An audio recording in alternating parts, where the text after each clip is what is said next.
The House will come to order. Members, please register. Strict enforcement has been requested. You can vote for your desk, but not for anybody else. Clerk, ring the bell.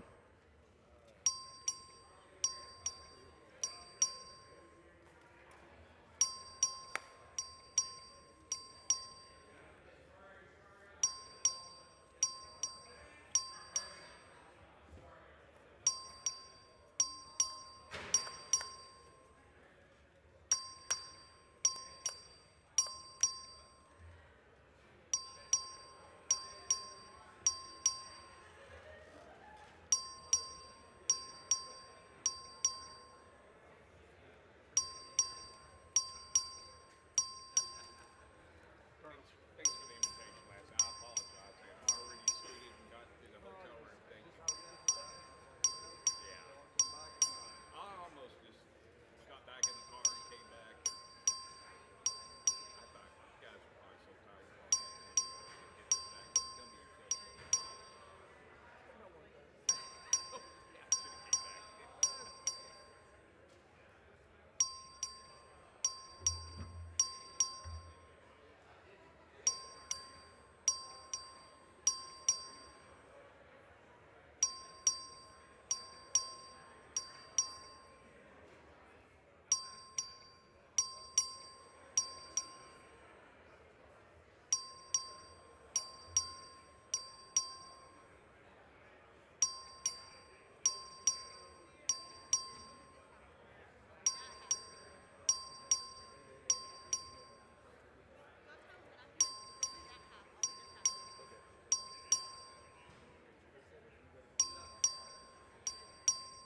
Got you a photo I love of my best moment in the Texas house.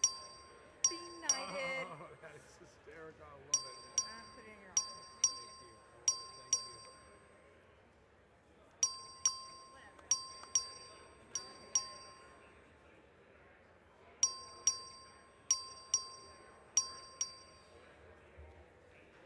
Actually, so what I wrote on here when you came to Corpus Christi, he said,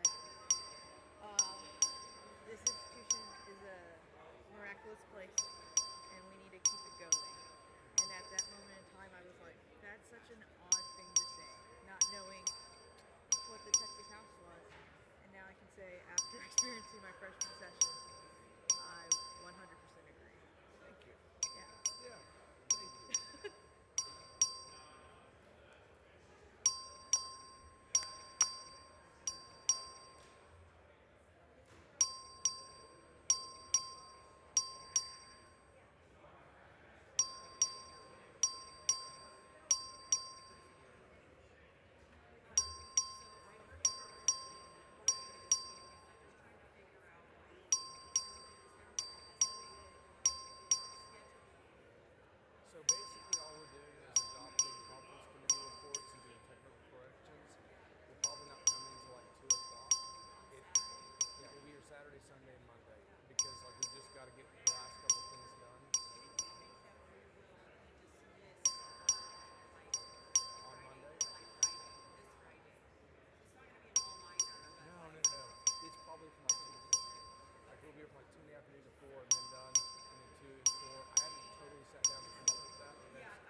A quorum is present. The House and Gallery, please rise for the invocation, which will be offered by Pastor Scott Wall from the Capitol Commission in Austin.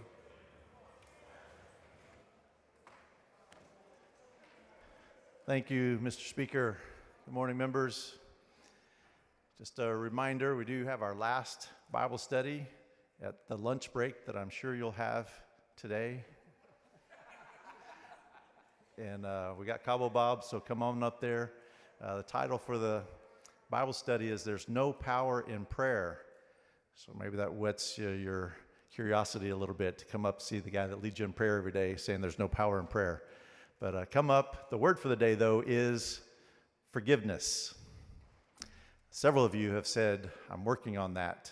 Thought maybe we ought to pray about that. When somebody offends somebody, there's now a debt that needs to be paid in order for that to be taken care of. And so the offended has the opportunity to forgive that debt, release that person from that debt. The greater the debt, the greater the opportunity to demonstrate God-like mercy and forgive. So I'm going to be praying that we're able to ask for forgiveness and also offer forgiveness. So join me in prayer. Heavenly Father, I do ask that that spirit of forgiveness will begin to permeate throughout this chamber. Help us to extend grace toward one another, to release offenses, to let go of bitterness, to seek reconciliation where there's been division. Give us courage to not only forgive, but to say, I was wrong, please forgive me. Where we have failed one another through words, decisions, or silence even, help us to humbly seek forgiveness. Remind us that the greater the offense, the greater the opportunity to reflect your mercy. For no, it's not the size of the debt, but the size of the heart willing to forgive that matters. Where words have wounded, would you bring healing? Where motives have been questioned, would you help there be understanding and help it to grow? So let us be quick to ask for forgiveness where we may have been wronged, where we may have wronged. And let us be slow to remember wrongs done to us and quick to show forgiveness, just as you have done for us. In Jesus' name I pray. Amen. The chair is pleased to recognize the Honorable Angie Chin Button of Dallas County to lead us in the pledges of allegiance to the United States and Texas flags. Thank you, Mr. Speaker. Members, guests from Bell County, we worked so late, so diligent last night, and we woke up with joy and appreciation because our service to the greatest country in the world make us proud. Isn't that right? So please join me pledging allegiance to the flag of the United States of America. I pledge United States of America and to the republic which stands, one nation under God, indivisible, with justice and peace. And we have done so much for Texas. Let's pledge to our flag of Texas. Honor the Texas flag. I pledge allegiance to be Texas, one state under God, one and indivisible. God bless Texas. God bless America. Please excuse Ms. Hinojosa because of an illness on motion of Mr. Raymond. Please excuse Mr. Anchia because of an illness on motion of Mr. Rosenthal. Is there objection? Chair is none, so ordered.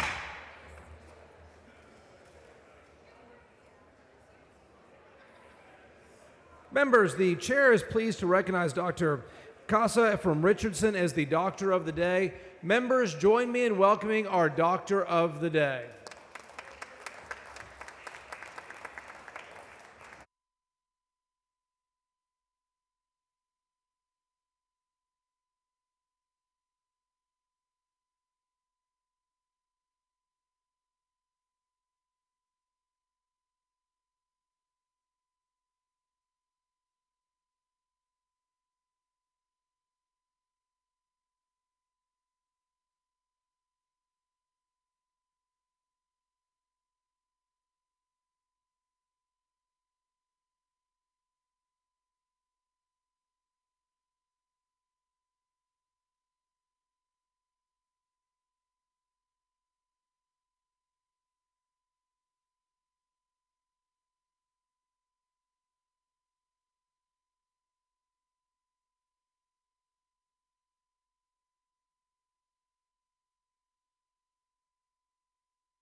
Mr. Speaker, Ms. Doorkeeper, Mr. Speaker, I have a messenger for the Senate. admit the messenger.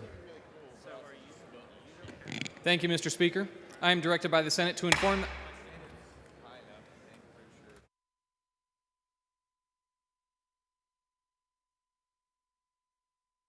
Chair recognizes Ms. Howard for notice.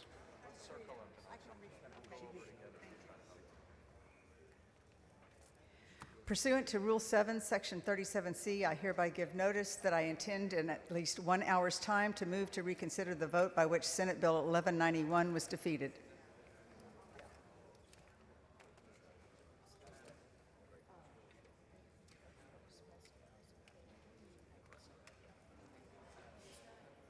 Mr. Cook for notice.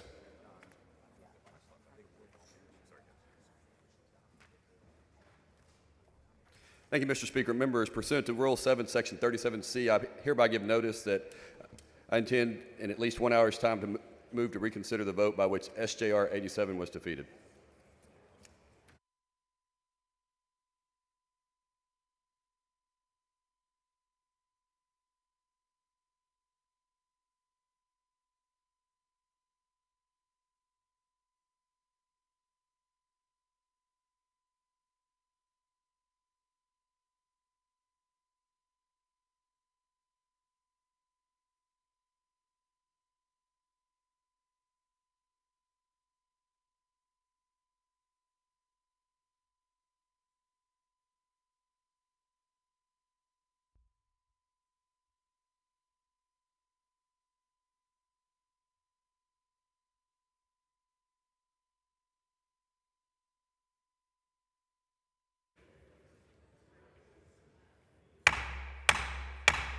Members, please take your seats. We have memorial recognitions.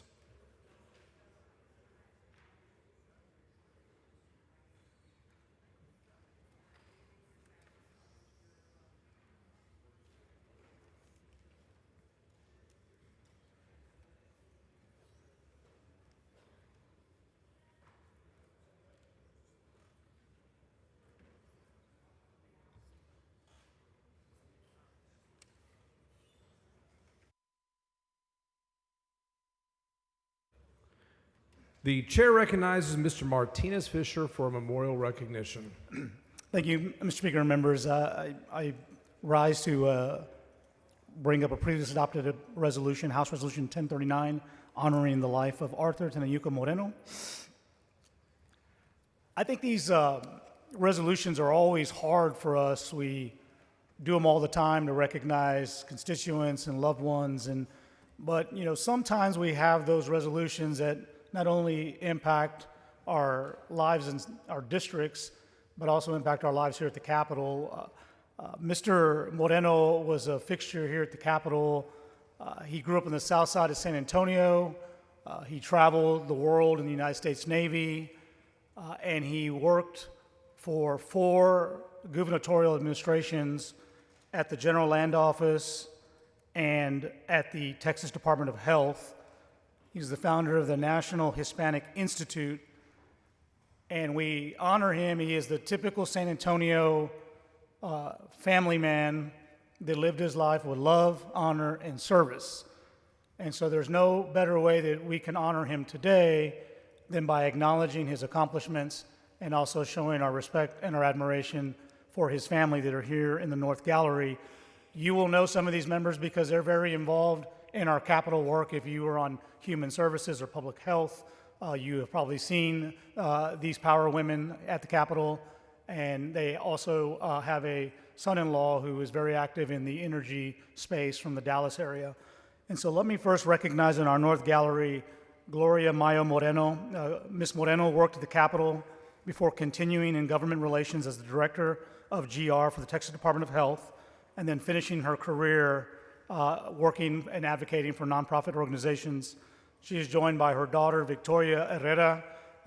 Victoria is a fixture in San Antonio, and you all know that her husband, Jorge Herrera, is very active in our community and is a business leader back home.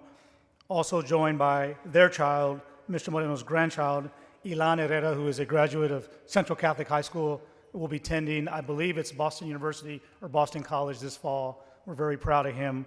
We also have Leticia Caballero, who is a daughter. She is in the healthcare space as well, working with assisted living. We have Frank Caballero. We have Sarah Caballero, a grandchild. We have another daughter, Gabriela Sines, who's a senior VP for the Christus Health. And we know Christus very well in San Antonio and throughout the state. We're also joined by son-in-law Aaron Sines of Atmos Energy, grandchild Mateo Sines, and Thomas Sines, another grandchild.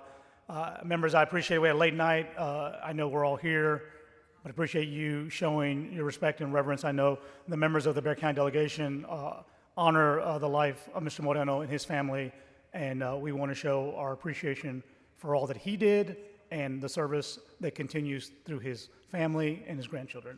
Thank you, Mr. Speaker and members. Members, guests in the gallery, please rise and join us in observing a moment of silence.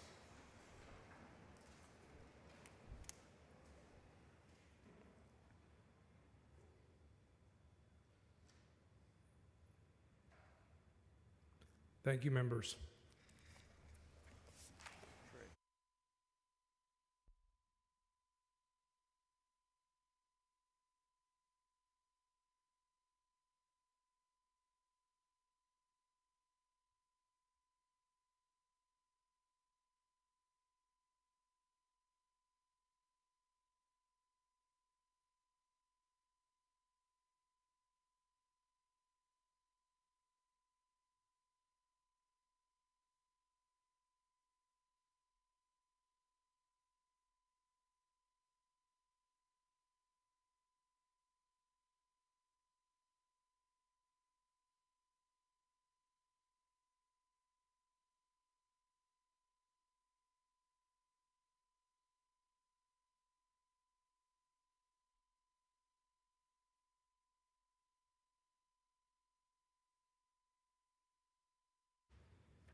Chair recognizes Ms. Flores. Thank you, Mr. Speaker and members. Today I stand here to commemorate the remarkable life of my oldest sister, Maria Teresa Flores Cavazos, who passed away on May 9th, 2005 at the age of 83. My sister, Maria Teresa, or Mary T., was born in 1942 in Laredo and was the oldest of 9 siblings.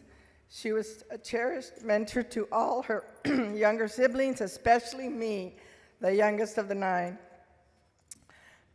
Tita was the first college graduate in our family. She's earned her bachelor's degree from Incarnate Word College in San Antonio, Texas, and later taught math and science at Ursuline Academy, Laredo Junior College, and Laredo Martin High School.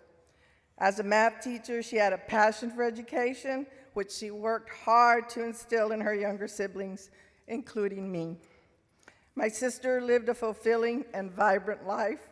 She adopted Monterrey, Mexico as her hometown and filled her days painting, gardening, decorating, dressmaking, and of course, raising her kids. She was a generous host who loved to entertain her many friends. Maria Teresa married the love of her life, Jesus Cavazos, in 1966. They had 4 children, Jesus, or Chuy, Maria Teresa, Leticia, and Patricia, and later 4 wonderful grandchildren. Her children and grandchildren were the joy of her life. My sister always found guidance in her strong faith. She engaged in countless deeds and helped establish the home church in Monterrey, Nuestra Señora Reina de los Ángeles, where she served as a Eucharistic minister and lector. My siblings and I will always miss our oldest sister, Tita, dearly and deeply, but take comfort in the joy and love she brought into the lives of all of us that she leaves behind. To my big sister, Maria Teresa Flores Cavazos, I love you and miss you so much. And to her husband, children, and grandchildren, I'm sorry about the love of your beloved wife, mother, and grandmother. Members, you do not have the privilege of knowing Tita. She was diagnosed with early onset Alzheimer's more than 20 years ago, and she succumbed to her disease after a courageous and valiant fight. I sincerely thank all of you for the support you have provided to programs that help treat and prevent this disease that afflicts so many. Thank you. And my sisters are somewhere in the gallery, I don't know, but I just want to thank them for being here and celebrating the life of my sister Maria Teresa Flores Cavazos. Members, guests in the gallery, please rise and join us in observing a moment of silence.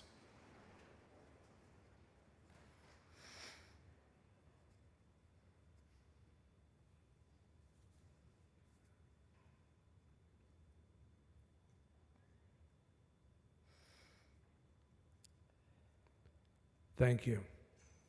Thank you, Mr. Speaker. Great job.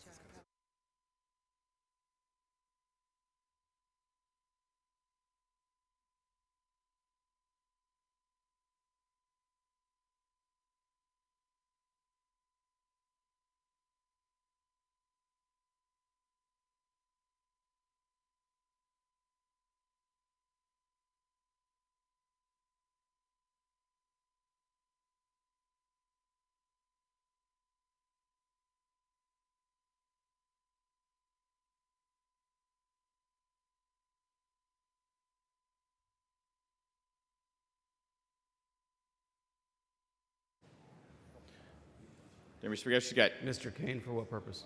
a few motions regarding the journal. First, I'd like to move that the layout by Representative Gertis on Senate Bill 748, that would have been on second reading, regarding his cleanup bill for laser hair removal, be reduced to writing and entered in the journal. Members, you've heard the motion. Is there any objection? Chair hears none, so ordered. Mr. Speaker, Mr. Kane, for what purpose? one more request. Requesting the words of Representative Martinez Fisher regarding his memorial recognition, and the words of Representative Flores regarding her, what sounds like an amazing older sister. Those words be reduced to writing and entered on the journal, please. Thank you, Mr. Kane. Members, you've heard the motion. Is there any objection? Chair hears none, so ordered.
Members, if you could please take your conversations outside the rails.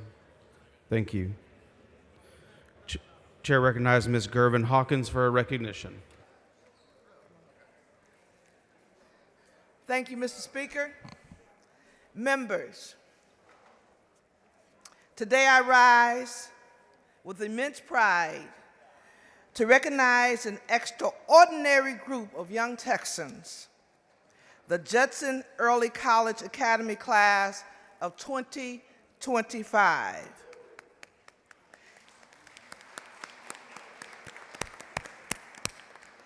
These scholars from Converse, Texas, have not only fulfilled the rigorous demands of high school, they have done so while simultaneously earning their associate's degree from Northeast Lakewood College.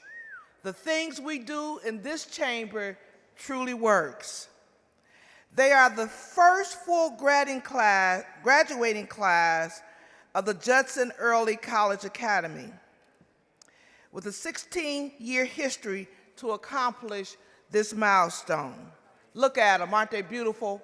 A diverse group of young people. These students represent the very best of perseverance, excellence, and community spirit.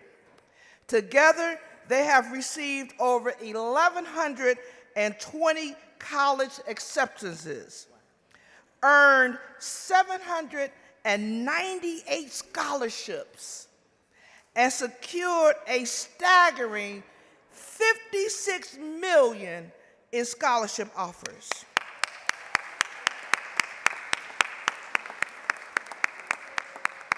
Behind each number is a story of resilience.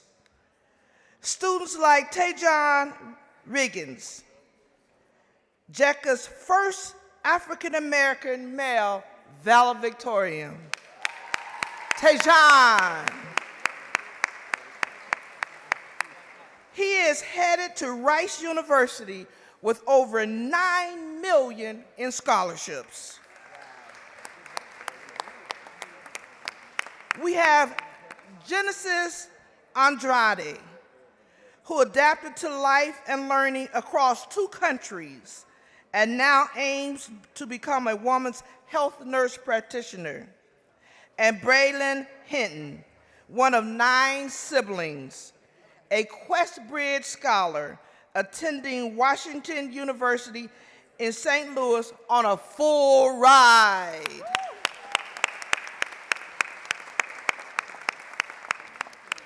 These graduates have volunteered countless hours, worked part-time jobs to support their families, and participated in internships and enrichment programs across the nation. They are leaders in science, JROTC, music, service, and much, much more. This is not just a celebration of academic excellence. It is a reflection of hard work, the support of families and educators, and the outstanding results possible through dedication and early college opportunities. To Principal Angelica Guzman, the faculty and staff of Judson Early College High School Academy, Superintendent Milton Fields, and the tireless sponsor and college and career readiness instructor, Mrs. Brodnack.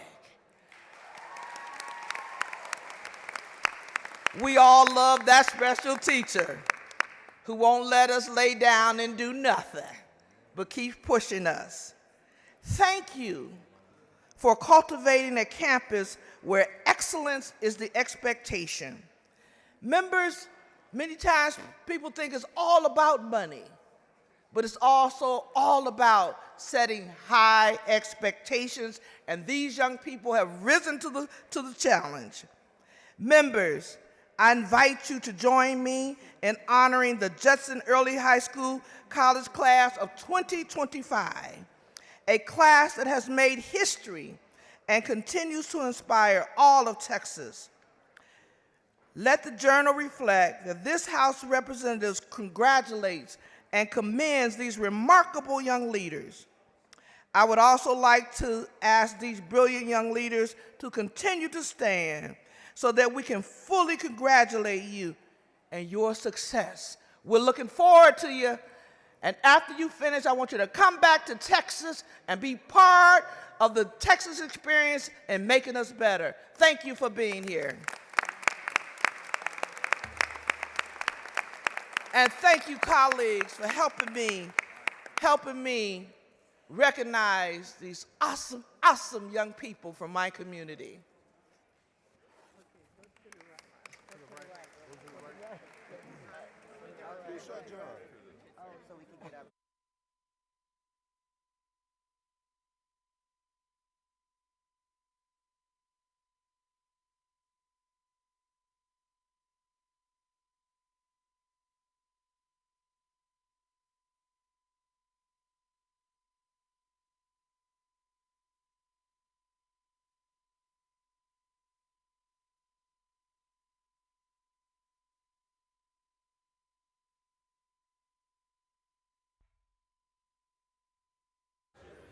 Chair recognizes Mr. Ashby for a recognition.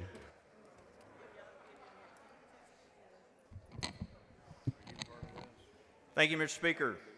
Members, good morning. Today, I'm proud to stand here to recognize with my colleagues the inaugural cohort of the University of Texas System Legislative Fellowship Program. This new initiative, created by the UT System Board of Regents last year, provides full-time legislative internships to students all across the UT System institutions during the legislative session. The goal is simple, but it's impactful. It gives students a front row seat to the policy-making process while developing the next generation of public servants. This year, the program welcomed its first class of 40 exceptional fellows who have spent the entire session gaining hands-on experience in legislative offices all across our capital.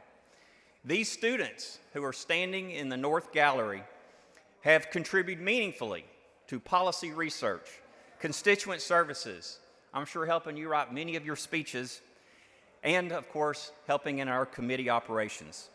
They've served in offices ranging from our governor to the lieutenant governor to the Senate, but I think you would agree with me, members, most importantly, here in the Texas House of Representatives. I'm happy to welcome these fellows here today. They are standing, as I said, in the gallery.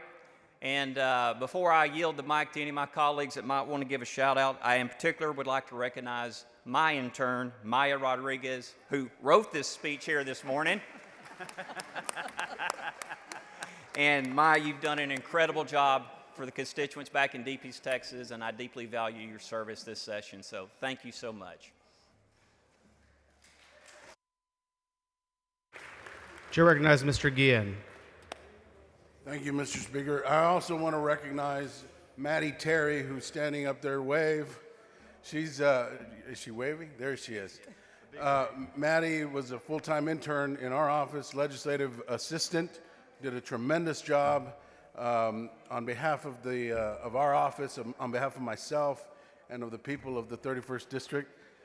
We thank you very much for all of your hard work. We look forward to her staying on and working through next session. We're excited about that. Thank you very much for all you've done. Chair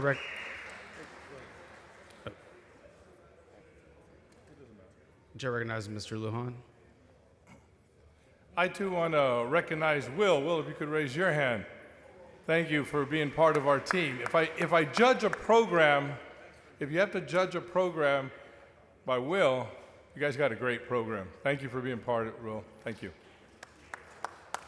Chair recognizes Ms. Weiner.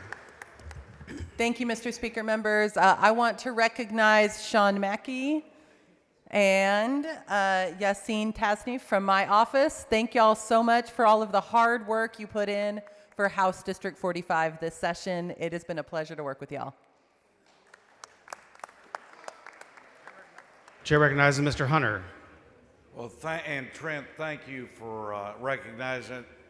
Now, Trent, put your hand up. He did great. You learned everything, but you failed in one aspect. You didn't ever dress in black. So that will be your goal. But no, you did great. Your classmates did great. We're really, really glad you're here. Thanks.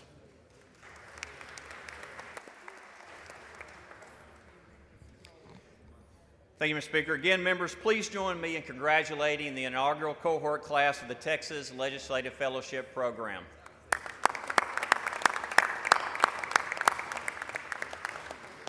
Thank you, members.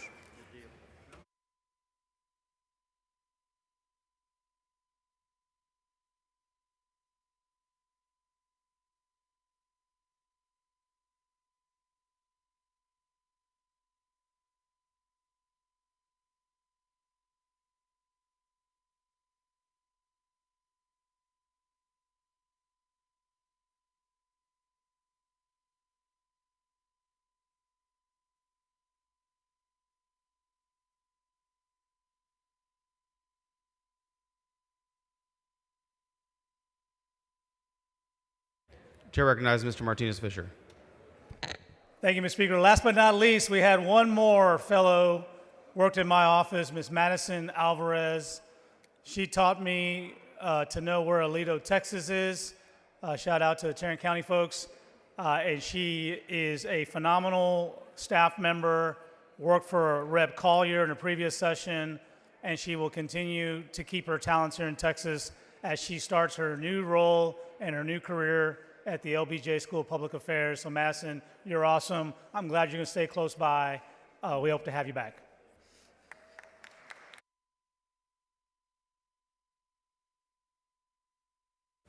Chair recognizes Ms. Flores for a recognition.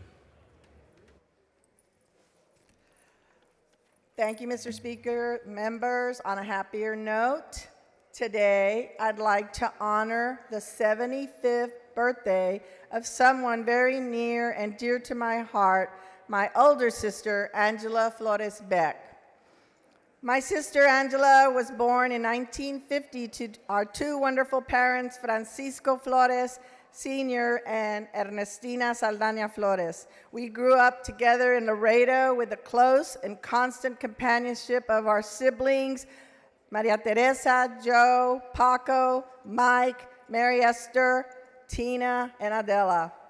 And Angie lived a remarkable and accomplished life, both academically and professionally. She completed her bachelor's degree with high honors from the University of Texas at Austin, and followed by earning her Juris Doctor degree from UT Law.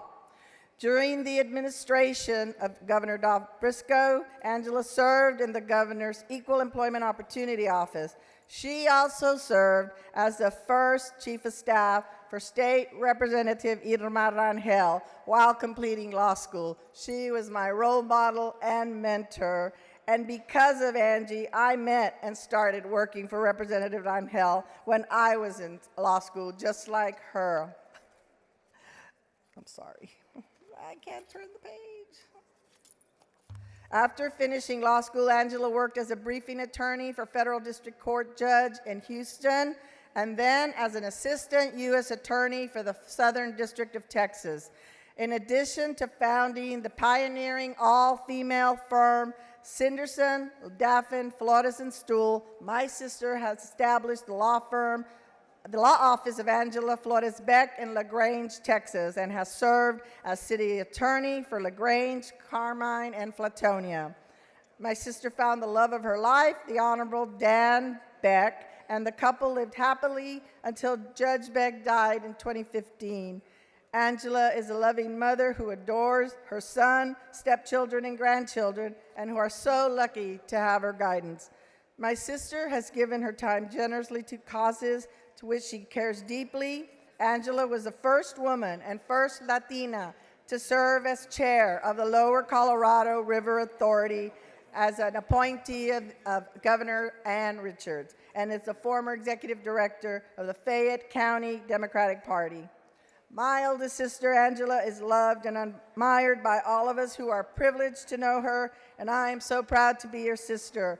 Happy birthday on May 31, Angie, and please sit down to say hi, and welcome back to the Capitol.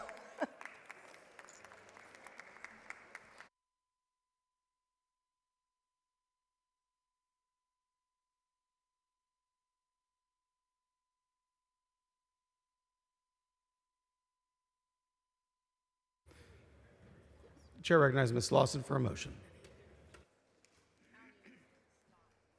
Thank you, Mr. Speaker. I move to suspend all necessary rules to take up and consider H.R. 1339. Members, you've heard the motion. Is there any objection? The chair hears none. The rules are suspended. Following resolution, clerk will read the resolution. H.R. 1339 by Slauson, recognizing May 28, 2025 as Coryell County Day at the State Capitol. Chair recognizes Ms. Lawson. Thank you, Mr. Speaker. Members, it is my pleasure to recognize a group of exceptional Texans here for Coryell County Day at the State Capitol. Coryell County is home to more than 86,000 residents and is known for its rich heritage and strong sense of community. Its vibrant local economy is strengthened by agriculture, manufacturing, and it's home to part of what was Fort Hood and is now known as Fort Cavazos, one of the largest military institutions in the country. Would you please join me and Representative Buckley, who gets to share the pleasure of serving that area, in welcoming our friends from Coryell County to their state capital. Thank you all for being here. Thank you, Mr. Speaker and members.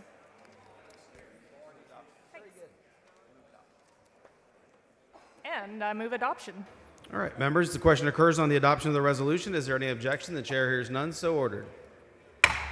Dr. Buckley moves to add all members' names to the resolution. Is there any objection? Chair hears none, so ordered.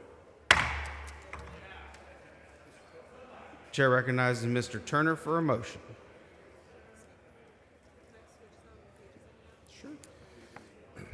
Thank you, Mr. Speaker. Members, I move to suspend all necessary rules to take up and consider House Resolution 1416, recognizing the University of Texas at Austin speech team as American Forensic Association national champions.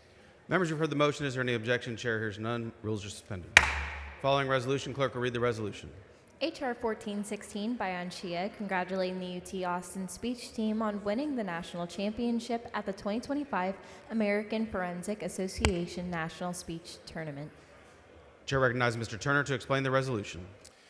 Thank you, Mr. Speaker. It's a privilege to lay out this resolution for Chairman Anchia, who is under the weather this morning. Today we are here to celebrate the UT Austin speech team and celebrate their commitment to the field of education as they continue to inspire, advocate, and lead through the power of public speaking and performance. Founded in 1883 as the Athenaeum Literary Society, the University of Texas at Austin speech team, known today as Texas Speech, is one of the nation's most decorated collegiate forensic programs, committed to advancing communication, critical thinking, and civic engagement. Each year, students compete in rigorous national competitions that test their abilities in public speaking, interpretation, and advocacy. These events address pressing issues such as politics, identity, social justice, and culture, challenging students to speak powerfully and persuasively in service of a better world. In April of this year, Texas Speech traveled to Charlotte, North Carolina to compete in the 2025 American Forensic Association National Speech Tournament and came home as national champions for the 4th year in a row, earning the 11th title in program history. Their success is a testament to the dedication of their students, led by team captains Kaylee Frazier and Jennifer Gonzalez, and supported by talented coaching staff. Among their many honors, third-year student Ishika Basin was named national champion in impromptu speaking, and team members brought home 11 finalist trophies across events that spanned limited preparation to interpretation. I would also like to take a moment to give special recognition to a member of this outstanding team who has also served right here in the Capitol. Jake Broyles, a dedicated competitor for Texas Speech, has been an invaluable member to Chairman Anchia's team this session. Jake's commitment to excellence, whether delivering a national finalist speech or crafting a message for the office, sets a high standard for public service and leadership. Thank you, Jake, for your passion, talent, and hard work. Today, we are honored to be joined by members of this incredible team who exemplify what it means to use one's voice for impact and purpose. If they would please rise to be recognized, I believe they are in the gallery. On this side. Thank you. We have present today Jake Broyles, Kaylee Frazier, Ishika Bashin, David Cervantes, Taylor Whitney, Junior Vela. Congratulations to you all on this historic milestone. Welcome to your Texas Capitol, and hook 'em horns. Thank you, members.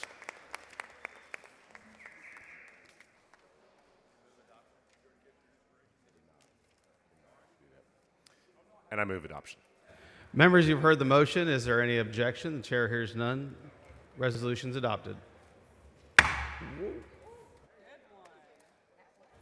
Mr. Schofield moves to add all members' names. Is there any objection?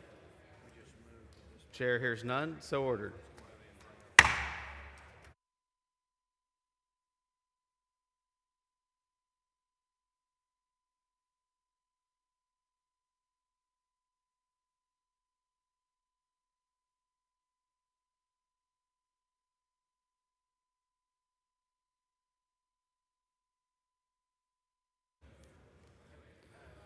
Please excuse Mr. Harris because of important business on a motion of Mr. Buckley. Is there any objection? Chair hears none. So ordered.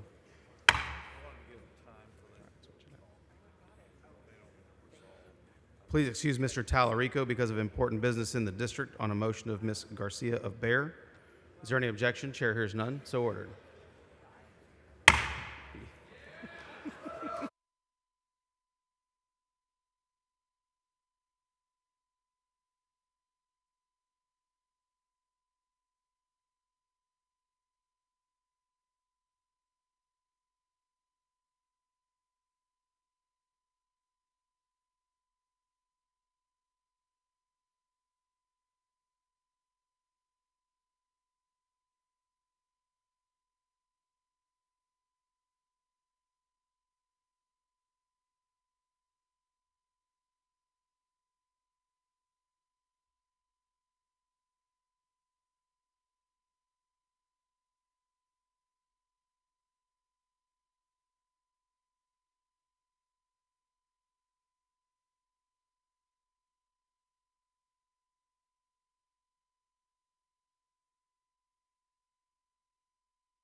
Chair recognizes Ms. Collier for a recognition.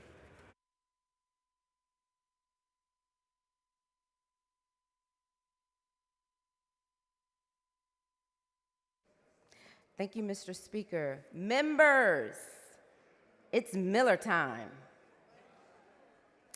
Today, I'd like to honor, and will you please join me in honoring the Molson Coors Fort Worth Brewery and to celebrate the 50th anniversary of a pioneering American beverage, Miller Lite, the original light beer. The Molson Coors Fort Worth Brewery stands as one of the longest operating brewery in the Dallas-Fort Worth area and one of the largest in the nation. This remarkable facility spans 155 acres and employs over 520 dedicated individuals, producing an astounding 8.2 million barrels annually across 72 different brands, including Miller Lite, Coors Light, and Miller High Life. As we mark the 50th anniversary of Miller Lite, I would like to recognize and welcome to the gallery two individuals whose leadership and service have contributed significantly to the success of Molson Coors. In the gallery, will you please rise? We have John Goudreau, Regional Director for Chain Accounts at Molson Coors Beverage Company.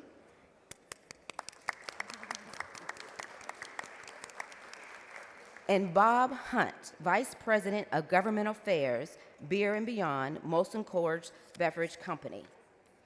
Bob.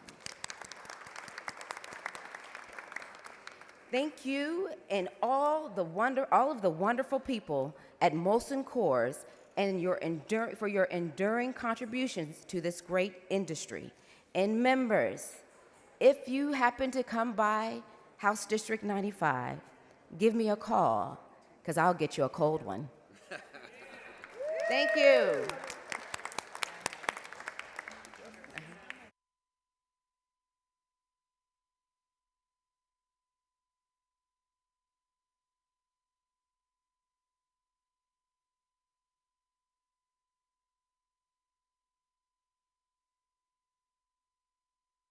Ms. Collier will be sending around office gifts if you want to give her your office number.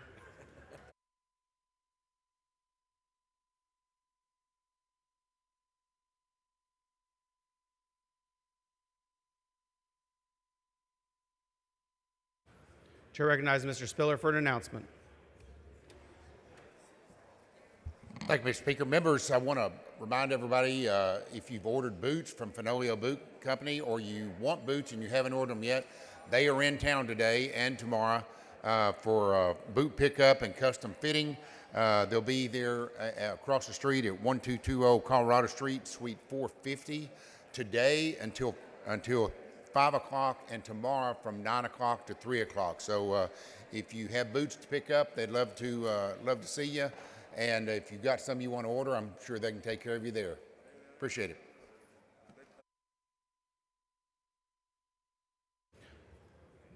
Chair recognizes Mr. Jones of Dallas for a recognition.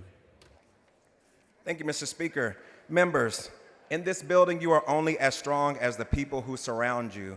And I want to take an opportunity to briefly acknowledge the House District 100 team and the hard work that they have provided to my office during the legislative session. If you could all, you're already standing. One, we have my Chief of Staff, Ryan Garcia, who has worked in public service since 2011, where he actually previously worked in the building and has worked over 15 years in Texas politics and continues to serve now in my office. So Ryan Garcia, my Chief of Staff. We have Kevin Roberts, Legislative Director, and I want to give him a big congratulations as a recent graduate of the University of Texas LBJ School of Public Affairs. And also focused on national security and state and local government, and currently serving as the president of the Austin Young Democrats.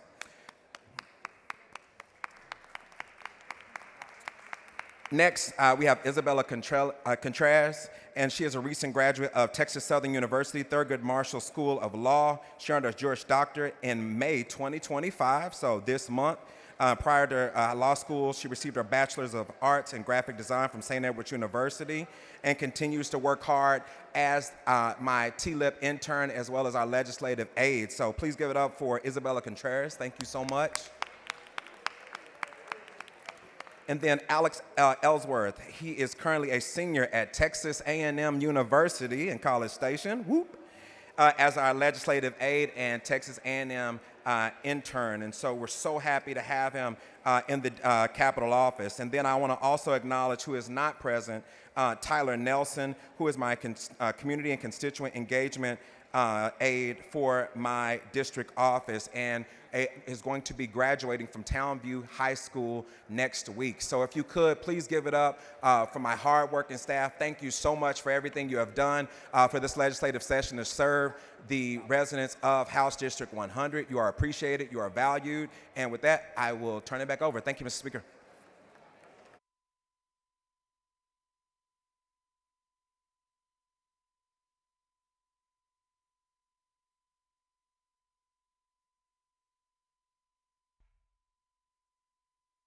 Chair recognizes Mr. Bell of Montgomery for a recognition.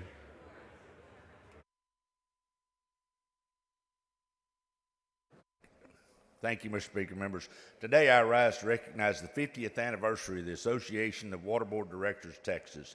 Since 1975, the Association of Water Board Directors has played a vital role in supporting the utility districts that power Texas's growth, bringing water infrastructure and opportunity to communities outside city limits. With over 1,050 members, AWBD champions education, innovation, and efficiency across the state. Their advocacy ensures that our districts stay informed and effective, working closely with agencies like TCEQ.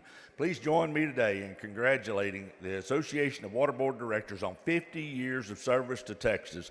We thank them for their continued commitment to the people of Texas and to the future of our great state. And they're right here to our left, or to my left in the middle. Thank y'all for being here. Congratulations, and God bless Texas.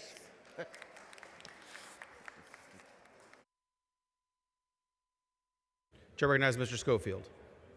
Thank you, Mr. Speaker. Members, I want to point out that amongst the delegation visiting us today is my predecessor and one of the founders of this organization 50 years ago when he was 10, Representative Bill Caligari. He is also the grandfather of my Chief of Staff, Annie Caligari St. Paul, who conveniently gave birth such that her maternity leave runs out on sine die. So he taught her well all the legislative procedure. Great to see you, Bill.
Members, we're ready to begin consideration of the local consent and resolutions calendar. If you have a bill on today's calendar, please be ready to explain your bill when it is reached on the calendar.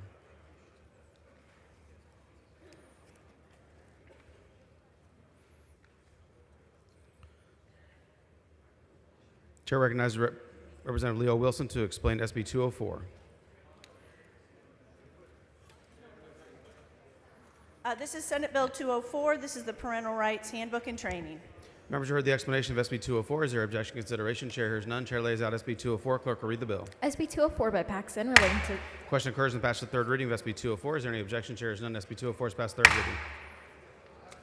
Chair recognizes Mr. Cunningham to explain SB 437. Thank you, Mr. Speaker. Assessing the penalties against treatment in facilities.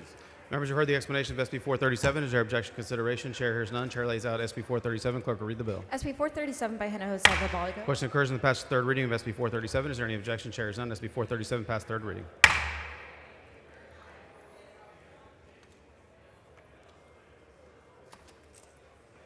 Chair recognizes Dr. Buckley to explain SB 568.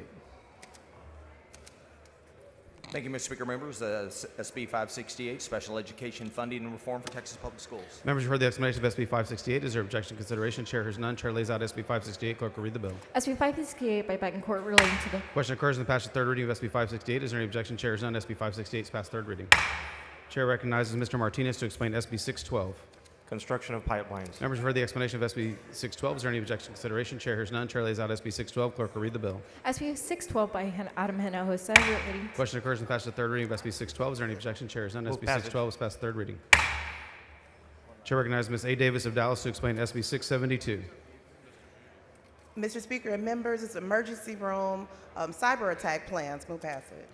Members, you've heard the explanation of SB 672. Is there objection to consideration? Chair hears none. Chair lays out SB 672. Clerk will read the bill. SB 672 by Hughes relating to the crime. Question occurs in the passage of third reading of SB 672. Is there any objection? Chair hears none. SB 672 is passed the third reading. Chair recognizes Ms. Howard to explain SB 710. Authorize City Council to allow City Commissions to use online message board. Members, you've heard the explanation of SB 710. Is there any objection to consideration? Chair hears none. Chair lays out SB 710. Clerk will read the bill. SB 710 by Eckhart relating to this. Question occurs in the passage of third reading of SB 710. Is there any objection? Chair hears none. SB 710 is passed third reading.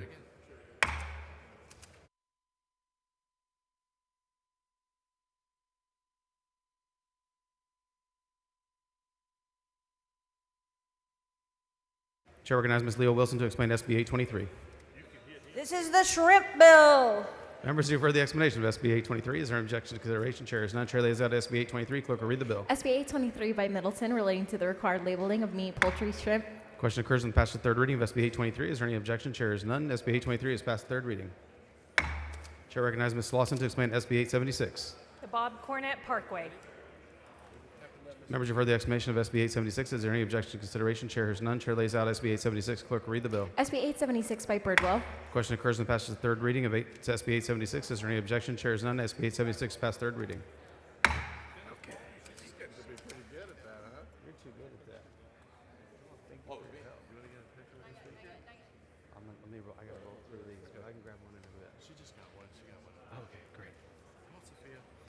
Chair recognizes Mr. Cunningham to explain SB 904. Hearing license instruments. Members heard the explanation of SB 904. Is there any objection to consideration? Chair hears none. Chair lays out SB 904. Clerk will read the bill. SB 904 by Zaffarini relating. The following committee amendment. Clerk will read the amendment.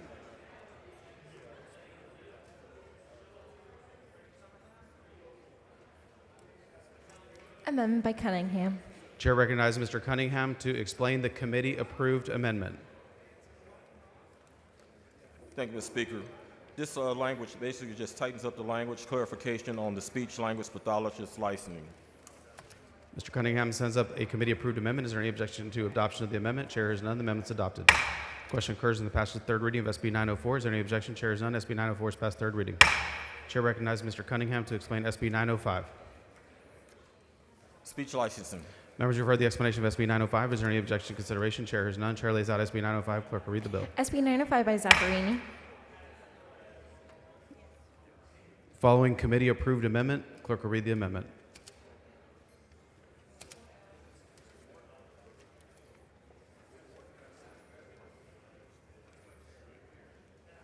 Amendment by Cunningham. Chair recognizes Mr. Cunningham to explain the amendment. Thank you, Mr. Speaker. Once again, this is clarifying information on the licensing. Members, is there any objection to the adoption of the committee-approved amendment? The chair is none. The amendment is adopted.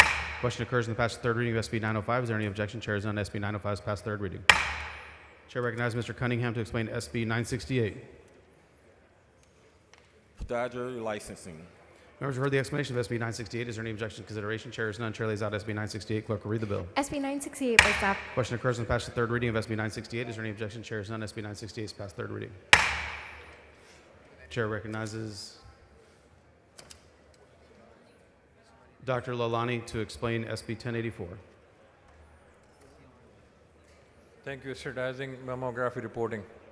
Members, you've heard the explanation of SB 1084. Is there any objection to consideration? Chair hears none. Chair lays out SB 1084. Clerk will read the bill. SB 1024 by Betancourt relating to the issue. Question occurs in the passage of third reading of SB 1084. Is there any objection? Chair hears none. SB 1084 is passed third reading.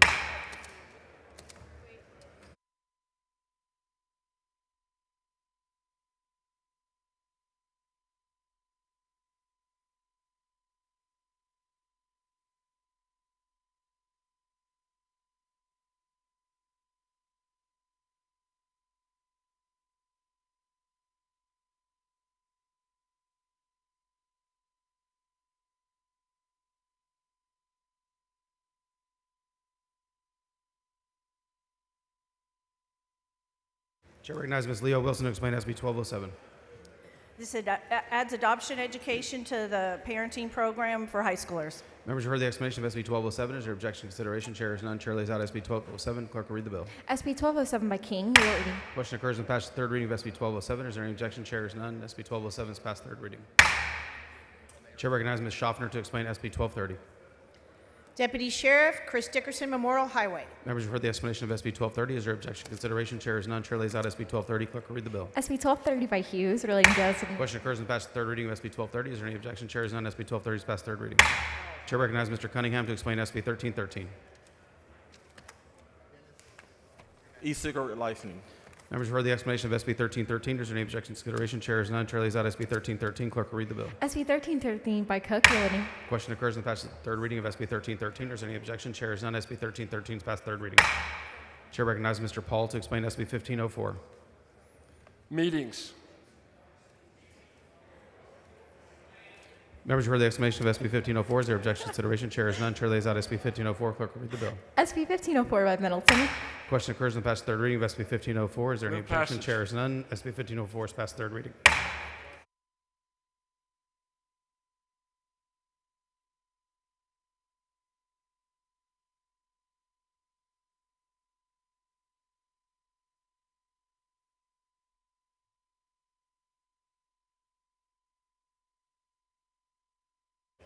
Chair recognizes Ms. Isaac to explain SB 1790.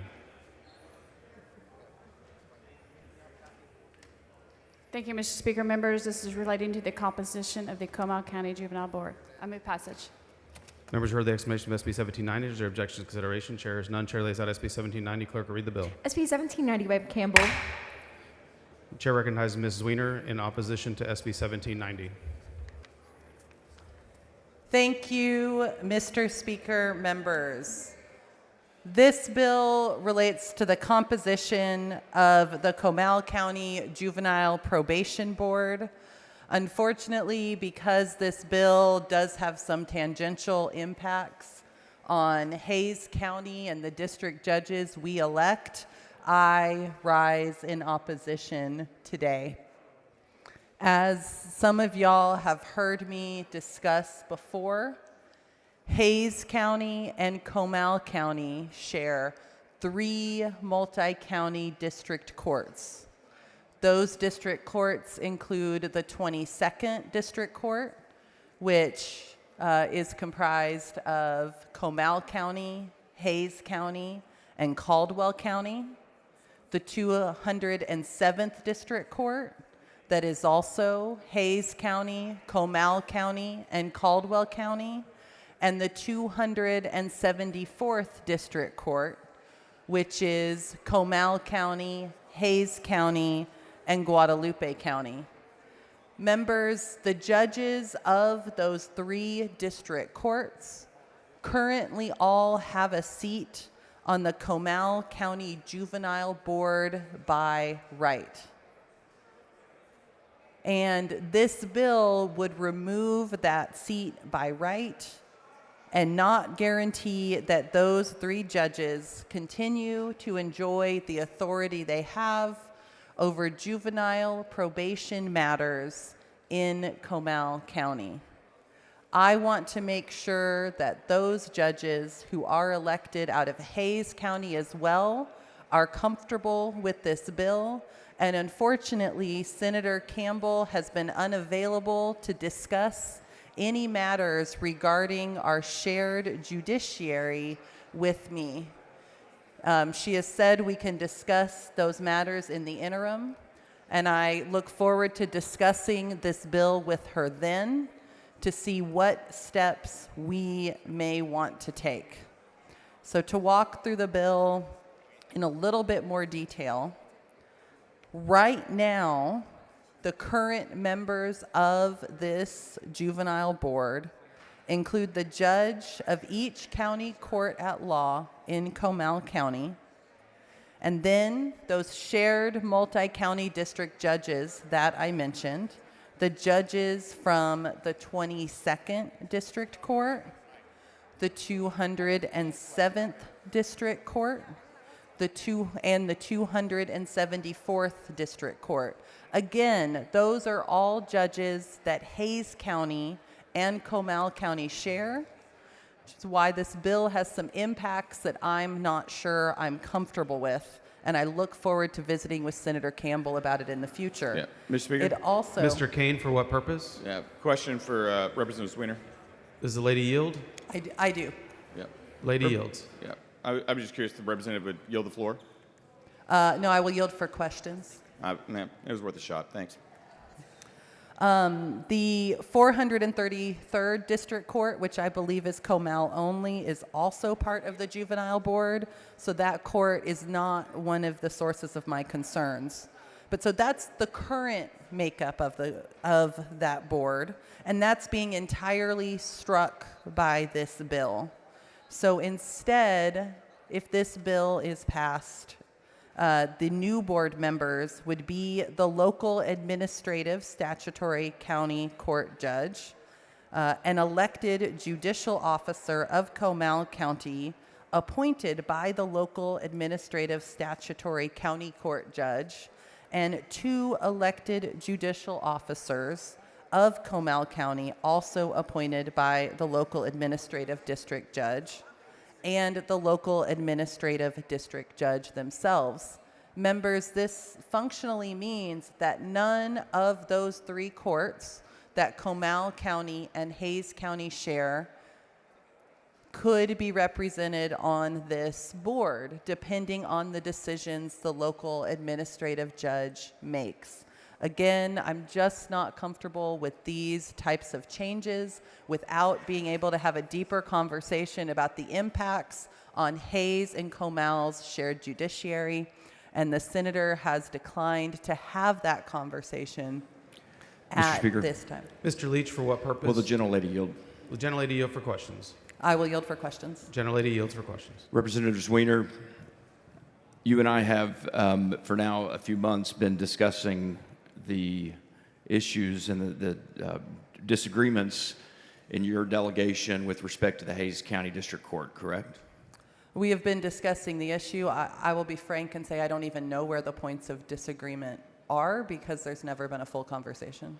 Okay, but you have communicated with Representative Isaac, correct? I have, yes. And Representative Isaac has communicated with you, correctly? Correct. Or correct? And you've attempted to make contact with and communicate and collaborate with Senator Campbell, and she actually has communicated with you, right? Senator Campbell has informed me that she'd be happy to visit in the interim, but was not open to any conversation before that. Well, I think, but she has, just to set the record straight, Representative Sweener, she has communicated with you during the session, correct? Yes. Okay, and she's answered your questions, right? I would not say that, actually. Well, you just, to boil this down, there's a disagreement with respect to what should happen in your relative counties on the issue of district courts. She has one view and you have another. Is that not correct? I'm sorry, one more time? She has one view and you have another. So there's a disagreement as to what should happen there locally with respect to your district courts. But to say that she has refused to communicate with you or to meet with you is not accurate. Is that right? I actually don't agree with that statement. Has she, Representative Sweener, has she or has she not communicated with you and said that we disagree and we can meet to discuss it in the interim? I'm sorry, Representative Leach, she just has not told me she disagrees. She has told me we can talk in the interim. Okay. So I apologize, it's just not accurate. I have not had any sort of substantive conversation with Senator Representative Campbell. Sweener, with all due respect, I want to set the record straight here because the other day when the Omnibus Courts Bill, Senate Bill 2878, was in front of this body, you brought forward, and Mr. Speaker, Members, please confine your remarks to the subject of the bill. Mr. Speaker, this is relating to, I understand, and will endeavor to do so. However, there was a representation made from the front microphone that the reason that you are deciding to kill Senate Bill 1790 relating to the composition of the Comal County Juvenile Court is because she did not, to your satisfaction, grant you the Hayes County District Court. However, to set the record straight, the other day on the Omnibus Courts Bill, you did add an amendment, and I voted for that amendment, and ask Representative Isaac to not oppose the amendment so that we could continue the conversation with respect to your Hayes County District Court. Is that not correct? That is correct. And so that amendment went on to the bill. Is that not correct? It did. And we have yet to go to conference, but conference committees are still outstanding on Senate Bill 2878. Is that not correct? That is correct. And so your Hayes County District Court, although maybe on life support, is still alive. Is that not correct? I'm not very optimistic about the life support. Well, Representative Sweener, with all due respect, I think for you to suggest that Senator Campbell and Representative Isaac, because there's disagreement among your local delegation with respect to what should happen among in your district courts, that's one thing. But to suggest that there has been refusal to communicate and collaborate is an entirely different thing. And so, Representative Sweener, I am urging you and pleading with you and formally asking you here from the back mic to withdraw your objection to Senate Bill 1790 and to allow this bill to go forward so that we can do what we do in conference committee on the other bill that you're concerned about. I would formally request that you not take your personal vendetta out on this bill and that we allow the conference committee process to work itself out on the other bill. Would you be willing to do that? Representative Leach, I appreciate your concerns, but again, this bill is actually affecting those same 3 district courts, and I haven't had a chance to understand how it will affect those judges. And Representative Sweener, with all due respect, I think you know how this process works, and if you want any chance of your Hayes County District Court in the other bill to have success through the conference committee, even if it's on life support, then I would strongly suggest, and again formally ask, that you withdraw your objection and stop your efforts to kill this bill, which means a lot to Senator Campbell and Representative Isaac and to their district and to Comal County. I think that's the right thing to do. Thank you for your concerns, Representative Leach. Members, it's really important to me that when we're making changes to these multi-county district courts and the duties they have and the obligations, that the members who represent the various districts are able to come together and talk. Members, debate has exceeded 10 minutes and this bill is now contested pursuant to Rule 6, Section 24. The bill is returned to the Committee on Local and Consent Calendars. Chair recognizes Mr. Bumgarner to explain SB 2232. Thank you, Mr. Speaker. Members, go touch grass day. Members, you've heard the explanation of SB 2232. Is there objection to consideration? Chair is none. Chair lays out SB 2232. Clerk will read the bill. SB 2232 by Adam Henderson. Question occurs in the passed third reading of SB 2232. Is there any objection? Chair is none. SB 2232 is passed third reading. Chair recognizes Mr. Patterson to explain SB 2366. Short line rail. Members, you've heard the explanation of SB 2366. Is there any objection to consideration? Chair is none. Chair lays out SB 2366. Clerk will read the bill. SB 2366 by Hughes. Question occurs in the passed third reading of SB 2366. Is there any objection? Chair is none. SB 2366 is passed third reading. Chair recognizes Mr. Kitzman to explain SB 2367. For the management of parks in Waller County. Members, you've heard the explanation of SB 2367. Is there objection to consideration? Chair is none. Chair lays out SB 2367. Clerk will read the bill. SB 2367 by Colcourt. Question occurs in the passed third reading of SB 2367. Is there any objection? Chair is none. SB 2367 is passed third reading. Chair recognizes Mr. Cunningham to explain SB 2398.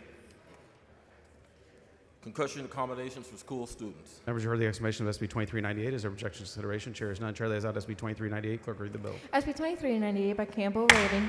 Question occurs in the passed third reading of SB 2398. Is there any objection? Chair is none. SB 2398 is passed third reading. Chair recognizes Mr. Elders to explain SB 2515. Seton Memorial Highway.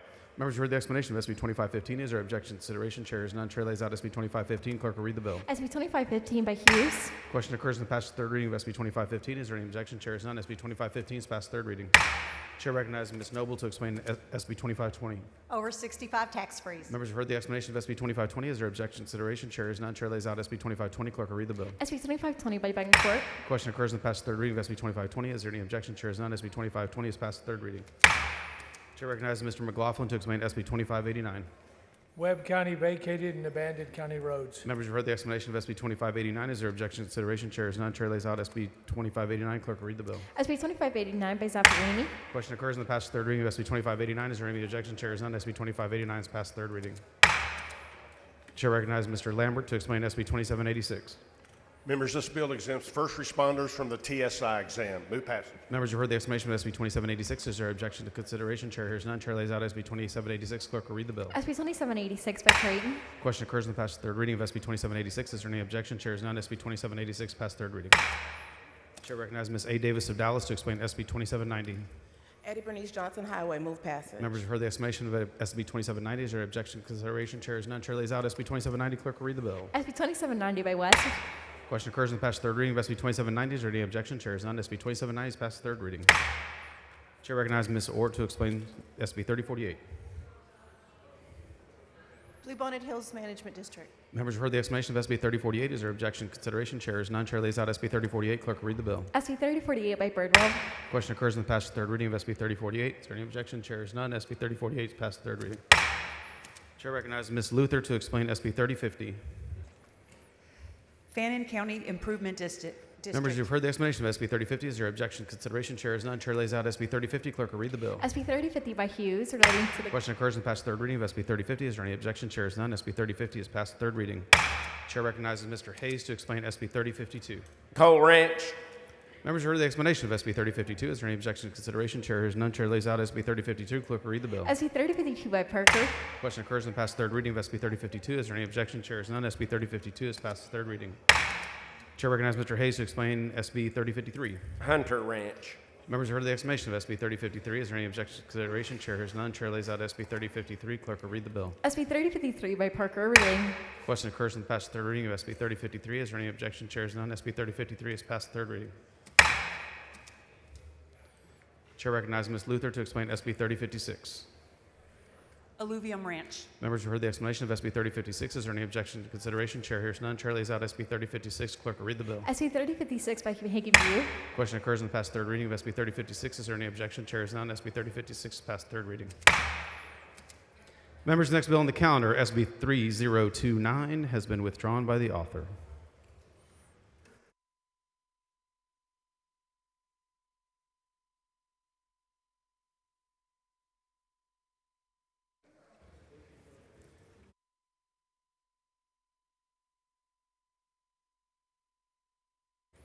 Members, the next several items are going to require a record vote. So if you want to mosey on back to your desk so you can vote accordingly.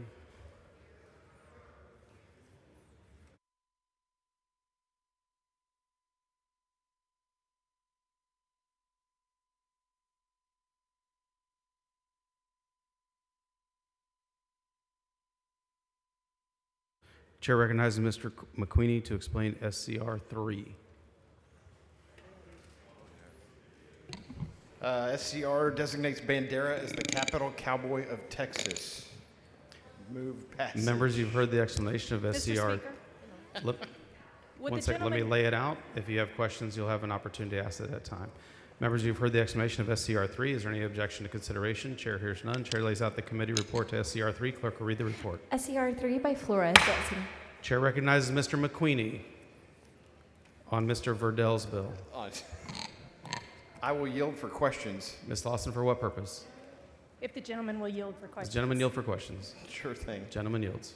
Mr. McQueenie, how much do you regret right now helping out a friend with this resolution? Depends what your first question is. Well, I'm very curious about how Bandera comes to lay claim to the cowboy capital of Texas. It is my understanding that it has been part of their marketing for an extended period of time at the city level. So sometimes you can market a thing and it's not necessarily really the thing. I'm not advised.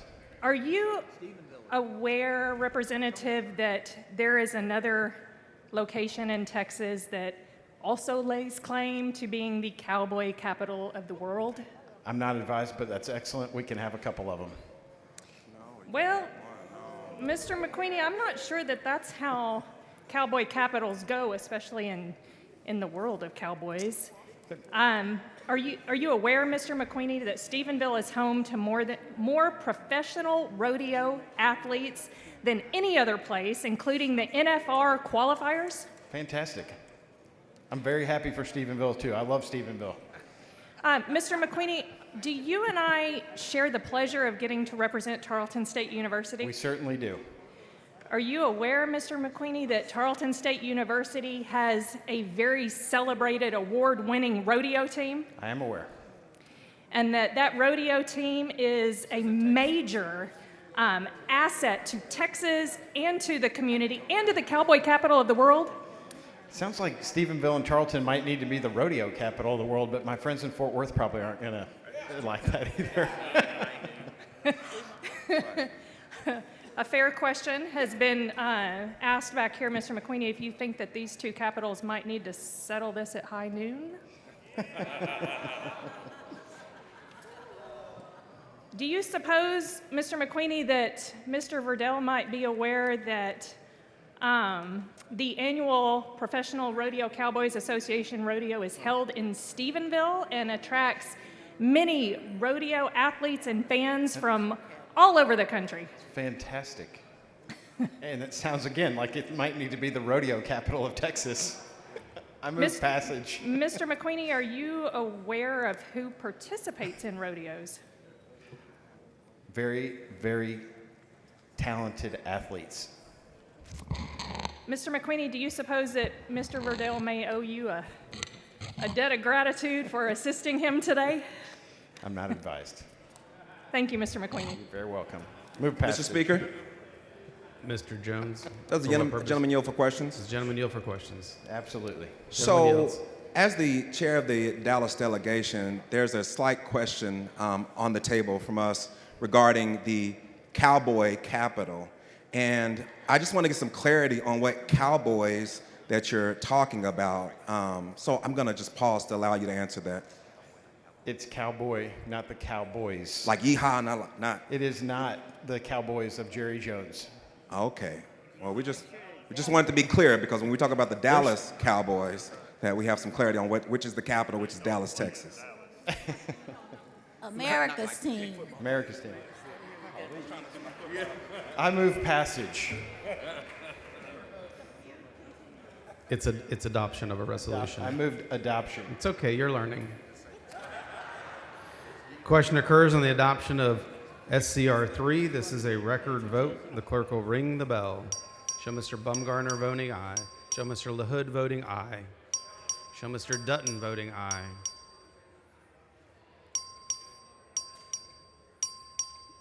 Have all voted. Being 102 ayes and 19 nays, SCR 3 is adopted. Please excuse Mr. Guerra because of important business on a motion of Mr. Munoz. Is there any objection? Chair is none, so ordered.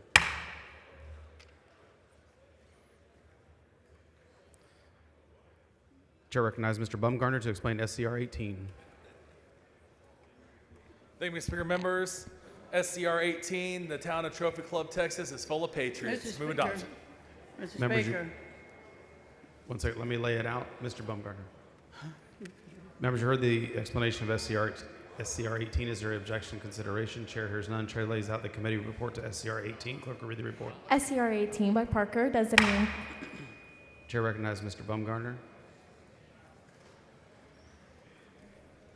Mr. Speaker. Ms. Davis, for what Will the purpose? gentleman yield for a Does the question? gentleman yield for questions? Absolutely. Gentleman yields.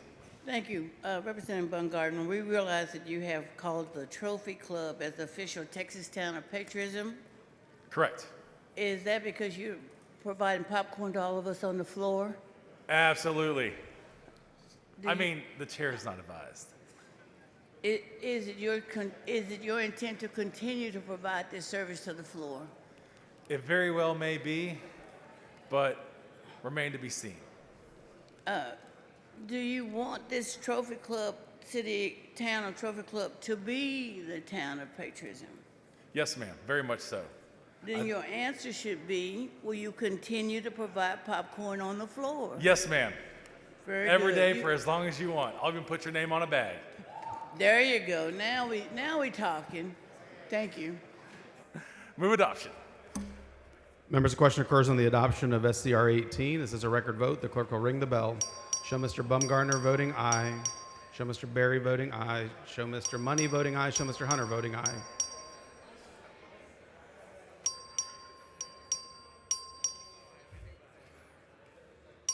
Have all members voted? Being 110 ayes, 13 nays, SCR 18 is adopted. Chair recognizes Mr. Louderback to explain SCR 30.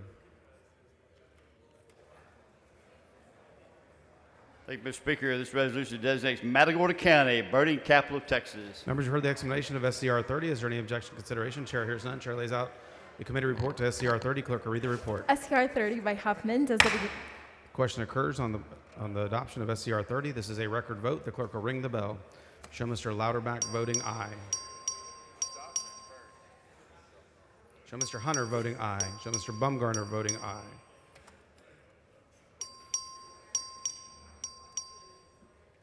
Have all voted? Being 111 ayes, 15 nays, SCR 30 is adopted. Chair recognizes Ms. Schaffner to explain HCR 146. Thank you, Speaker. Members, HCR 146 directs Governor Abbott to award the Texas Legislative Medal of Honor to U.S. Army veteran Ricky Dudley Whitner for his heroism in Vietnam War. Members heard the explanation of Move passage. HCR 146. Is there any objection to consideration? Chair is none. Chair lays out the committee report to HCR 146. Clerk will read the report. HCR 146 by Schaffner, directed. Members, the question occurs on the adoption of HCR 146. This is a record vote. Clerk will ring the bell. Show Ms. Schaffner voting aye. Show Mr. Bumgarner voting aye. Show Mr. Hunter voting aye. Show Mr. Verdell voting aye. Show Mr. McLaughlin voting aye. Have all voted? 127 ayes, 0 nays. HCR 146 is adopted. Chair recognizes Speaker Phelan to explain HCR 148. Bridge City Corn Dog. Members heard the explanation of HCR 148. Is there an objection to consideration? Chair is none. Chair lays out HCR 148. Clerk will read the rest of the report. HCR 148 by Phelan, designating Bridge. Members, the question occurs on the adoption of HCR 148. This is a record vote. The clerk will ring the bell. Show Mr. Hunter voting aye. Show Mr. Bumgarner voting aye. Show Mr. McLaughlin voting aye. Show Mr. Berry voting aye. Have all members voted? Being 111 ayes, 13 nays, HCR 148 is adopted. Chair recognizes Mr. Bumgarner to explain HCR 149. Thank you, Mr. Speaker. Members, this resolution would direct Governor Abbott to present Special Warfare Operator First Class Nathan Gage Ingram of Roanoke, Texas, with the Texas Legislative Medal of Honor for his heroic sacrifice on January 12, 2024. In Gage's honor, I move adoption. Members heard the explanation of HCR 149. Is there objection to consideration? Chair has none. Chair lays out the committee report to HCR 149. Clerk will read the report. HCR 149 by Bumgarner. Members, the question occurs on the adoption of HCR 149. This is a record vote. The clerk will ring the bell. Show Mr. Hunter voting aye. Show Mr. McLaughlin voting aye. Show Mr. Bumgarner voting aye. Have all voted? Being 130 ayes, 0 nays, HCR 149 is adopted. Chair recognizes Mr. McLaughlin to explain HCR 153. Designated Pearsall, Texas is the lineman capital of Texas. Members heard the explanation of HCR 153. Is there objection to consideration? Chair is none. Chair lays out the committee report to HCR 153. Clerk will read the report. HCR 153 by McLaughlin. Members, question occurs on the adoption of HCR 153. This is a record vote. Clerk will ring the bell. Show Mr. Martinez Fisher voting aye. Show Mr. Hunter voting aye.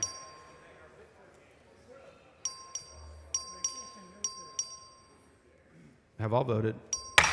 112 ayes, 15 nays. HCR 153 is adopted. Chair recognizes Mr. Martinez Fisher to explain HCR 155.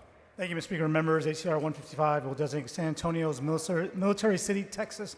Move adoption. Members, you've heard the explanation of HCR 155. Is there objection to consideration? Chair is none. Chair lays out the committee report to HCR 155. Clerk will read the report. HCR 155 by Martinez Fisher. Question occurs on the adoption of HCR 155. This is a record vote. The clerk will ring the bell.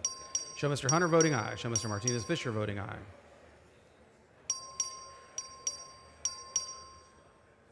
Have all voted? Being 111 ayes, 18 nays, HCR 155 is adopted. Chair recognizes Mr. Hunter to explain HCR 157. Rockport, the redfish capital of Texas. Yes!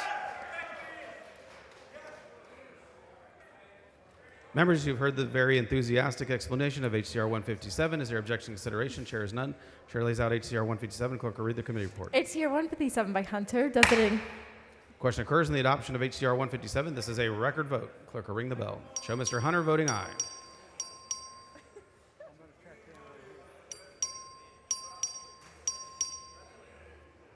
Have all voted? Show Speaker Craddock voting aye. Being 113 ayes, 19 nays, HCR 157 is adopted.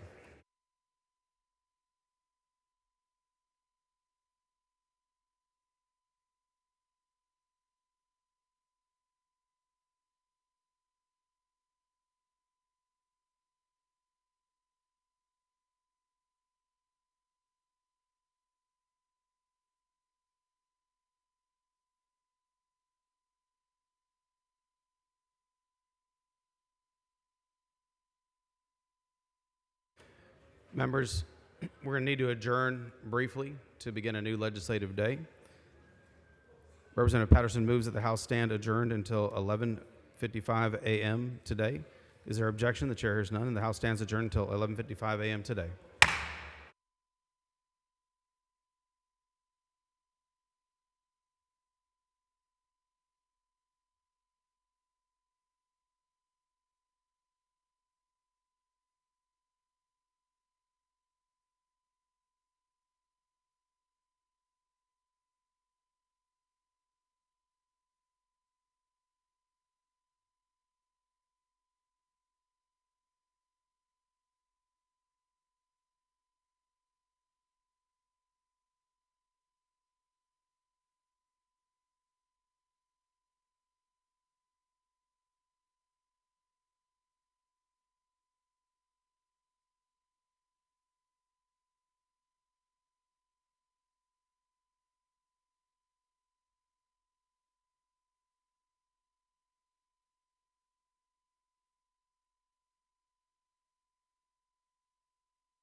The House will come to order. Members, please register.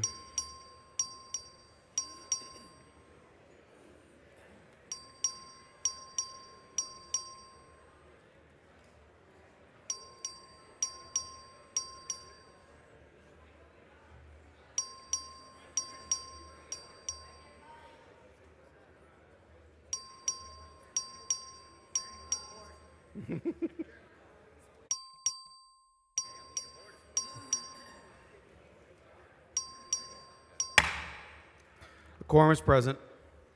Representative Patterson moves to excuse those members on this legislative day who were excused on the previous legislative day. Is there any objection? Chair has none, so ordered. Representative Patterson moves to suspend all necessary rules to take up and consider at this time on third reading and final passage the bills on the local consent and resolutions calendar to be read by bill number and author only, which were considered on the previous legislative day. Is there any objection? The chair hears none, and the rules are suspended.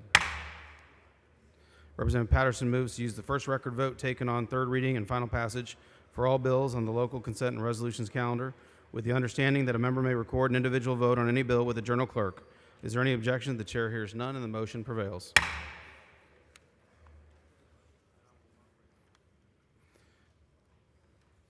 Chair lays out on third reading and final passage SB 204. The clerk will read the bill. SB 204 by Paxton, relating to Handbook on Parental Rights and Education and Training Requirements on Parental Rights and Education for a member of the Board of Trustees of a school district. Chair recognizes Representative Leo Wilson to explain the bill. Members, this is a parental rights handbook. It currently comprises of all the parental rights that are found mostly in the Education Code, but several in the Health and Safety Code, some of them in federal regulations, and it puts them in one nice spot. It also lets school board members have to partake in the training of what parental rights are available to them so that they know to not violate either the student rights or parent rights. And so this puts it all in one nice online handbook. I move passage. The question occurs in the final passage of SB 204. This is a record vote. The clerk will ring the bell. Show Ms. Leo Wilson voting aye.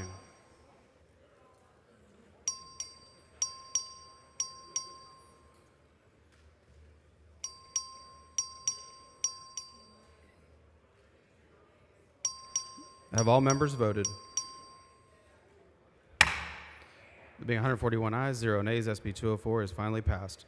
The chair lays out on third reading and final passage the following bills to be finally passed by the record vote just recorded on SB 204. The clerk will read the bills. SB 437 by Hinojosa Valdago, SB 568 by Betancourt, SB 612 by Hinojosa Valdago, SB 672 by Hughes, SB 710 by Akar, SB 823 by Middleton, SB 876 by Birdwell, SB 904 by Zaffarini, SB 905 by Zaffarini, SB 968 by Zaffarini, SB 1084 by Campbell, SB 1207 by King, SB 1230 by Hughes, SB 1313 by Cook, SB 1504 by Middleton, SB 2232 by Hinojosa of Noasis, SB 2366 by Hughes, SB 2367 by Colcourse, SB 2398 by Campbell, SB 2515 by Hughes, SB 2520 by Betancourt, SB 2589 by Zaffarini, SB 2786 by Creighton, SB 2790 by West, SB 3048 by Birdwell, SB 3050 by Hughes, SB 3052 by Parker, SB 3053 by Parker, SB 3056 by Hagen-Butte.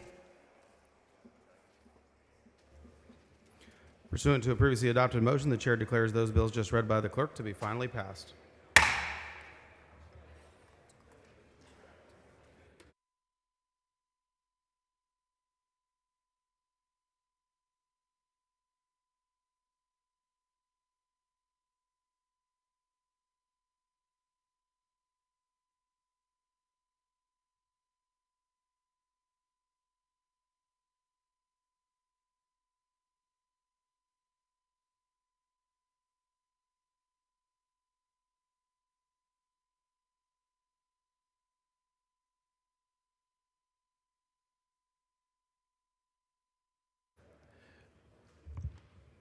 Members, I want to just take a moment to thank Chairman Patterson, Vice Chair Bowers, the Local and Consent and Resolutions Committee for their tireless work this session in working on these bills on behalf of the House and also on behalf of the Senate.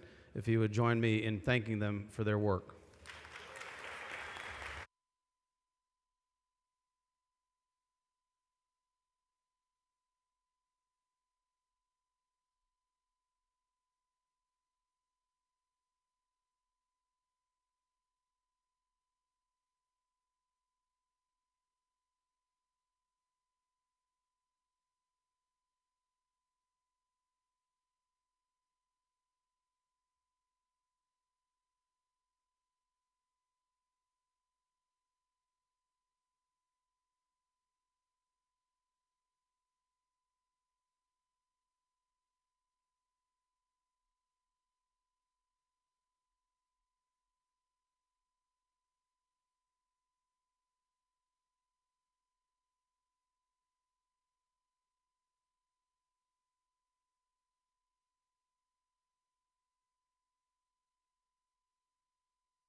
Please excuse Mr. Longoria because of important business on motion of Ms. Rose. Is there objection? Chair is none so ordered.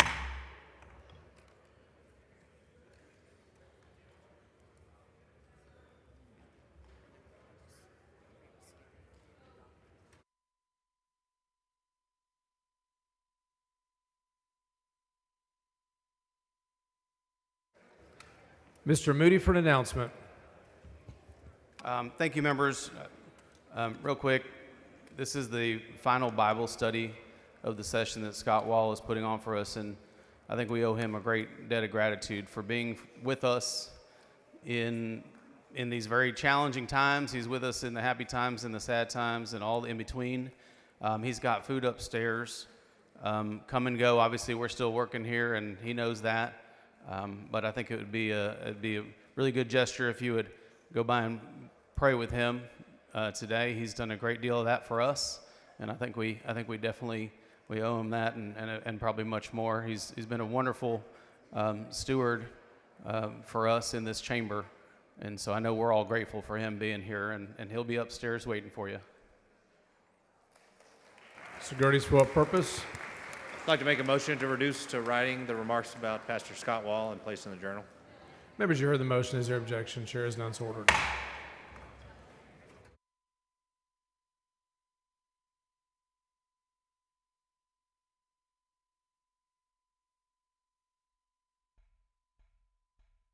Members, please take your seats. We have a memorial resolution. The chair lays out the following previously adopted resolution. The clerk will read the caption.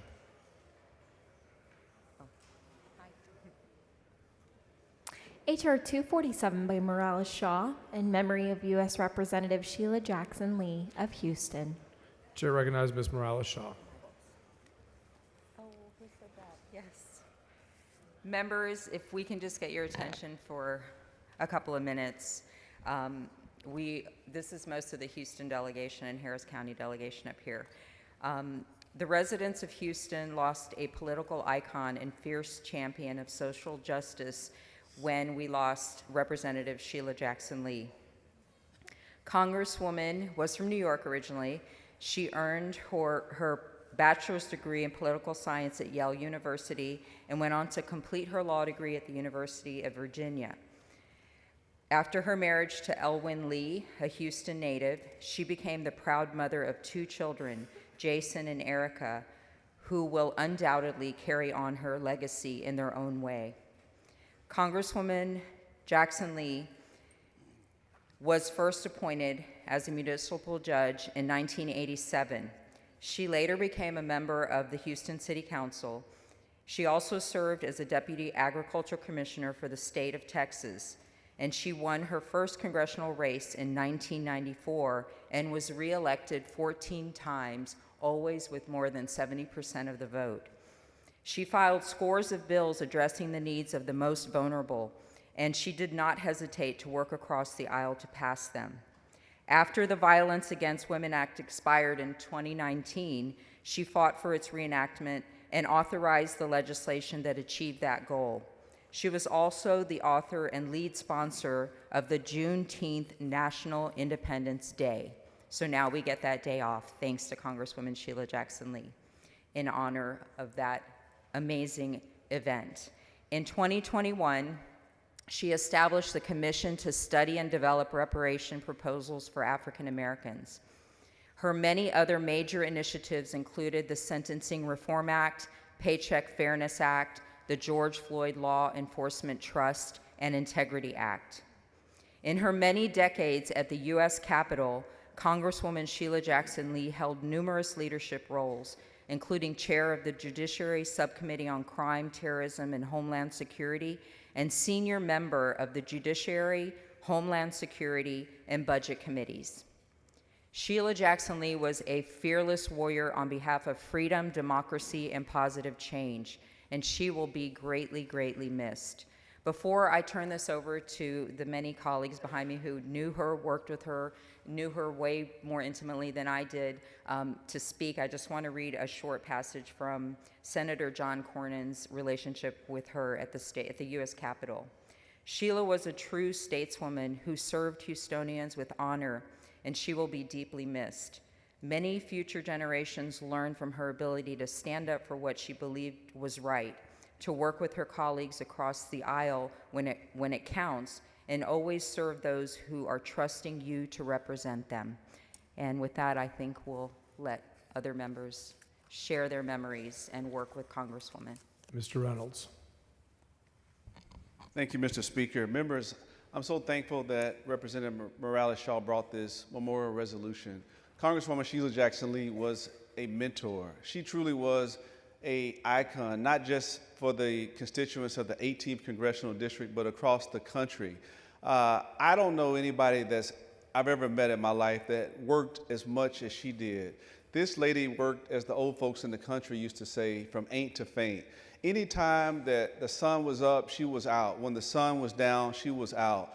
When she was not in Congress fighting for many of the bills that Representative Morales-Shaw just mentioned, she was in her district. She was attending funerals. She was attending weddings. I joked with her that there had to be another person because there was no body that could be two places at one time but Sheila Jackson Lee. She truly was committed to public service.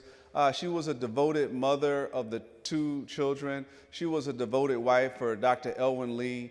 She was a proud Christian. She was a fierce advocate for always being willing to be on the front line, speaking truth to power. She really was a personification of Maya Angelou's phenomenal woman.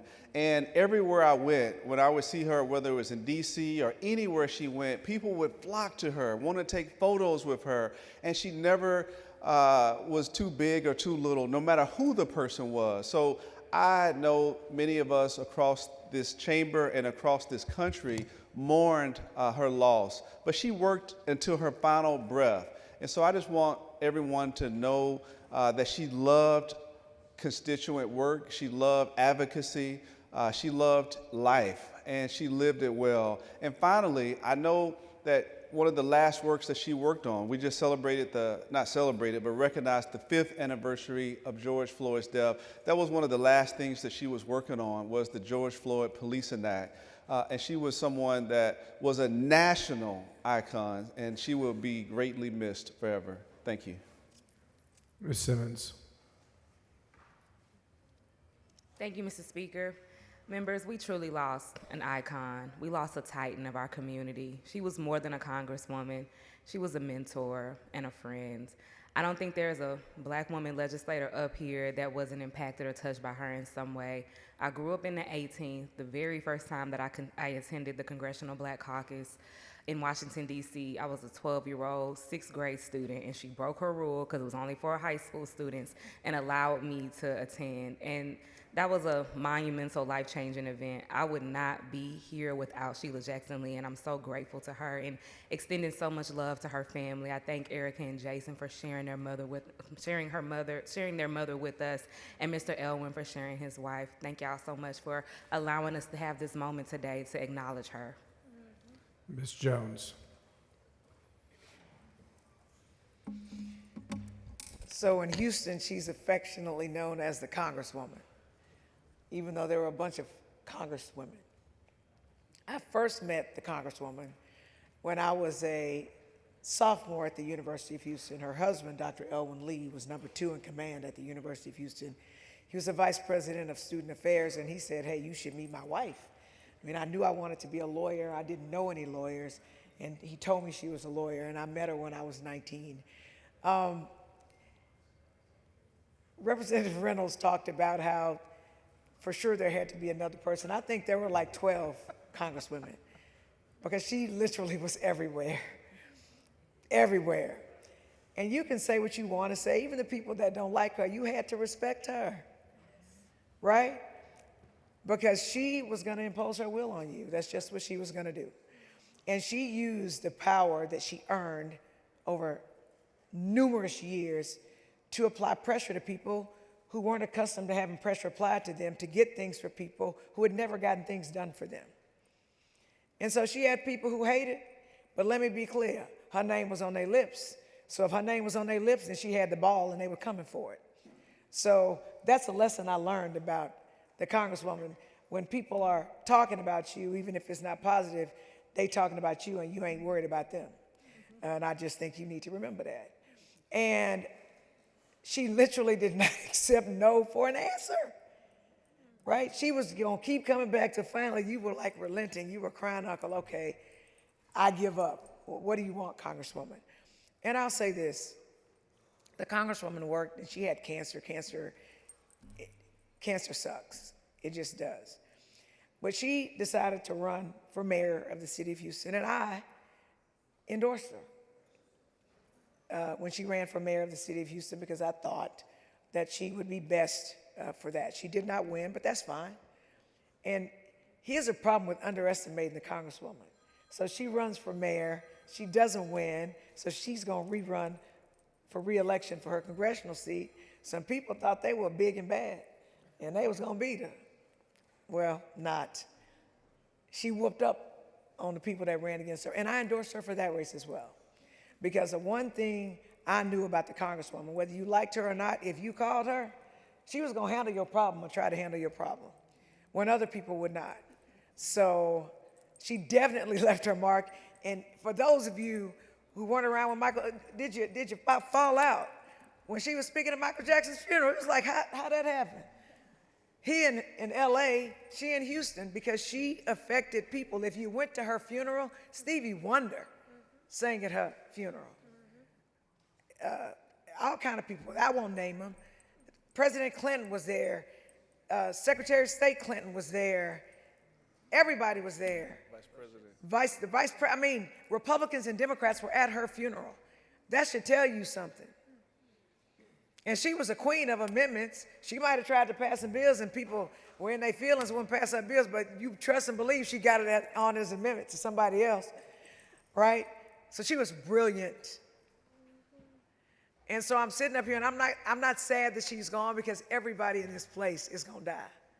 But the question is, when you die, are people still talking about you and did you leave a lasting legacy? And guess what? She did. So I'm thankful that you brought this memorial resolution because no one deserved it more, because whether you loved her or you hated her, you talking about her now. And that says volumes. Mr. Dutton. In 1972, I met Sheila Jackson Lee. 1972. She worked at United Energy Resources, and I worked for Conoco. And she and I served on the NAACP Energy and Economic Development Committee. And if you remember at that time, Jimmy Carter was considering taking price controls off energy. And through the NAACP Energy and Economic Development Committee, we came up with a resolution that said we thought it was a good idea to take price controls off. And so Sheila and I, well, not me, Sheila decided that we ought to go see President Carter. And I said, well, Sheila, how are we going to do that? She said, don't worry about that. Let me work that out. And so she called me one day and said, Harold, come on, we got to go see President Carter. And we're going to talk to him about taking off the price controls on energy. And so we went, and Sheila did all the talking. I never said a word except hi. And after that, Sheila did all the talking, and when we left, she said, Harold, you didn't say anything. I said, Sheila, you said it all. I didn't have to say anything. And later, Jimmy Carter took off the price controls on energy. Wow. And that was how I started with Congresswoman Lee. She and I got to be very close friends to the point where I think that some people don't know this, but really, I guess I was kind of responsible in a way for her first getting into elected office, because Anthony Hall, who was a city council member, decided he wasn't going to run for re-election, and Kathy Whitmire was the mayor, and they called me and asked me to run for city council. And I said, well, Kathy, I don't really want to be a city council person. And she said, well, think about it. I said, okay. I got home that night, and first call I got was from Sheila Jackson Lee. She said, Harold, I want to do it, and I don't want you to do it. I won't run against you, but I'd really like to do it. I said, Sheila, let me think about it. That morning I woke up and the phone rang again. It was Sheila, and she asked, was I going to, and I said, no, I'm not going to do it. You can do it. So I called the mayor and said, guess what? I'm not going to do it, but I know who will. And she said, who? And I said, Sheila Jackson Lee. And this is the truth. And Kathy Whitmire said, that's exactly who we didn't want to do it. and so I said, well, you're stuck with her now, so you better you better behave, because I can tell you Sheila Jackson Lee is going to change city council. Nikki Giovanni said something to me one day. She said, you're never dead until nobody remembers you. And so Sheila Jackson Lee will live forever. Ms. Bowers. Thank you, Mr. Speaker, and thank you. I want to thank my desk mate, Representative Penny Morales-Shaw, for pushing me when it came to making sure that we were asking Chairman Patterson to make sure that we had this moment. And I want to say that Congresswoman was my neighbor. I grew up in the 18th Congressional District, and the many times that she backed out of her driveway and turned around and drove into ours, not knowing that she would be the Congresswoman, when she was just talking to my daddy about, maybe I'm gonna run, right? Just remembering those days fondly, and even to the point when accepted the call to service and began serving, and seeing her in Washington and seeing her back at home, and her encouragement, the fact that she was the type of leader that would answer the phone. I want to talk about the humanistic and humanitarian side of her. She saved a lot of people, whether that was those that were hungry or those that were held captive. And she took those calls from leaders like us standing here before you and in this body at any time. And so I want to say thank you to Penny for making sure that we took this time, and for the speaker and the body for making sure that we were allowed to give this tribute to her. She was a great encourager, and I'll never forget her for all the moments that we shared. She called my sister and I her babysitters, to Erica and Jason, but I don't ever recall babysitting them. So, but it was a fond thing, and I accepted it as a badge of honor when she would say it. So thank you for giving me a moment to say that. Ms. Thompson. I've had the privilege of knowing Sheila for a long time, and she was my Congresswoman. But if there's anybody can get on your last nerve, she could. She could make you want to jerk your hair out. Yeah. Because when you didn't want to do something and she was trying to convince you that you should, I'm telling you. But she had such a dedication. I just want to take this moment to thank her family for having lent her to us, the public in general, for so many years, and for her having the tenacity to go out and fight. Even in the face of defeat, she would get up and live to fight another day. I just want to say that I was honored to have known her. Mr. Wally. Thank you, Mr. Speaker, for allowing us to pay a tribute to an icon, not just in Houston, not just in Texas, but to the United States of America. I had the pleasure of working for Sheila in my early years in politics as a public, ma'am. Yes, Ms. T, I did carry her purse. I gladly carried that purse, whether it was pink or lime green. I carried that purse proudly for several reasons, because I got to know Sheila personally, even though she'd cuss me out a lot. And I learned about the old school way of doing politics in retail politics. And she was tenacious.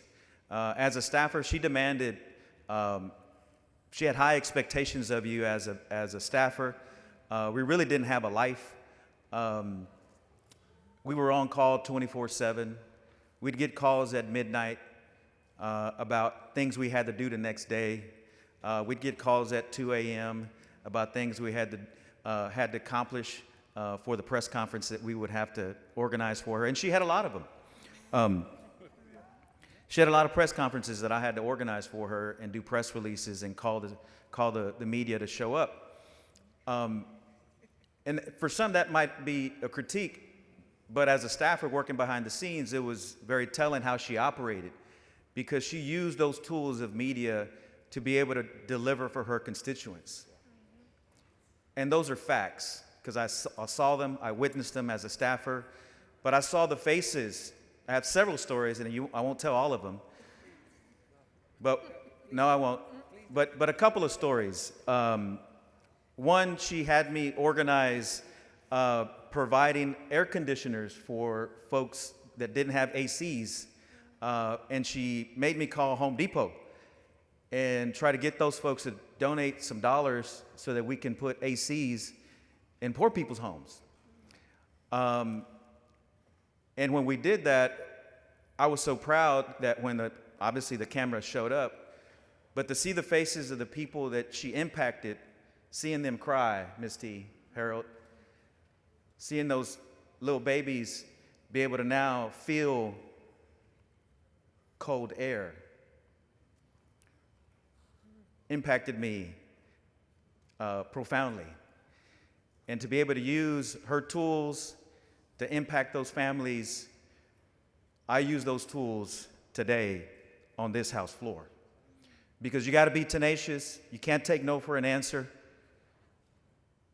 and you got to know that there's a higher being working through you to help those people. And we have to remember that on a daily basis as we end this session, that it's the people back home that we need to worry about. Not the lobbyist, not the big corporate donor, those people back home. And Sheila did that. Sheila did that. She was also really good about bringing you in and mentoring you, because I was 20, 21 at the time, last story. She had worked us to the bone one week, and we were tired, but she calls the office at the Mickey Leland Center and says, "Hey, Wale, I need you to meet me at the Hyatt Regency Hotel." Luckily, I didn't drive her. I wasn't her driver, thank God. But she says, "Come meet me at in the back of the hotel, and you'll go through Secret Service." And I was like, I don't know what that is. And she goes, "No, well, you'll have to provide your ID and your social." Well, there was a small room back there, and who was standing there in a in a corner of a hotel ballroom, very intimate setting, was President Bill Clinton. And she grabs me by the hand and she's like, "I want you to meet the president." Here I was, 2021, getting to meet presidents of the United States. She was extremely loyal, tenacious, and she would call you at 2, 3 in the morning so that you can get things done for those constituents. So I was proud to know her.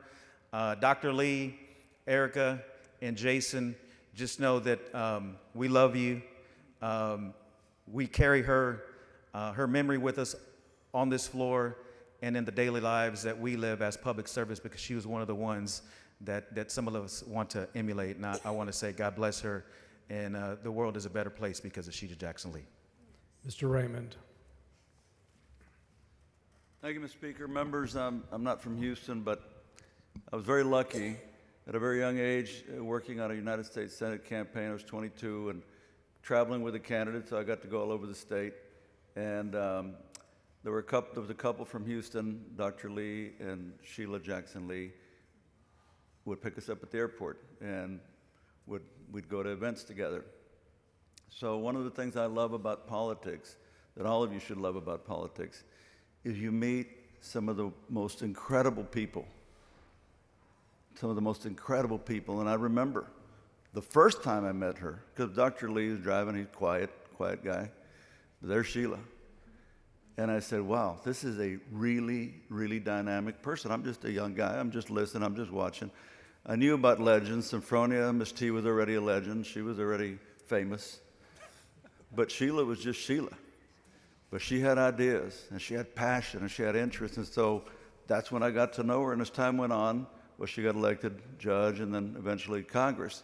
And so always stayed a friend. When I think of Sheila Jackson Lee, the last time I saw her, she was sick. We both spoke at a funeral in Houston of our dear friend, Judge Overstreet. But Sheila Jackson Lee was not just Houston. Sheila Jackson Lee was not just Texas. Sheila Jackson Lee was the United States of America. She was the best that this country puts forward. And these are the folks that you meet in this endeavor that we've all taken. You meet some of the best people, and this is one of the best you could ever know. May God bless her and thank her for all that she did. I love her spirit. She never, ever stopped caring. She never, ever gave up. And I'm sad that she's gone, but I'm so glad that she lived. Ms. Flores. Thank you, Mr. Speaker. I'll be brief. I would be remiss to not say something about Sheila Jackson Lee. She was a friend and a mentor. I met her when she was a State Bar of Texas director, and she was just starting off to just start plotting her path to power. And she sure did it, and she was so amazing and so much, it was an honor to watch her as she grew from stage to stage. But I'll have to say, as a former president of the National Women's Political Caucus, we will be forever grateful. I know we endorsed her many, many times in all her political endeavors, but she never forgot us. And she would always pick up the phone and make sure that we had access to places and opportunities to be, to have places to have events and things. And Sheila just never forgot us. She was a phone call away. She always remembered who her friends were, and she was always willing to help us. And so for that, I and the National Women's Political Caucus are forever grateful to her for her leadership and her strength and for showing what a powerful woman is. And I sincerely appreciate her. Thank you for letting me say something. Ms. Morales-Shaw to close. So members, just a couple more words. When Jolanda said if you called Congresswoman, she answered, she was talking about a CEO of a multinational organization that needed an international agreement. She's talking about a Jewish husband and wife that were about to lose their small business, and she saved it for them. She's talking about the mother of 3 small children escaping an abusive relationship. She sheltered them. She just never slept, and she never said no. I would say rest in power, but she's probably not resting. She's probably some other realm serving those who need it. And I'm just grateful that we took these few precious moments to give her this recognition. And members, I'm super grateful to each of you for allowing us to have these few minutes on the floor to honor her, and to Chairman for making sure that this resolution made it to the floor of this session. Mr. Speaker, Mr. Ellis, for what purpose? I move that all the remarks honoring Congresswoman Sheila Jackson Lee on H.R. 247 be reduced to write and placed in the journal. Members, you've heard the motion. Is there objection? Chair is none, so ordered. Thank you.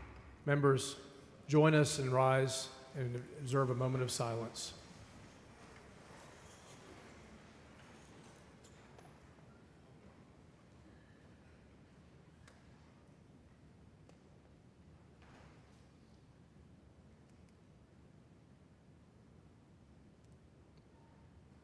Thank you. Very good. Thank you, Penny.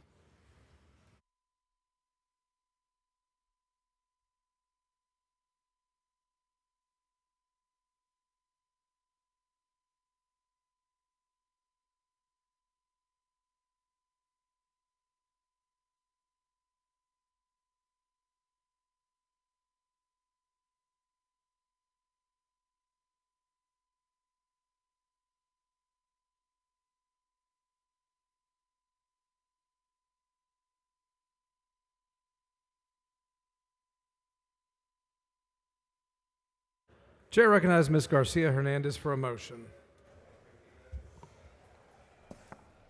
Mr. Speaker, members, I move to suspend all necessary rules to take up and consider House Resolution 1423, recognizing May 28, 2025 as Irving Fire Department Advocacy Day at the State Capitol. Members, you've heard the motion. Is there any objection? Chair is none, so ordered. Following resolution, clerk will read the resolution. H.R. 1423 by Anshia, recognizing May 28, 2025 as Irving Fire Department Advocacy Day at the State Capitol. Ms. Garcia Hernandez. Thank you, Mr. Speaker. Members, today we celebrate 100 years of service, bravery, and commitment from the incredible men and women of the Irving Fire Department. This department was founded in 1925 with just 20 volunteers. It was originally tasked with protecting a single square mile of land with only a four-wheel pull cart carrying a 20-gallon water barrel.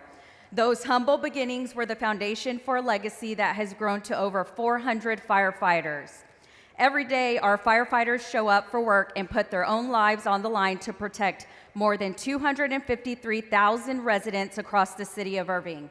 Today, the Irving Fire Department operates out of 13 stations, staffing a fleet of engines, trucks, and ambulances, while also leading specialized teams in swift water rescue, hazardous materials, and technical rescue.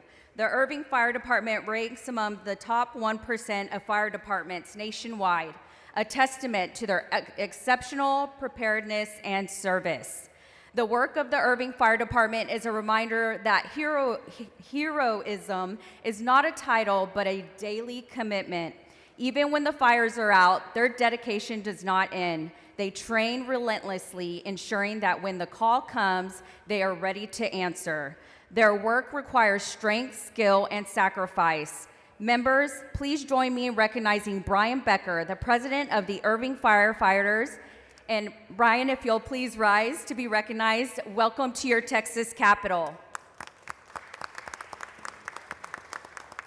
To all of the former and current firefighters in Irving, we thank you for your service. We join you in celebrating this huge milestone. Thank you, Speaker. Move passage. The question occurs in the adoption of the resolution. Is there any objection? Chair hears none, so ordered.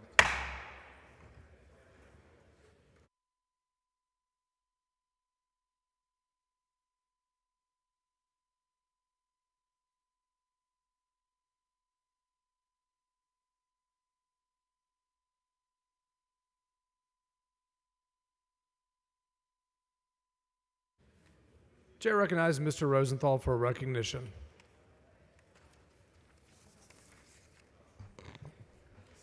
Thank you, Mr. Speaker. Today, I'd like to take a couple of minutes to recognize my staff in the gallery. Would you all please rise up? Oh my goodness, thank you so much for everything that you do for me and for us, for the state of Texas. I'm going to start with the longest serving member of my staff is Karina Gonzalez, a district director, House District 135. She has a Bachelor of Science degree, like kindred spirits, Bachelor of Science in Environmental Science, Engineering, and Technology. Karina been holding it down in the district since 2022. Listen, our district directors are our ears and our eyes in the district, but also our face. So thanks for standing in for me, for being there for our constituents, for showing up with me at all the school board meetings, all the firefighter, ESD meetings, and everything else that we do, for helping to form those relationships in the district that are so important, and for holding it down when you're out on an island with no support. Thank you for all that you do. So I also, before I get to the senior office staff, I want to recognize our two policy analysts. Zane Memon is from Houston, brought to the office through the Hobby Fellows program, so he's our Hobby Fellow. Has been doing outstanding policy analysis work, and after session he plans to utilize his policy skills and study for the LSAT to pursue his dream of becoming a lawyer. And then policy analyst Vedant Ramabhadran. I know your dad. I know he is very proud of you. He's from Houston also and came to our office through the esteemed TLIP program. So I'm really pleased to have both a Hobby Fellow and a TLIPper. I want to congratulate you on graduating from the University of Texas a few weeks ago, hook 'em horns. After session, Vedanth plans to work in public health policy, and he's going to be traveling internationally, so good luck to you. I want to recognize my man, Devin Daniel, Legislative Director, who has just been promoted to Deputy Chief of Staff. Thank you very much for all that you do. This man came to us from the Legislative Study Group, where he was Deputy Director and Policy Analyst. And let me just tell you, there are not very many people in this building, or that I know, that I think are better researchers than I am. This dude is a machine. Thank you so much for all you do and doing the work in real time. You're amazing, you really are. And then the one that holds it down for me, Ariana Azimi, who came to us from Raise Your Hand, Texas. She's just the best. A truly kind soul who has realized the vision of making this office a warm and welcoming place for visitors, for advocates, for allies, for other staffers when they need a refuge and a place to hang out. You provide that for them and for me. Like, I need that space too. So to a group that knows how to work hard and play hard, thank you from the bottom of my heart. There is no way any of us can do any of this without staff, and I just want to hold you out for the great job all of you do. Thank you.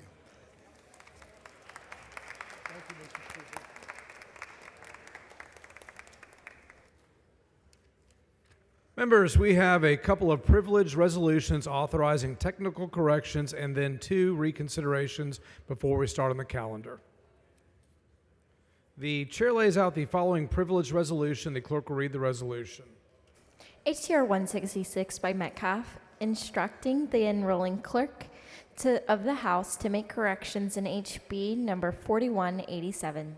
Chair recognizes Mr. Metcalf. Thank you, Mr. Speaker. Members, this resolution authorizes technical corrections in House Bill 4187 to correct a section numbers. Let me briefly explain what's going on here. Legislative Council identified certain technical issues created by Senate amendments. To address these issues, we must introduce this concurrent resolution. This resolution instructs the enrolling clerk to correct specific technical errors found in the bill. Section 11 of House Bill 4187, we correct a statutory reference from 442.034 of the proper section to 442.0062. I move adoption. Members, is Wiener for what purpose? Parliamentary inquiry. State your inquiry. Are we able to view these technical or these HCRs anywhere? They're on TLIS. They're on TLIS. Thank you. HCR 166. Move adoption. The question occurs on the adoption of HCR 166, record vote required by the Constitution. The clerk will ring the bell.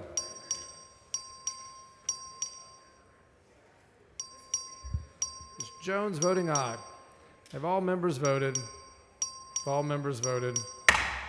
121 ayes, 0 nays. The resolution is adopted. Chair lays out the following privileged resolution. The clerk will read the resolution. HCR 167 by Hicklin, instructing the enrolling clerk of the House to make corrections in HB number 1314. Ms. Hickland. Mr. Speaker and members, this resolution authorized technical corrections to HB 1314 to correct a subsection reference. I move adoption. Question occurs on the adoption of the resolution. Record vote required by the Constitution. Clerk, ring the bell. Have all members voted? Have all members voted? 119 ayes, 0 nays. The resolution is adopted.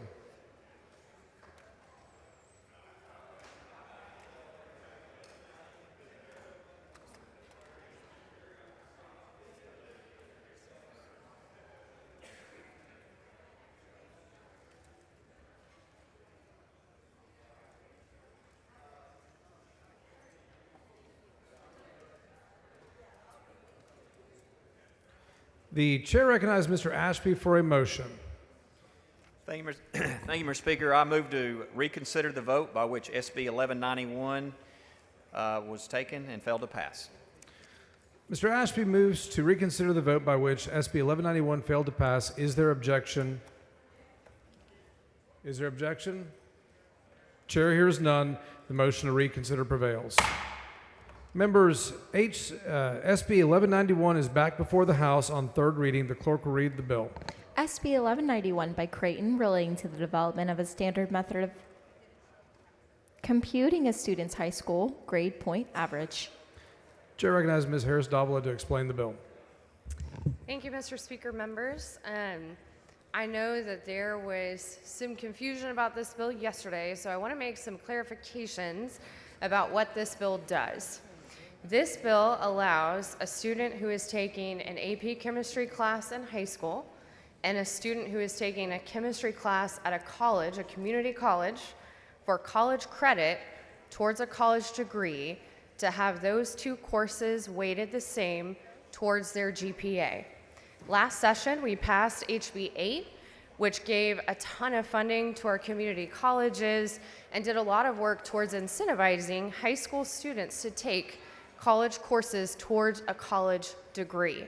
This bill will ensure that those students who take that dual credit college course from a college professor are not penalized in their high school GPA for taking those courses, because we have students who are in high schools that don't have access to AP classes or don't have access to IB classes, but they do have access to their local community college to take a college course that will give them credit towards their college degree. And these are courses, again, they have to be the same.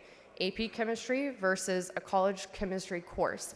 The other students that this helps is a student who is maybe a college athlete and they don't have time in their schedule to take the AP or the IB course, but they still want to be considered for scholarships. And so this allows them to take those dual credit college courses and have those weighted towards their college degree. So those are the students that we're trying to help. I'm very passionate about this because I think dual credit is a way for a lot of our high school students to get a four-year college degree at a cheaper price, but still with the same rigor. And with that, I'm happy to answer questions. Mr. Speaker, Ms. Collier, for what purpose? will the gentlelady yield for questions? Gentlelady yield yield. for questions. She yields for questions. Representative, I want to make sure I understand the concept behind the bill. So you Yes, ma'am. you explained that there is a shortage of AP instructors in rural areas. Is that right? Yes, ma'am. So there are sufficient instructors for dual credit courses in rural areas. It depends on where you are, but a lot of rural areas do have a college nearby that a student can take a college course from a college professor at, yes. So it's not necessarily the instructor, it's the college that's not near? That So is the challenge? Can you ask your question one more time? So I'm trying Just to to figure help out. me out. Yes. So you said that there's a shortage of AP instructors, and then there's sufficient dual credit course instructors, but then you said something about there may not be a college nearby the school. Okay, I misspoke then. Okay. So, and I'll recap too. These are the students we're trying to help. If you're a student in a high school that does not offer AP courses or IB courses for whatever reason, but you do have a local community college nearby that offers a college course that's from a college professor, we want those students who complete those college courses to have the same weight towards their GPA as the students that do have access to AP and IB in their high school. So AP courses are college level, they're more rigorous courses, is that right? That is not correct, I don't Okay. think. AP courses, yes, they're college courses that are taken in a high school, but community colleges, those are a college professor offering a college class, and I will add Oh, no, those. no. I wasn't trying to say that the community college, I love my community college. Yeah. What I'm saying is the AP course that's taken in the high school is a rigorous college level course. And now that you're saying it, are you saying that you can take that course at the community college because it's equivalent in rigor and it should be now equivalent in weight? Yes, ma'am. That's what we're saying. Okay, so you're trying to redirect those students to the community college. If it works better for them, and I'll add, these community colleges work with UT, they work with A&M, they work with all of the four-year colleges because those four-year colleges have to agree to take those courses and apply it towards a student's degree, right? And so those community colleges work hand in hand. They're accredited the same way that AP courses are. Members, please take your conversations outside the rail.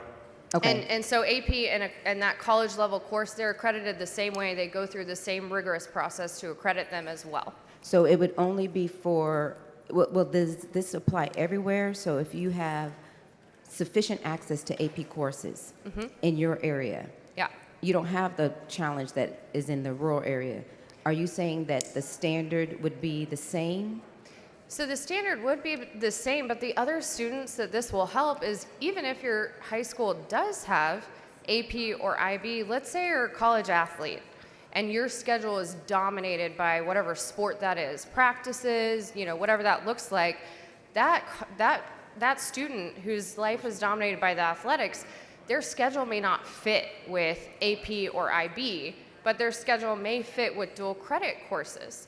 And so this allows those students to take these dual credit college courses from a college professor and not be penalized because they don't weight the same towards their GPA. Okay. I'm going to let some other people ask questions Okay. because I want to run out of time. But Thank thank you you. for answering. Yes, ma'am. Okay. Great. And members, Dr. Buckley is going to lay out an amendment. He's working on it, so I'd like to let him go ahead and do that, and then I'm happy to answer any other questions. The following amendment, clerk read the amendment.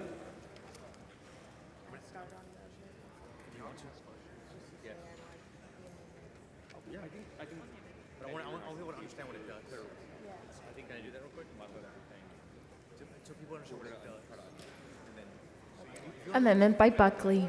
Dr. Buckley. Thank you, Mr. Speaker, members. First of all, thank you all for your attention on this matter. This amendment, I believe, will solve some of the concerns that members have had, and that is this amendment separates to make sure that the additional weighting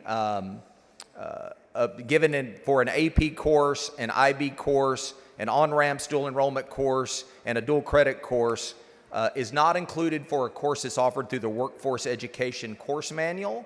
So what that does is it separates kind of our CTE dual credit and the weighting of those courses from our AP and our purely rigorous academic courses, so that it is it keeps our weighted GPA towards those more rigorous courses, and I believe that sort of solves the issues members have had with this. Mr. Speaker? Yeah. Mr. Bernal, for what purpose? Does the gentleman yield for a couple questions? Gentleman yield for questions? Absolutely. He yields for questions. Dr. Buckley, I want to make sure that people understand what the amendment does. And if they could give us a moment, since I think people aren't exactly sure where they are on the bill, I'm not certainly telling you what to do, but I want people to understand. Is it fair to say that what the amendment does,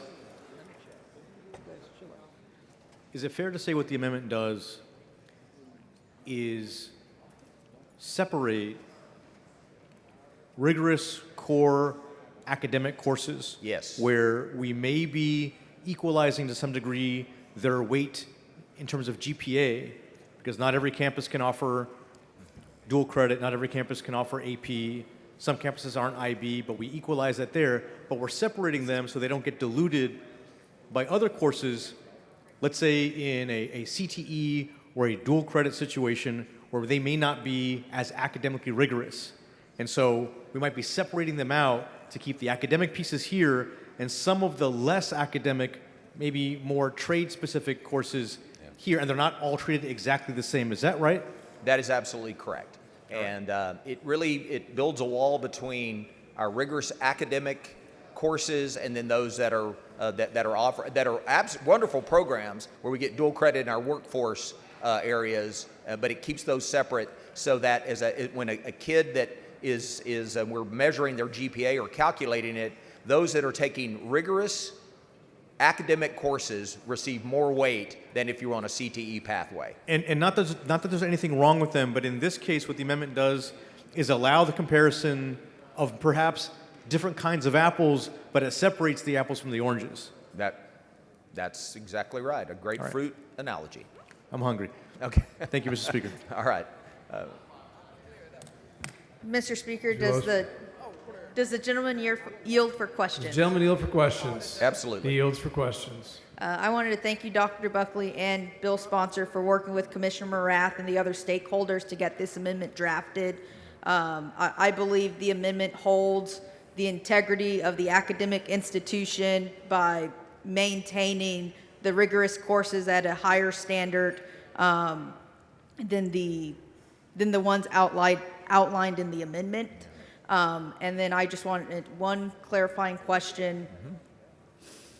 My concern yesterday was you have a valedictorian scholarship, a salutatorian scholarship. Those people get like free rides to colleges across the state along with your top 10%.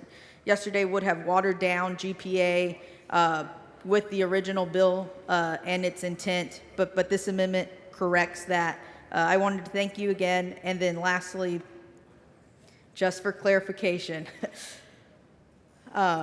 now CTE courses, it is at the discretion of a local school board to decide at what rate, what credit level, what GPA level those courses are at in comparison to what will be standardized across the board. That is absolutely correct. Thank you so much. Absolutely. Thank you. Mr. Speaker, does the gentleman yield for a question? Gentleman yield for questions. Absolutely. He yields for questions. Thank you, Chairman Buckley, and thank you, Representative Harris Davila. I was brought to my attention, my community college is very much in favor of this programming because it helps, the dual track courses and allows them to get the credit. And I also understand that it helps rural communities and rural school districts that may not have the AP courses as well to be able to compete for scholarships and all of that. Is that correct? That is correct. Okay. Well, I thank you for the clarification, and I'm glad it's moving forward, and I'll be voting for it. Thank All right. you. Thank you very much. Mr. Speaker, Scrivener, for what purpose? will the gentleman yield for questions? Gentleman yield for questions. So I will, Yields for questions. I will be supporting this bill.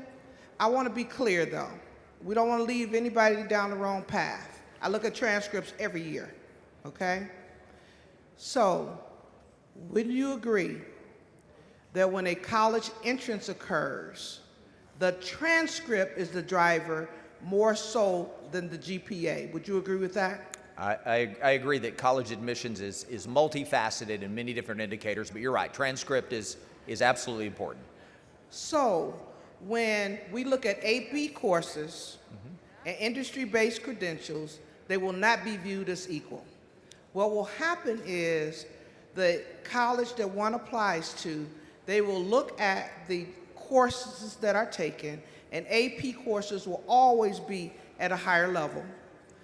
And your college courses, because you, in most cases, lead to an associate's degree, will also be up there at that level.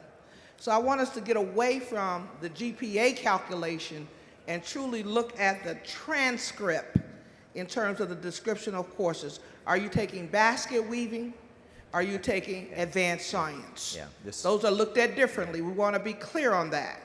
So, but what I'm hearing out of the bill, and correct me if I'm wrong, and I think your amendment shares that, is that we want to make sure that the student gets credit for their completion of the on-ramp courses, which is your industry-based credentials, appropriate credit for the AP courses, and appropriate credit. So credit is a little different, right?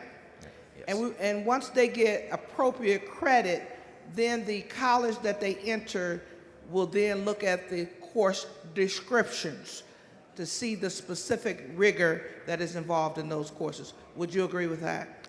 Absolutely. So this amendment clears up some things, but I still don't want to fool people to think that those are equal. They are not. No. But what they will do is give those students the credit that they need to be able to move on to that next level. Absolutely. Thank you. Thank you for your question. Mrs. Weiner, for what purpose? Will the gentleman yield for some questions? Gentleman yield for questions? Yes, I'll yield for question. Thank you, Representative Buckley. I'm trying to wrap my mind around your amendment and this bill, and I appreciate y'all laying everything out here. Just so I kind of understand this baseline, right now, the commissioner has the ability to set some of these standards under current law, correct? He may do so, yes. Has the commissioner done so? No, typically the commissioner doesn't wade into that, and the districts make that decision Okay, on their own. pardon me, but I have not known our education commissioner to be shy about using power he's authorized to have. Do you know why the commissioner hasn't done that so far? I'm not advised. Okay, thank you. Mr. Jones, for what purpose? Will the gentleman yield for questions? Gentleman yield for questions? Yes. He yields for questions. Thank you, Chairman Buckley, for trying to resolve the issues with the bill previously, because I agree with Representative Harris Davila. I agree that yesterday I was trying to figure out, day before yesterday I was trying to figure out what problem is she trying to fix. So I agree that that's a problem, right? But I know that we've tried as a body on many legislatures before I got here. We pass a bill and we find out that we didn't cover everything and we're always doing fixes. And that's what I want to avoid, right? So I clearly don't want Johnny to be able to take woodshop and me take AP Calculus and he be valedictorian. I believe that your bill fixes that, your amendment fixes that. But let me tell you, and I've looked at your amendment, let me tell you what I spoke with Rep. Davila this morning, and we talked about, I was trying to figure out what do you want to do? And I think we both want to do the same thing. So here's what your amendment fixes. It distinguishes between the types of dual credit courses, right? It clearly separates college level and dual credit courses, right? You agree with me on that? Yes. Okay. And if you look, The gentleman's time has expired. motion to extend time. We're in the final 10 days. There is no extensions of time. Okay, then I guess I'm gonna have to Move speak adoption. Mr. Buckley sends up an amendment. It's acceptable to the author. Is there any objection to the adoption of the amendment? Chair hears none. The amendment. There is objection to the adoption of the amendment.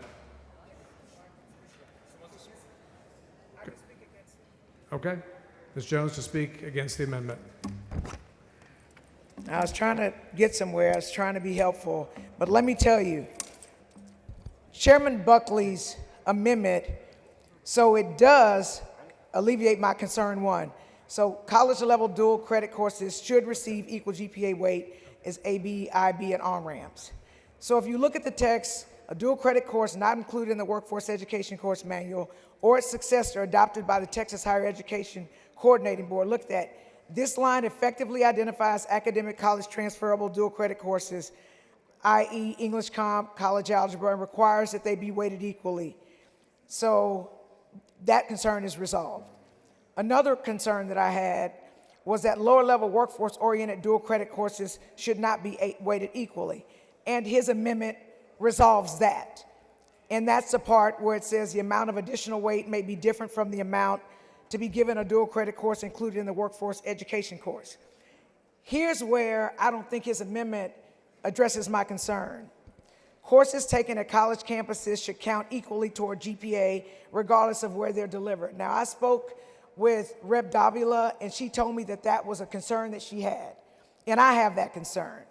So my issue is that I want a dual credit course taken at a college physically or virtually to be treated equally as AP or IB taught in a high school. His amendment does not fix that. And she told me that that was something that she was concerned about. So a student taking geometry or history at a community college could still receive a lower GPA weight if the district chooses to discount it due to delivery setting.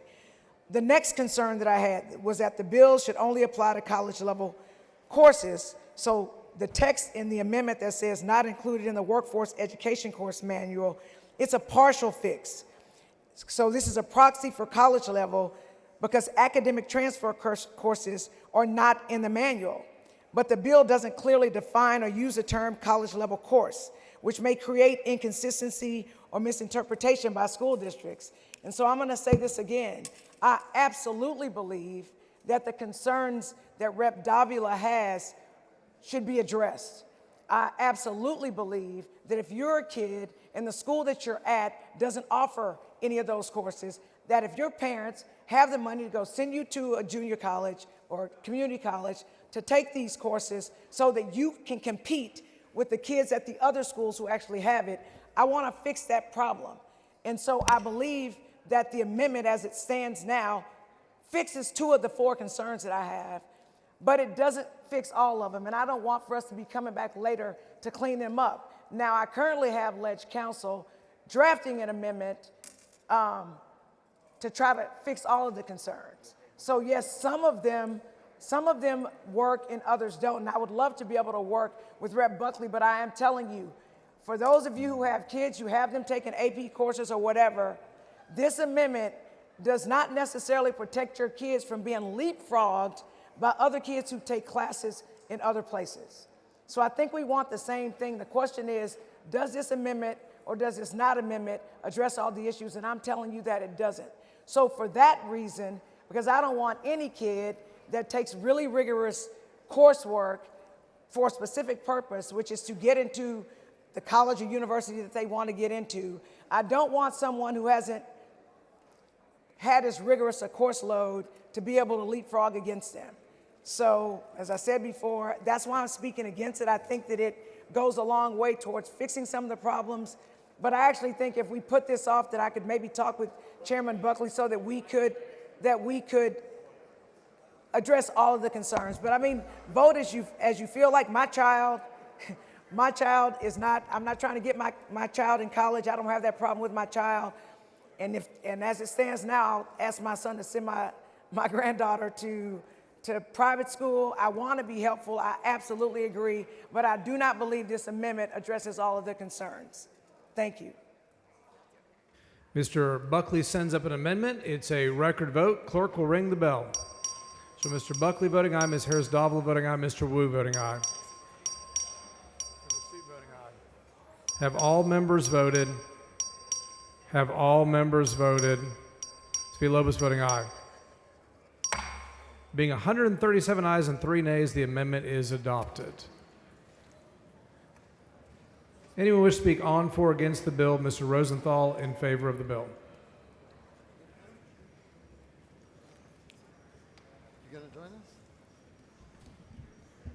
You don't have to. So I have assembled the Engineering Caucus of the Texas House of Representatives, and as amended, we are totally for this bill. Mr. Turner in favor of the bill. Thank you, Mr. Speaker. Members, just very briefly, I voted against this bill yesterday. I'm glad we have this reconsideration before us now.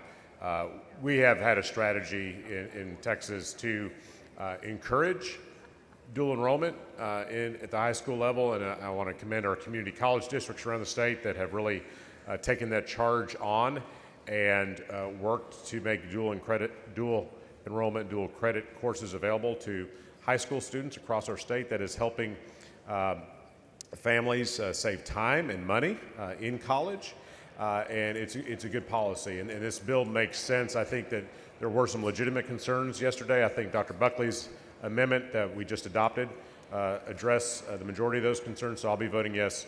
Encourage everyone else to do the same. Dr. Buckley in support of the bill. Thank you, Mr. Speaker. Members, this bill as amended, I believe, is important as we expand opportunity for our young folks in our public schools to attain college credit while in high school and to challenge themselves in very rigorous coursework. Mr. Speaker. Mr. Wu, for what purpose? Would the gentleman yield for questions? Gentleman yield for questions? Yes. He does. Yes.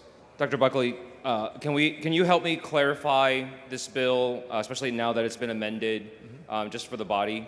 Yes, sir. Under the current law, what the law is right now before we change it, the commissioner of the TEA may develop a standard that puts AP, honors, international baccalaureate, and dual credit, and to give them additional bumps in grades above regular classes. Is that correct? That is correct. Okay.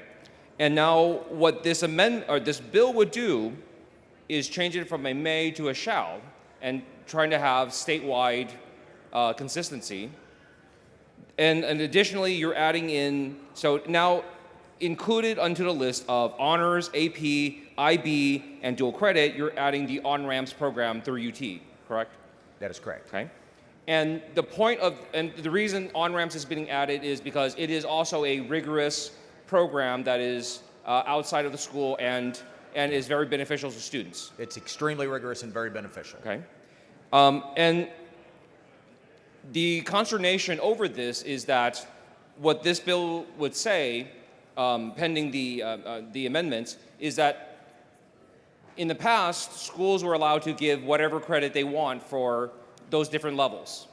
And this is saying they should all be the same level, because an AP program might be rigorous at one school, but not as rigorous at another school, and an IB program might be rigorous over here, but not rigorous, so that you can't say for sure that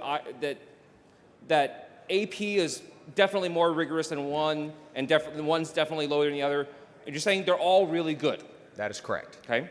And you want kids to get the same credit for them for taking them. Yes. Okay. Thank you very much. I think that's a smart thing to do. All right. Thank you, Mr. Wu. Members, I encourage you to vote for this bill. I'll be voting for it. Ms. Jones on the bill. Mr. Speaker, members, so like right now I'm torn. But when I was speaking with Rep. Davila this morning, what I understood her to want was if I am blessed enough to have a school where I can take AP courses, and at that school, if there's a 5 points on a 4-point scale, if I take AP calculus at school, I get 5 points, although the regular scale is 4, right? But my school may not have AP calculus, so I can go to junior college and take calculus. And if I go to junior college and take calculus, then the school shall give me the 5 points if I get the A in the community college on my transcript, so that 5 points and 5 points, so I'm not penalized for being forced to take the AP course at community college. I'm fine with that. And let me be clear, I believe Dr. Buckley, Chair Buckley's bill is way better than yesterday's bill. And as a kid whose mom moved us to the school district that supposedly in the 70s had the best school district in Texas, so that I had opportunities to take all these AP courses that I ultimately ended up taking because the school district that I was in didn't have them. And she wanted me to be able to compete to go to a great college or university. I appreciate that. And so I believe absolutely that kids who don't have in their home school, for lack of a better word, these opportunities to get dual credit should have them. The only thing I'm concerned about is, are we making sure, because I'm not certain that this bill addresses it, that we're making sure that the rigor is the same. So I think, and I'm thinking as I'm speaking, because I hadn't had a chance to have the amendment way before this to be able to digest it, I'm almost certain that I'm probably going to vote for the bill with the amendment because it is substantially better than it was on yesterday. But I still believe that there is a chance, based on how the bill is written, that someone could not have as rigorous coursework and they could be able to get the same value for their GPA as I don't know, the people that took AP in the district. So I want to thank Rep. Davila, and I want to thank Chair Buckley for trying to remedy the problem, but I think we're going to be coming back in the future to try to fix those two concerns that I had. Thank you. Sarah Davila to close. Thank you, members. I move passage. Question occurs on final passage. Record vote. Clerk, ring the bell. Have all members voted? Ms. Weiner voting aye. Have all members voted? 130 ayes, 6 nays. Senate Bill 1191 finally passes.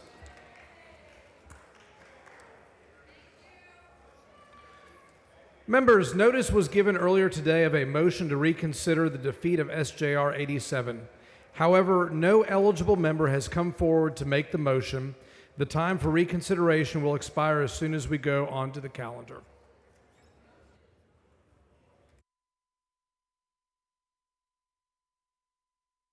Members, we're about to go on the calendar. Chair lays out on second reading, third reading, SB 15.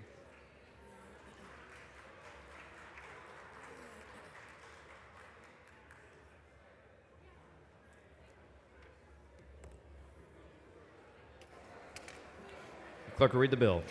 SB number 15 by Betancourt relating to the size and density requirements for residential lots in certain municipalities, authorizing a fee. Chair recognizes Mr. Gates. Thank you, members. This bill applies to land that is 5 acres or larger, has not yet been platted, and is located in area zoned Mr. for Speaker. single- Ms. Gervin Hawkins, for what purpose? Would a gentleman yield for questions? Gentleman yield for questions. Go ahead. Gentleman yields. Yes. So, Mr. Gates, to put you at ease, I am going to vote for this bill today. Thank you. And so I'm not learning today. I want to get it on the record of what's going to happen with these developments, because I am duly and truly concerned of such small lot sizes. So I want to be clear so that people can hear what will happen with these types of subdivisions, because my greatest concern is that we will create ghettos, and that's my concern. So let's talk about, or did you address in your bill, the quality of the materials that will be put into these type of developments? Did you address that at all in your bill? Did you say the quality of the materials? The quality of materials. So you can have a toothpick house or you can have a well-framed house. Well, do you address that in your bill? That's either yes or no.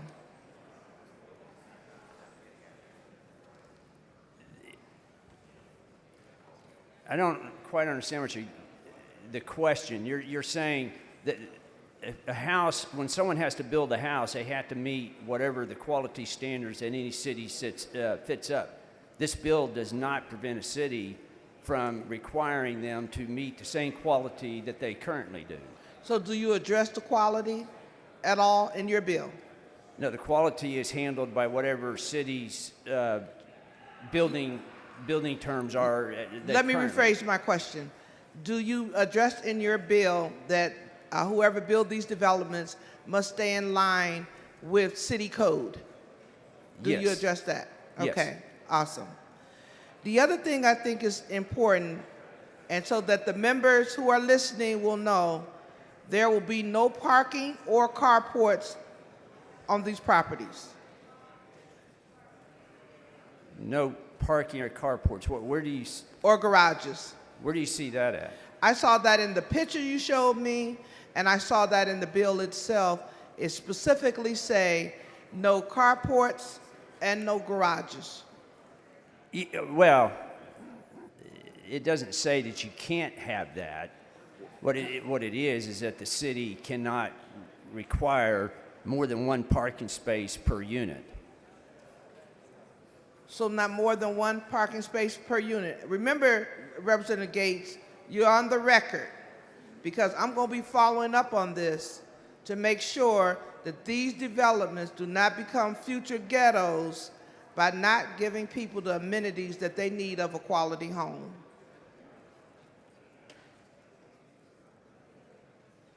Correct. So in the bill, you're saying that you have to deal with city code as one, and you can have at least one parking, either carport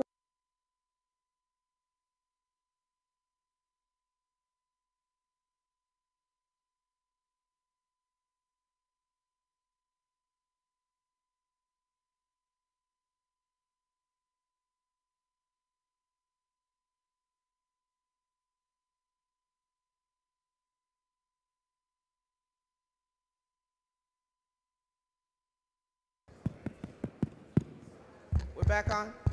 Test. Okay. Okay. Yeah. Gentleman is recognized. Mr. Gates. It says the city may not adopt or enforce an ordinance, rule, or other measure that requires a small lot to have more than one parking space per unit. How many units can they have on this 5-acre tract? Well, you would have to take 3,000, it would have to be platted, and you can't have a minimum or a lot size of 3,000 feet, so it depends on how it's designed with roads and so forth. You would So still have we to know- go through, and this starts off as it has to be 5 acres or more, unplatted, so you're gonna have to go in and plat. And So then you- the so you're city may saying- require roads or whatever they may require. You're saying 5 acres or more. Correct. I initially thought it was 5 acres, okay? So if we took the 5 acres, which is, in each acre is 43,563 feet, and we divide that, we're talking 1 acre now, and we divide that by your 5,000 square feet, that's the maximum housing units you can get on that particular 1 acre, correct? We will multiply it by 5, but at least 1 acre. Well, you'd have to make allowances for roads or in that. You can't, you can't build houses and not have roads. So Well- it's going to have to go through the city platting department and whatever their Fantastic. requirements are, just like any other Will plat. these properties have heat and air conditioning? Whatever the city codes require, these going to, whether it's a 3,000 foot lot, a 5,000 foot lot, or 10,000 foot lot, you still have to build according to whatever the city codes are. There's no opt out of still having to adhere to whatever the city codes are for HVAC or city and or the water and flood requirements. These things still have to meet all those same requirements. And do you envision what square footage these homes will be, or range? I know that each lot may have a different size. What is the range, or do you address that in your bill? I think on a 3,000 square foot lot, depending on how many stories you have, you still have to deal with the setbacks, but I guess if you went straight up, you could get into several thousand square feet for a home. Now, Representative Gates, let's be honest with our members here. You can't get several thousand square feet of home on such a small lot. Do you address in your bill the square footage range of these properties? Are you talking about a 750 square foot, 3-bedroom house, or are you talking about a 1,500 square foot property with, do you address that in your bill at all? No. No, wait, hang on, Ms. Hawkins. You can, as you know, in building on a 3,000 foot lot with the setbacks that you have here, you could probably build, 1,500, 2,000 square feet at a minimum on the first level. You could have a 2-story home. You could easily put a 4,000 square foot home, and you could even have a 3rd level. So you could easily get to 4,000 square feet or more. But Representative Gates, we don't want to mislead people. What I'm hearing is affordable home, affordable housing. We know a 4,000 square feet home ain't affordable housing. Well, my goal with this legislation is to be able to create an opportunity where someone could build a house for around $300,000. Because for $300,000, you need an annual income around $125,000 to $150,000 today at an 8% interest rate with a typical down payment with a Fannie Mae loan. People that make salary of $125,000, $150,000 have to build a home that costs around $300,000 to $325,000. And that's affordable housing? Now, for that, at about $175 a foot, building cost, and with land costs of around 3,000 square feet, you probably can put in a typical maybe 2,000 square foot home. That's what the goal of this legislation is. Now, if someone wants to build 4,000 square feet or 5,000 square feet, they can do that. And if they want to build on a 5,000 square foot lot, they can do that. So your property, Representative Gates, is addressing the zoning change more than anything else. It does not go into quality of materials, size of a home, or anything like that. Is that true or false? You still have to meet whatever the requirements of that particular city has for building quality, their flood requirements, their hookup to water, sewer. I know all the requirements to building homes. I've built several. So here's my final question to you. We're not building future ghettos. Is that correct? That's not the intent. You know, that's Thank you, sir. frustrating that people think Thank you, to sir, for use answering my that questions. word. Mr. Speaker? Ms. Collier, for what purpose? Will the gentleman yield for questions? Gentleman yield for questions. Yes. Gentleman yields. Chair Gates, I want to make sure that I understand.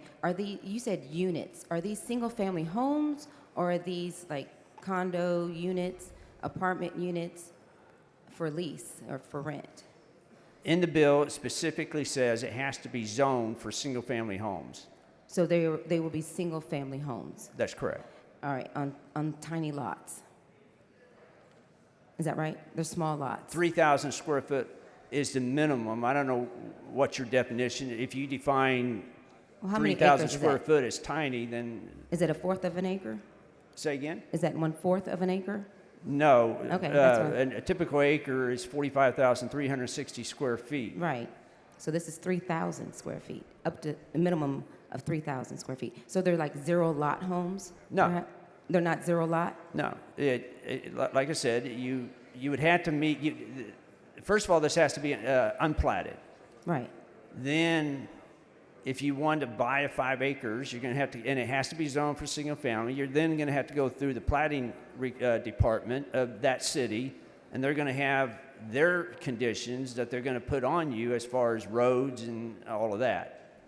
Would these be for lease or for sale? Well, it has to be an area. There's nothing different than whatever regulations a city has for single-family homes. Well, I'm just trying, is this trying to address an affordability issue?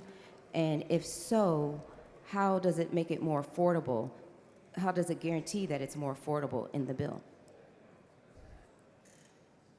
Like I said, 25% of a typical home in Texas, or 25% of your cost is for the land. The gentleman's time has expired. Anyone wishing to speak on, for, or against Senate Bill 15? The chair recognizes Mr. Romero to speak on the bill.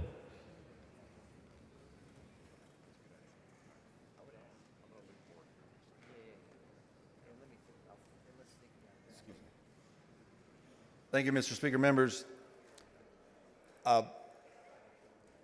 y'all all know by now that I'm really passionate about planning and zoning, and I'm glad to some extent that we actually get to have these debates on bills like this, because it really highlights how important those planners are and the incredible amount of work that they do in your cities to ensure that we have orderly growth.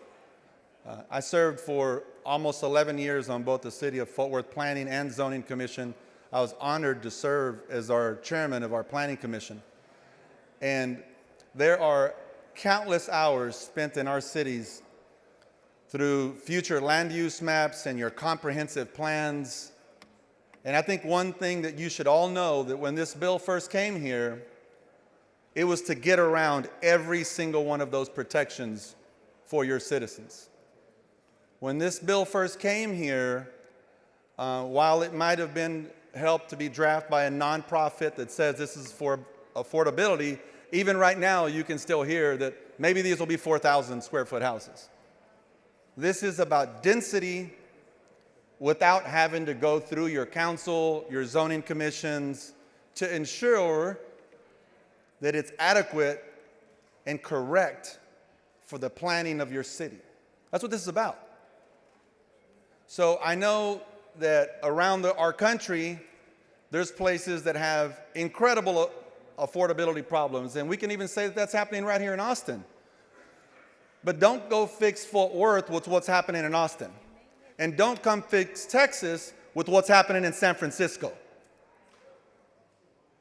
And that's what this bill started out to do. a problem in San Francisco I don't have in Fort Worth. And I know that you don't as well in your own cities. So while I'm speaking on this bill, I do want you to know that there are now, with the amendment that we added, they're going to have to get this approved through your local zoning commission and your city council. So there is that protection. There's also language here that someone says they have a right to sue your city if they don't get what they want.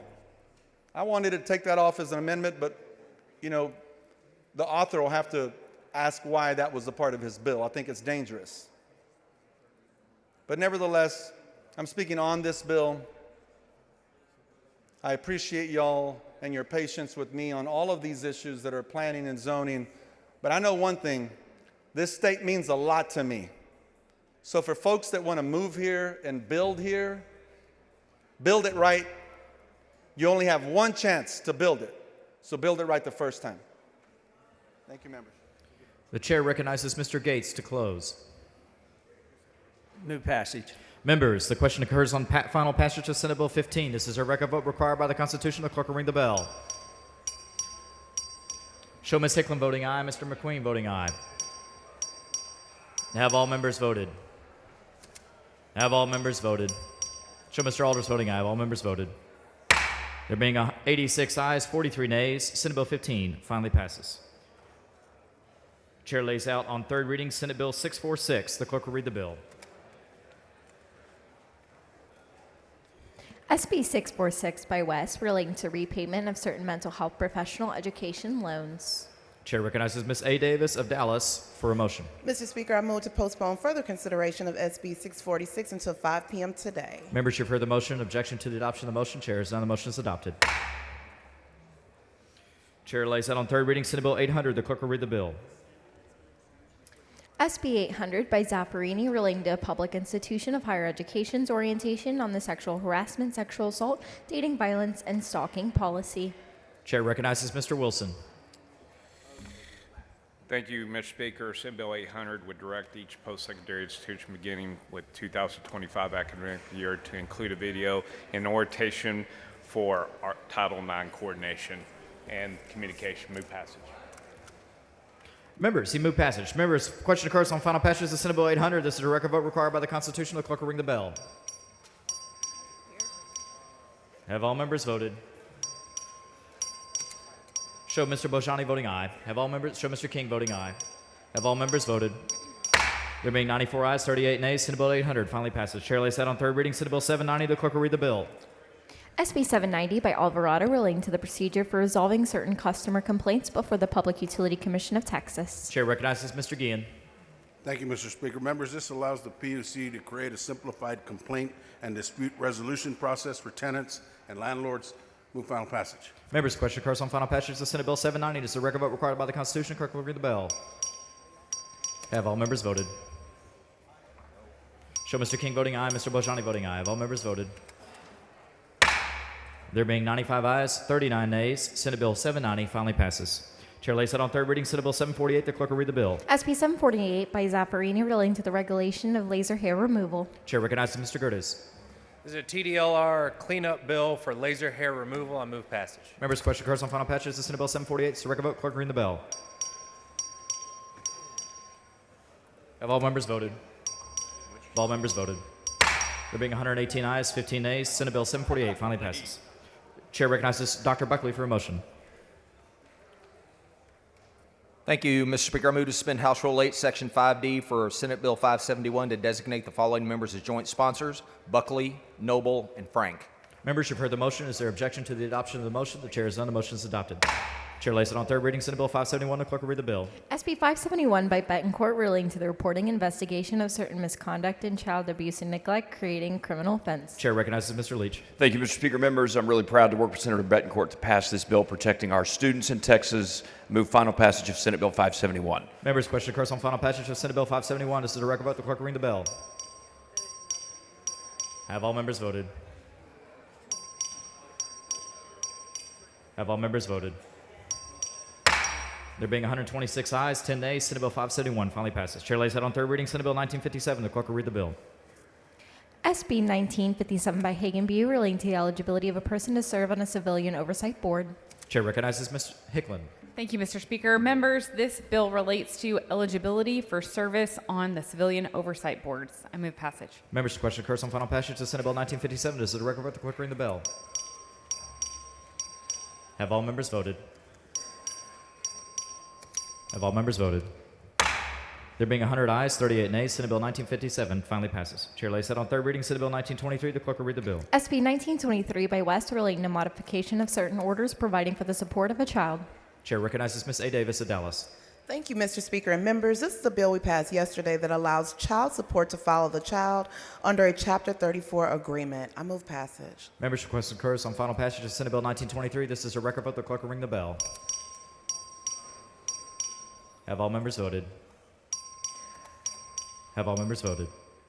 There being 111 ayes, 25 nays, Senate Bill 1923 finally passes. Chair lays that on third reading, Senate Bill 1896. The clerk will read the bill. SB 1896 by Hoffman relating to the provision of information regarding the arrested person and the victim of the offense to a magistrate for the purposes of an order to emergency protection. Chair recognizes Mr. Cook.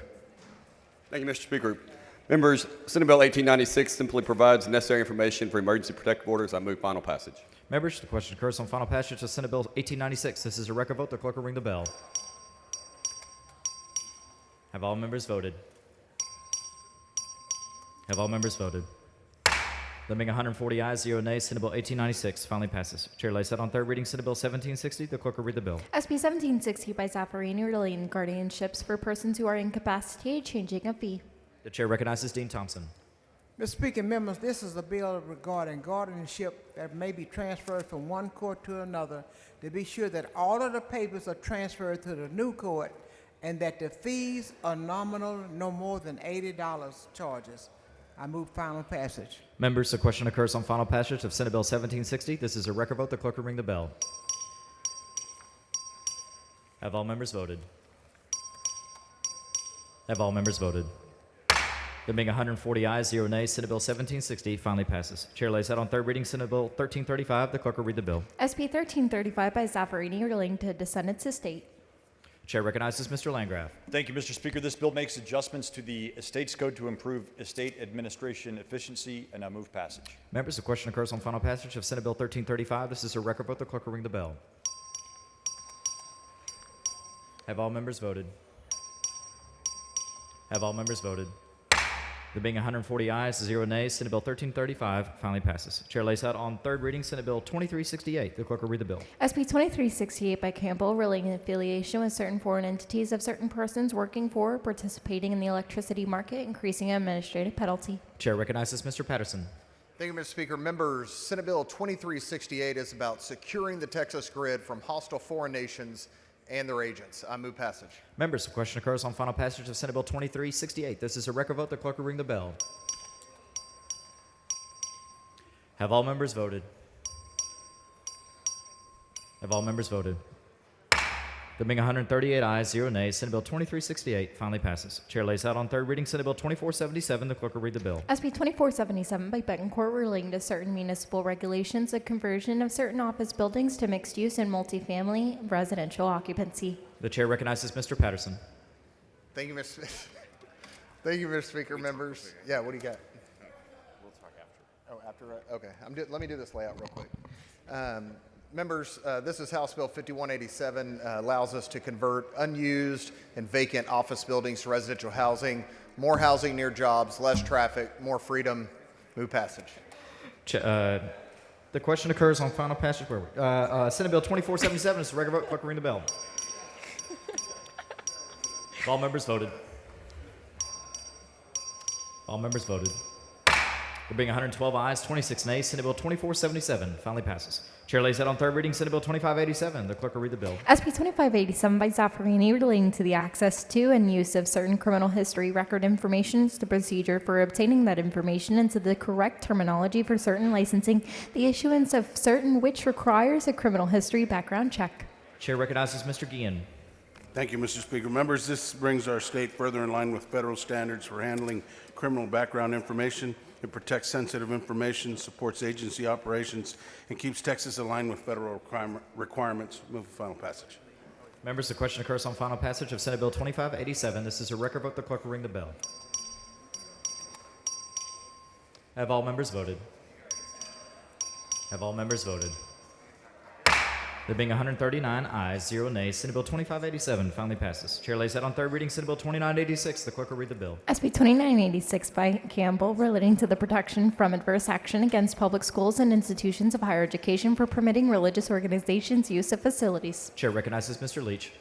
Thank you, Mr. Speaker. Members, this bill permits public schools and universities to allow aftermarket religious group facility use under the same fair market terms as other nonprofits. Move passage. Members, the question occurs on final passage of Senate Bill 2986. This is a record vote. The clerk will ring the bell. Have all members voted? Have all members voted? There being 130 ayes, 9 nays, Senate Bill 2986 finally passes. Chair lays that on third reading, Senate Bill 2965. The clerk will read the bill. SB 2965 by Creighton relating to a territory and emergency service district that is annexed by a municipality. Chair recognizes Mr. Bell of Montgomery.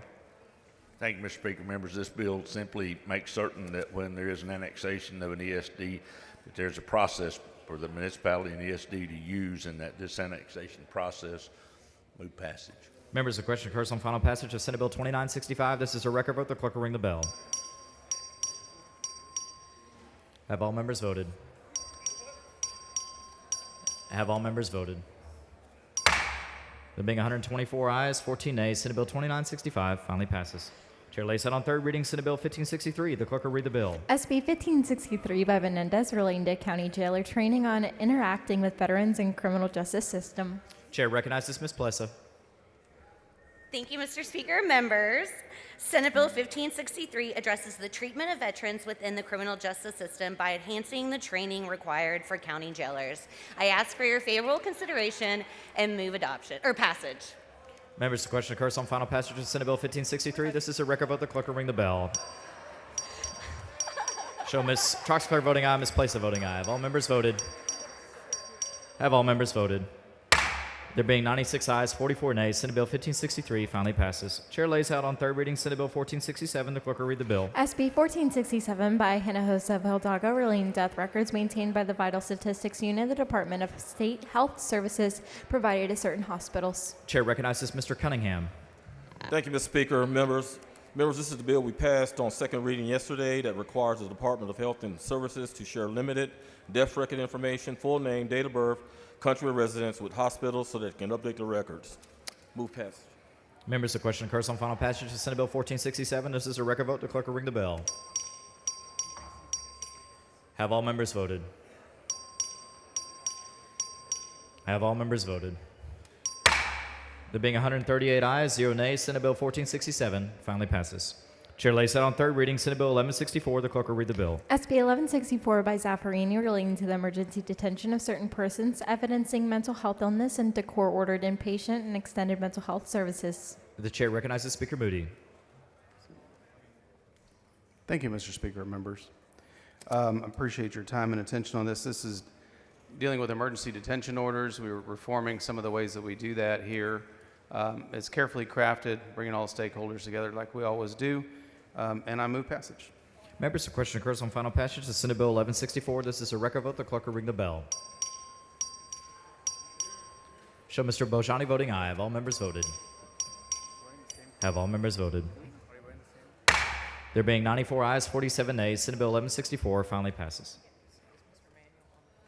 Is Mr. Manuel on the floor of the House?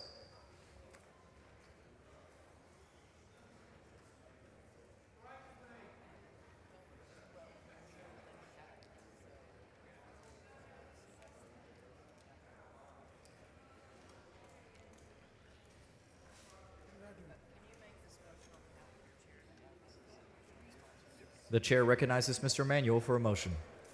Mr. Speaker, I move to suspend House Rules 8, Section 5D for SB 1137 to designate the following members as joint sponsors: Lalani. Members, you've heard the motion. Is there objection to the adoption of the motion? The chair is none. The motion is adopted.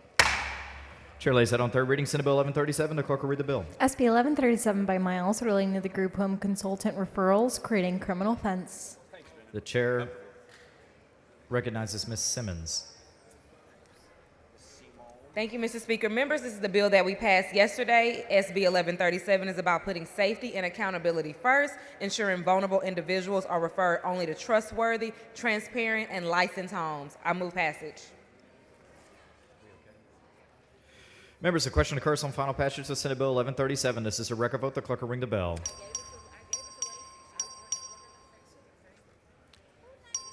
Have all members voted?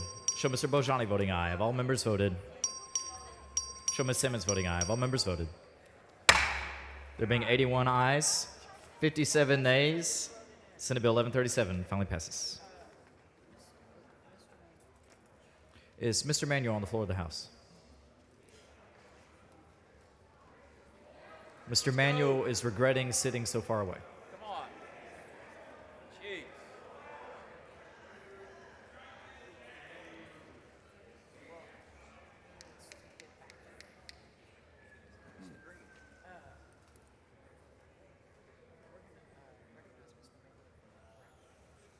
Members, the chair recognizes Mr. Manuel for a corrected motion. It was not his fault. What? But he will take the blame. You're recognized for a motion. Mr. Speaker, I move to suspend House Rule, correction. Mr. Speaker, I move to suspend House Rule 8, Section 5D for SB 1137 to designate the following members as joint sponsors: Lalani Rose.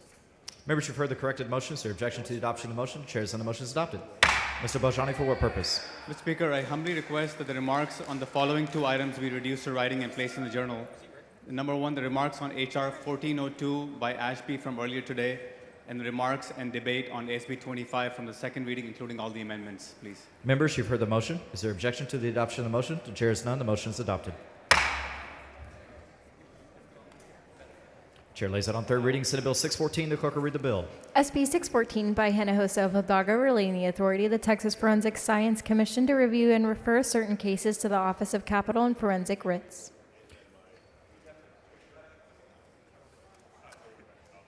The chair recognizes Mr. Leach. Thank you, Mr. Speaker. Members, this is House Bill, Senate Bill by 614 by Senator Hinojosa. I move passage. I'm sorry, Mr. Speaker. Mr. Speaker, for what purpose? No. I'm sorry, what bill number was that again? Sorry, I had the Jeff, wrong. did you know which? The gentleman here for questions. Yeah, I do. Gentleman I had the wrong yields. folder. I'm sorry. Just want to make sure we're taught, because it says 614 up there, but you kind of moved quick. No, it's Senate. It's correct. Okay, Senate Bill I just wanna make 614. sure. Thank you very much. Thank you, Mr. Speaker. I move passage. Members, the question occurs on final passage of Senate Bill 614. This is a record vote. The clerk will ring the bell. Have all members voted? Have all members voted? There being 128 ayes, 12 nays, Senate Bill 614 finally passes.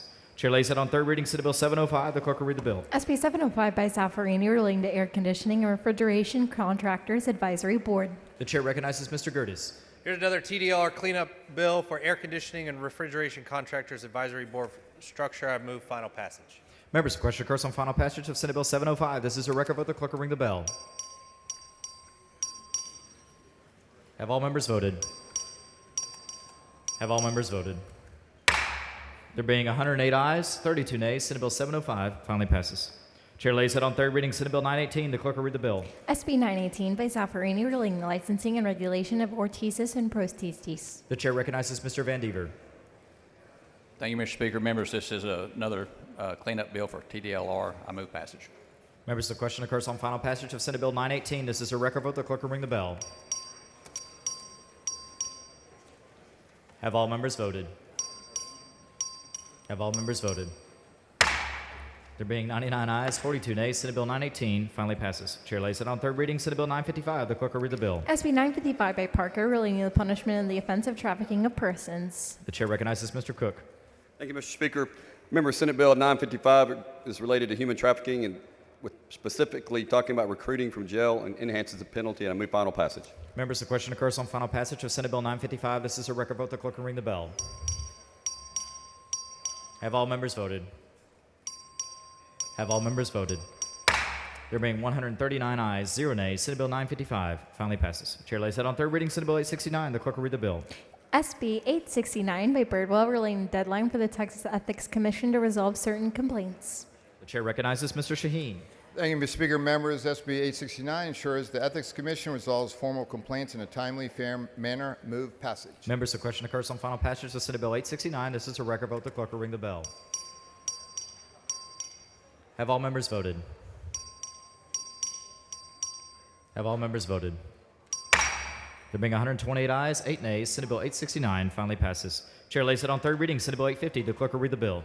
SB 850 by Middleton relating the payment of certain ad valorem tax refunds. The chair recognizes Dr. Bonin.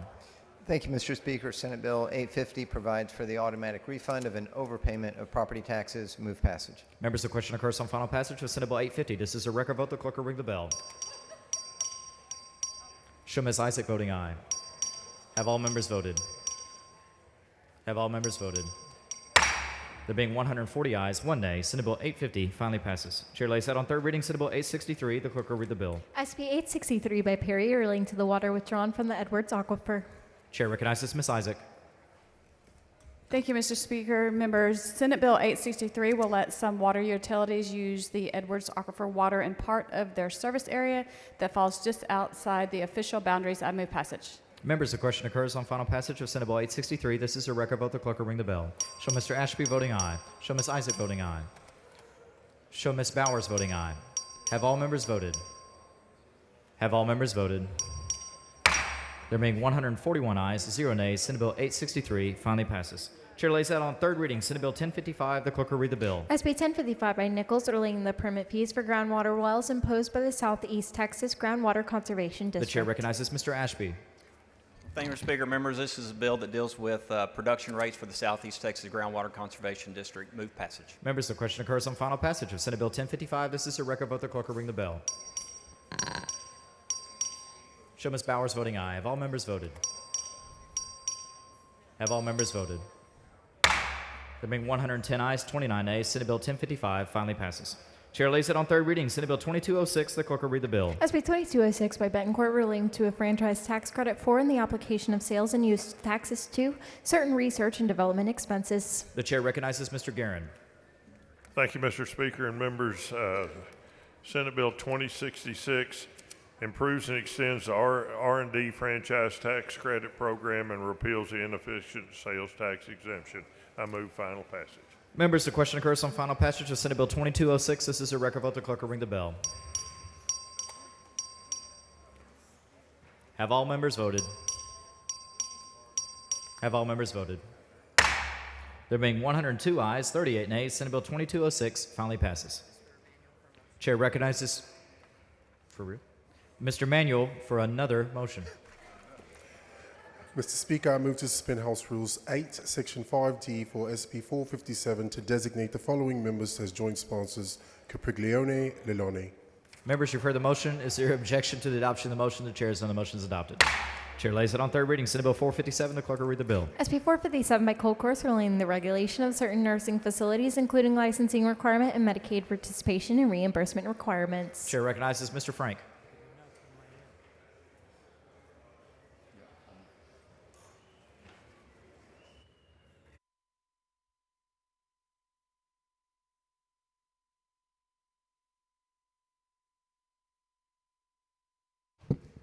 Okay. SB 457 will help increase quality care for the 80,000 nursing home residents in the state and provide more accountability to the $6 billion in taxpayer funds that supports that. I move passage. Members, the question occurs on final passage of Senate Bill 457. This is a record vote. The clerk will ring the bell.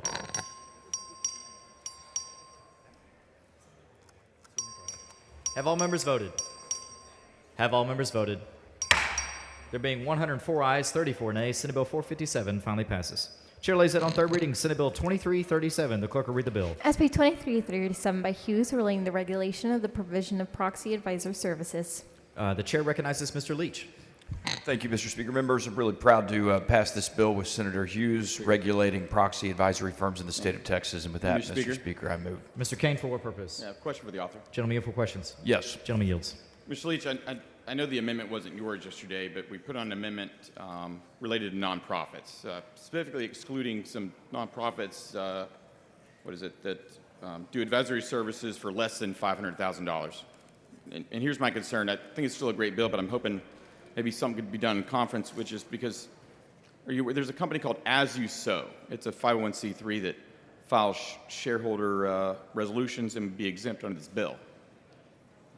Have you ever heard of that before? No. Okay, my concern is that organization does ESG policies. That's what they exist to do, and I think maybe it was an error or something like that, but it got added to your bill. And I just wanted to bring it to your attention. Hope we can get it fixed. Okay, thank you. I That's sit all. right over there. We can talk about it. Move final passage. Does anyone wish to speak on for or against Senate Bill 2337? The chair recognizes Mr. Reynolds to speak against. Thank you, Mr. Speaker. Members, yesterday, out of respect for time, I didn't say anything, but it really struck me that this was another anti-diversity, equity, and inclusion related bill. And some of us have gotten very comfortable just throwing around acronyms, anti-DEI. But I want to say that I'm really puzzled. Are you against the diversity? Are you against the equity? Or is it the inclusion? Because our diversity is our strength. And I've seen a slippery slope starting last session with Senate Bill 17 and being anti-diversity, equity, and inclusion. We've made marginal progress in this state, and I'm very proud that Texas is a majority-minority state. There are more African Americans in Texas than any other state in the entire United States of America. And here we are again with another anti-diversity, equity, and inclusion bill, related bill. And I see no place in it for it. Now, I get it.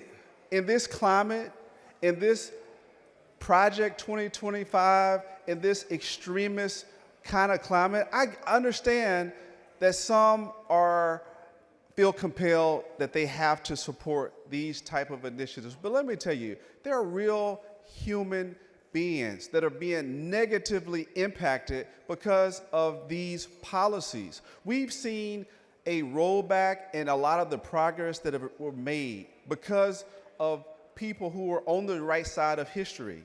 I'm reminded of words from Dr. Martin Luther King, where he once said that the moral arc of the universe is long, but it bends towards justice. We are setting ourselves on the wrong side of history with these anti-diversity, equity, and inclusion attacks. In this state, we've had many disparities. And you know who the biggest benefactors are for these diversity, equity, and inclusion programs? They're Anglo women. Anglo women, you do the research, you can Google it. They're the biggest benefactors to diversity, equity, and inclusion programs. So I just want to be on the record, so my conscience is clear. Mr. Speaker. We cannot continue to go down Ms. this Rose, for road what purpose? of using Does the politically gentleman- polarizing rhetoric Would the as gentleman yield attacks for a on diversity, question? equity, and inclusion. Gentleman, yield for question? I'll yield for the gentle The lady's gentleman yields for questions. questions. Thank you, Mr. Speaker. Representative Reynolds, when you talk about diversity, equity, and inclusion, who was included in diversity, equity, and inclusion? What groups or what persons? So African Americans, Asians, Hispanics, women, people with disabilities, those are all people that are included with diversity, equity, and inclusion. So it's not just African Americans, it's not just Hispanics, it's Asians, it's women, it's people with disabilities, it's veterans. All of those big groups benefit from diversity, equity, and inclusion programs. It also included veterans as well, right? That's right, veterans. I know there has been a lot of talks about diversity, equity, and inclusion, and one of the things that I kept hearing this legislative session, and not from Representative Leach, and I know we're on this bill, but we're talking about diversity, equity, and inclusion. They kept talking about all the millions of dollars that have been spent on diversity, equity, and inclusion. Do you think millions of dollars have been spent on those groups? No, ma'am. Thank you. And I wanted to say finally, when you talk about economic impact, I want you to realize that you look at Target's bottom line since they've eliminated diversity, equity, and inclusion initiatives. Their stock has plummeted because guess what? Many people of color are saying, I'm not going to shop where I'm not valued. And so diversity, equity, and inclusion is smart for business. You bring inclusiveness, you bring innovation, you bring more creativity to the workplace, you build confidence. And so I just wanted to be on the record to say enough is enough. When are we going to stop being politically polarized? And when are we going to start being patriots? When are we going to start being statesmen and doing what's best for all Texans? And so that is why I rose today to say we will not continue to be silent. We're not going back. We need to continue to go forward, continue to be more inclusive. We're stronger together. United we stand, divided we fall. I hope that we will reject these continued attacks on diversity, equity, and inclusion and do what's best for all citizens of this state. Thank you. The chair recognizes Mr. Leach to close. Okay. Well, members, this bill is meant to crack down on fraud. Okay? That's what this is. This bill is meant to crack down on fraud. Proxy advisory firms who are frauding and defrauding the companies that hire them to provide them advice. That's what this is about. If you're for fraud, vote against this bill. If you want to crack down on fraud, vote for it. And with that, I move final Mr. passage. Speaker? Ms. Zwiener, for what purpose? Will the gentleman yield for questions? The gentleman yield for questions. Sure. Gentleman yields.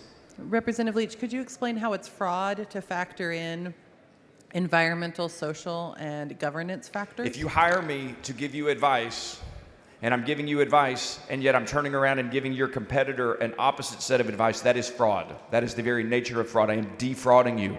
And what this bill does, it doesn't tell any proxy advisory firm that they cannot offer advice based on ESG factors or DEI factors. They can still do so if they want. I don't know why any company would hire them when their focus should be on economic factors, but they could still do that. All they have to do, Representative Zwiener, is to disclose it to the companies. That's it. But, so this bill, I think actually as written, is interfering with the freedom of contract. Show me where. Respectfully, Representative Leach, I don't think any of us want to do Well, that. don't make in an a deep way on allegation third if you reading. can't show me where. You want to show me a part in the bill Show me where where you says it fraud takes is away the occurring. freedom. You can't just speak things into existence from the back mic, Representative Zwiener, and expect people to just believe it at face value.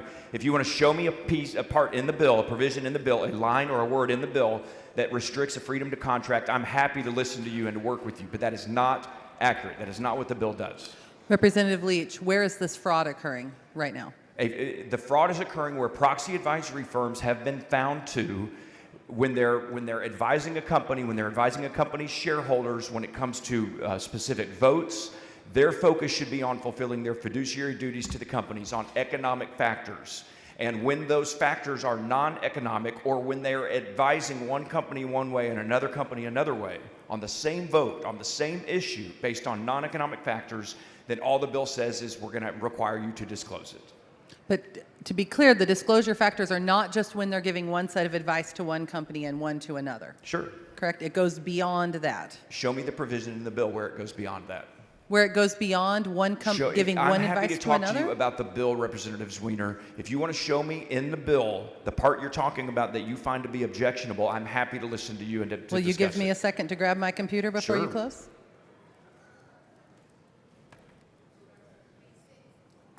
So, Representative Leach, as I pull this up, the way I read your bill is there's disclosure even if the advice is consistent. Is that incorrect? I show me where.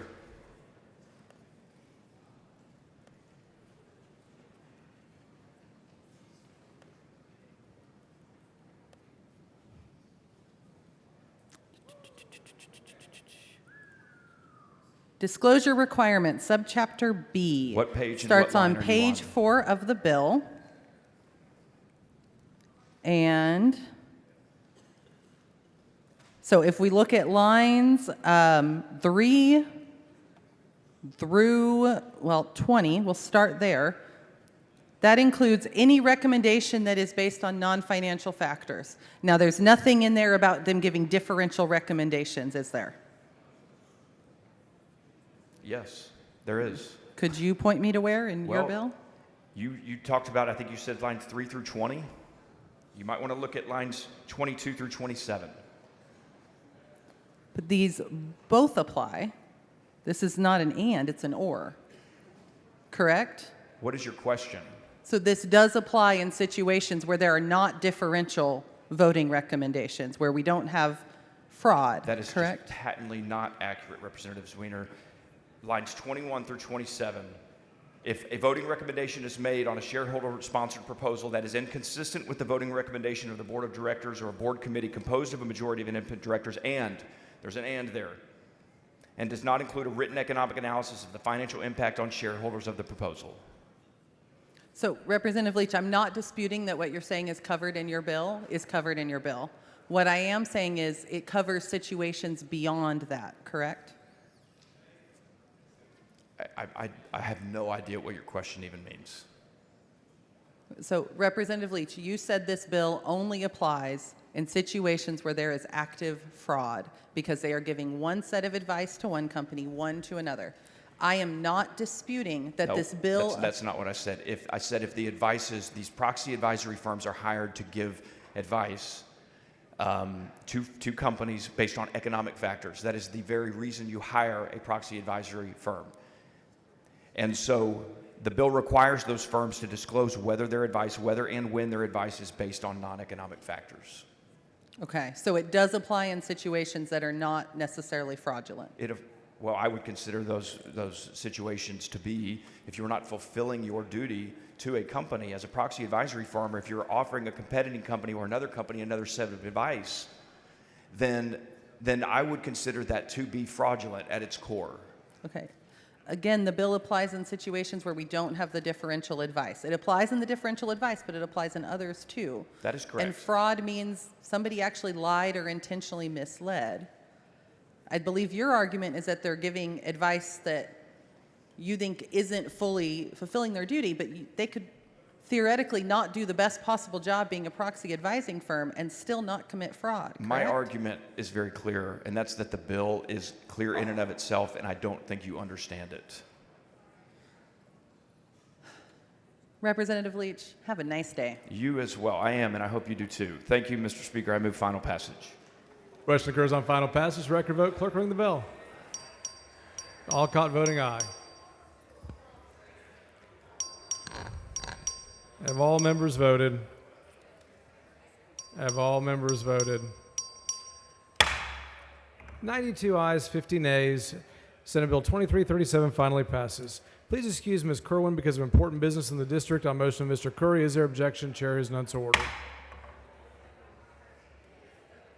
Chair lays out on third reading, Senate Bill 1610. Clerk, read the bill. SB 1610 by Perry, relating to sexually violent predators to the Texas Civil Commitment Office and the prosecution, the offense of the harassment of the sexually violent predators and the other persons confined in certain facilities, amending and harmonizing certain statutes of limitations provisions, amending certain sex offender registration requirements, changing the eligibility for community supervision, parole, and mandatory supervision for sexually violent predators, creating a criminal offense, and increasing criminal penalty. Mr. Cook. Thank you, Mr. Speaker. I believe the clerk just clarified everything that Senate Bill 1610 does, but thank you for the attention that you gave us last night with regard to the good work that's being done at the Texas Civil Commitment Office. I do have an amendment. Following amendment, clerk, read the amendment.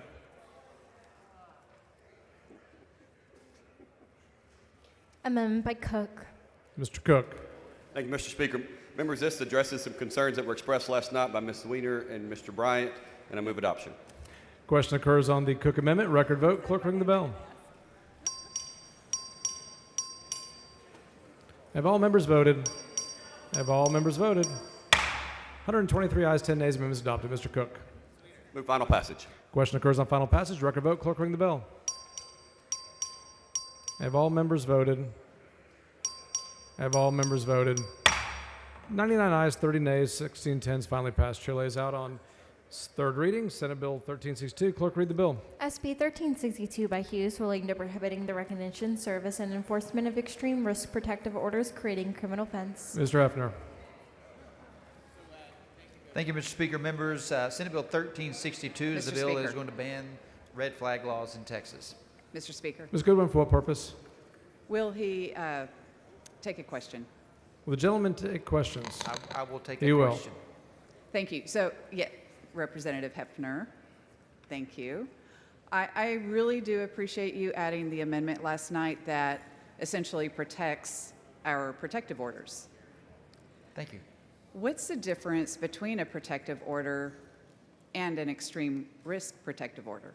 Well, protective orders are spelled out in the Family Code and the Health and Safety Code that are currently allowed by law. An extreme risk protective order would be, or a red flag law would be like where a third-party person could make a claim that a person may not be mentally competent or may be a danger to themselves, and then their firearms may be taken from them without any kind of due process or notification. So So what I don't want to happen is I don't want you to be, trying to start your weed eater. You know how mad you get when you start your weed eater and you throw a fit and you throw the thing down and your neighbors see you do that and go, hey, this person may be a little bit unstable. They shouldn't have firearms. And then somebody come out there and take your firearms, and then you have to go prove that you're capable and innocent. It just kind of, I want to protect the due process of innocent until proven guilty that we have. That's a bedrock of our society. As do I. I don't want to turn that upside down. Due process with a protective order, correct? There are protective orders in current law that have a due process that they follow. Exactly. This is to protect from extreme risk protective orders being enacted that do not have that due process. I mean, so here's the thing. If we put in law the process or the due process for an extreme risk protective order, they then would have due process. In fact, really, an extreme risk protective order is only a type of protective order. I think we just have a difference of opinion. I do believe that in an extreme risk protective order, there is due process. And last night at the front mic, I explained all the steps that you would have to go before a judge. This isn't just some third party saying that guy seems like he might be a danger. A judge would have to make that ruling. You're talking about the current processes that we have for protective orders. What I'm doing is defining a red flag laws, which are not currently defined in statute, and then I'm making sure that these do not take place in Texas. So if we had let's name it something else, really serious protective order that's more focused on guns but has due process, that would be okay. I would not say that would be okay. We already have processes in place for mental health evaluations and when law enforcement have to deal with someone with a firearm. Those protective orders are already in law. I'm not messing with those. I'm trying to make sure that these red flag laws are not implemented by local governments that would bypass or violate due process and people's Second Amendment rights. And we all want to make sure there's due process. I, again, want to thank you for allowing protective orders to be carved out from your bill. And, well, they were never in the bill. The amendment, and I appreciate your appreciation, but it was just to clarify that we were not doing something that we're not doing. But it was just for clarity. Thank you so much. Thank you, ma'am. Floor is for all purpose. Will the gentleman yield for questions? Gentlemen yield for questions? Yes. I think I just got confused by something you said. I was just listening in. And did you say there are already methods for where if somebody has mental illness that they can be protected against getting a use of a firearm? There are processes spelled out in the Family Code, the Health and Safety Code, and other parts of our laws where protective orders exist and can be implemented. I know about protective orders. Representative Rangel and I worked on the very first protective orders for domestic violence in the 1979 legislative session. We were successful in passing those, and we wrote those. Okay. I'm talking about for mental health. I had a niece who got off of her meds, and she was bipolar, and unfortunately was able to get a gun and killed herself. Well, and so I would have been most grateful if there were red flag laws in place or methods in current law that would have said a mental health, a doctor or somebody would be able to avail themselves of those protections and keep guns away from somebody who is mentally ill and is not thinking straight and goes ahead and commits suicide. there are processes currently spelled out in the Family Code and the Health and Safety Code for somebody in that situation. What this bill does is this defines red flag law in the code and then prohibits local governments from implementing such laws. Well, thank you for your bill, but I don't agree with it. I think it's very important that we have protections for people who can't protect themselves, and I think these red red flag laws would be very helpful to save lives. Thank you. Then we could create those here in this body, not at the local level. So move passage. Mr. Rosenthal in opposition.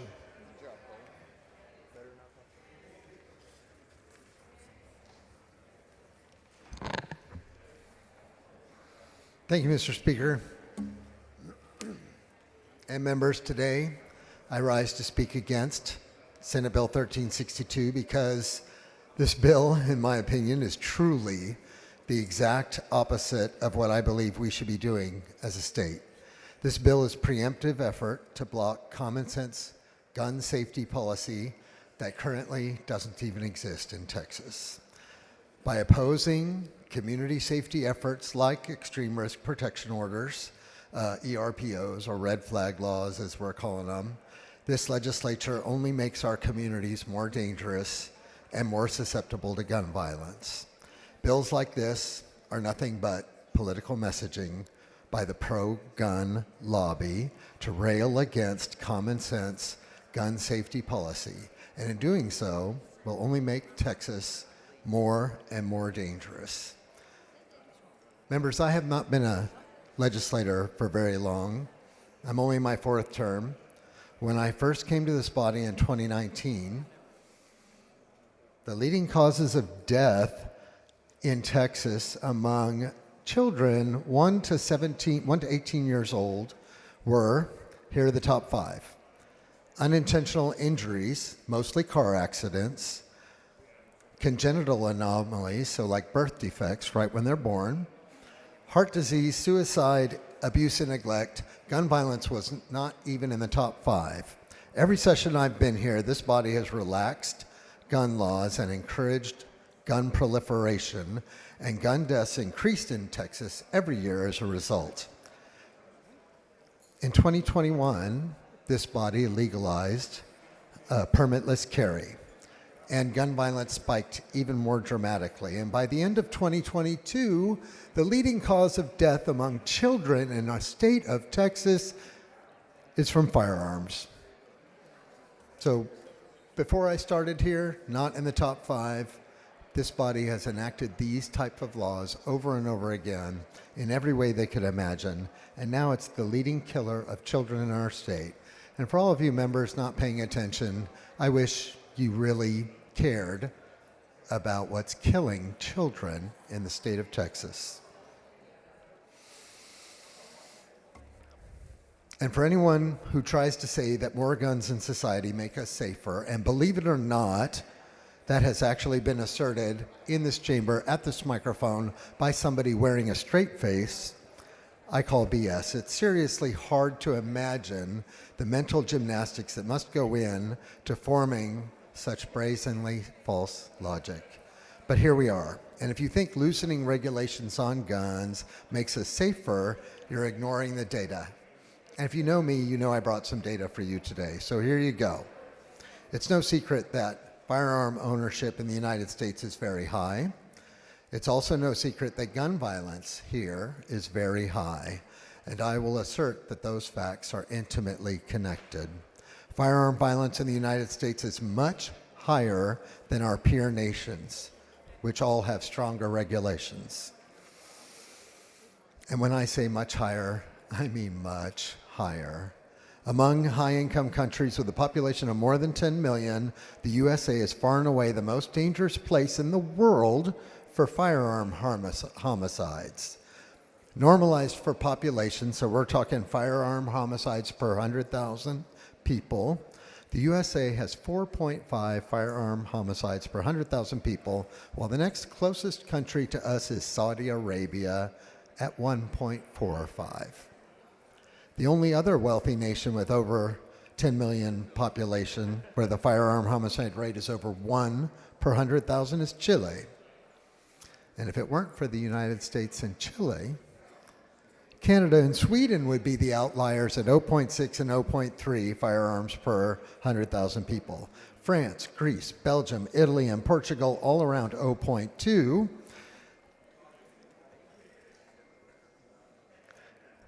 And Australia, Spain, Germany, Poland, and Romania, is Rep Plesa in the House? Romania down around 0.1. Japan is roughly 0, almost unmeasurable. We are orders of magnitudes less safe for firearm violence in this country than any other of our peer nations, and it's because of efforts like this.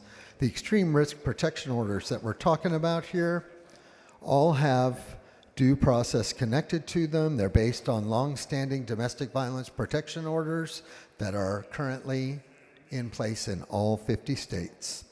And the data on states that use extreme risk protection orders is very encouraging. Connecticut's firearm suicide rate dropped 14% after they passed their ERPOs. Indiana down 7.5%. And a recent study of extreme risk protection orders in 6 states reported a 10% decrease of firearm homicides, and all of those states averaged. So that's why I stand before you today and encourage this body to stop going the wrong direction on gun regulation and come to a place where we can enact some common sense safety reforms and try to save some Texas children's lives. Thank you, and please vote no on this measure. Thank you, Mr. Speaker. Mr. Hefner to close. Move passage. Question occurs on passage. Record vote. Clerk, ring the bell.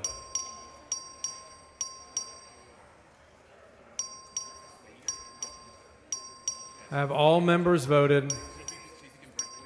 Have all members voted? Ms. Jones of Harris voting no. Mr. King voting aye. Have all members voted?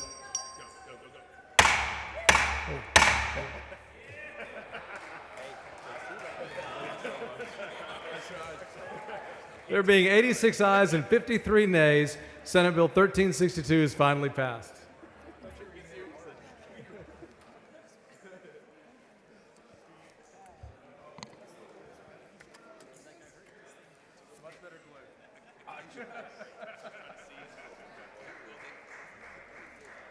Chair lays out on third reading Senate Bill 926. Clerk, read the bill. SB 926 by Hancock relating to certain practices of health benefit plan issuers to encourage the use of certain physicians and healthcare providers and rank physicians. Mr. Frank. Thank you, Mr. Speaker.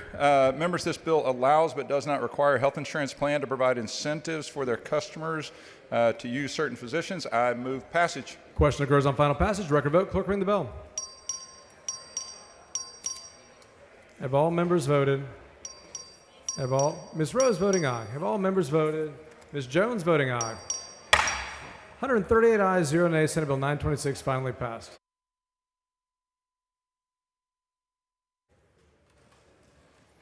Chair lays out on third reading Senate Bill 1494. Clerk, read the bill. SB 1494 by Johnson relating the authority of certain political subdivisions to change the date on their general elections. Ms. Rose.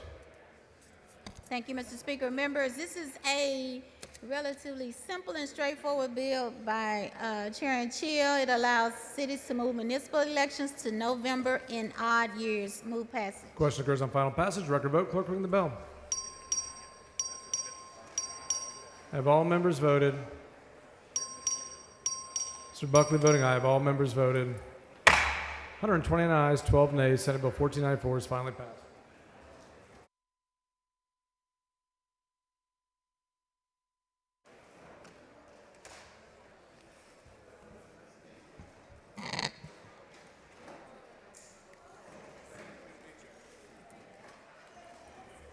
Chair lays out on third reading Senate Bill 251. Clerk, read the bill. SB 251 by Flores relating to the creation of the criminal law magistrates for Bell County. Dr. Buckley. Thank you, Mr. Speaker. Senate Bill 251 creates criminal law magistrates for Bell County. I move passage. Question occurs on final passage. Record vote. Clerk, ring the bell. Have all members voted? Have all members voted? There being 140 ayes, 0 nays, Senate Bill 251 is finally passed. Chair lays out on third reading Senate Bill 456. Clerk, read the bill. SB 456 by Middleton relating to the purchase or sale of human organs, increasing criminal penalty. Ms. Lopez.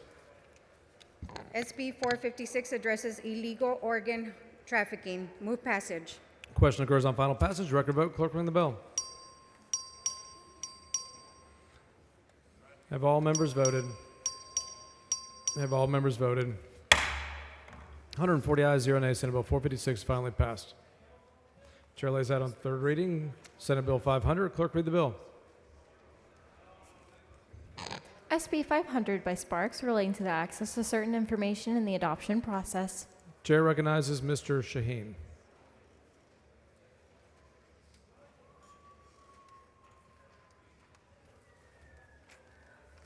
Thank you, Mr. Speaker. Members, SB 500 seeks to reduce the delays in adoption process by requiring a timely release of a child's health, social, and education reports. Move passage. Question occurs on final passage. Record vote. Clerk, ring the bell. Have all members voted? 137 ayes, 1 nay. Senate Bill 500 is finally passed. Chair lays out on third reading Senate Bill 1307. Clerk, read the bill. SB 1307 by Cook relating the biennial health coverage reference guide developed by the Texas Department of Insurance. Chair recognizes Mr. Vo. Thank you, Mr. Speaker and members. This is the bill that we passed yesterday. This is a bipartisan bill, unanimously passed both the Insurance Committee and the Senate. SB 1307 asks TDI to consolidate health insurance information into a referencing guide for the public, just like Medicaid and CHIP already does. I move passage. Question occurs on final passage. Record vote. Clerk, ring the bell. Have all members voted? Have all members voted? 92 ayes, 38 nays. Senate Bill 1307 is finally passed. Chair lays out on third reading Senate Bill 1615. Clerk, read the bill. 2615. SB 2615 by Creighton relating to restricting telework for the employees of the public institutions of higher education. Chair has Mr. Tepper.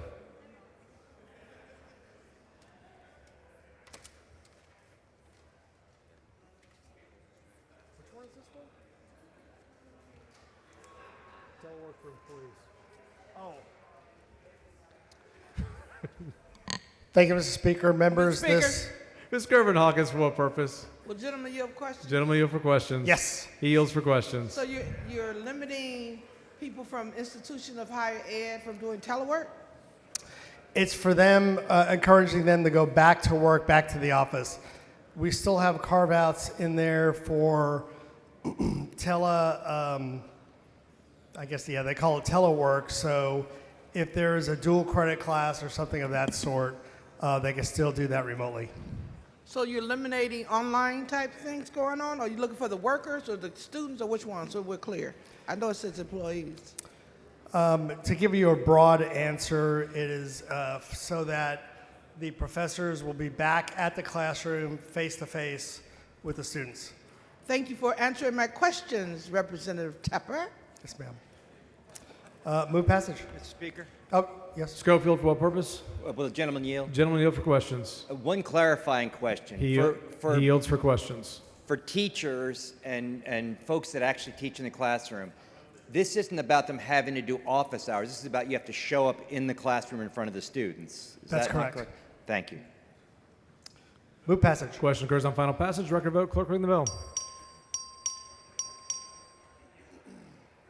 Have all members voted? Have all members voted? 90 ayes, 51 nays. Senate Bill 2615 finally passes. Chair lays out on third reading Senate Bill 2995. Clerk, read the bill. SB 2995 by West relating to the displacement of student financial aid at public institutions of higher education. Ms. Davis. Thank you, Mr. Speaker and members. This is a bill we passed yesterday to empower families and students to properly financially plan for college with complete information. Mr. Speaker, I move passage. Question occurs on final passage. Record vote. Clerk, ring the bell. Have all members voted? Have all members voted? 81 ayes, 57 nays, 2995 finally passes. Chair lays out on third reading Senate Bill 2321. Clerk, read the bill. SB 2321 by King relating the regulation of emissions by Texas Commission on Environmental Quality during an event affecting the electric demand or grid reliability. Mr. Bell. Thank you, Mr. Speaker. Members, Senate Bill 2321 codifies an existing emergency protocol under which ERCOT may request TCEQ to waive emissions enforcement. Thank you, Mr. Speaker, and I move passage. Question occurs on final passage. Record vote. Clerk, ring the bell. Have all members voted? 140 ayes, 2 nays. Senate Bill 2321 finally passes. Chair lays out on third reading Senate Bill 2972. Clerk, read the bill. SB 2972 by Creighton relating to expressive activities at public institutions of higher education. Mr. Leach. Thank you, Mr. Speaker. Members, this is the bill that works to protect and guarantee the rights of students and faculty to gather peaceably on our college campuses. Move passage. Question occurs on final passage. Record vote. Clerk, read the bill. Have all members voted? Mr. Leach voting aye. Mr. Turner voting aye. Have all members voted? Have all members voted? 97 ayes, 39 nays, 2972 finally passes. Chair lays out on third reading. Senate Bill 973. Clerk, read the bill. SB 973 by Eckhart, relating to the prohibition on posting on the internet information held by an appraisal district regarding certain residential property. Mr. Turner. Thank you, Mr. Speaker. JR from Chairman Myers' district is going to help me lay out this bill. Welcome to Texas House, JR. Mr. Speaker, members, this is a very simple bill. Allows appraisal districts to post exterior sketches or photographs online.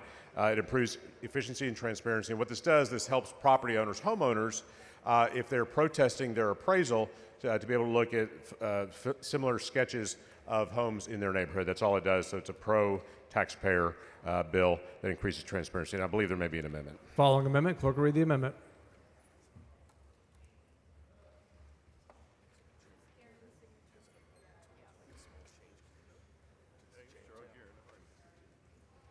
Amendment by Guerin. Mr. Guerin. Thank you, Mr. Speaker and members. This amendment, the plan may not include a standard timeline that prevents the chief appraiser from appraising property as necessary. I move final passage. Mr. Guerin Or sends adoption. an amendment. Is there any objection? Chair is none. The amendment's adopted. Mr. Turner to close. Move passage. Question occurs on final passage. Record vote. Clerk, ring the bell. Mr. Turner voting aye. Meyer voting aye. Have all members voted? Have all members voted? 79 ayes, 58 nays. Senate Bill 973 finally passes. Chair lays out on second reading. Senate Bill 865. Clerk, read the bill. SB 865 by Alvarado, relating to instruction in cardiopulmonary resuscitation and the use of automated external defibrillators in the cardiac emergency response plan for certain school employees and volunteers. Mr. Leach. Oh, man. Mr. Speaker, members, this is our bill relating to AED usage, automated external defibrillator usage in our schools, and there is a third reading amendment. Following amendment. Clerk, read the amendment. Thank you, Mr. Speaker. I want to thank, sorry. Trying to go fast.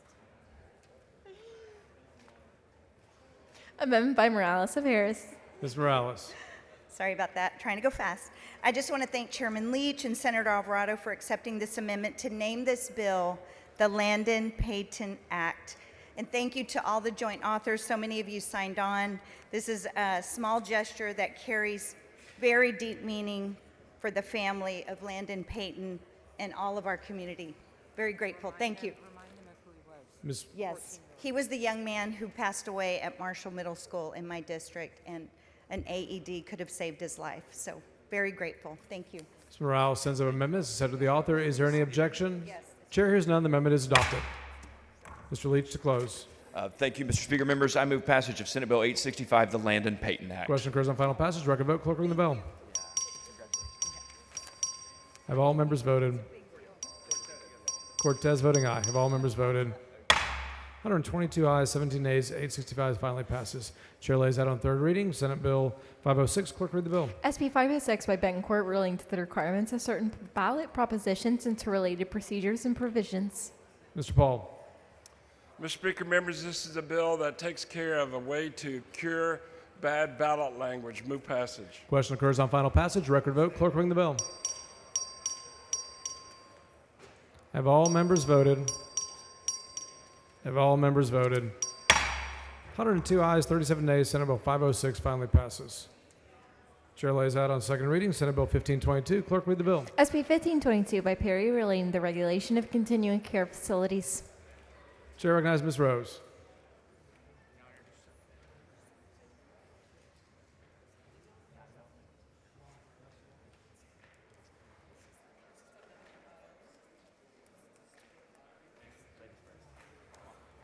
Thank you, Mr. Speaker. Members, 1522, update regulations of continuing care facilities. Move passage.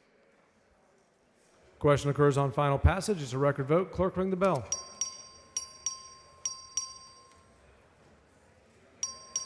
Have all members voted? There being 141 ayes and 0 nays, Senate Bill 1522 finally passes.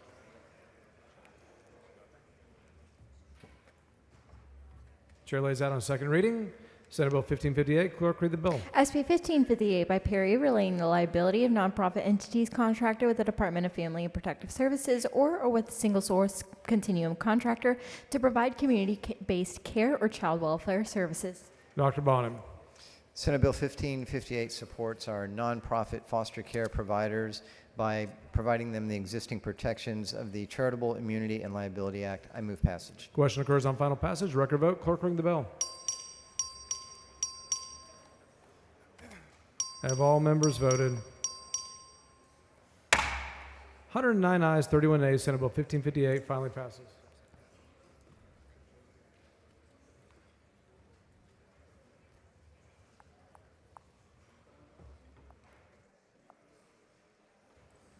Chair lays out on second reading Senate Bill 510. Clerk, read the bill. SB 510 by Betancourt, relating to the failure of the voter registrar to comply with voter registration laws.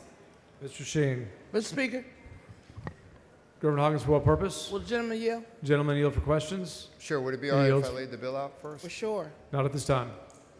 Thank you, Mr. Speaker. Members, SB 510 seeks to ensure that voter registrars maintain accurate and up-to-date voter rolls as required by federal and state law by expanding enforcement mechanisms available to the Secretary of State. Move passage. Happy to. Reverend Hawkins, for what purpose? Will the gentleman yield? Gentlemen, yield for questions. I'd be happy to. He yields for questions. So a voter registrar, you're saying that they are to keep accurate records. Could you explain a little bit more? Because a voter register, as I know, they go out and they get the cards filled out to help people register to vote. What is it specifically you're saying that they have to keep accurate So records they on? currently an enforcement mechanism whenever they make changes or add or delete individuals from the voter registrations. So what this legislation is doing is just when they do things like hold a hearing to see whether somebody is truly available to be added to the voter registration, that they perform those duties. It's lines 16, 17, 18, and 19 on page 1. So what you're talking about is the individual who's in charge of voting, or are you talking about the voter registrar who The voter. goes out and actually encourage people to get registered to vote and fill out the application? Well, it's not. This has to do with the voter registrar, but it's not them encouraging people to register to vote. So again, they're responsible today for making adds, change, deletes to the voter registration files. And what this does is if something is contested, they also need to hold a hearing and make a determination. So that's what this piece of legislation does. And so there's no criminal charges if they happen to make a mistake, is there? No, ma'am. The only piece of the legislation is that Chapter 19 funds can be withheld if they don't carry out their duties. Chapter 19 is that they get funds, so like from the county. Well, it's actually from the state. They From the state. like every time they register a voter, they get like 25 cents. It's just money that they get to alleviate some of their expenses. Thank you. You bet. Representative. Move passage. Question occurs on final passage. Record vote. Clerk, ring the bell. Mr. Busey voting aye. Mr. Ralph Shaw voting aye. Have all members voted? Have all members voted? 109 ayes, 33 nays. Senate Bill 510 finally passes. Chair lays out on third reading Senate Bill 763. Clerk, read the bill. Senate Bill 667. Clerk, read the bill. SB 667 by Hughes, relating to prohibiting certain state governmental entities from investing in certain Chinese-affiliated entities. Mr. Berry. Thank you, Speaker. Members, if y'all remember yesterday, Senate Bill 667 seeks to align our investment strategies with national security interests and fulfill our fiduciary responsibilities by divesting from compromised entities. Move passage. Mr. Wu in opposition.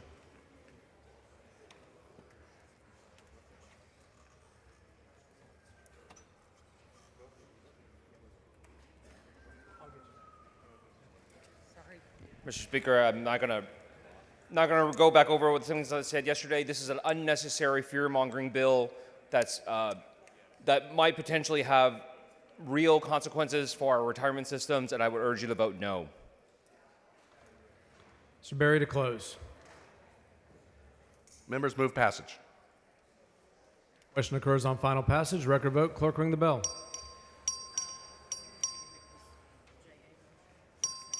Have all members voted? Have all members voted? There being 90 ayes and 50 nays, Senate Bill 667 finally passes.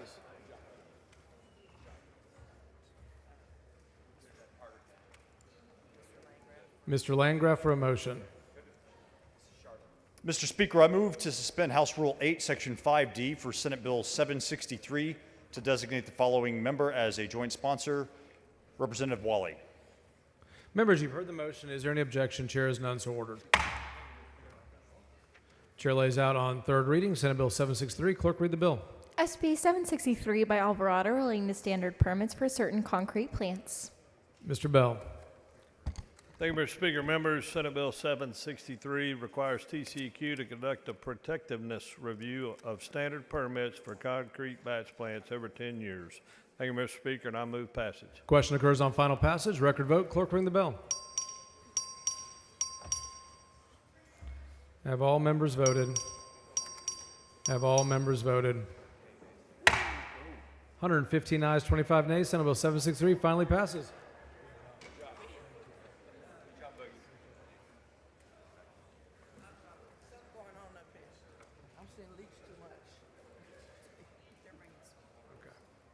Chair lays out on third reading Senate Bill 2073. Clerk, read the bill. SB 2073 by Zaffarani relating the authority of an appraisal district to purchase, finance the purchase of, or release real property or construct or finance the construction of improvements to real property. Mr. Guillen. Thank you, Mr. Speaker. Members, this bill removes legal ambiguity for financing appraisal district property projects that have caused costly delays in the past. Move passage. Question occurs on final passage. Record vote. Clerk, ring the bell. Have all members voted? Scriven-Hawkins is voting aye. Have all members voted? 93 ayes, 49 nays, 2073 finally passes. Chair lays out on third reading Senate Bill 1858. Clerk, read the bill. SB 1858 by Hagan View relating the eligibility for the Bulletproof Vest and Body Armor Grant Program. Mr. Leach. Thank you, Mr. Speaker. Members, this bill, Senate Bill 1858, aims to amend the eligibility criteria for the Bulletproof Vest and Body Armor Grant Program to include independent school districts as eligible applicants. I move final passage. Question occurs on final passage. Record vote. Clerk, ring the bell. Have all members voted? 132 ayes, 9 nays. Senate Bill 1858 finally passes. Chair lays out on third reading Senate Bill 1660. Clerk, read the bill. SB 1660 by Huffman relating to the retention and preservation of toxicological evidence of certain intoxication offenses. Mr. Cook. Thank you, Mr. Speaker. Senate Bill 1660 aims to clear up current law regarding toxicological evidence when it can be disposed of, and I move final passage. Question occurs on final passage. Record vote. Clerk, ring the bell. Have all members voted? 113 ayes, 23 nays, 1660 finally passes. Chair lays out on third reading Senate Bill 2900. Clerk, read the bill. SB 2900 by Colcourse relating the review of certain advisory entities under the jurisdiction of the Comptroller of Public Accounts and the repeal of redesignation of certain of those entities. Mr. Bojani. Thank you, Mr. Speaker. Members, this is a cleanup bill that will increase efficiency in the Comptroller's office. This is DOGE and government efficiency at its best. I move passage. Question occurs on final passage. Record vote. Clerk, ring the bell.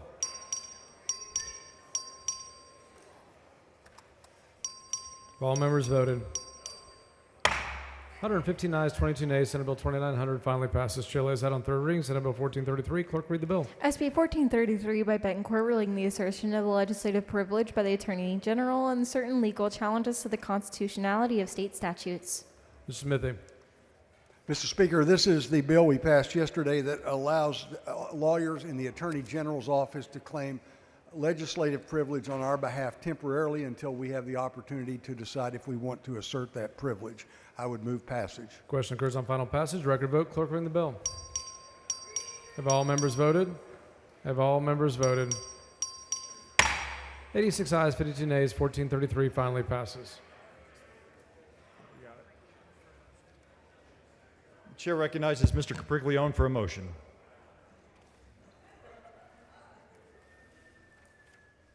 Mr. Speaker, I move to suspend House Rule 8, Section 5D for Senate Bill 1540 to designate the following members as co-sponsors: Morales Shaw. Members, you've heard the motion. Is there objection? Chair hears none. So ordered. The chair lays out on third reading Senate Bill 1540. The clerk will read the bill. SB 1540 by Betancourt relating to maintaining the confidentiality of personal information of election officials and their employees. Chair recognizes Mr. Capriglione. Thank you, Mr. Speaker and members. Senate Bill 1540 enhances the safety and privacy of our election officials and their staff by extending confidentiality protections to election employees. With that, I move passage. Question occurs on final passage of Senate Bill 1540. This is a record vote. The clerk will ring the bell. Show Mr. Capriglione voting aye. Have all members voted? Have all members voted? There being 134 ayes and 1 nay, SB 1540 is finally passed. The chair lays out on third reading Senate Bill 1964. The clerk will read the bill. SB 1964 by Parker relating the regulation and use of artificial intelligence systems and the management of data by governmental entities. Chair recognizes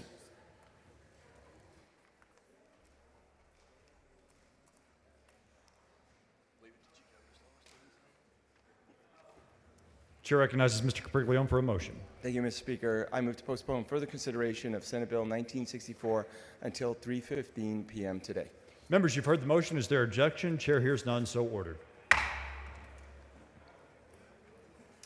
Chair lays out on third reading Senate Bill 1300. The clerk will read the bill. SB 1300 by Flores relating the prosecution and punishment of the criminal offense of the organized retail theft, increasing criminal penalties.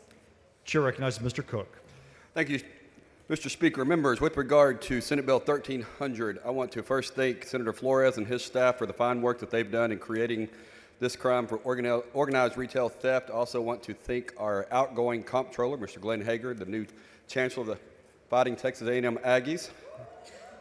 And just want to thank Jennifer Tharp, an attorney that provided a lot of assistance to Senator Flores' office. And unfortunately, we do have a third reading amendment from Mr. Wally. The following amendment, the clerk will read the amendment. I'm sorry, you gotta lay down. My bad. Amendment by Wale. Chair recognizes Mr. Wally. I'm sleep deprived. Thank you, Mr. Speaker. This amendment strikes the 300,000 threshold and the felony in the first degree provision, and it is acceptable to the author.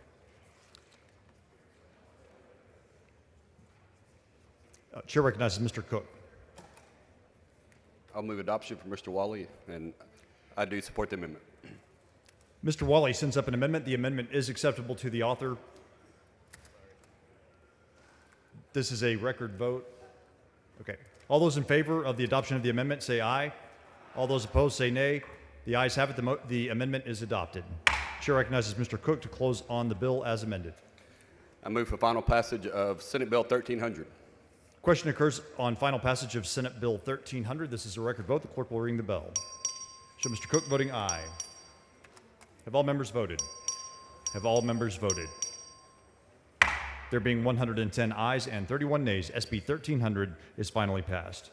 Chair lays out on third reading Senate Bill 1644. The clerk will read the bill. SB 1644 by Schwartner relating to the use of a consumer's credit score and the underwriting or rating of certain personal lines, property, and casualty insurance policies. Chair recognizes Mr. Smithy. Thank you, Mr. Speaker. This is the bill that was an OPIC recommendation that provides safeguards for the use of credit histories in insurance rating. I would move passage. Question occurs on final passage of SB 1644. This is a record vote. The clerk will ring the bell. Show Mr. Smithy voting aye. Have all members voted? Have all members voted? There being 131 ayes and 10 nays, SB 1644 is finally passed. Chair lays out on third reading Senate Bill 2217. The clerk will read the bill. SB 2217 by Hughes relating to certain election practices and procedures. Chair recognizes Mr. Shaheen. Thank you, Mr. Speaker. Members, SB 2217 increases election transparency and consistency by requiring standardized election data across the state of Texas. I do have an amendment. The following amendment, the clerk will read the amendment. Amendment by Shaheen. Chair recognizes Mr. Shaheen. Thank you, Mr. Speaker. This was a request of our county elections administrators. It just ensures that an individual voting has their current address reflected in their registration It's acceptable. Move passage or adoption.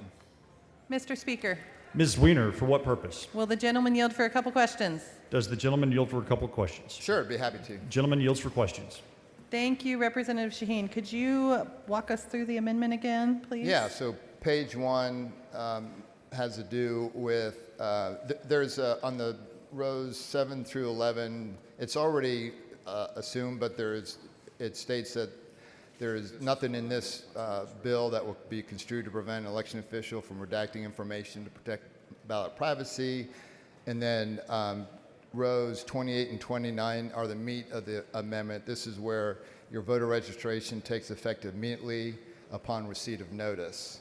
So that's where if you change your address, you're within the same county, the ballot that you're going to reflect, or the ballot you're going to get reflects your new address, your current address.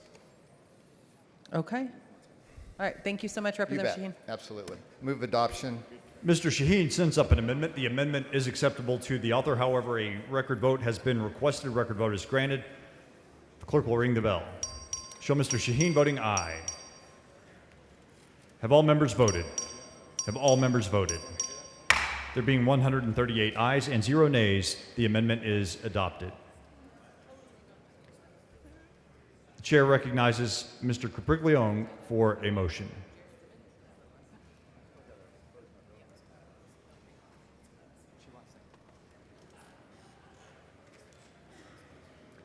Chair recognizes Mr. Shaheen to close on SB 2217. Thank you, Mr. Speaker. I close.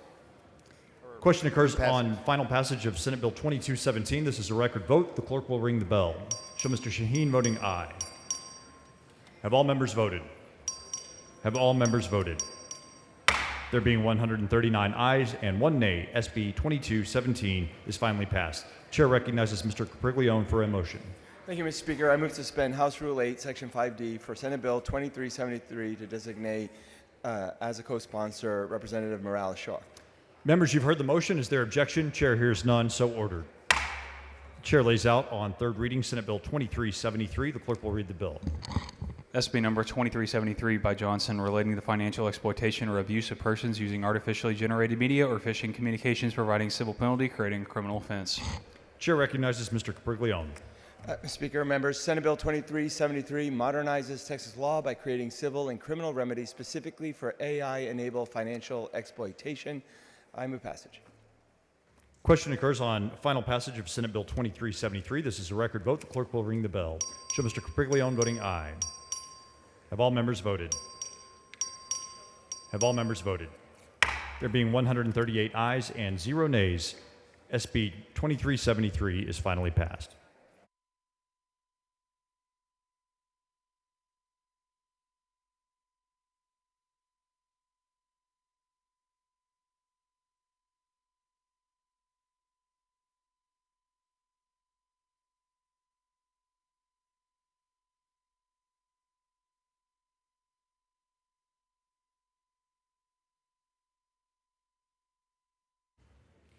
Chair lays out on third reading Senate Bill 2431. Clerk will read the bill. SB number 2431 by Campbell, relating to requiring foreign language credit opportunities for students enrolled in study abroad programs offered by certain institutions of higher education in this state. Chair recognizes Ms. Howard.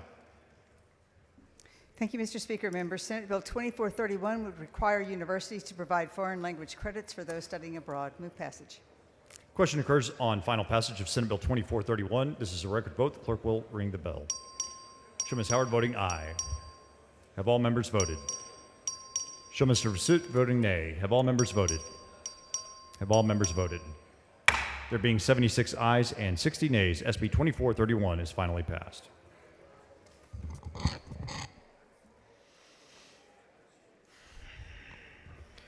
Chair lays out on third reading Senate Bill 1758. The clerk will read the bill. SB number 1758 by Birdwell, relating to the operation of a cement kiln in the production of aggregates near a semiconductor wafer manufacturing facility. The chair recognizes Mr. Landgraf. Thank you, Mr. Speaker. This is Senator Birdwell's bill that establishes a pilot program in Grayson County, and I move passage. Is there anyone wishing to speak on for or against? The chair recognizes Mr. Wu to speak against the bill. Thank you, members. I don't want to belabor this. This is a gross vendor bill using the legislature to solve the problems of two competing business owners, I would urge you to vote no on this. Chair recognizes Mr. Landgraf to close. Thank you, Mr. Speaker. I disagree with the characterization of the bill. I know there have been a lot of conversations on the floor about this, and I think anybody who's looked at it closely knows that that's not the case as well. I move passage. Ms. Luther, for what purpose? Does the author yield for questions, please? Gentleman yield for questions. Yes. Gentleman yields. We kind of passed this pretty late last night or early this morning or whatever it was. Can you tell us what Global Wafers does and how important they are to not only Texas and Grayson County, but to the nation? Semiconductor wafers are the building blocks for many important components in our country and our society. Our missile guidance systems use them as their building blocks, satellites, radar systems. They're in our cell phones, our cars, and they're increasingly in every part of our economy. And there are only 5 places on Earth that manufacture these semiconductor wafers. 4 of them are in geopolitical hotspots that are far away from American soil. They are in regions where the Chinese Navy has a port or is projecting military power. And that fact alone should underscore what's at stake here. Now, the 5th location is here in Texas, as you know, Representative, in Grayson County, and it's America's only domestic producer of these semiconductor wafers, and that makes this particular location a strategic national asset. So losing or impairing its ability to manufacture these components could have far-reaching consequences, not just for Texas, but for the entire country. And that's why when it comes to aggregate production, we have to make sure that we're striking a balance, and that's why this bill is asking the Bureau of Economic Geology at the University of Texas to study the issue about how APOs and wafer manufacturing can coexist so that both of those industries can be supported. So while that study is ongoing, and by the way, that study would be due under this bill to the legislature in August of 2026. So before the next legislative session, policy adjustments can be made, and the pause button is being pressed in the meantime. And so that's why this bill is before the House. Thank you for carrying this bill. It's huge. Thank you. Mr. Wu, for what purpose? Would the gentleman yield for questions? Gentleman yield for questions. Yes. Gentleman yields. Mr. Landgraf, your bill is very, very tightly bracketed, isn't it? As you mentioned in the point of order yesterday, it does have a bracket, yes. Yeah, and it seems to only apply to one spot in the entire state. Well, there's only one spot, Mr. Wu, that fits the characterization. There is, like I said, one manufacturing facility in the entire continent of North America. And so, yes, it does only apply to one because there's only one that meets the definition. They just happen to be next to a business that they have issues with, correct? I mean, the existing kiln is already, they have a problem with it. I'm sorry, who's they? The wafer manufacturer. There are some concerns that seismicity issues that are related to semiconductor wafer manufacturing, and that there could be a negative impact by making any sort of vibration in the bedrock for the aggregate operation could then have a disruptive impact on the wafer manufacturing, which I'm sure, as you know, is a very precise manufacturing process. And usually when private companies have disputes with each other about disrupting each other's businesses, we let them settle it in court and not do it through the legislature. Thank you very much. Thank you. I move passage. Mr. Rosenthal, for what purpose? Would the gentleman yield for a couple of quick questions? Gentleman yield for 2 quick questions. Absolutely. Gentleman yields. I'm curious about the assertion that there's only one semiconductor manufacturing plant. So we're not making chips in Sugar Land at Texas Mr. Rosenthal. Instruments? Oh, I'm sorry. Go ahead, please. We're not making chips in Houston at Texas Instruments and Qualcomm? Mr. Rosenthal, I think you misunderstood what I said, or perhaps I inartfully worded it, but what I indicated, and why this is a policy issue that's before the House, is that we're talking about semiconductor wafers, not chips broadly. There are chips that are manufactured all over, in many different places, but this particular type and the process that is used to manufacture this particular semiconductor wafer is only manufactured in one place in the entire North American continent. So maybe it's an inartful description, but no. but Well, actually, I was just trying to be. I I was just trying to be polite, Mr. Rosenthal. You did not understand what I was saying. So did you know that I used to make wafers, sir? So I have been involved in the manufacturing of this. And if you're talking about growing the silicon crystals and slicing them, maybe. If you're talking about... But that's exactly what I'm talking about. So that's why I'm asking you, because that's not the only part of the semiconductor wafer manufacturing process. No. So you're saying the one place in the United States that grows the crystals? Yes? Because for that, I'm not sure how many facilities in the United States. The part One. about making chips and semiconductor manufacturing, there's lots of that, right? That's not what this bill addresses at all. Okay, thanks. You're welcome. Move passage. Sorry. Mr. Speaker, will the gentleman yield for a very quick Ms. Shaw, for what clarification? purpose? Thank Gentleman you. yield for questions. Absolutely. Gentleman Thank, yields. thank you, Chairman Landgraf. We heard this in our committee, and just for the body, because it is a kind of a complex issue, even though we can simplify it for them, this is a plant that produces, and it is the only one in the United States, that my understanding was that the last federal administration personally asked them to work on this so that America could become more independent and not have to rely on other nations to produce these items. And it is this particular spot produces the crystal ingots that are very sensitive to any kind of vibration of the earth and of the plates. And so there might be an issue with a business that's causing the vibration, and that's what we have to decide. But this product that they're making is something that we all rely so heavily on, but right now we're dependent on other nations to get it, and we're thankful to them, and it's not a bad thing, but we're not even adverse to those nations, right? We're just also wanting to be able to be independently producing it here. That's correct, Representative Morales-Shaw, and I appreciate your good work on the committee, your diligence in understanding this issue, and I appreciate the question, but that's Okay, absolutely thank you. correct. I move passage.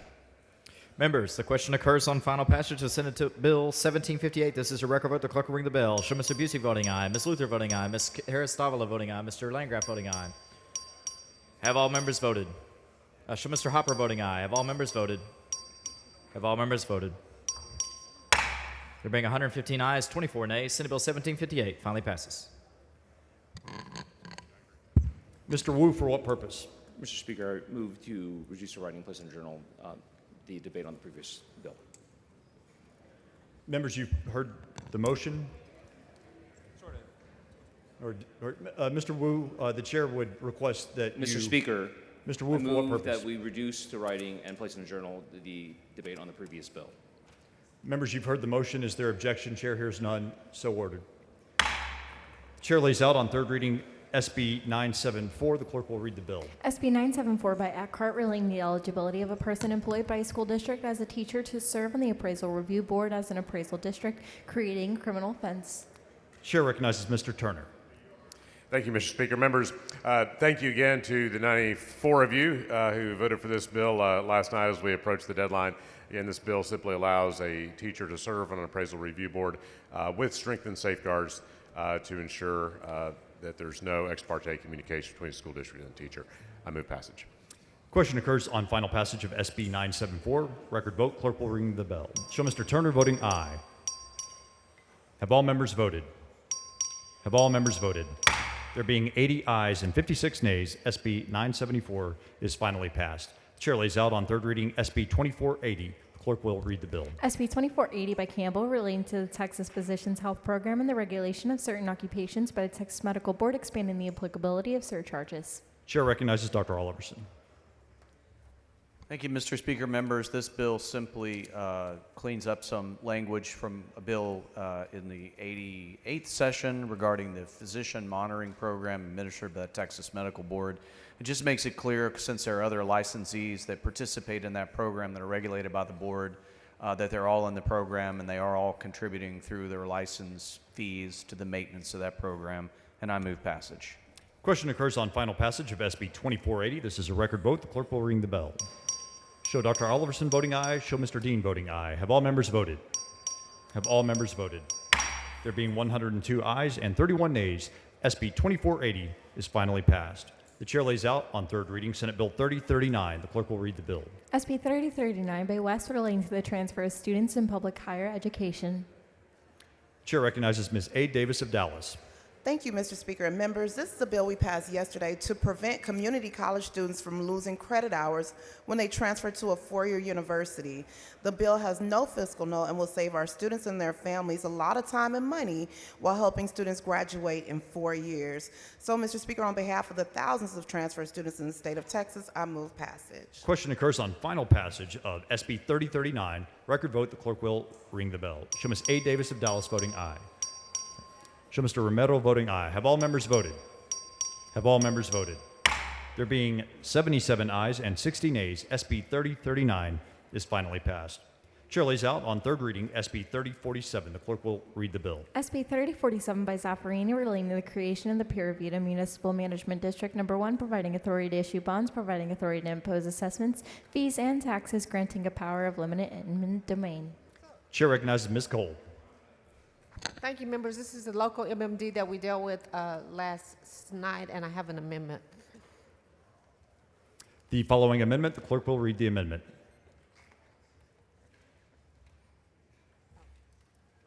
Amendment by Gertis. Chair recognizes Mr. Gertis. Thank you, Mr. Speaker. This amendment strikes a couple of the references to financing and then also clears up any confusion. There was some correspondence that went out about this particular local mud that passed out of committee and this House already about it having something to do with the SH-130. That is not true. This is a little less than a 100-acre MMD outside of Elgin, and it has nothing to do with toll roads, but we went ahead and struck some language in this particular MMD to clear up any confusion with that, and I ask for your support and move adoption. Chair recognizes Ms. Cole. Move passage. Mr. Gertie sends up an amendment. The amendment is acceptable to the author. Is there any objection to the adoption of the amendment? Chair hears none. The amendment is adopted. Chair recognizes Ms. Cole to close on the bill as amended. Move passage. Question occurs on final passage of SB 3047. This is a record vote. The clerk will ring the bell. Show Ms. Cole voting aye. Show Mr. Gertie's voting aye. Show Mr. Basut voting no. Have all members voted? Show Mr. Shaheen voting no. Have all members voted? There being 80 ayes and 57 nays, SB 3047 is finally passed. The chair lays out on third reading SB 2781. The clerk will read the bill. SB 2781 by Birdwell relating to the imposition of civil penalties for certain violations with respect to political contributions and expenditures made by certain persons who engage in lobbying activities. The chair recognizes Mr. Shaheen. Thank you, Mr. Speaker. Members, SB 2781 addresses the enforcement of existing lobbying restrictions by placing a statutory cap on civil penalties. Move passage. Question occurs on final passage of SB 2781. This is a record vote. The clerk will ring the bell. Show Mr. Little voting aye. Show Mr. Shaheen voting aye. Have all members voted? Have all members voted? There being 108 ayes and 27 nays, SB 2781 is finally passed. Chair lays out on third reading SB 826. The clerk will read the bill. SB 826 by Parker relating to the operation of a motor vehicle in the school crossing zone while intoxicated, increasing criminal penalty. Chair recognizes Mr. Little. Thank you, Mr. Speaker. Members, we're going to take having a DWI in an active school zone, and we're going to make that a felony. I move final passage. Question occurs on final passage of SB 826. Record vote. The clerk will ring the bell. Show Mr. Little voting aye. Have all members voted? Have all members voted? There being 129 ayes and 5 nays, SB 826 is finally passed. The chair lays out on third reading SB 766. The clerk will read the bill. SB 766 by Zaffarini relating to the correction of references to the Texas Natural Resource Conservation Commission. The chair recognizes Mr. Van Dever. Thank you, Mr. Speaker. Senate Bill 766 replaces outdated references to the Texas Commission on Environmental Quality's former name with its current name. I move passage. Question occurs on final passage of SB 766. This is a record vote. The clerk will ring the bell. Have all members voted? Have all members voted?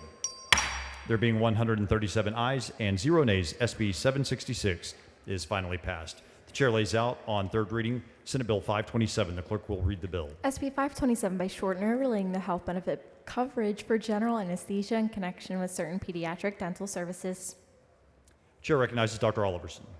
Thank you, Mr. Speaker. Members, Senate Bill 527 ensures that children in Texas who are having dental procedures that require anesthesia, otherwise the child will be unable to be still and to tolerate the procedure and need anesthesia, have access to anesthesia for that surgical procedure. I move passage. Question occurs on final passage of Senate Bill 527. Record vote. The clerk will ring the bell. Show Dr. Oliverson voting aye. Show Mr. Dean voting aye. Have all members voted? Have all voted? There being 111 ayes and 28 nays, SB 527 is finally passed. The chair lays out on third reading Senate Bill 1946. The clerk will read the bill. SB 1946 by Zaffarini, relating the creation of a family violence criminal homicide prevention task force. Chair recognizes Mr. Manuel. Thank you, Mr. Speaker and members. This bill follows a model of sexual assault survivors task force that is being created, that was created in the 86, and I have a third reading amendment. The following amendment, the clerk will read the amendment. Amendment by Manuel. Chair recognizes Mr. Manuel to explain the amendment. Thank you. This is a friendly amendment from the governor's office. It gives the governors the power to appoint all task force members, including survivors, and also allows for the governor to call the task force meetings with full authority to shape its direction, and I move adoption. Mr. Manuel sends up an amendment. The amendment is acceptable to the author. Is there objection to the adoption of the amendment? The chair hears none. The amendment is adopted.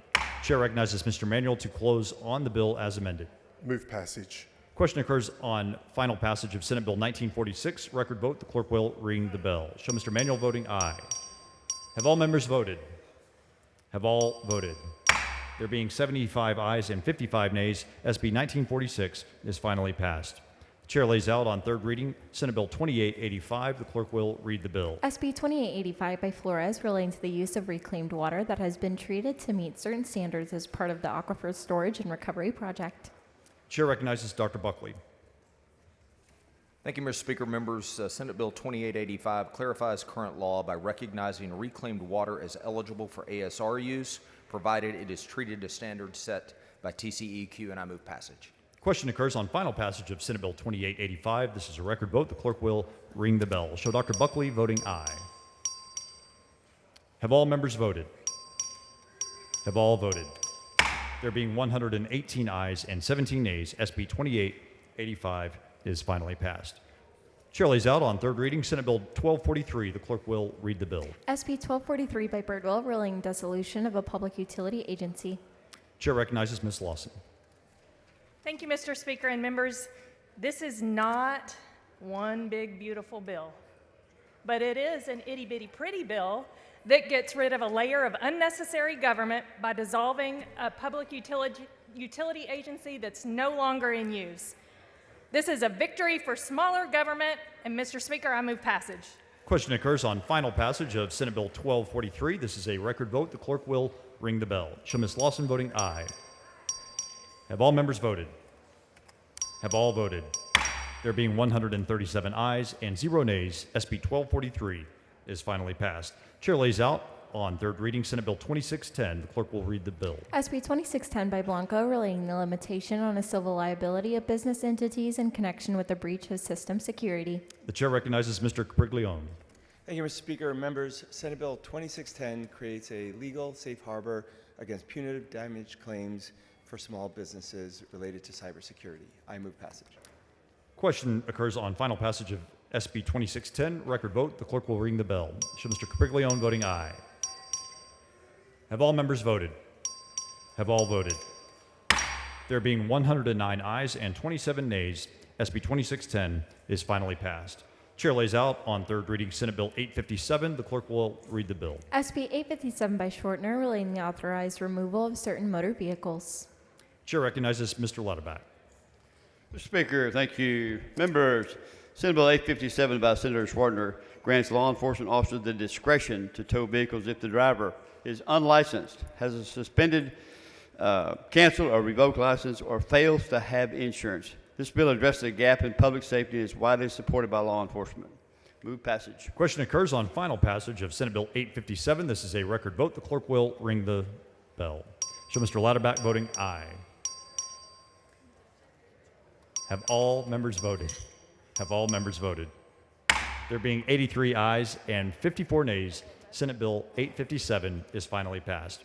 The chair lays out on third reading Senate Bill 2501. The clerk will read the bill. SB 2501 by Zaffarini relating to the selection of an attorney by an indigent parent as an attorney ad validem for a parent in certain suits affecting the parent-child relationship. Chair recognizes Mr. Van Dever. Thank you, Mr. Speaker. Senate Bill 2501 allows indigent parents in child welfare cases the right to choose their own attorney, so long as the attorney is licensed and qualified. I move passage. Question occurs on final passage of SB 2501. This is a record vote. The clerk will ring the bell. Have all members voted? Show Mr. Bassut voting aye. There being 139 ayes and 0 nays, SB 2501 is finally passed. Chair lays out on third reading Senate Bill 66. The clerk will read the bill. SB 66 by Zaffarini relating to a study on authorizing a supporter under a supporter decision-making agreement to assist an adult with a disability with legal proceedings. Chair recognizes Mr. Leach. Thank you, Mr. Speaker. Members, Senate Bill 66 by Senator Zaffarini directs OCA to conduct an interim study on the legal and ethical implications of authorizing a supporter under an SDMA to assist an adult with a disability with legal proceedings in which the adult is involved. With that, I move final passage. Question occurs on final passage of Senate Bill 66. This is a record vote. The clerk will ring the bell. Show Mr. Leach voting aye. Have all members voted? Have all members voted? There being 107 ayes and 30 nays, SB 66 is finally passed. The chair lays out on third reading Senate Bill 268. The clerk will read the bill. SB 268 by Perry relating the procedure for certain complaints against healthcare practitioners. Chair recognizes Ms. Howard. Thank you, Mr. Speaker. Members, Senate Bill 268 passed unanimously out of the Senate, ensures that complaints against healthcare practitioners are investigated by the appropriate licensing entity, and I have an amendment. The following amendment, the clerk will read the amendment.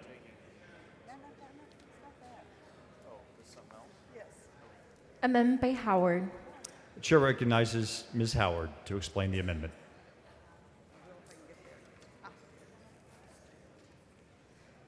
This amendment strengthens accountability for significant malpractice by requiring a licensing entity to forward a complaint alleging serious bodily injury or death to law enforcement.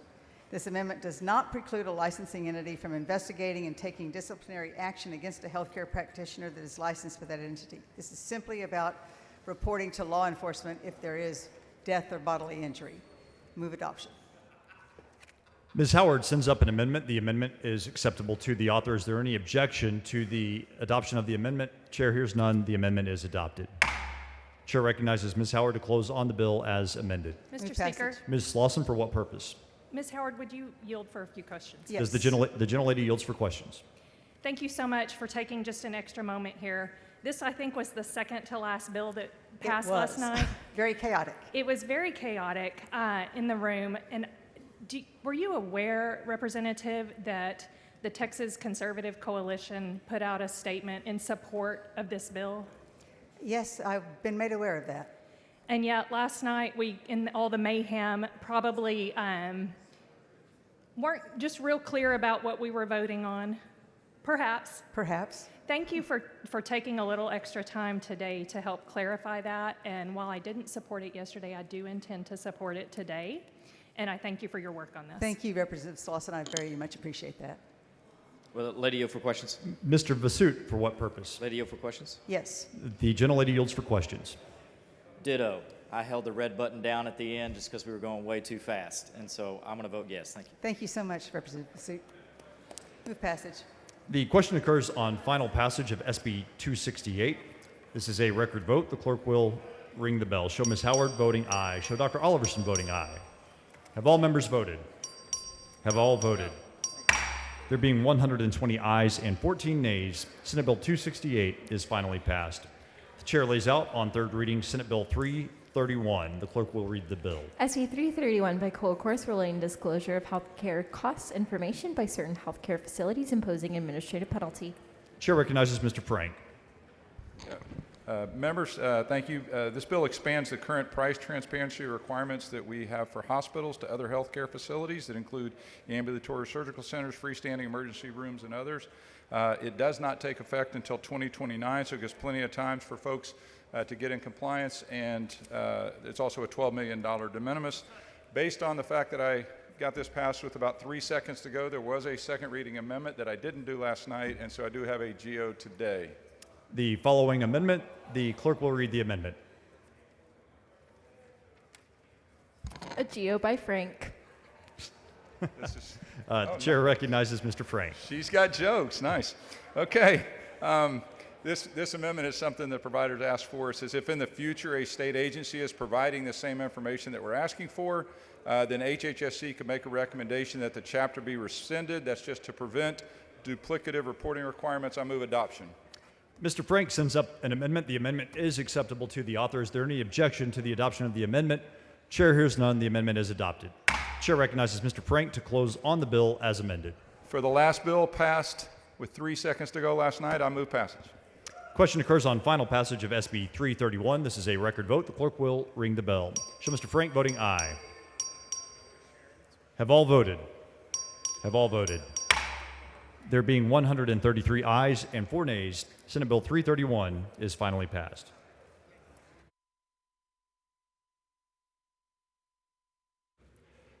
Chair recognizes Mr. Patterson for a recognition. Thank you, Mr. Speaker. Members, we've been here a long time, 5 months, and we've been here many, many days in a row at this point in session. And we all have our support systems back home with our families, our kids. You haven't seen my kids in 10 days. It's been a long time. But part of my support system is here because the Whitesboro Bearcats are in the state championship game tomorrow for softball. And my parents are in the gallery, and I wanted to recognize Jerry and Debbie Patterson, part of my support system being here in the gallery. Thank you all for being here.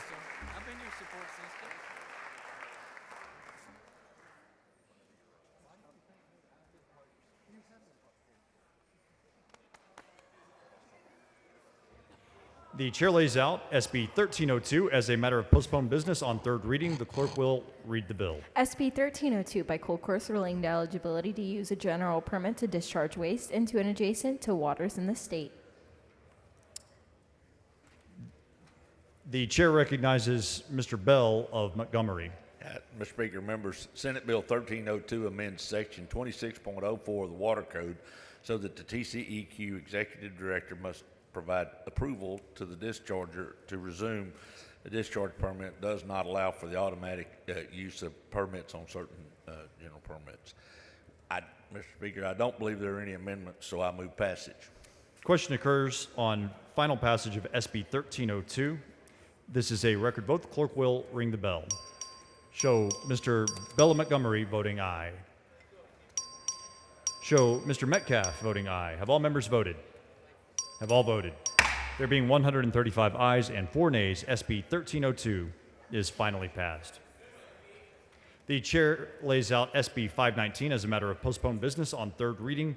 The clerk will read the bill. SB 519 by Middleton relating to the creation of a grant program to promote educational engagement with Texas history. The chair recognizes Mr. Metcalf.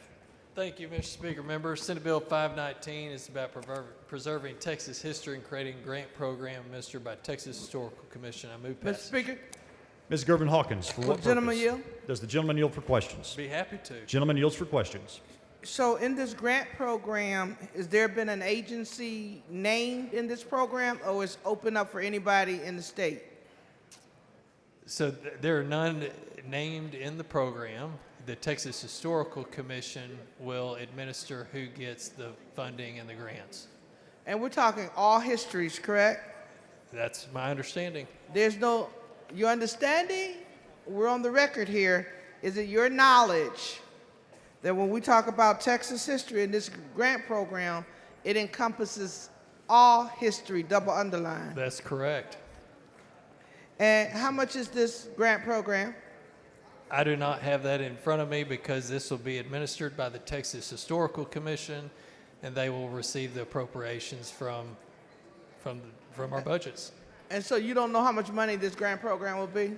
I do not, whatever the writer says, and I do not have that in front of me. And when will it kick into action? When will it become effective? This year. This year, and if you get more than 100 votes, it comes into effect right away? That'd be wonderful. Thank you. Thank you. Representative Move Metcalf. passage. Question occurs on final passage of Senate Bill 519. Record vote, the clerk will ring the bell. Show Mr. Metcalf voting aye. Have all members voted? Have all voted? There being 110 ayes and 19 nays, SB 519 is finally passed. The chair lays out Senate Bill 2807 as a matter of postponed business on third reading. The clerk will read the bill. SB 2807 by Hagan B. relating the considerations when determining whether an operator of a motor vehicle is an employee of a motor carrier or an independent contractor. The chair recognizes Mr. Curry. Thank you, Mr. Speaker. This is a bill that makes our roads safer for everyone on the road. I have a GO from GO. The Amendment. following amendment, the clerk will read the amendment.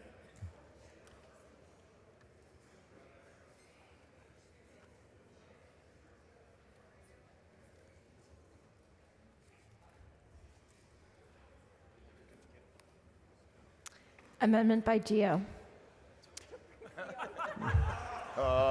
The chair recognizes Mr. Geo. Thank you. All right. This amendment, just really quickly, members, it requires automated motor vehicle companies to proactively provide information to the Texas Department of Motor Vehicles. It requires each AV company to submit a first responder interaction plan. It gives the Texas DPS and DMV enforcement authority to suspend or revoke an automated motor vehicle's operations in certain circumstances, and it clarifies that AVs that operate as transportation network companies are subject to Texas Transportation Network Company laws. I move adoption. The chair recognizes Mr. Curry to speak on the amendment. Yeah, members, this was passed through DOJ, is a really, really good addition to this bill. We greatly appreciate it, and we need your votes to get this amendment on. It's acceptable to the authors, and we appreciate your vote. Chair recognizes Mr. Capriglione to close on the amendment. Thank you, Mr. Speaker. Members, this is a very important amendment. I would appreciate your vote to adopt. The question occurs on the adoption of the amendment. Is there objection to the adoption of the amendment? Chair hears none, and the amendment is adopted. Chair recognizes Mr. Curry to close on the bill as amended. This is for TWIA, and this is for the oysters. I move passage. Question occurs on final passage of Senate Bill 2807. This is a record vote. The clerk will ring the bell. Show Mr. Curry voting aye. Show Mr. McQueenie voting aye. Have all members voted? Have all voted? There being 96 ayes and 42 nays, SB 2807 is finally passed.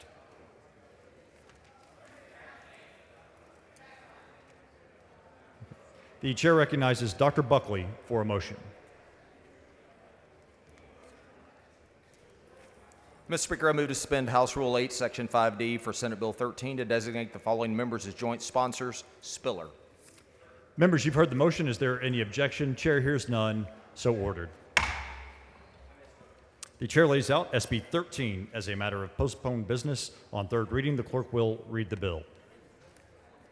SB 13 by Paxton relating to school districts' library materials and catalogs, the establishment of a local school library advisory councils, and parental rights regarding public school library catalogs and access by the parent's child to library materials. Chair recognizes Dr. Buckley. Thank you. Mr. Speaker, members, Senate Bill 13 gives parents transparency into the library records of their children and provides parents the opportunity to participate in the adoption and procurement of library materials, and I move passage. Mr. Speaker. Ms. Ward Johnson, for what purpose? Will the gentleman yield for some questions? Does the gentleman yield for questions? Absolutely. The gentleman yields for questions. Thank you, Representative. So on page 2 of your bill, you indicate indecent content means content that portrays sexual activities in a way that is patently offensive. Is that correct? I'm sorry, say again, on page 2? Page 2, line 7, indecent content that portrays sexual activities in a way that is patently offensive. And this is what your bill is going to remove from the libraries? Well, yeah, this is the definition section that defines indecent content to mean content that portrays sexual or excretory organs or activities in a way that is patently offensive. So your bill wants to remove indecent content as defined right here in this page. It creates a definition for the Library Advisory Council to use when deciding on which materials that they will put on a list for school board approval for their libraries. Okay, do you recall that the House just passed HB 2696 that give the schools permission to display the Ten Commandments in the classrooms? We passed it. Yes, I recall Senate Bill 10, yes. Were you aware what number 7 of the Ten Commandments were? It was, thou shalt not commit adultery. Okay. So my question is, how do you talk about adultery if it's not sexual content or indecent? Well, this bill, first of all, the Ten Commandments are not a library book. But so this bill simply creates a standard for procurement and adoption of library materials. But your bill also talks about anything that's in the library: possession, acquisition, purchase of harmful material. It doesn't just specify books. It says library material, rated sexually explicit material. Yes. It says material. It doesn't just specify books. Harmful materials. But it is, remember, the whole process is around adopting materials, library materials that go to the library. So you would not, you would still be able to define adultery to teach you in the library? Word adultery could appear in a book. It just depends on, again, and these are approved by parents and then ultimately by school boards. Thank you. Okay. All right, I move passage. Question occurs on final passage of Senate Bill 13. This is a record vote. The clerk will, excuse me, back up, members. Is there anybody wishing to speak on, for, or against Senate Bill 13?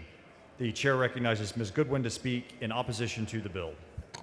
Thank you, Mr. Speaker. Members, this bill is really unnecessary, and I will be voting against it. School districts already have processes if parents don't like books that are in the library to oppose them. And if that process isn't working, then the school board has the opportunity to change the process. Did you know Katy ISD informed staff librarians in 2024 that they can no longer request to purchase books they have not read in their entirety? In the past, Katy ISD librarians were allowed to rely solely on professional literary reviews to curate their purchase order requests. The challenge is librarians will have to buy with their own money or somehow acquire a book in order to read it before they can add the book to their list of titles to purchase from the school library. How are they supposed to suddenly carve out hundreds of hours to find and read books and also do the rest of their jobs, like educating their students? The policy passed in this district is essentially a purchase freeze. This is how a community can break and dismantle libraries and public education from the inside. Mr. Patterson, for what purpose? Will the gentlelady yield for questions? Does the gentlelady yield for questions? In just a minute. Not at this time. Did you know librarians who take their jobs very seriously have been harassed and labeled pedophiles and groomers by community members and sometimes even school board members? You may hear the phrase, "This will have a chilling effect." Let's spell that out.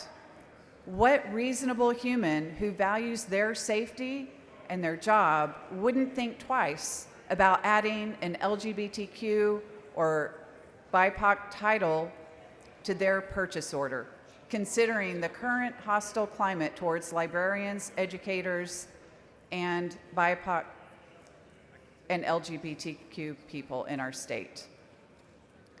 Do any of you remember the book and movie, Are You There, God? It's Me, Margaret? Books by Judy Blume were some of my favorites at a certain age. I was an avid reader and still am today. Did you know this book was taken out of the Katy ISD school libraries? It's been a while since I read the book, but I do remember it was not just enjoyable, but it also helped me understand some of the trials and tribulations of puberty and youth. Members, we do need to protect our kids from pornography and inappropriate content. But this bill is overreach and unnecessary. Our local school districts have created their own book policies, and while I don't agree with all of them, particularly the one I mentioned in Katy ISD, this was determined by local community. That same community will either choose to keep their board members who made that decision, or they may vote them out. But they have the ability to influence the local decisions rather than having the state pass this one-size-fits-all policy. Mr. Speaker, Mr. Patterson, for what purpose? will the gentlelady yield for questions? Yes, I will. The gentlelady yields for questions. Okay, you don't believe that it's the librarian's duty to know what they're putting on the shelves?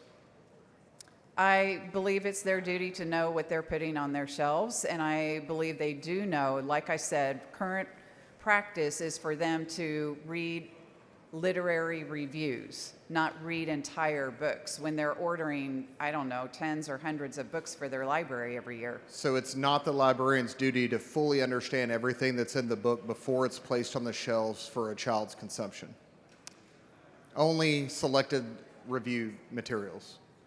You know, for them to read from cover to cover, like I said, tens or hundreds of books every year, And what I is think their job? may be unrealistic. What is their job as a librarian? To curate library materials. So it's literally their job to curate library materials, but you don't believe that they should know fully what they're putting on the shelves.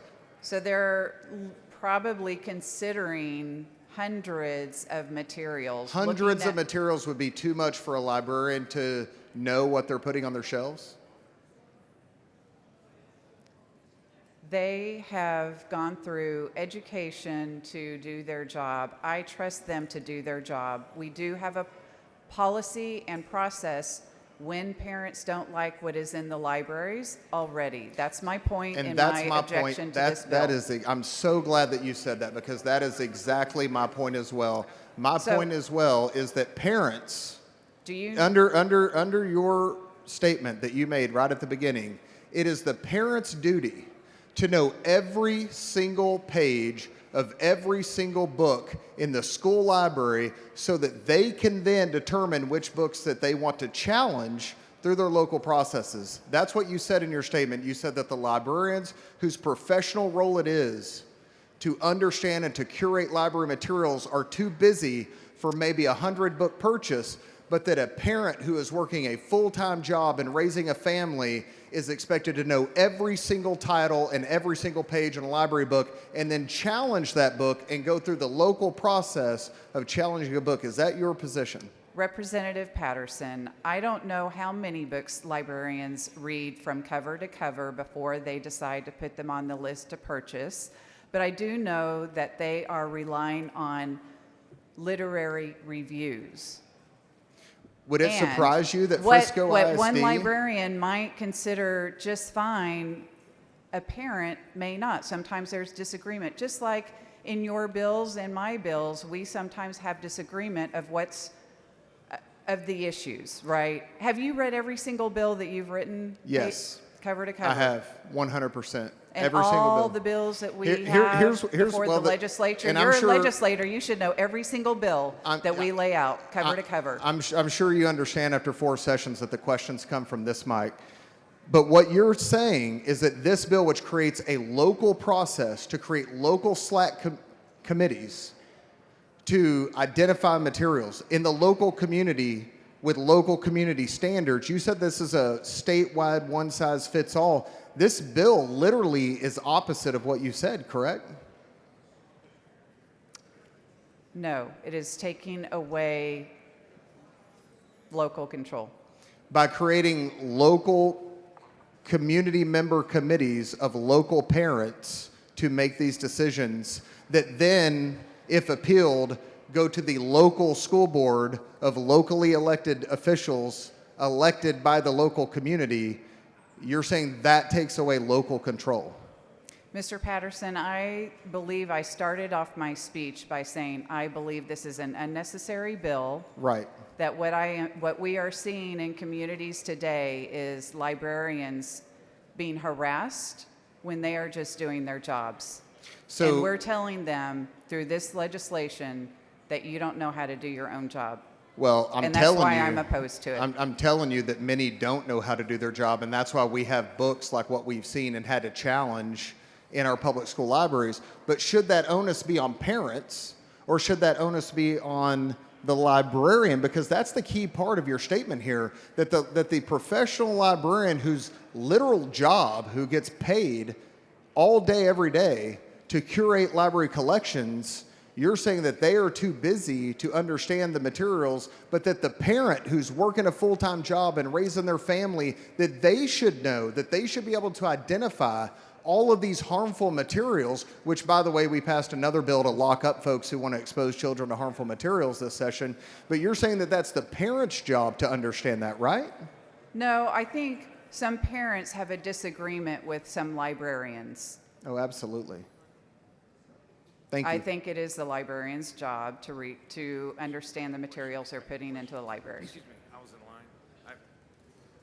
Mr. Speaker, Ms. Simmons, for what purpose? does the gentlelady yield for questions? I Does- yield. The gentlelady yields for questions. Thank you, Representative Goodwin. Can you just talk to us a little bit more about the processes that school districts currently have in place to ensure that books are appropriate, and what measures parents can take if they don't want their children to access certain books? Sure. Well, I don't know about every single school district, but I did meet with the Eanes School District, which is within my house district, a year or so ago. And they mentioned that if a parent doesn't believe a book is appropriate, they can fill out some paperwork, turn it in, and then a committee is put together. That committee reads the entire book, and then they meet and they talk about the book, and they decide whether it's age appropriate or not, whether to keep it or whether to take it out of the library. That's their process. They told us that in the prior years, maybe 2006 to 2018, they had only had a handful of complaints. But after 2018, they had about 80 books that someone had complained about. And this wasn't a lot of parents, it was one parent. And that to read that. The lady's time has expired. The chair recognizes Ms. Zwiener to speak against SB 13. Thank you, Mr. Speaker, members. I rise with a lot of concern about Senate Bill 13. While I admire and appreciate some of the transparency provisions in this bill and think that they are helpful, I do think the way the definitions in this bill are structured are going to functionally end up leading to the bans of a lot of books that we all agree are perfectly appropriate for the ages that they're available to. In addition, I think some of the provisions in this bill are going to put onerous burdens on our school librarians and slow the process of acquiring new materials.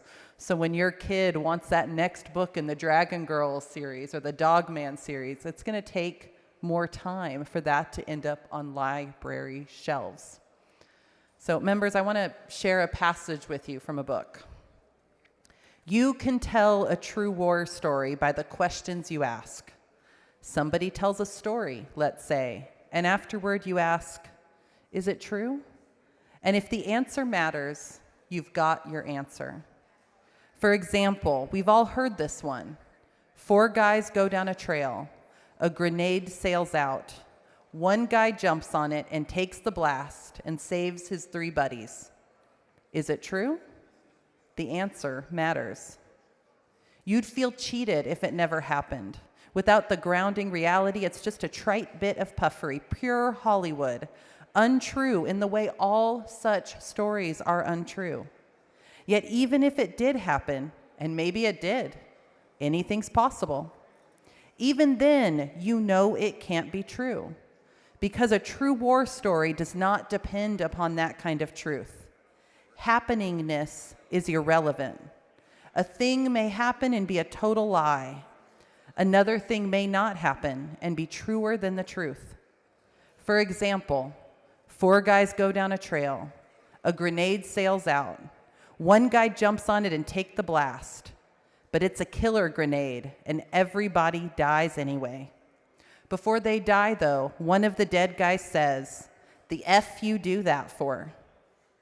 And the jumper says, "Story of my life, man." And the other guy starts to smile, but he's dead. That's a true story that never happened. Members, that's an excerpt from The Things They Carried by Tim O'Brien, from his award-winning novel about the Vietnam War. He teaches at Texas State University and spends much of his time in Texas. Do we want to ban that novel because it drops some F-bombs? Is that really a good use of our state resources to pull books like this that are on the AP reading list off of our library shelves because of some four-letter words? Unfortunately, that is what the definitions in this bill allow. They allow small amounts of profanity or what the bill calls indecent content to nullify the other 300 or 400 pages in a book. Members, that doesn't make any sense. I suspect every one of us read books in high school that would run afoul of this bill, and I bet most of us read books in middle school that would run afoul of this bill. And it wasn't a big deal. And members, none of this was a big deal until a couple years ago when books became the new moral panic. Members, I gotta tell you, I worry about my kid a lot, but one time I never worry about her is when she's reading. There ain't nothing that is gonna hurt her in a book.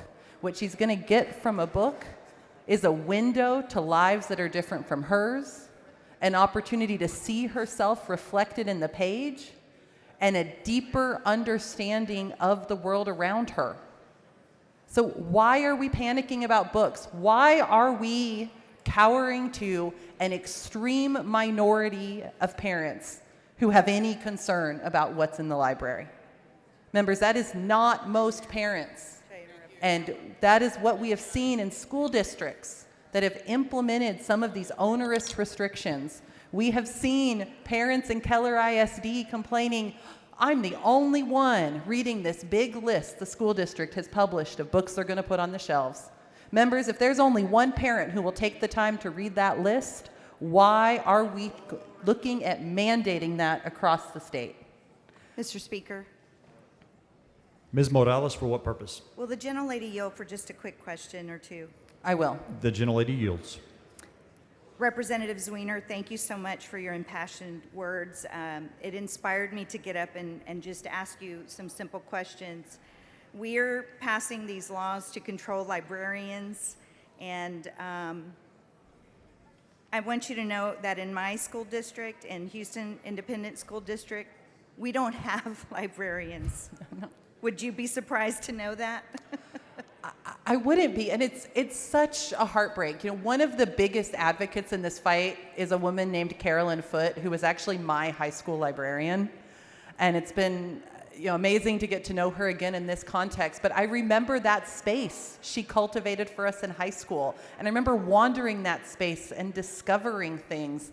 I remember, discovering a book about the Romanovs written in like 1918, which was fascinating. I remember discovering science fiction, the poetry of Sylvia Plath, all these materials just by wandering and picking up books off the shelves and that experience of discovery. And that's what we want to protect. And as we attack librarians, more and more we also see school districts just moving them to the aside, maybe bringing a parent in to volunteer to reshelve books, which isn't the same thing as a dedicated librarian that is helping match kids with their interests and is helping develop this robust collection that continues to serve the interests of the school district they're in. Bringing in reading material that is relevant to the students you're serving is such an important skill, and we need that in our schools, and we need to not see it disappear. And one of my fears of bills like this is we keep further marginalizing librarians and the important informational services they provide to our students. Yes, we're seeing that happen in our district. And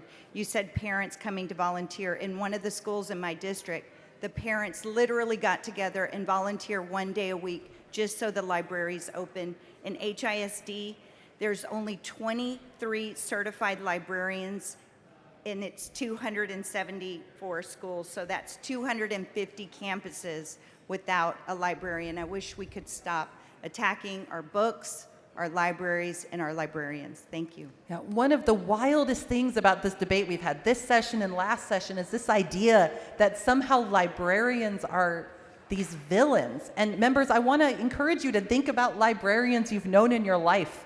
And if any of them seemed like the bad guy, if any of them seemed like the villain in the story, because I'm pretty sure they did not. I'm pretty sure they were helpful folks who, when you said, you know, I'm really interested in space, they directed you to the space books. And if you said, I'm really interested in learning more about Ronald Reagan, they took you to the biography section and showed you where that was. That is their job, is helping see that student, see their interests, see what they're looking for, and helping them grow and build. Mr. Speaker, Ms. Ramos, for what purpose? will the gentlelady yield? I will. The gentlelady yields for questions. Representative Zwiener, I don't think it's a surprise to anybody here on the House floor. You're really well read, and I think that speaks a lot to your ability to legislate and really advocate for your community. And I think that that's what we would want, and that is the world that's open to children when they're young. I, in my community, do Reading with Ramos every Christmas, and we give out a book about diversity and unity and community. And one thing that I say to the children over and over again, the man who reads one book lives one lifetime. The man who reads many lives many lifetimes. And it is very important, would you agree, that children explore those different lifetimes you just said? Absolutely. Books can be windows into lives that are not like ours, and they can even be windows into our futures. The wonderful thing about a book is, let's say you're torn about different life paths. You can read books where people are exploring the same decisions that are facing you, and think through that and how you feel about the way that story played out. Books develop our emotional intelligence. They develop our ability to have compassion and respect for others. And those things are incredibly valuable and unfortunately under-taught in our society right now. Thank you so much, Representative. And I ran out of time. Thank you. Mr. Speaker, Representative Morales Shaw, for what just purpose? really quick, will the gentlelady yield for a question? I will. The gentlelady yields for questions. I agree Quickly. with you that librarians have been amazing at doing their jobs, and I hope they don't feel attacked by all of the stuff going on. But would you agree with me that they're good at doing their job, they are not skilled yet at legislative-driven censorship? The gentlelady's time has expired. I would agree. Thank you. Please vote no. Chair recognizes Dr. Buckley to close on the bill. Thank you, Mr. Speaker. Members, Senate Bill 13 is the ultimate local control for our kids of Texas. I move passage. Question occurs on final passage of SB 13. This is a record vote. The clerk will ring the bell. Show Dr. Buckley voting aye. Show Mr. Morgan voting aye. Show Ms. Ward Johnson voting no. Have all members voted? Show Ms. Jones of Harris voting no. Have all members voted? Show Mr. King voting aye. Show Mr. Ashby voting aye. There being 86 ayes and 55 nays, SB 13 is finally passed.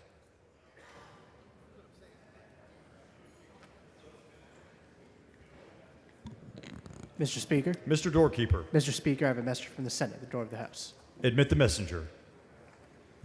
Thank you, Mr. Speaker. I am directed by the Senate to inform the House that the Senate has taken the following action. The Senate has refused to concur in the House amendments to the following measures and requests the appointment of a conference committee to adjust the differences between the two houses. SB 8, Senate conferees Schwertner, Chair, Campbell, Huffman, Colcourse, Perry. SB 12, Senate conferees Creighton, Chair, Campbell, Adam Hinojosa, Parker, Paxton. SB 37, Senate conferees Creighton, Chair, Betancourt, Hughes, Middleton, Paxton. SB 441, Senate conferees Juan Chuy Hinojosa, Chair, Creighton, Flores, Parker, West. SB 1566, Senate conferees Betancourt, Chair, Gutierrez, Middleton, Nichols, Paxton. Thank you, messenger.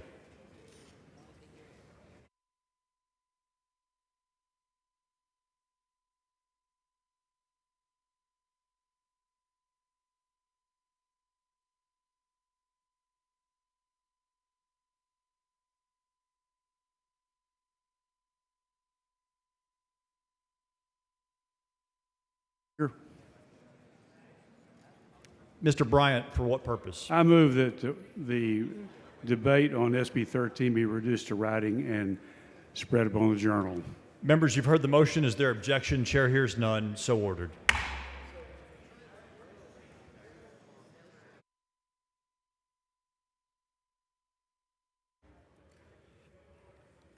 The chair recognizes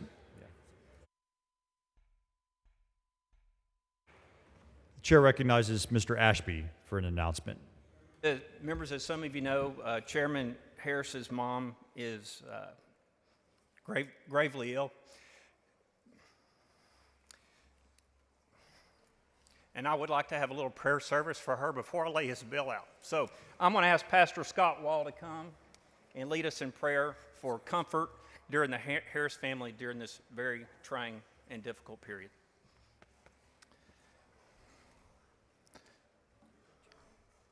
Cody just communicated that he got there to his mom's side, so I know that's one of the things. So you didn't know for sure what was going on. He got there. She is in a coma-like state and labored breathing, and so he gets to be there. But we obviously know this is a very difficult time. This is a time that reminds us of the humanity of 150 that are here, and everyone has their stories. Everyone's going through a difficult time, but it's great to come together like this to pray. So please join me as we lift up this family. Heavenly Father, we do gather this afternoon on this house floor to lift up our friend and brother, Cody Harris, and his family. I know many of us have gone through the very real and difficult experience of having to say goodbye to a loved one, including parents, and we know the depths of the grief and the sadness that the family's going through right now. So because we love Cody, we ask that you would bring a special comfort and peace to Cody and his family. We know that you don't promise that we will never go through difficult and hard times like this, but you do promise that you won't leave us and that you will go through the times with us. So we ask that you would let them experience your presence in a very special and tangible way as they say goodbye. Grant them all that they need as they journey together through this difficult time. In your Son Jesus' name I pray. Amen. Amen. Thank you. Appreciate it. We love you, Cody Harris. All right. Thank you, guys. Thank y'all.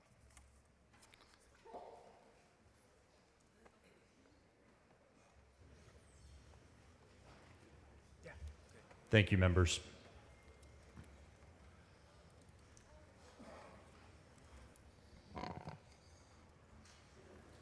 The chair lays out SB 7 as a matter of postponed business on third reading. The clerk will read the bill. SB 7 by Perry, relating to the oversight and financing of certain water infrastructure matters under the jurisdiction of the Texas Water Development Board. The chair recognizes Mr. Ashby. Thank you, Mr. Speaker. Members, I think all of you know the work that Chairman Harris and Senator Perry and a lot of you members on this floor have put into this historic document, Senate Bill 7. As hopefully you recall, a couple of days, Chairman Harris went into great detail about what this bill actually does. And so I'm going to give you a little bit of a abbreviated kind of a headline of that, just to refresh your memory. As you recall, this bill works in concert with SJR 7, which passed off this floor with 138 votes. It creates a dedicated funding stream to make a historic $20 billion investment in Texas water needs by dedicating $1 billion a year starting in 2027 and ending in 2047. This bill also expands legislative oversight by requiring 50% of that $1 billion every year to be dedicated or to be reserved for water supply projects in the newly created New Water Supply for Texas Fund and our current existing fund, the Texas SWIFT. And of course, we want to make sure that we keep a strong focus on meeting our future water supply needs with this new dedicated funding. The remaining 50% of that $1 billion a year would be left to the Texas Water Development Board's discretion to be used for the full range of infrastructure needs, including water supply, wastewater, importantly for every district represented on this floor, aging water infrastructure, and flood infrastructure needs. SB 7, as amended on the floor a couple of days ago, adds a study on funding wastewater treatment projects through SWIFT to explore innovative approaches to addressing a significant gap in our state's financial assistance programs.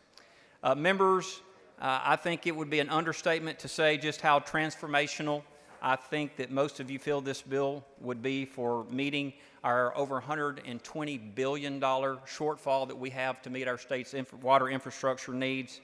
And also, I believe there is an amendment. The following amendment, the clerk will read the amendment.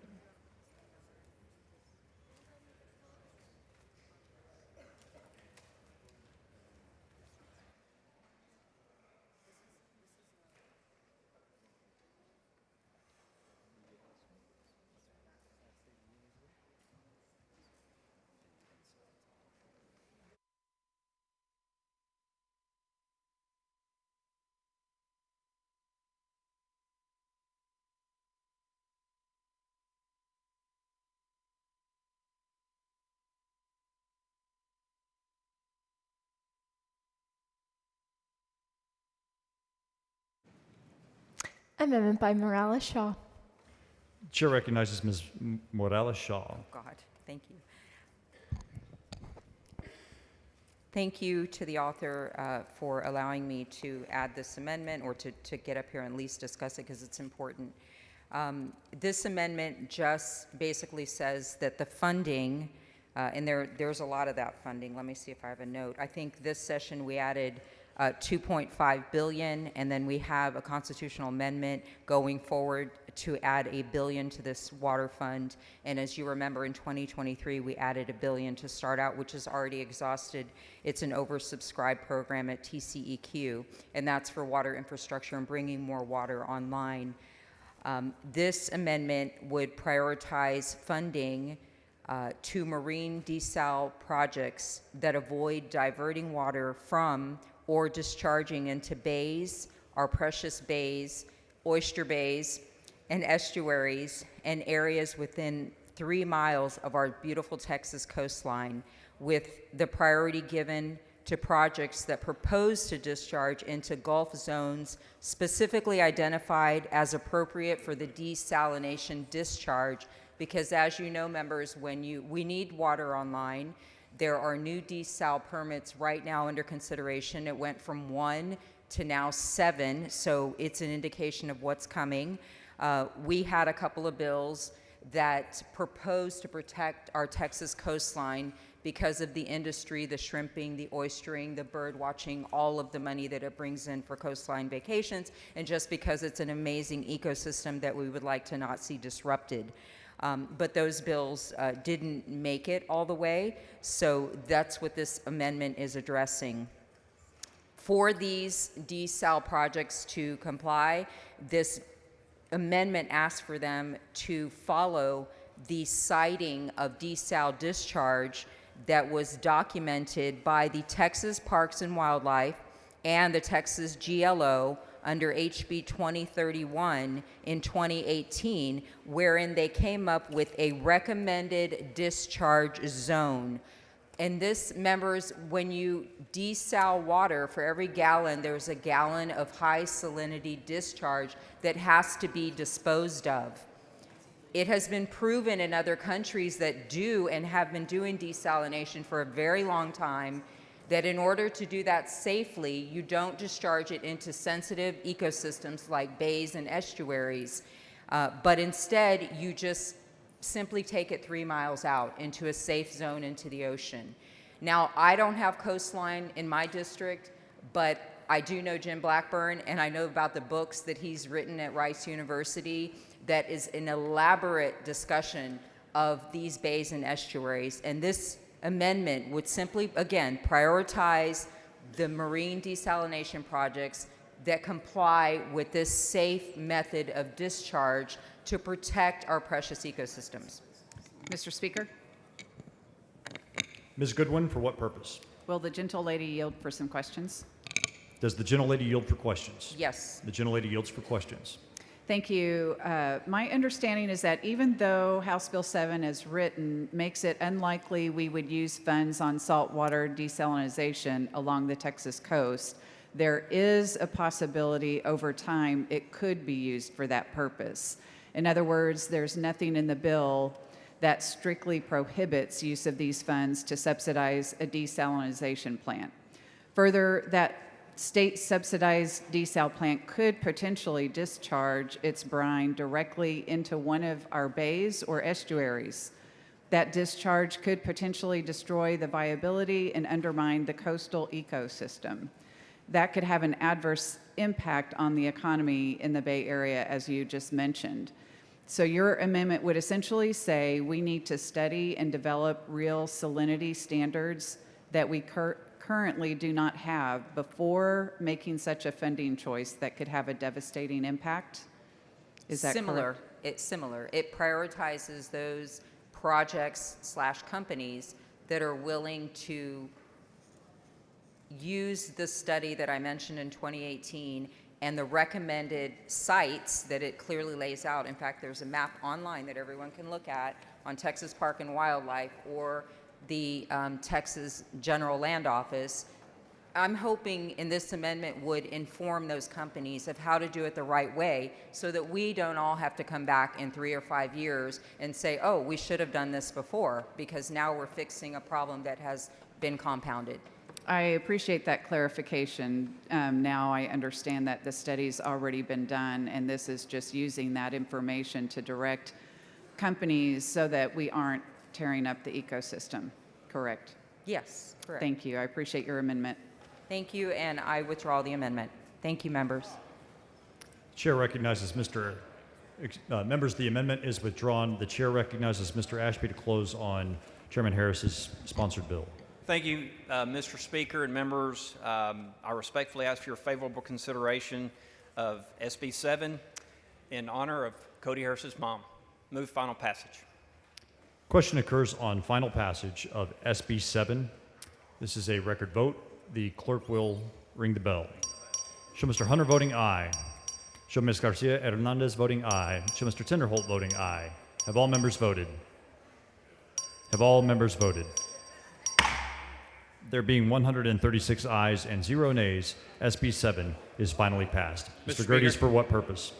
I'd like to make a motion to reduce to writing and place in the journal the remarks by Representative Ashby and the prayer by Pastor Scott Wall regarding Representative Cody Harris and his family. Thank you.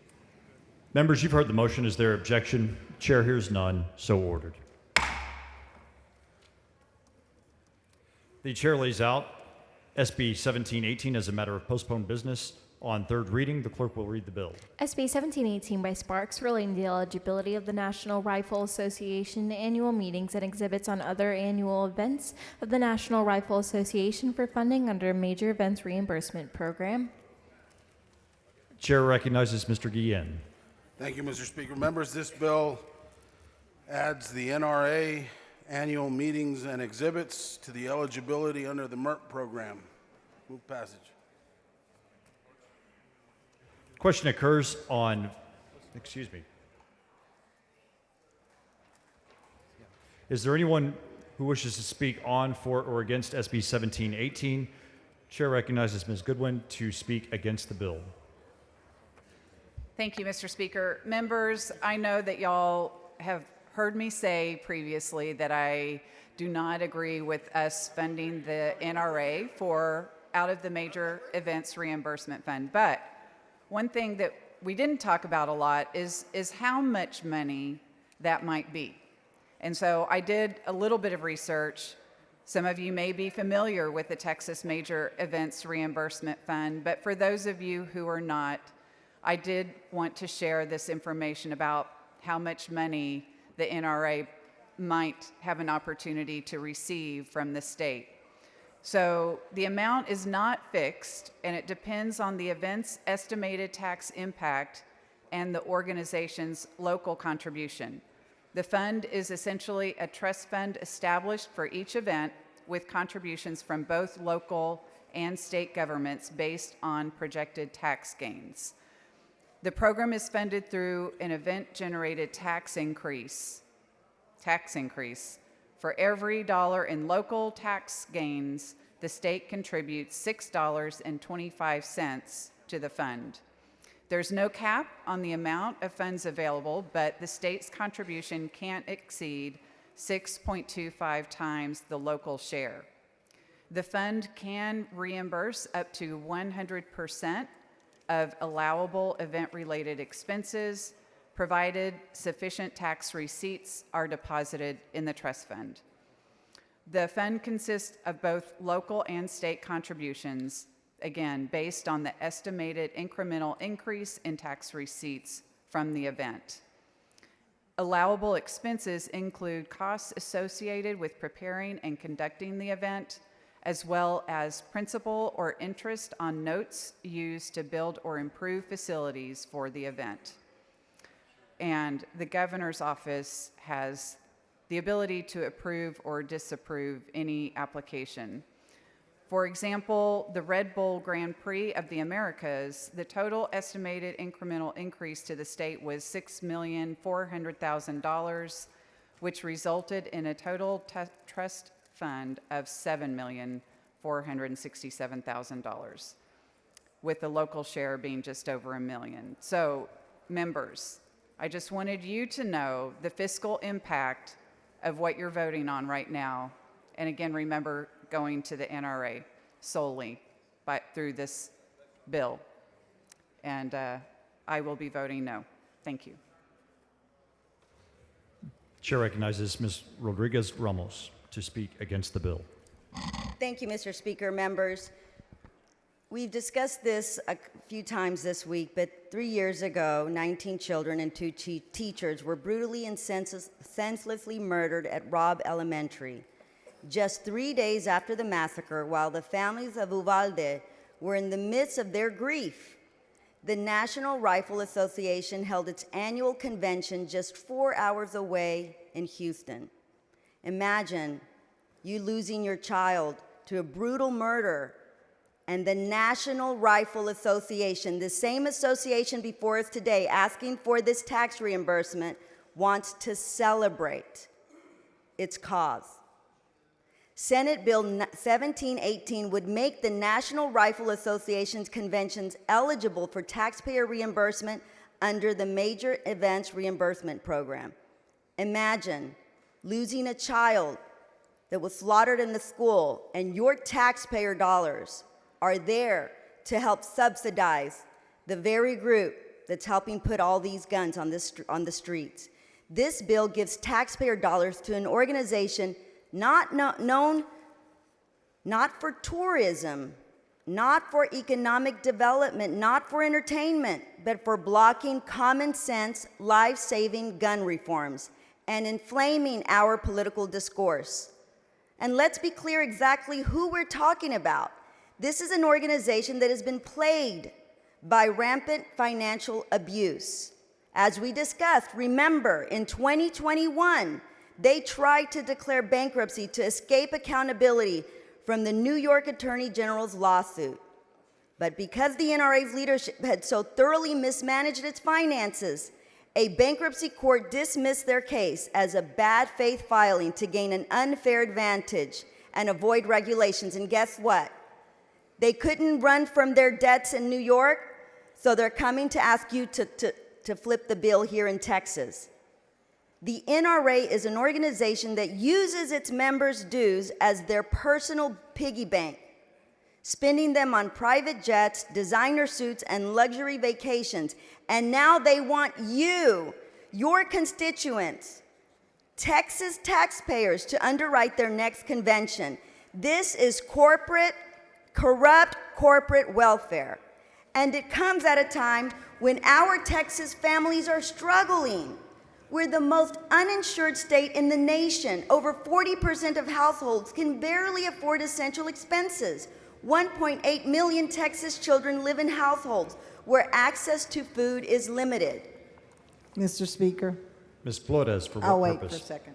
Thank you, Representative. If you're a working family trying to get by, this legislature has made it clear that you're on your own. But if you're the NRA a political lobbying group with a track record of financial misconduct and an agenda that fuels the gun violence epidemic, the leading cause of death for children in Texas, you can throw a party and the Texas taxpayers will reimburse you. Remember, we are the same body who just passed on a bill the other day, just voted saying, oh, people who are on Medicaid, we got to make sure that we kick them off if there's any mismanagement there. But at NRA, we're going to open our wallets to you when we know absolutely that there is mismanagement there. This bill is a slap in the face to the people we serve. It is a gross, immoral misuse of the Major Events Reimbursement Program, which was designed to bring culturally significant, economically beneficial, and broadly inclusive events to Texas, not to bankrupt the corrupt political machine that threw a celebration days after these people were massacred. Public funds must serve the public good. That means classrooms that serve Texas children, not conventions pushing agendas that put their lives at risk. Healthcare, not handouts. Relief for working Texans, not reimbursements for wealthy political insiders. Mr. Speaker. Members. Ms. Flores, One for more. what purpose? One more second, Representative. We talked about it today. We want to be the corn dog capital of the state. Our cities, we want our cities to celebrate corn dogs. We want to be the rodeo capital of Texas. We proclaim to be the cowboy capital of Texas. Have those conventions. Use this fund for those conventions to bring people to celebrate things that bring us together like corn dogs and rodeos and cowboys, not guns and massacre. And voting for this bill, that's exactly what you will be doing. Taking away from your corn dog festivals and your rodeo festivals and your cowboy festivals and saying, we don't want to celebrate what makes us truly Texas. We are going to open our wallets for an organization that promotes massacre and guns. Thank you so much. I yield. Ms. Speaker, Flores, for what purpose? will the gentlelady yield for questions? Does the gentlelady yield for questions? I do yield. The gentlelady Thank yields you. for questions. So to be perfectly clear, what you're saying is that we will be giving taxpayer dollars to a lobbying organization. Is that correct? Yes, ma'am. For the mere fact that they will bring a convention to any city in Texas. Is that correct? Yes, ma'am, and they could do it just like they did several years ago after all of these children and these teachers were massacred and slaughtered in their schools. They could very well come, and it could happen in your community, my community, and they could be celebrating with our taxpayer dollars days later. And do you realize, I'm going to say it one more time, that there is a bill that is in the Senate that actually Representative Cole and I have two legitimate programs that would bring international racing, World Cup racing, and also help South by Southwest expand their programs, but yet the Senate refuses to act on those very legitimate bills that will help boost tourism in Texas. Is that correct? Yes, and it's unfortunate because we know what you just mentioned are unifying things, building community events that are going to bring people from different backgrounds that are going to celebrate what really makes us us, right? What makes Texas, Texas. And it's unfortunate that we are not prioritizing true community, family-friendly events. Thank you, Ms. Ramos, and I agree with you that this is a misuse of public dollars. Thank you. Thank you, members. I hope you listen to your taxpayers, what really matters to them. Let's put the family back together in Texas and promote family-friendly events, not pad the wallets of corporate, corrupt political lobbyist groups. Thank you. The chair recognizes Mr. Verdell to speak in favor of the bill. Thank you, Mr. Speaker. Members, there's a lot of things that have been said that are incorrect, and I just want to kind of point out here, many of you, regardless of party, your grandparents, your parents, yourself, your kids, have relied on the NRA and many other gun organizations to teach you how to properly use firearms, how to defend yourself from people that wish to do you harm. The idea that the NRA is pro-slaughter is untrue. The idea of any of these gun rights groups are pro-slaughter, that's untrue. That organization has existed not to encourage murder, but to encourage self-defense, proper gun use handling, make sure that you are safe with a firearm. They are a pro-education organization. And if we note here that many of the people here that were up here against this, their party also is part of this fund. Their party participates in this. The issue here is not about whether they are, they don't like the NRA. They just want themselves to get part of this fund, but not an organization that they dislike. I think it's very simple. If you'll just remember this, this organization has existed to help save lives, to teach people proper firearm handling. It is very important that we remember that. We have more bills we want to get through, but I appreciate your time, and with that, I close. Thank you. The chair recognizes Mr. Harrison to speak in opposition to SB 1718. Thank you very much. I'll be very brief. I just want to clear up one thing. It is not just Democrats that oppose this bill, and I say this as somebody who is as pro-gun rights and pro-Second Amendment as anybody in the Capitol. But it's not just the Democrats in this chamber that oppose this, and in fact, the Texas Conservative Coalition opposed this bill. The Conservative Texas for Policy Research opposes this bill, and Texans for Fiscal Responsibility oppose this bill. And I oppose this bill for one simple reason. This is unequivocally not the role of government. Stop growing government. Vote no on this bill. Chair recognizes Mr. Metcalf for a motion. Well, with that, Mr. Speaker, I move to suspend House Rule 8, Section 5D for SB 1718 to designate the following members as joint sponsors, Metcalf, Kane, and as co-sponsors, Verdell. Members, you've heard the motion. Is there any objection? Chair hears none. So ordered. Chair recognizes Mr. Guillen to close on the bill. Mr. Speaker? Mr. Olcott, for what purpose? Does the gentleman yield for a question? Yes. The gentleman yields for question. So, Mr. Representative Guillen, I have a pretty simple question, just for clarification's sake. This bill will not increase the amount of money that the state of Texas contributes to the Major Events Reimbursement Program. Is that correct? That's correct. The only purpose of this is to make the NRA as eligible to be another organization that can receive money from that organization. Right, along with a long list of other organizations that are already in statute, right? Thank you. And so this bill, whereas I share the opinion of Representative Harrison that this program is not really the function of the government, the reality is that it is in existence and it is funded, and this bill, if it passes, will not increase any expenditures from the state legislature. Is that correct? That's correct. And I'd also point out that the MERP is funded by the tax dollars generated by that qualifying event, and any and all reimbursements are capped at the amount of tax dollars that that event generates. That means to me that the MERP is by design at least tax revenue neutral, yet our businesses get to keep all the positive economic activity generated by those qualifying events from folks that the event drew from other states. Okay. Thank you, Representative Guillen. Mr. Speaker, Ms. Flores, for what purpose? will the gentleman yield for a quick question? Yes. The gentleman yields for questions. I know you didn't say this, but I thought I heard the previous, not this gentleman, but the previous gentleman at the front mic speaking for this, that he said that partisan organizations had received MERP funds in the past. I am not quite clear on how they would be eligible. Do you have knowledge of any political parties having received MERP dollars? Because I am not aware of that.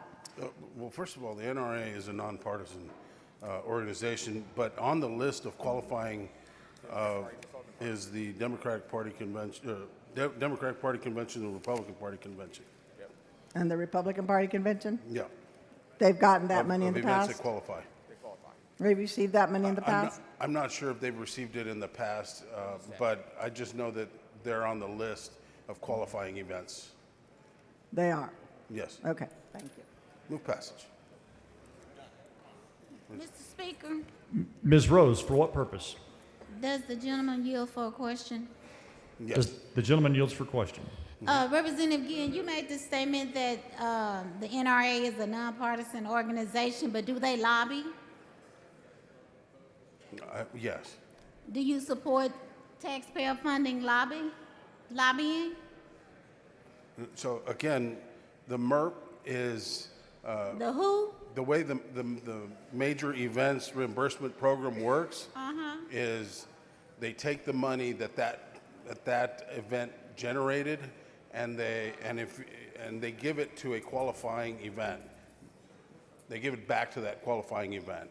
And so the same taxpayer money that was generated for that event is eligible to go back to that event Okay. in an effort to try to draw that event to Texas. Well, will you take an amendment for me to add Planned Parenthood to be included in this as well? It would not be germane because this bill is specific to the National Rifle Association. That one. Move passage. Question occurs on final passage of SB 1718. This is a record vote. The clerk will ring the bell.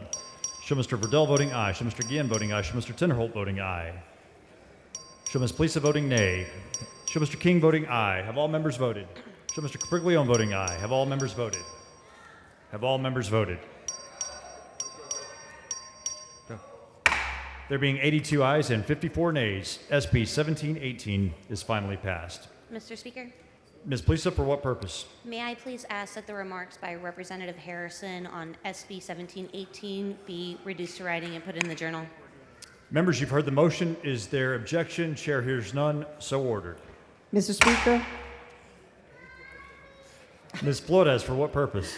can you please, I'd like to request that the comments made between Representative Morales-Shaw and Representative Ashby be reduced to writing and put in the journal on SB 7. Members, you've heard the motion. Is there objection?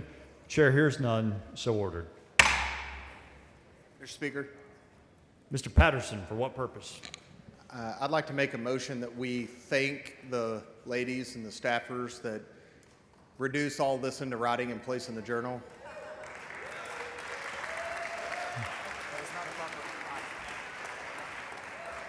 Members, you've heard the gratitude.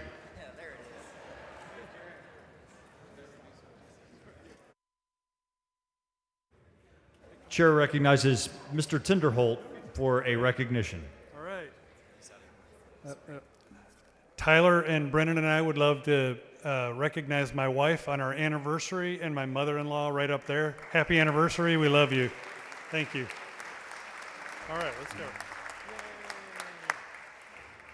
The chair lays out SB 1567 as a matter of postponed business on third reading. The clerk will read the bill. SB 1567 by Betancourt relating to the authority of the home rule municipalities to regulate the occupancy of dwelling units. The chair recognizes Mr. Vasut. Thank you, Mr. Speaker. Members, what this bill simply does is it prohibits cities from imposing restrictions on who can occupy a residence that are based off of age, familial status, occupation, and whether they're within a certain degree of consanguinity or affinity, things that have nothing to do with what the cities are trying to regulate. It allows cities to continue to regulate zoning, to ensure that what single-family zoning is, which is a type of structure, one house, one lot, they can still do that. They can limit the occupancy of a structure based off of any other criteria, including the number of bedrooms or whatever the fire and health and safety code have to say. Now, there was a lot of discussion a couple days ago about the scope of this bill. I have talked with several other members. We've come to an agreement to limit the scope just a little bit more, and we have a floor amendment to do that. The following amendment, the clerk will read the amendment. Amendment by Vasut.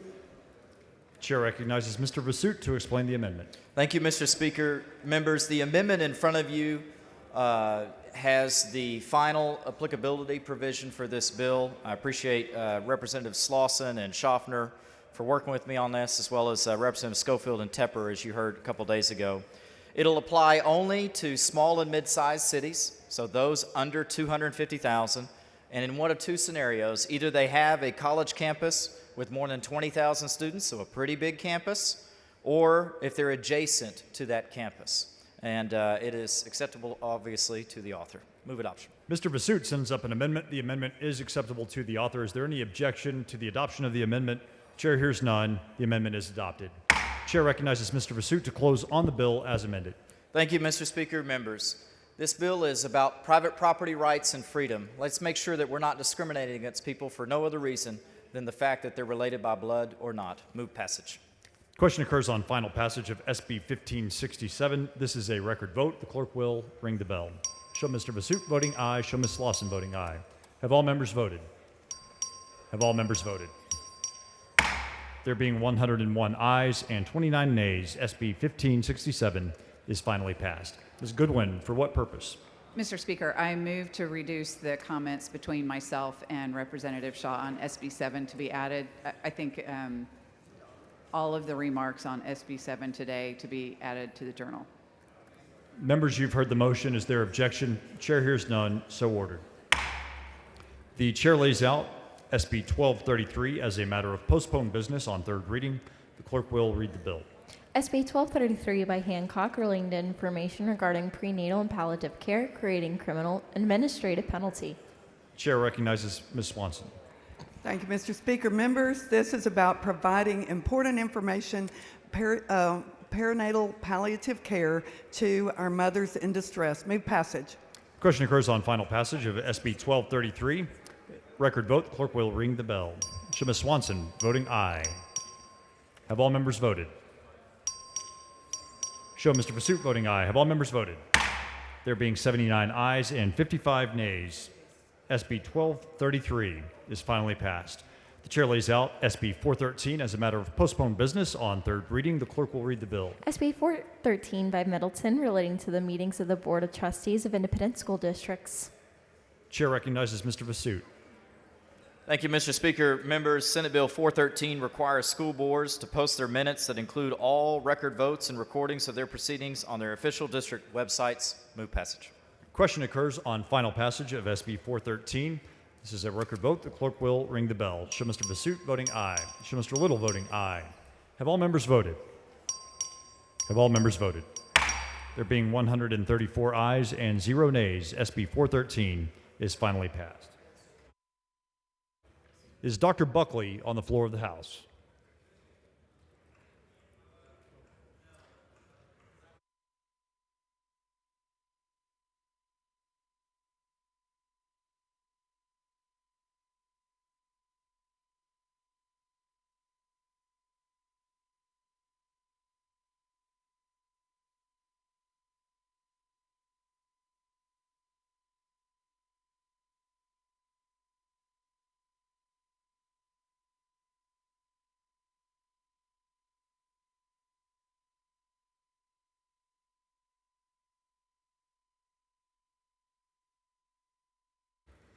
The chair lays out SB 2177 as a matter of postponed business on third reading. The clerk will read the bill. SB 2177 by Hagan View relating to the creation of a grant program to assist local law enforcement agencies in solving violent and sexual offenses. The chair recognizes Mr. Little. Thank you, Mr. Speaker. Members, this bill authorizes a grant program through the Criminal Justice Division through the Office of the Governor to help law enforcement with clearance rates on violent and sexual offenses, and I move passage. Question occurs on final passage of SB 2177. This is a record vote. The clerk will ring the bell. Show Mr. Little voting aye. Have all members voted? Have all voted? There being 123 ayes and 12 nays, SB 2177 is finally passed. The chair lays out SB 30 as a matter of postponed business on third reading. The clerk will read the bill. SB 30 by Shortner relating to the recovery of healthcare-related damages in certain civil actions. Chair recognizes Dr. Bonin. Thank you, Mr. Speaker. This legislation does a couple of things. It will provide for admission of evidence with respect to medical expenses, and then also disclosure of contracts known as letters of protection between providers and attorneys. Move passage.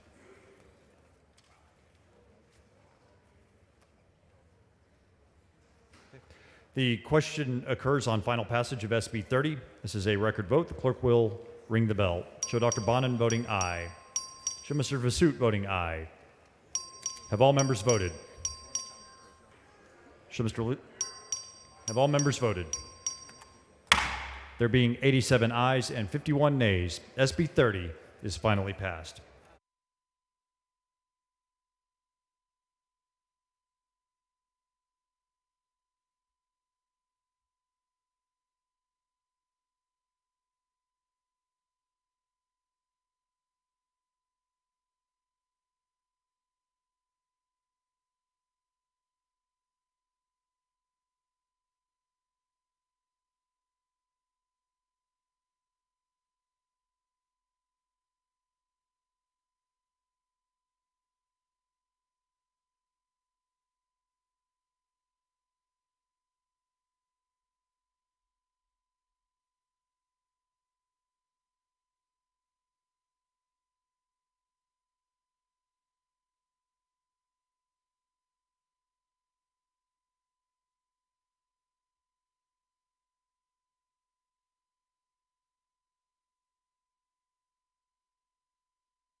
The chair announces the signing of the following in the presence of the House. HB 229, HB 322, HB 367, HB 640, HB 1105, HB 1106, HB 1403, HB 1506, HB 1871, HB 2078, HB 2128, HB 2407, HB 3753, HB 3057, HB 3181, HB 3425, HB 3441, HB 3749, HB 3812, HB 3923, HB 4070, HB 4157, HB 4449, HB 4687, HB 4748, HB 4795, HB 5093, HB 5115, HB 5129, HB 5629, HB 5699.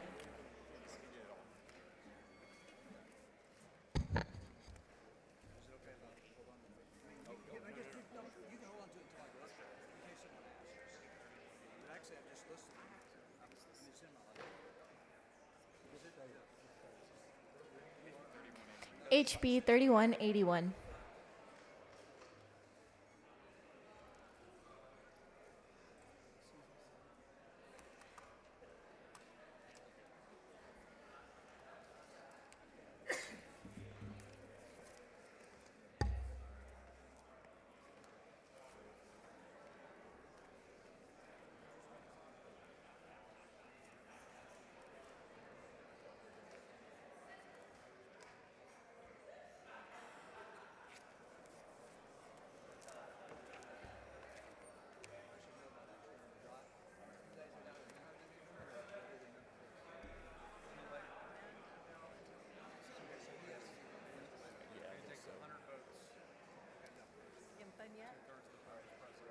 Yeah, I'm going to accept it and vote for it. So. Love it.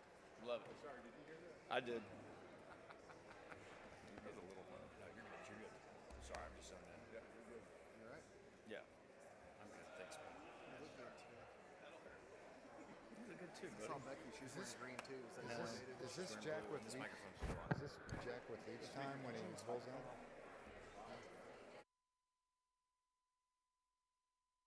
Bill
Chair lays out Senate Bill 2024 as a matter of postponed business on third reading. Clerk will read the bill.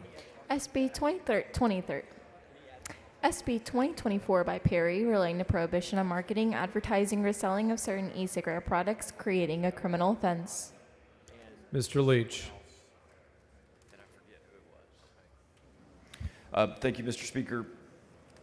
Members, Senate Bill 2024 is a bill regarding a very simple but very important issue. There's a lot of misinformation being spread about what this bill does. I want to set the record straight. It's very simple. Members, here in the state of Texas, there are hundreds of thousands of vapes sold every year. Today, an estimated 80% of those vapes are illegal. They have not been approved by the FDA, and under Texas law, they are illegal. Of that 80% of those illegal vapes that are being sold, the vast majority of those are manufactured by 7 companies that are wholly owned by the Chinese Communist Party and that are shipped directly to Texas retailers. None of those companies have submitted their applications to the FDA. And my belief is they need to go, and this bill does just that. If you vote for this bill, you're voting for a law that protects our minors, that protects Texans. You're voting for law and order. You're voting to support the FDA's process to review the applications and to approve these vendors and the items that they sell. And if you vote against this bill, you're voting to leave those 7 illegal companies that are wholly owned by the Chinese Communist Party to dominate the illegal vape market here in Texas with no regulation and no clue what is being added to these vapes. I do have a third reading amendment. Following amendment, clerk will read the amendment.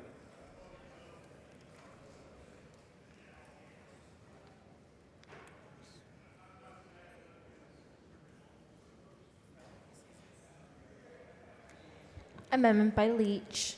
Mr. Leach. Thank you, Mr. Speaker. Members, this is a clarifying amendment. On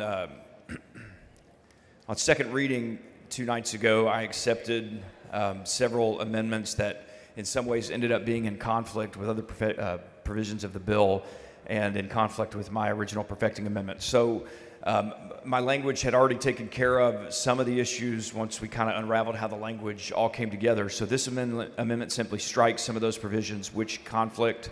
It removes some language that went further than was intended related to component parts within the vape. The language also tightens up Chairman Van Dever's amendment by putting in the specific dates that an application needed to be submitted to the FDA in 2020 for products that were on the market in 2016 when the FDA took over the regulation of vapes here in this country.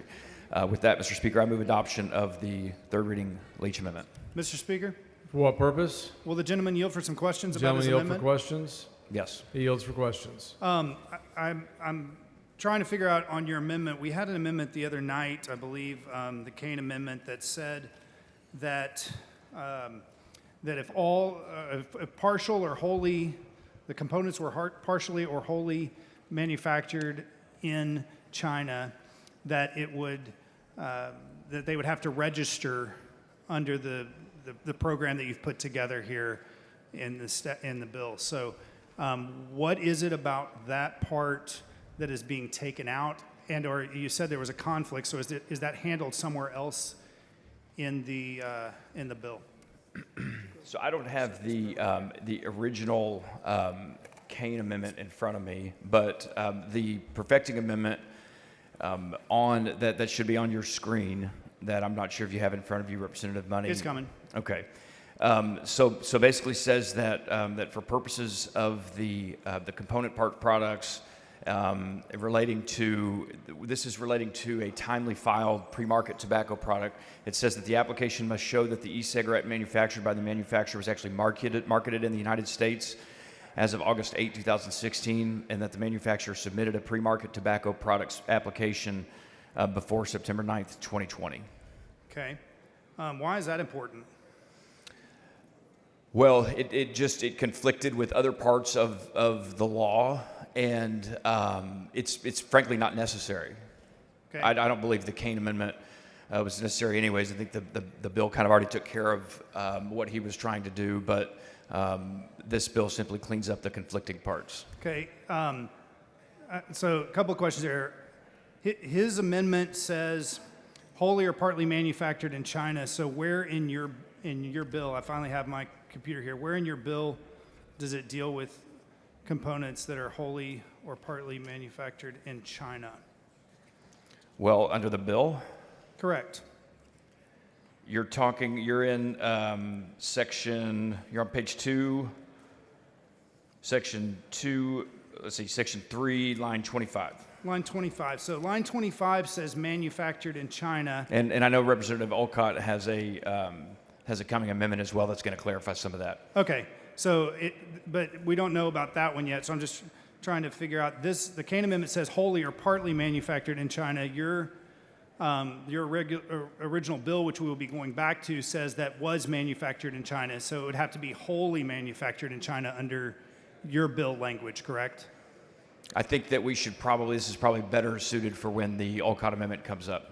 Okay, but it's your amendment right now. Sure. So I'm trying to make sure that before we vote on your amendment, we know that we would be moving it from wholly or partly manufactured to only if it was wholly manufactured. Correct. Okay, and then the second part of your amendment says, for purposes of this paragraph, in order to be a timely filed pre-market tobacco product, application must show that the manufacturer was marketed in the United States as of August 8, 2016, and submitted a pre-market tobacco product application before September 9th, 2020. Does that mean that if I wanted to start a e-cigarette company here in Texas today, that there's no way I could ever comply with your bill? I don't believe that. You don't believe that? So I'm not going to engage in hypotheticals with you, Representative Money. The reality is that we added language, and I've worked with Representative Kane and others to alleviate the concern that the component parts are not prohibited, but that the liquid itself that presents the health concern and the danger, the safety risks to our minors specifically, to other Texans, but really minors, that's what we're really targeting here. And you and I are in lockstep on that. Good. I agree. What I'm trying to figure out is if this is just this paragraph and in your amendment makes it look like from now forward, at any time in the future, if there was a company that put every component part was manufactured here in Texas, it would not be able to comply. I don't believe that's the case. You don't believe that that is the case? No. And why? I'm trying to see in your amendment, it says for purposes of this paragraph, in order to be a timely filed pre-market tobacco product, the application must show that the e-cigarette manufactured was marketed in the United States as of August 8th, 2016. So it's after August 8th, 2016 now. And I'm wondering, if I started a new company today, how would I ever get back there? It's not the case. Okay. If you started a company and marketed it today and use component parts liquid that was FDA approved and that met the standards, not only of FDA approval, but of this bill, you could create a company today and go create vape products and sell those in the market today in Texas. Okay, so does this, this amendment that we're considering right now amends an amendment to a bill, so it's just taking me a minute to try to synthesize all of it in real time. Well, let me simplify it for you, Representative Money, and I didn't get the chance to discuss this with you earlier, but I'd be happy to do it here on the mic. The fact is that any company, anyone that, let's say they're new to the market, if they go and they submit their product to the FDA today, they submit their application to the FDA, if they're approved, then they can go on the market. This bill does not affect that in any way. Okay, this bill only affects people who are currently in the market. No, well, yes, it does affect them too, but it also, if you're going to go out and you're going to illegally manufacture, if there's a company that's going to go use liquid specifically, but also that is manufactured in China and try to sell that in the Texas market, then no, that would be prevented under this bill because they wouldn't be able to get FDA approval. Does this amendment change the device in any way? or what can be manufactured? What do you mean? The bill does. Yeah. Is it just about the liquid that's in the e-cigarette, or is it about the device itself? The amendment or the bill? Well, right now I'm talking about the amendment. The bill with the amendment does ban certain types of product, and yes, the liquid itself. Okay. But the perfecting amendment that's in front of you, I think it's fairly simple. It just cleans up some of the problems that inadvertently I created the other night with quickly filed and approved and accepted amendments on the floor. Okay. Thank you. Thank you. Mr. Speaker, will the gentleman yield for questions? Tinderholt? Yeah, Gentleman be have happy to. questions. He yields for questions. So I think what we're trying to find out is, does your amendment to the amendment, or does your amendment today deal with only the liquid, or does it deal with the device that the liquid's put in to do the vaping? Say that again, Representative Tender. I want to make sure I understand. Does your amendment today handle the liquid that's in the vape device, or does it handle the device itself? The device itself, but not the component. You can have individual component parts that are not regulated by it, but it So is those components can be manufactured in China and brought here and put together sure. and used. If there's a screw or a battery that's manufactured Or in all of China, it. say it again. Or all of it, right? No. Well, sure. If you get a battery from China and a screw from China and a dispenser from China, but the liquid is from somewhere else, sure, you can bring those to market here in Texas and put the vape together here with component parts from China. But, and I want to be very clear here, Representative Tinderholt, and to the members, that this is really about FDA approval. If you are with that product able to get FDA approval, then you're fine and you're safe under this bill and under existing law. My concern is a fair concern in that some of the manufacturers are pressuring and getting this amendment to be put on so they can continue. Is that happening? No, I don't think so. This is, I know that's some of the misinformation I was talking about, Representative Tinderholt, and I really want to nail down here because it's all about FDA approval. Following amendment, the clerk. I move adoption of the Leach Amendment. Mr. Wu in opposition to the Leach Amendment. Mr. Kane. Hold on.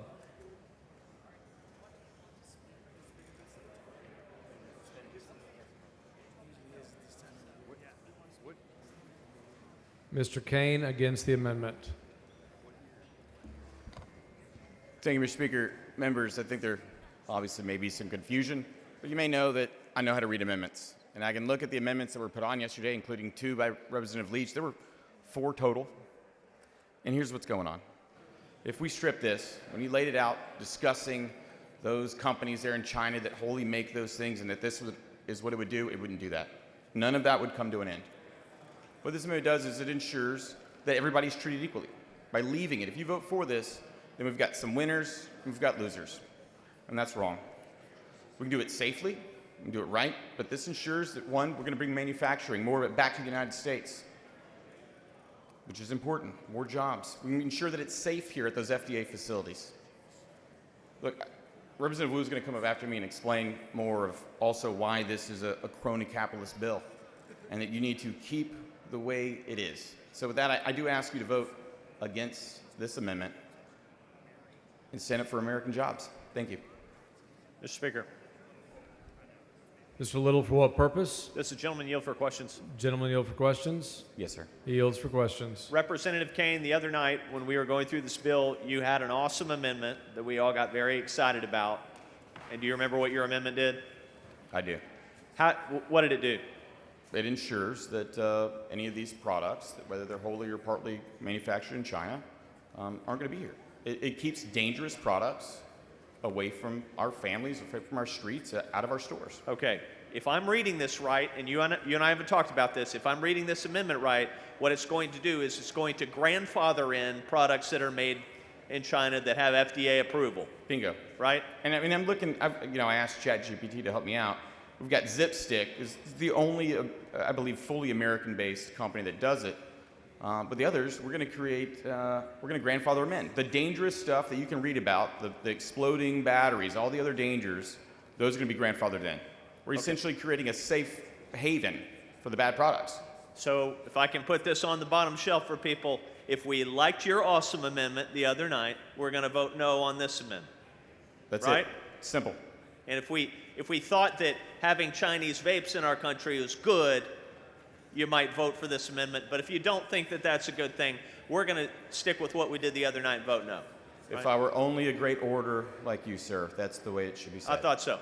So, Representative Kane, who wants to grandfather in vapes that have been approved by the FDA? Probably a company 2016? we should, probably some company we shouldn't trust. All right, thanks. Thank you. Mr. Wu. Thank you, Mr. Speaker. Members, this is something special. You don't see Representative Kane and I teaming up on something very often. And this is something that we're both really upset about. And this is because this is not the way we're supposed to do things. This bill was a great bill coming out of committee, but there was slipped into it a provision about China. But this is not about national security. This is not about anything like that. This is about cornering the market for a few specific brands, right? Because pretty much everybody gets components at minimum from China: batteries, parts, screws, plastic, whatever it is. Only a few manufacturers, maybe just one, assembles there here, and the point of this bill, that one little addition to this very nice bill, is to cut out the competition and make sure that we close the door on them. Mr. Kane added an amendment that says, hey, if we're going to screw people over and cut people out of the market, let's cut everybody out of the market. So you can't get components from China either, if that's your real concern. And that's fine. We had asked Mr. Leach to carry an amendment to remove that one portion that said China, to level the playing field, to not make this a vendor bill. And that amendment was filed, but it was never offered.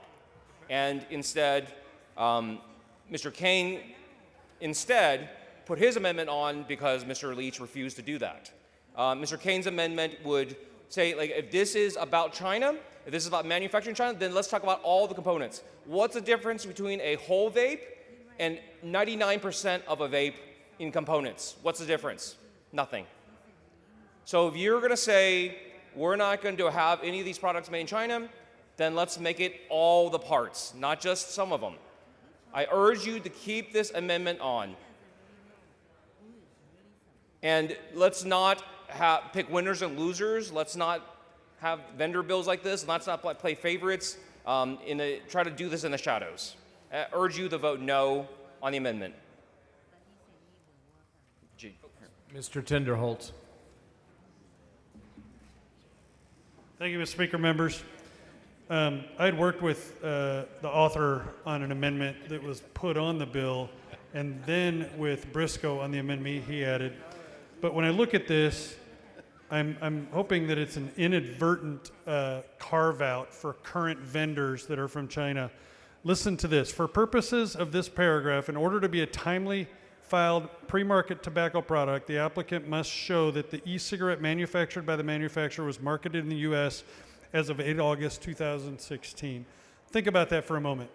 It's all of the companies out there, and there's a reason that a couple of these companies came by my office and other offices. They're trying to corner the market for these Chinese companies. I say we keep the amendment that was put on yesterday, I believe, and I would recommend voting no on this amendment today that the author's putting on, because if you vote for the amendment today, if you vote for the Leach amendment, you're voting for Chinese companies to corner the market and keep this entire market and keep the products that are harming our children. Look, in 2022, the Chinese banned a lot of these products themselves in their own country, but they're selling them in here. So I'm highly recommending that you vote with myself, Briscoe, Kane, and I'm not normally saying this, with Representative Wu. You have Representative Wu, myself, and Kane partnering on this. I'm hoping that you vote no on the Leach amendment. Thank you.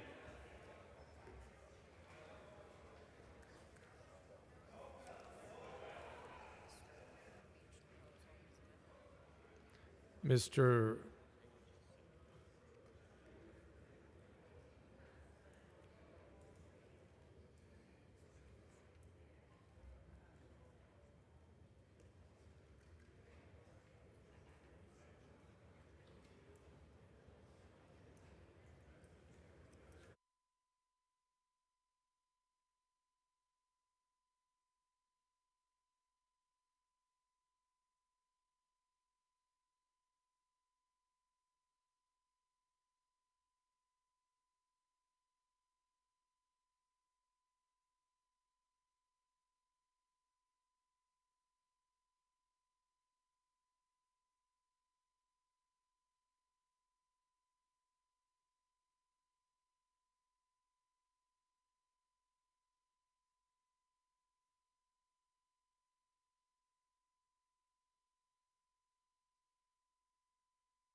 Mr. Leach on the amendment.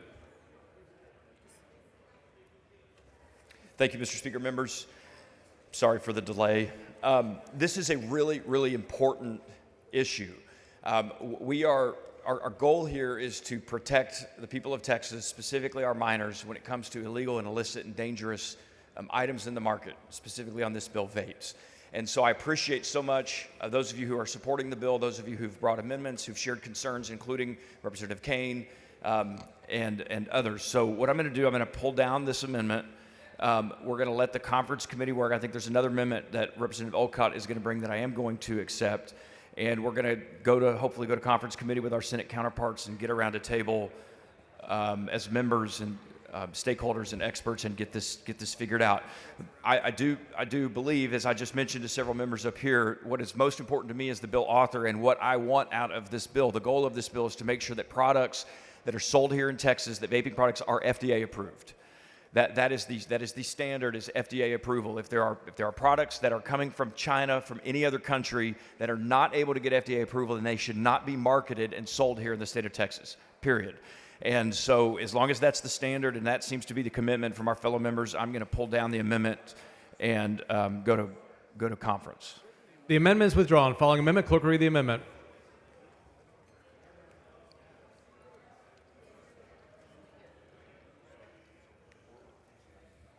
Amendment by Olcott. Mr. Olcott.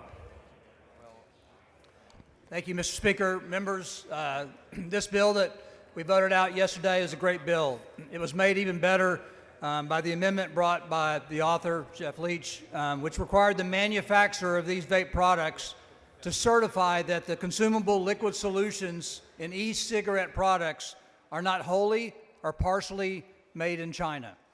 My amendment merely adds any other country designated as a foreign adversary by the United States Secretary of Commerce under 15 CFR Section 791.4, which includes China, Cuba, Iran, North Korea, Russia, and the Maduro regime in Venezuela. And that's all it does. I move passage. Mr. Olcott sends an amendment. It's accepted by the author. Is there any objection? Chair hears none. The amendment is adopted. Mr. Leach to close. Mr. Van Dever for a motion. Thank you, Mr. Speaker. I move to suspend House Rule 8, Section 5D for SB 2024 to designate the following members as joint sponsors: Lalani, Kane, Olcott. Members, you heard the motion. Is there any objection? Chair has none, so ordered. Mr. Leach to close. Thank you, Mr. Speaker. Members, I move final passage of Senate Bill 2024. Question occurs on final passage. Record vote. Clerk, ring the bell.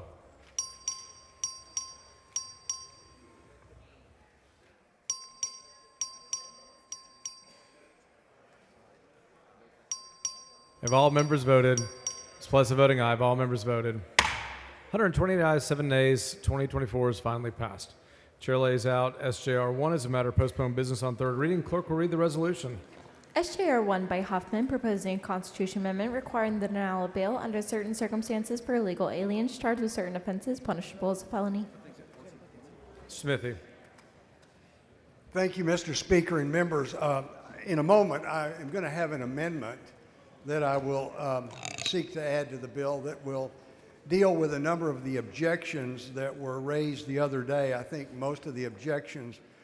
One thing that we are going to do is to make sure that that people who are here on deferred action programs like DACA are taken out. Also, the T and U non-immigrant status, which Ms. Gonzalez raised in her amendment. Ms. Martinez, for what purpose? Gentleman yield for question. Gentleman yield for questions. Not at this time. Mr. Speaker. I will in a moment. Ms. Martinez, for what purpose? Parliamentary inquiry. State your inquiry. Purposes of Chair Smithy's layout, should he be laying out the bill or his upcoming amendments? Right now, he's on the bill. Oh, okay. I'll take him at his word, and I may inquire in the future. I just wanted to point out to the body that I have an amendment that I think deals with some of the issues that were raised the other day. I think it's very important to understand the scope of what we're doing here. And that is to understand that we're dealing with the very most serious of the most serious offenses like murder, capital murder, aggravated kidnapping, trafficking of persons, continuing trafficking of persons, your drug dealers, Those are the kind of sexual assaults, aggravated sexual assault. Those are the offenses that we're dealing with. These are the worst offenders. We've got some people that are in this country illegally who have come over here not to get a job, not to fit into society, but specifically for the purpose of harming us, harming our families and our children. Very few of them, but they're here. They've come across.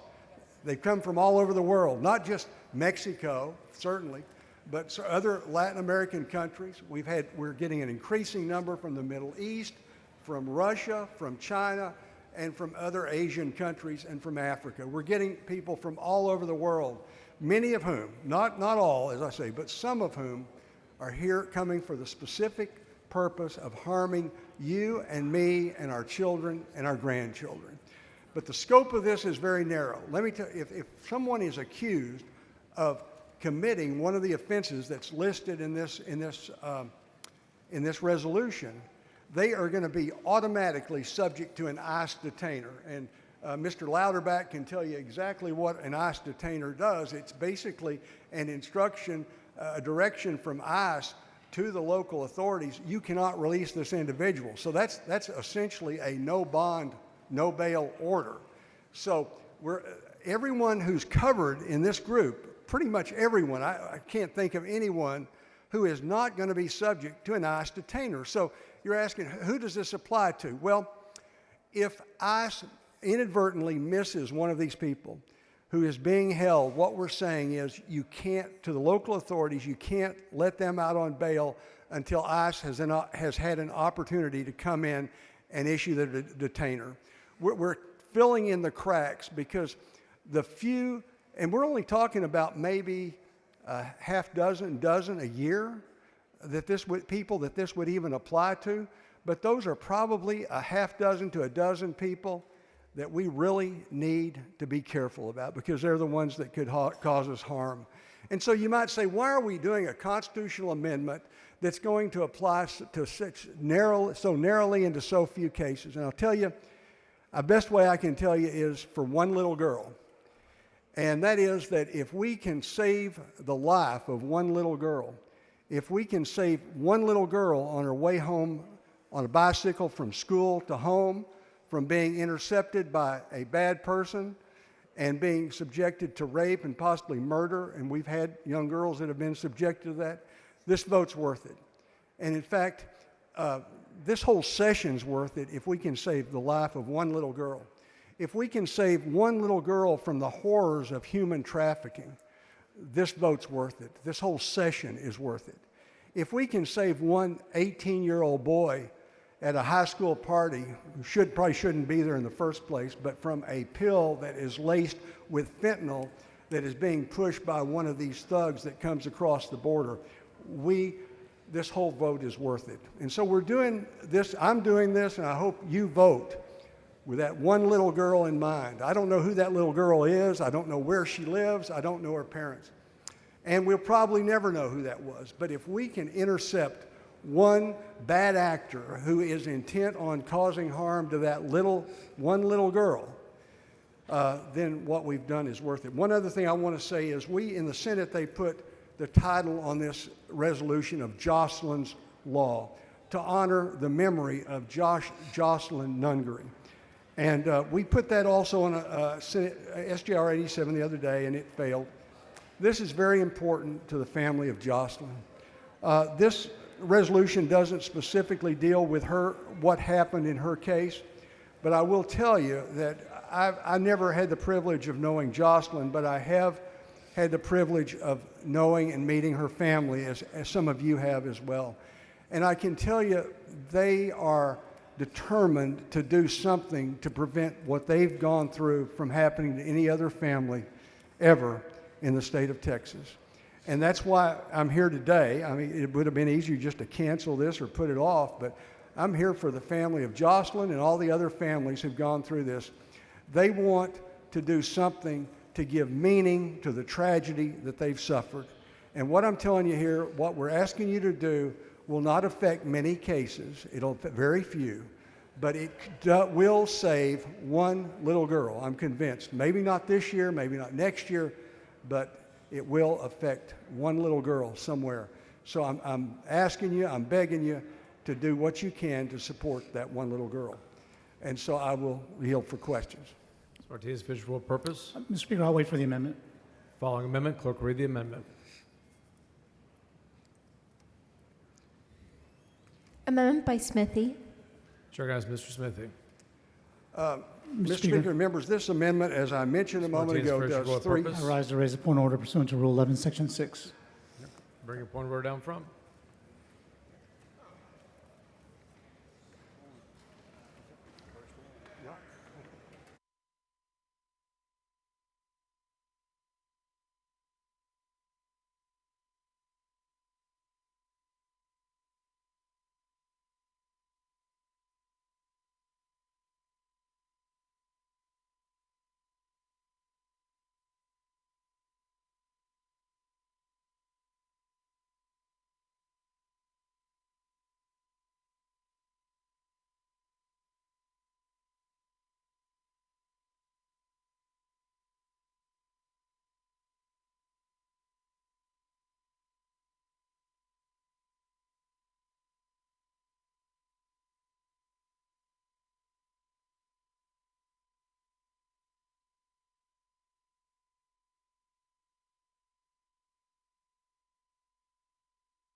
Mr. Martinez Fisher for an announcement. Thank you, Mr. Speaker. Members, would members of the Ways and Means Committee convene at Chair Meyer's desk in the next 30 seconds?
Mr. Martinez Fisher raises a point of order against further consideration of the Smithy Amendment, Amendment Number 1 under Rule 11, Section 6E, on the grounds the amendment is a substantial substitute and was not timely filed.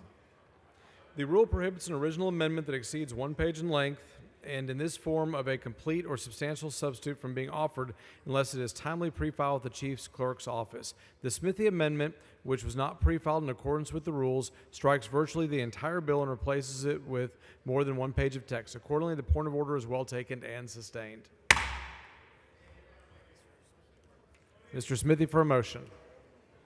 Mr. Speaker, members, I move to postpone further consideration of SJR 1 until 6 p.m. today. Members, you've heard the motion. Is there any objection? Chair is none, so ordered.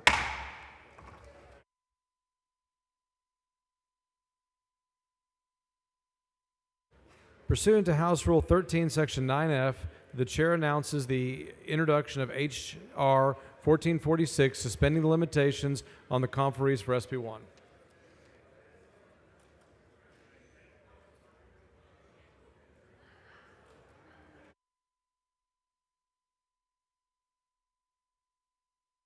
Chair lays out SCR 27 as a matter of postponed business on third reading. The clerk will read the resolution. SCR 27 by Eckhart relating to the burial of Guy Herman in the State Cemetery. Ms. Flores. Thank you, Mr. Speaker, members. 4 weeks ago, I offered what I thought I had every reason to believe would be a routine concurrent resolution, which passed by a vote of 30-0 in the Senate and 8-0 out of the Cultural, Recreation, Tourism Committee.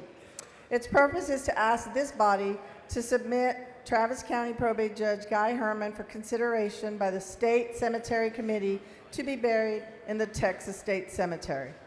But that seemingly uncontroversial resolution was hijacked and misplaced by misplaced and untrue accusations against Judge Herman. You might remember these allegations. They were issued from a back mic by our colleague, Representative Tinderholt, who I asked if I was aware that he had filed a complaint with the State Commission of Judicial Conduct against Judge Herman. This supposed complaint was purportedly for performing a marriage of 2 women, which at the time would have been illegal. But the facts do not support these assertions. Judge Herman is adamant that Mr. Tinderholt has never filed a complaint against him. My staff has been unable to find any evidence of such an accusation because it does not exist. Perhaps most importantly, in the months since Mr. Tinderholt's back mic besmirching, I have repeatedly asked my colleague for evidence that would demonstrate the veracity of this claim. Yet he has never provided it because it does not exist. What is true, according to an American Statesman article from September of 2016, is that Representative Tinderholt did file a complaint, but it was against a different person, not Judge Guy Herman, but State District Judge David Wahlberg. The paper even quoted our esteemed colleague. The judge, quote, "The judge deliberately violated statutory law," he said. "Judge Wahlberg allowed his personal views to dictate his actions." Far from being a miscreant, Judge Guy Herman is an exemplary jurist and citizen whose expertise and frequent testimony at this Capitol has made him a well-known and respected by many members of this body from both sides of the aisle. He has served as a Travis County probate judge since 1985, as the president of the Texas College of Probate Judges since 1993, and as presiding judge of the Statutory Probate Judges of Texas since 1998, elected by both Republican and Democratic statutory probate judges from across the state to 6 4-year terms. He has rendered exceptional service to the legal community and the legislature in the area of probate and trust law. He has been instrumental in preserving the autonomy and dignity of those with mental illness in Central Texas, as evidenced by the fact that Travis County Integral Care named its short-term residential psychiatric treatment facility the Judge Guy Herman Center for Mental Health Crisis Care.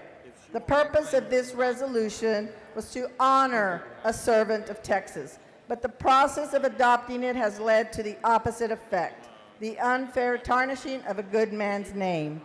Let us do what we can today to right the wrong that was done previously. Passing SCR 27 would not by itself allow Guy Herman to be buried in the Texas State Cemetery. It would only begin that process by referring his case to the State Cemetery Committee so that they would evaluate his contributions to the state. You do not have to agree with everything that he ever did in order to support this concurrent resolution. You only need to acknowledge that he has made a contribution to our state and to admit that last month's brouhaha stemmed from a case of mistaken identity. This resolution, again, was passed unanimously in the Senate, where no one found anything controversial about it. I hope that you can do the same thing here. I move adoption. Anyone wish to speak on, for, or against? Question occurs on the adoption of the resolution. Record vote. Clerk, ring the bell. Ms. Raymond voting aye. Ms. Flores voting aye. Ms. Howard voting aye. Mr. Dutton voting aye.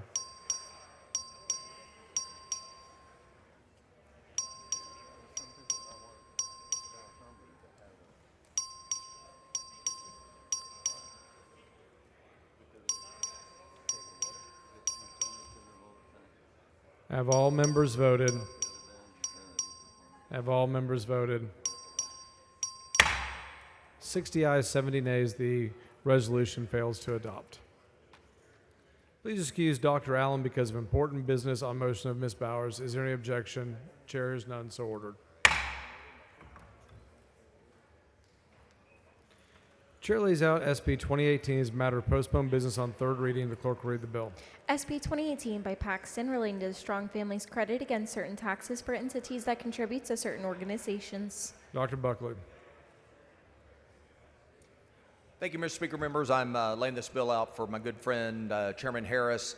Senate Bill 2018 establishes Strong Families Tax Credit, limited two-year pilot program, helps strengthen Texas families by delivering services that promote stability, parenting skills, and workforce readiness. And members, I move passage. Question occurs on final passage. Record vote. Clerk, ring the bell. Buckley voting aye. Have all members voted? Have all members voted?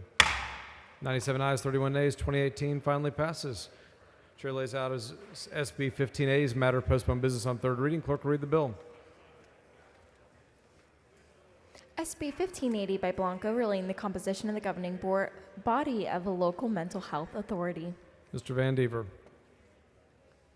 Thank you, Mr. Speaker. Members, this bill simply requires local mental health authorities to include a veteran in their governing body, and I believe there is an amendment. Following amendment, clerk read the amendment.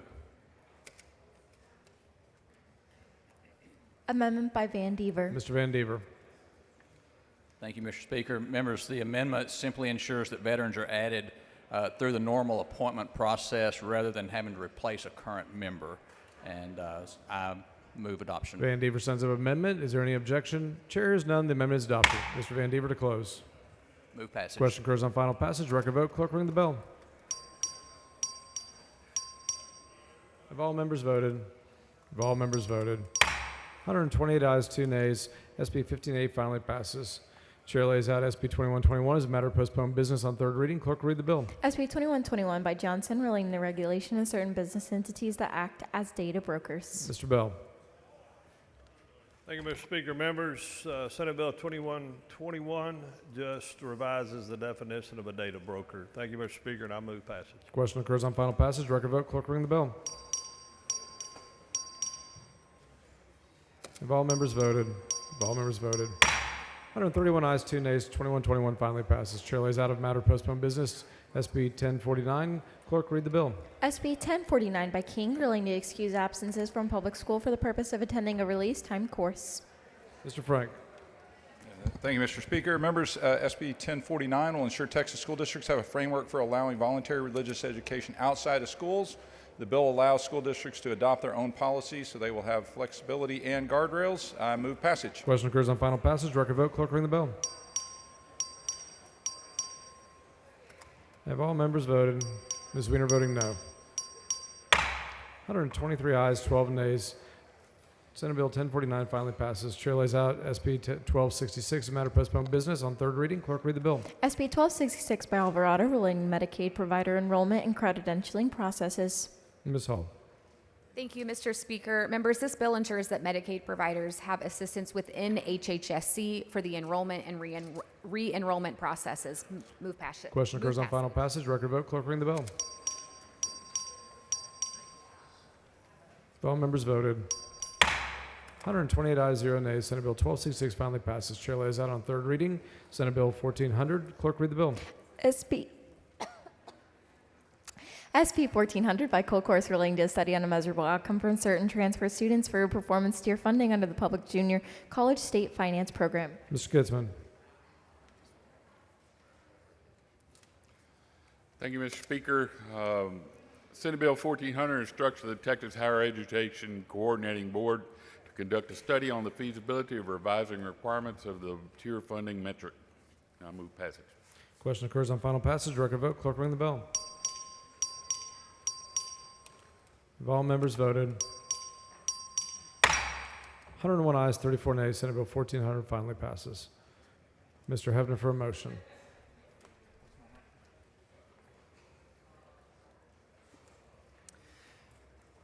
Mr. Speaker, I move to suspend House Rule 8, Section 5D, to designate as joint sponsors and co-sponsors for Senate Bill 1596, all joint authors and co-authors for Senate Bill 259, and to designate Representative Metcalf as a joint sponsor. Members, you heard the motion. Is there any objection? Chair is none, so ordered. Chair lays out Senate Bill 1596, matter of postponed business on third reading. Clerk read the bill. SB 1596 by Hagan B, relating the prohibition of short barrel firearms. Mr. Hayes. Thank you, members. Senate Bill 1596 repeals the prohibition on ownership of short barrel firearms. I move passage of short barrels for short people. Mr. Bryant in opposition. Short barrels for dead people, for dead police officers, and for dead people that work in convenience stores, and dead people that are the victims of a sawed-off shotgun. This bill legalizes sawed-off shotguns. Sawed-off shotguns. It's not worthy of this House to do so. It's an outrage, particularly in the week in which we're acknowledging the deaths in Uvalde We heard about the deaths by these weapons of the people down in outside of Houston a few years ago. These weapons are not utilized for sporting purposes. They're not needed for self-defense. They can be concealed in a coat no bigger than the one I'm wearing right now and whipped out and utilized to murder people that are trying to serve us and protect us. We should not be passing this bill. I know what the lineup is on the votes. We've already had one vote on this, but I don't want it to go by without making clear of the moral outrage involved in legalizing these weapons. It's being done because some members are afraid of the National Rifle Association. They're afraid of the extremist elements in the Republican primary, and they're ignoring the public interest. It should not pass. Mr. Speaker. Mr. Little, for what purpose? Does the gentleman yield for questions? Gentleman yield for questions. He yields for questions. Representative Bryant, why are you so concerned about public safety when it comes to firearms, but not when it comes to putting people behind bars who've already been convicted of offenses? I don't.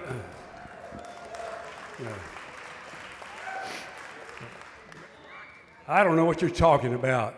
You know, if you want to come up there and ask me a question about legalizing sawed-off shotguns. Mr. Speaker. Mr. Little, for what purpose? Does the gentleman yield for questions? Gentleman Yes, yield for questions. I yield. He yields for questions. Why are short-barrel firearms, why are short-barrel rifles and shotguns any more dangerous than any other rifle or shotgun that we can buy at the store if we drive 5 minutes from here?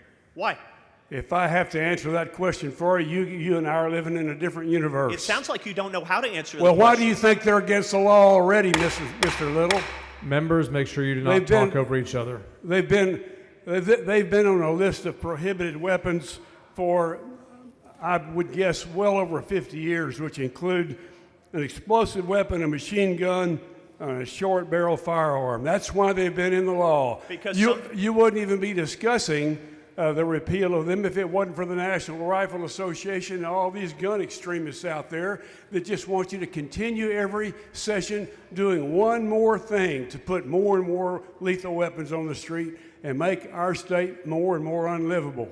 It doesn't make any sense. The reason we're discussing it is because some federal bureaucrats 100 years ago decided these were more dangerous than guns with regular barrels. That's why. And can you tell me why they're more dangerous? Yes, I can, because they're concealed in a coat no bigger than the one I've got on, and they're more lethal than other weapons. Not only that, they kill bystanders because the short barrel sprays the content of the shotgun shell in a much more uncontrolled radius. That's why. Thank you. Vote against this bill. Leave it alone. All right. Question occurs on final passage. Record vote. Clerk, ring the bell.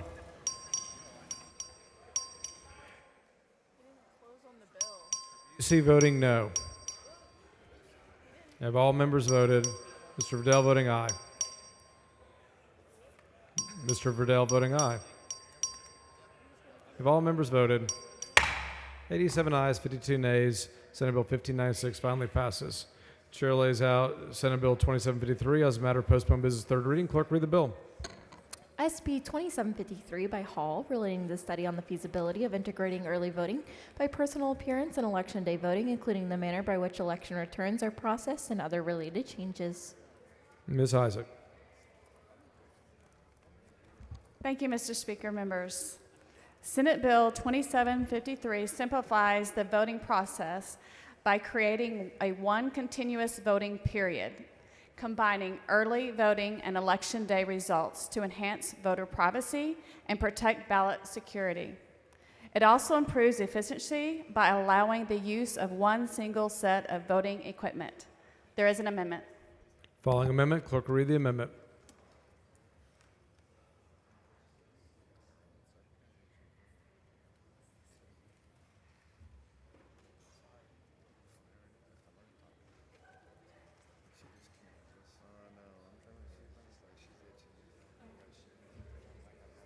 Amendment by Shaheen. Mr. Shaheen.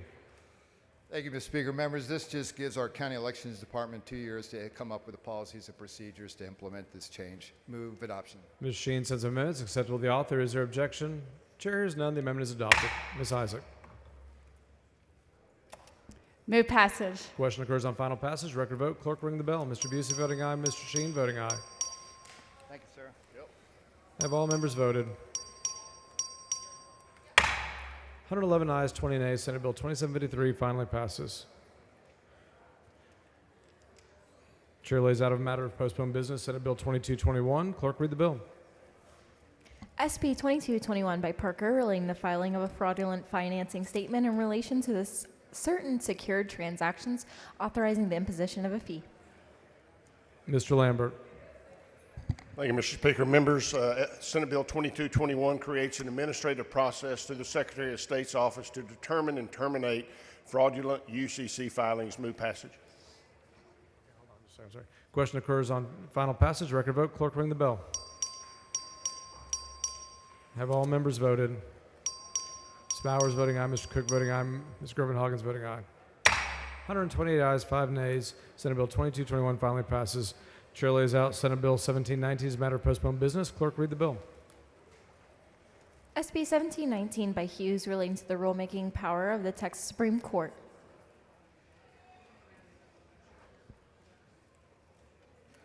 Mr. Smithy. Thank you, Mr. Speaker. Ms. Wiener, for what purpose? I raise a point of order against further consideration of SB 1719 under Article 3, Section 35B of the Texas Constitution that the caption fails to give adequate notice.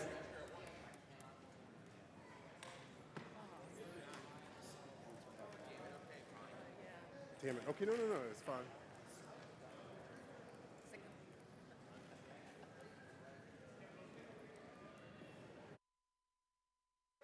Ms. Gervin-Hawkins for an announcement.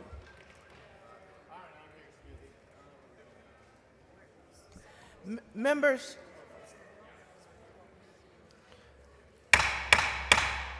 Please take your conversations outside the rail. I want to take this opportunity because one of the things we want to make sure is that as we take care of each other and understand what's going on, Dr. Allen just was taken to the hospital. We hope all is well. We don't know the total status at this point. So we want to be prayerful. And as we finish the time out today, we want to recognize the fact that she's put in a lot of time here and that she's going to be okay. So we want to take this opportunity to have a silent prayer in her honor and make sure that everything is okay. And I would like to say this, Heavenly Father, thank you for your grace and your glory. Our hope and our prayer is that Dr. Allen comes through this challenging time and that she will be okay. Keep us informed. Let's all lift her up. And remember, even though we've been blessed being here as legislators, we're still human beings. And we pray for those that we love and that we care about. And we know your will shall be done. Amen.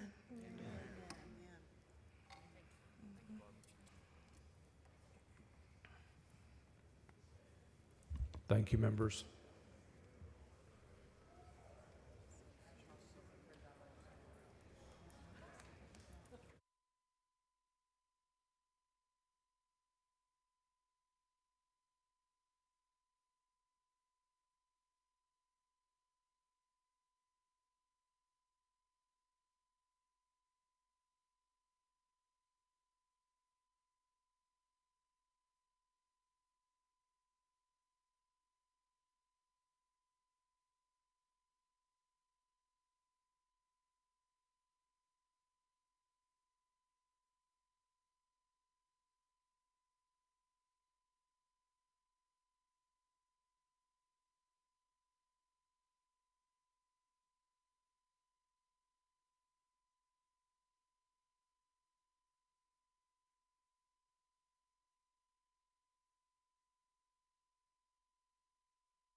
Ms. Sweeter raises a point of order against further consideration of Senate Bill 1719 under Rule 8, Section 1A1 on the grounds that the caption of the bill fails to give reasonable notice of the subject of the bill.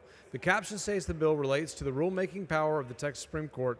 The bill amends Section 52.047G Government Code to strike provisions that relate to the rulemaking power of Court of Criminal Appeals under Section 22100B. The bill language classifies this a conforming change. The bill sponsor could not demonstrate how a modification of the Court Criminal Appeals rulemaking power in a Supreme Court rulemaking bill was a conforming change. Thus, there is no basis to find that the caption complies with the rule. Accordingly, the point of order is well taken and sustained.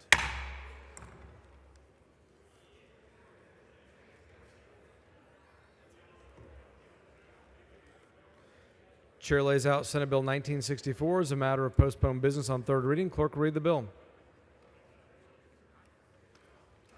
SB 1964 by Parker, relating to the regulation and use of artificial intelligence systems in the management of data by governmental entities. Mr. Capriglione. Thank you, Mr. Speaker. Members, Senate Bill 1964 modernizes Texas AI governance by establishing clear definitions, ethical standards, and oversight mechanisms for AI systems used by state and local governments. I have an amendment. Following amendment, clerk will read the amendment. Amendment by Capriglione. Mr. Capriglione. Thank you, Mr. Speaker. So this amendment makes a small correction to the amendment I did last night about disclosure requirements for public hospitals.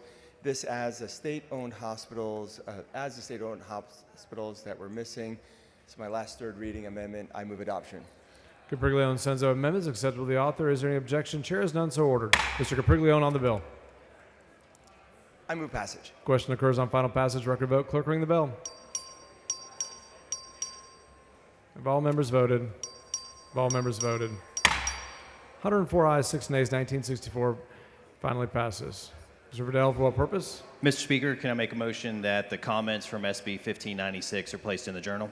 Members, you've heard the motion. Is there any objection? Chair is none, so ordered. Thank you. Mr. Wilson for a motion.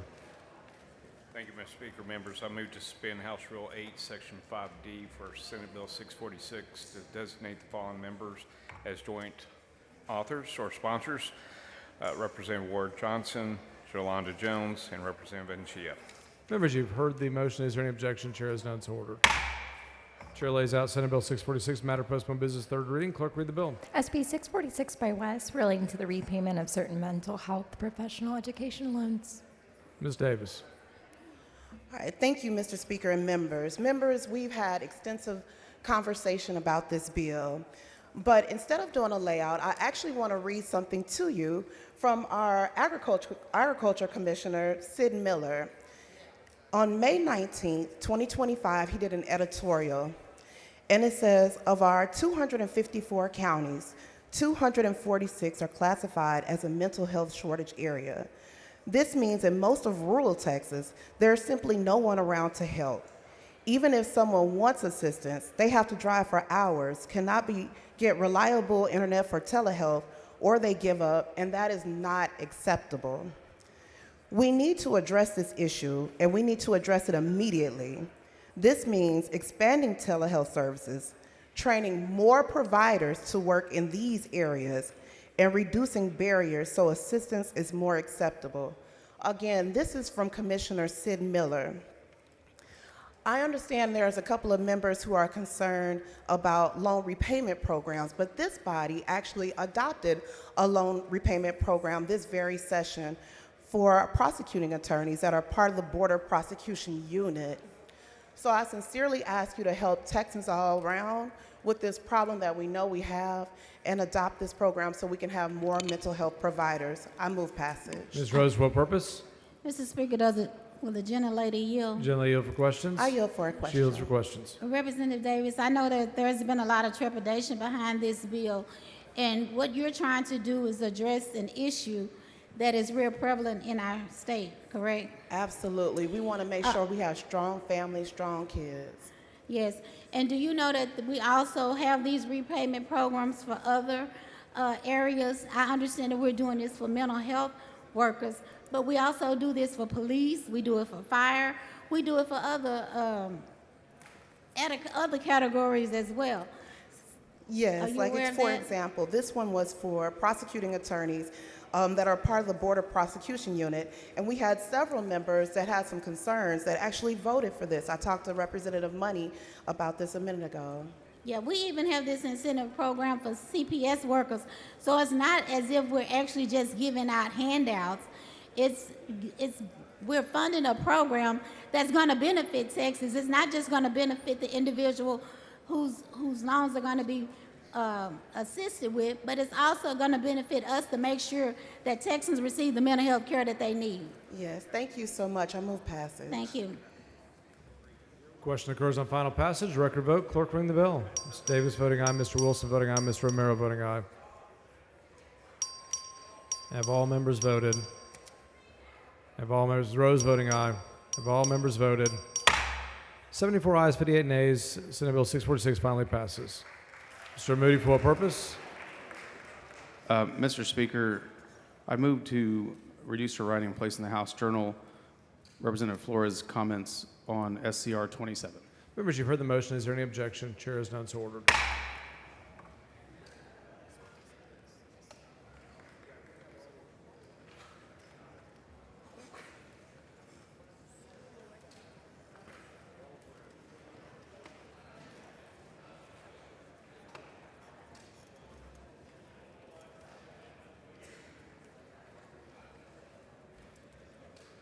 Chair lays out SCR 9. Clerk, read the resolution. SCR 9 by Hughes, urging Congress to propose and submit to the states for ratification the Keep 9 Amendment to the U.S. Constitution. Mr. Smithy.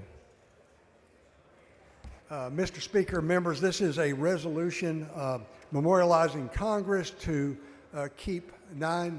pass a constitutional amendment to keep 9 justices on the Supreme Court. I would move adoption. Question occurs on adoption of the committee report. Record vote. Clerk, ring the bell. Hunter voting aye. Have all members voted? Have all members voted? 87 ayes, 46 nays. SCR 9 is adopted.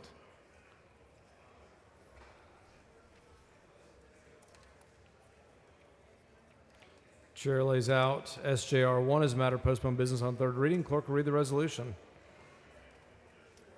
SJR 1 by Huffman, proposing a Constitution amendment requiring the denial of bail for an illegal alien charged with an offense punishable as a felony.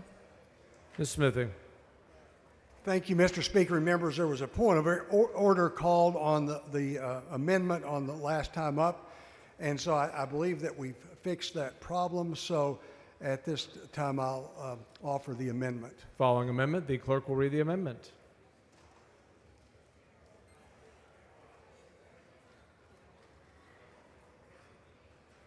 Amendment by Smithy. Mr. Smithy.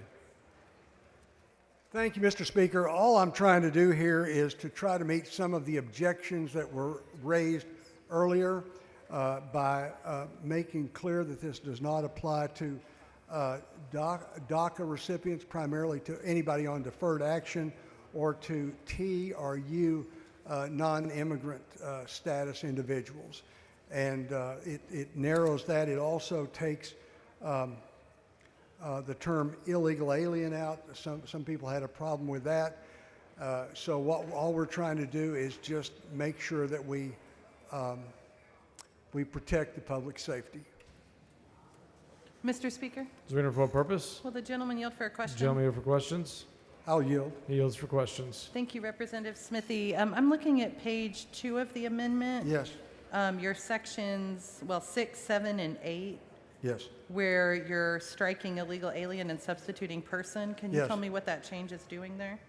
Well, what we did is instead of defining the term illegal alien like it was done in the original version, what we did is we simply did an applicability provision in the resolution that specifies who this section 11E is of the Constitution, Article 1, applies to, and so there is an applicability section that details who is subject to this section. Okay, so the bill is still narrowly targeted at immigrants in particular. No, With this amendment. it's not Okay. immigrants. It's just people who are in this country without any legal authorization whatsoever. Okay, thank you. Thank you. Mr. Speaker, will gentlemen yield for questions? You have questions? yes. Yields for questions. Thank you, Mr. Speaker. Thank you, Chair Smithy. I think in your original amendment, I'm just looking at this for the first time. I think in your original amendment, you sought to leave out DACA individuals. Are you doing that in this?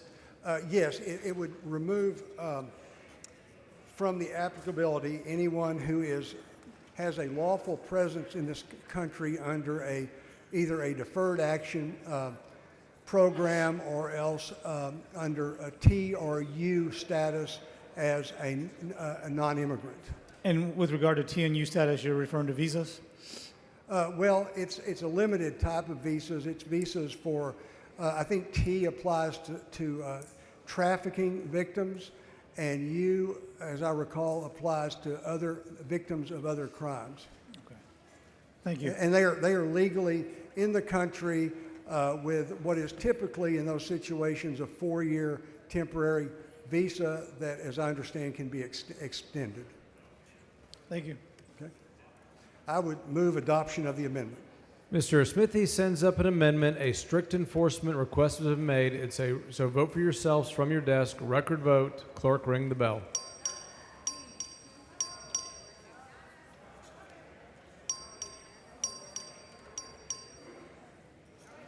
Strict enforcement. 100 voting aye. Have all members voted? Have all members voted? 93 ayes, 30 nays.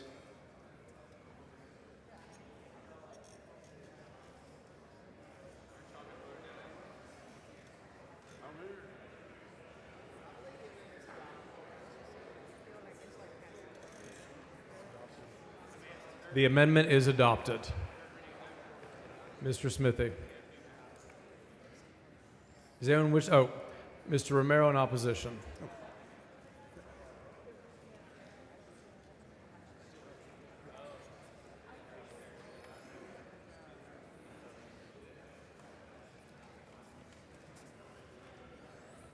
Thank you, Mr. Speaker. Members, we all know we've been here before, and I'm not going to speak too long on this. Just to say that I said a couple of days ago, I'm going to continue to be in the defense of the immigrant community that I know and I live in, the only community that I've ever lived in. And whether or not we acknowledge it or not, the chairman and I have had a couple of discussions about his intent, and I understand he's made this about one little girl or the potential of a half dozen or a few. But in that process, a lot of folks are going to be tied up in this that will be members of my community. Refusing to accept that this kind of legislation is a continued attack on the minority community and all communities of color and our communities, where racial profiling is a reality, where a young man may get pulled or may get stopped just simply for jogging and not carrying his ID. And I can say that it offends me because this has happened to my own son. No parent wants to get that call from their child that their child is in jail because you know that police officer racial profiled him, thought he was an illegal. You don't have your ID, so I'm taking you to jail. And laws like this, and putting this before the public and asking them to go out and vote so you can throw away the key when some undocumented person ends up in jail. That hurts our communities. You know, and I know that it hurts me when I hear people use people's names when somebody is a victim. And there's a victim that somebody isn't talking about. Through this types of attack on the immigrant community, you know, y'all see Instagram, y'all see people getting picked up everywhere, regardless of whether or not they're undocumented or not. And U.S. citizens are being attacked by law enforcement because they look like somebody else. Chairman Smithy a minute ago said, well, you know, this is about MS-13 or Tren de Agua or whatever. And I said, well, unfortunately, I look more like some of those people than you do so I may suffer the consequences more than you will. But when you think about the people that suffer, you know, there was a young lady from Gainesville in Representative Spiller's district. It was getting bullied because of the actions of politicians that changed their life. Jocelyn Rojo Carranza took her own life because people were bullying her in her school because they said, your mom's going to get deported. And now they're going to see mailers saying, go out there, go vote. Make sure these illegals get put in jail, locked up, never give them bail. But yet some little kid's going to see that mailer and said, yeah, that must be your family. This is an attack on a community that I know to be innocent. Jocelyn Rojo Carranza took her own life because she was getting bullied at school. So when we think about that little girl, let's think about both of them. I ask you to vote no, or white light it, or walk away from your desk. We've already been here. We did SJR 5. We did 287G. Vote no. Mr. Speaker, will the gentleman yield for questions? Gentlemen, yield for questions? No. Ms. Lopez of Cameron. Mr. Speaker, members, I'm licensed to work with trauma victims and survivors, whether it's suicide, car accidents, rape, child abuse, homicide, hurricanes, etc. In addition, I've spent the past 16 years sitting across from survivors, men, women, and far too many children who have endured the unimaginable. I come to you as someone who hears the pain behind closed doors that most of you will never witness. I'm here today to speak in support of SJR 1 because of clients, because of the victims of trafficking, sexual abuse, violent assault, and exploitation. The trauma does not end when the crime is committed. It resurfaces again and again, especially when their abuser walks free while awaiting trial. When someone accused of crimes like capital murder, aggravated assault, or continuous trafficking is released on bail, especially someone who is at risk of fleeing, victims live in a constant state of fear, not healing, not recovering, surviving, just barely. This resolution does not strip away the rights of an individual. It doesn't call for judgment without due process. It demands only that when a judge finds probable cause that an individual committed one of these deeply violent, life-shattering crimes, that that person be held until trial. That's not cruelty, that is protection. I've counseled young children who can't sleep at night, who scream at the sight of a stranger because the person who hurt them was seen in their neighborhood again. I counseled a 10-year-old that was traumatized and couldn't speak because of the trauma.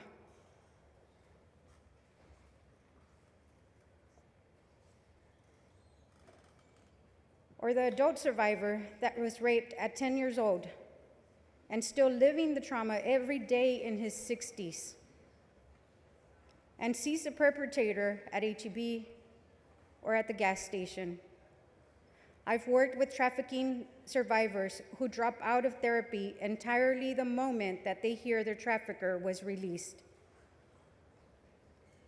This is not hypothetical. This is happening. It's real here in Texas. As a trauma therapist, I can tell you this: the justice system is not just about punishing the guilty, it's also about safeguarding the vulnerable. SJR 1 is a step toward that safety that they need. You have an opportunity today to say to every survivor, every terrified child, every parent clinging to hope, you matter, your pain matters, your safety matters. I support SJR 1, and I hope you do too, and stand with those who can't always speak for themselves, but who desperately need your voice. Thank you, Mr. Speaker and members. Mr. Louderback. Thank you, Mr. Speaker. Members, let's talk victims for again. Let's talk for just a second. Elizabeth Medina out of Edna was a high school cheerleader. 2 years ago, was brutally murdered by an illegal alien.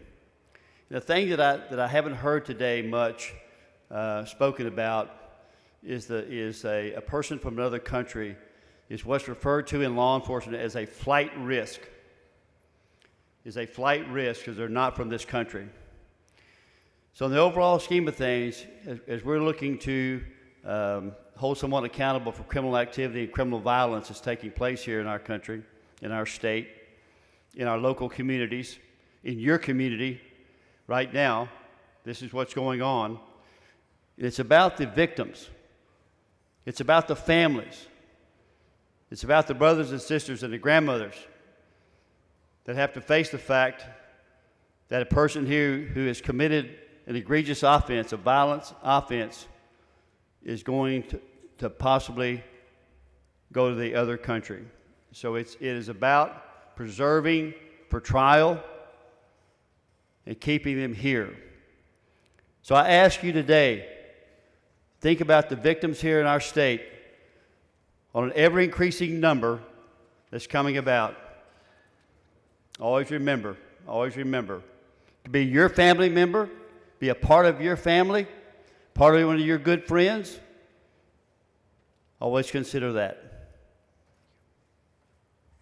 Mr. Smithy to close.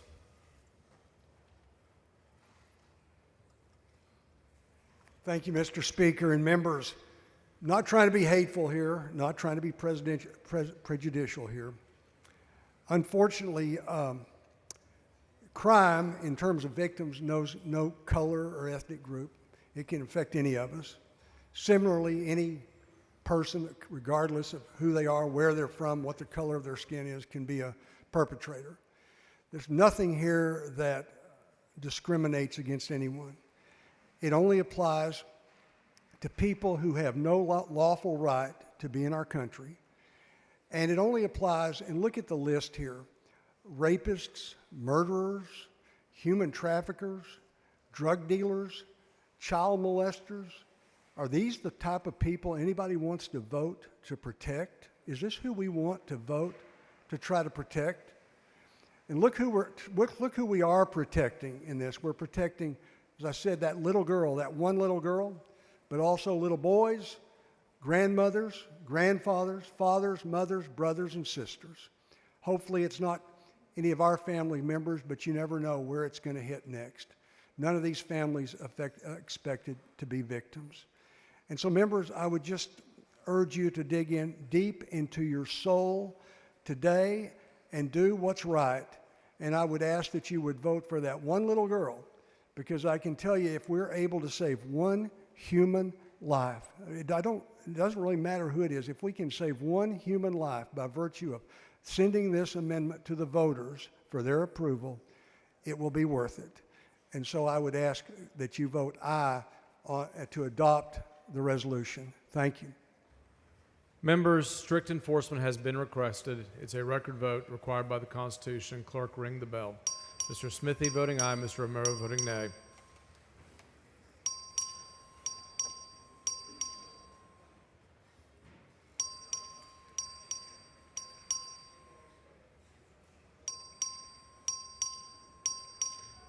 Have all members voted?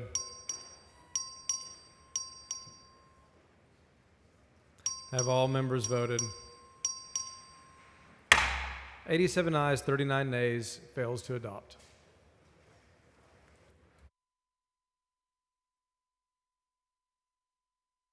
Members, we're going on to the items eligible calendar.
Is Mr. Leach on the floor of the House?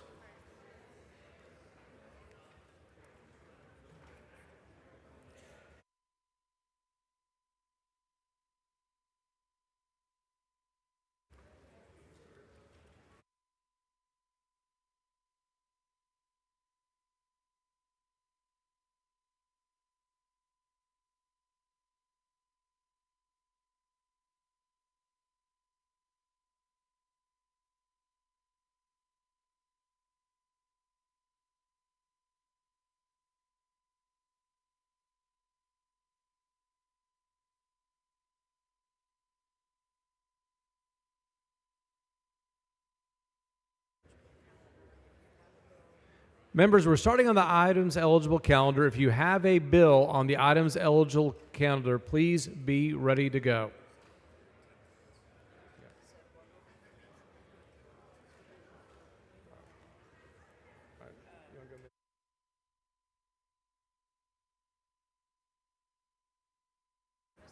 Is Ms. Simmons on the floor of the House?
Chair recognizes Ms. Simmons. Mr. Speaker, I call up HB 107 with Senate amendments. Chair lays out House Bill 107 with Senate amendments and recognizes Ms. Simmons to explain the Senate amendments. Thank you, Mr. Speaker. This amendment allows the department to require a person's consent before including them in the registry and permits them to withdraw that consent. It also adds confidentiality requirements and specifies that DISHES must only implement the changes if funding is specifically appropriated. This is to make sure that we are in compliance and that we're following what the governor's office asks. Thank you. You say I concur? Yes, I concur. Mr. Speaker, I move that the House concur in Senate amendments. Members, Ms. Simmons moves the House concur in Senate amendments. As a record vote, clerk ring the bell. Have all members voted? Have all members voted? 96 ayes, 31 nays. The House concurs in Senate amendments. Chair recognizes Ms. Hall.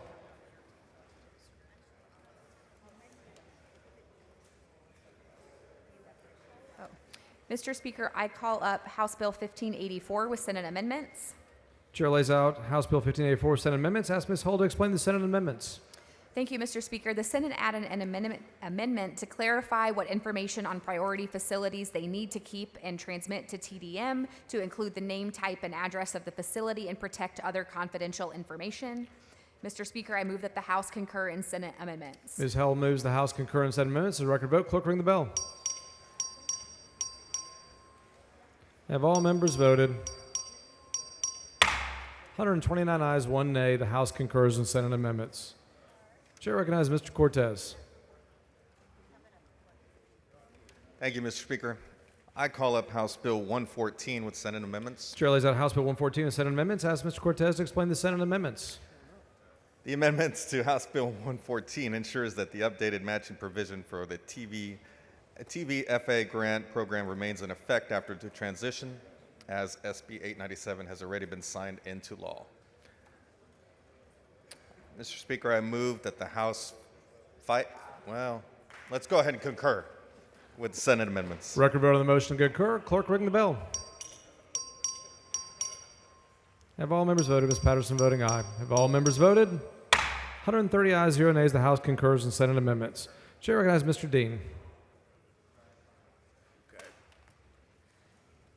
All right, Mr. Speaker, I call up HB 138 with Senate amendments. Chair lays out House Bill 138 with Senate amendments. Recognize Mr. Dean to explain the Senate amendments. Okay, bill passed out of the House back in April, passed the Senate 31-0. Bill brings transparency to the cost of health care insurance. The Senate amendments were at the request of Comptroller to clean up how they will collect the fee from insurance companies that will pay for this and who will pay for it. I move that we concur with the Senate amendments. Question occurs on the motion to concur. Record vote. Clerk ring the bell. Have all members voted? Versuit voting aye. Patterson voting aye. 126 ayes, 4 nays. The House concurs in Senate amendment. Chair recognizes Mr. Wharton. Thank you, Mr. Speaker. I call up House Bill 4386 with Senate amendments. Chair lays out House Bill 4386 with Senate amendments. Ask Mr. Wharton to explain the Senate amendments. Members, the Senate added clarifying language that was worked on and agreed to by stakeholder groups to streamline annuity contracts. Most notably, they added flexibility for insurers to use industry standard forms and allowed more options for how surrender requests can be submitted. They also added some fraud protections. These are good amendments that maintain the bill's goal of making annuity transactions more timely and transparent. I move to concur with Senate amendments. Question on the motion to concur. Record vote. Clerk ring the bell. Patterson voting aye. Dutton voting aye. Have all members voted? 135 ayes, 0 nays. The House concurs in Senate amendments. Chair recognizes Mr. Dutton. Mr. Speaker, I call up House Bill 2495 with Senate amendments. Chair lays out House Bill 2495 Senate amendments. Ask Mr. Dutton to explain the Senate amendments. Thank you. When the bill left here, members, we were amending only the family code. What the Senate did was added an amendment that also includes it in the public education code. And so I'm going to move to concur with Senate amendments. Questions on the motion to concur. Record vote. Clerk ring the bell. Have all members voted? Patterson voting aye. All members voted? 137 ayes, 1 nay. The House concurs in Senate amendments. Is Ms. Gonzalez-Velpaso on the floor of the House? Oh. Chair asks Ms. Gonzalez-Velpaso. Thank you, Mr. Speaker.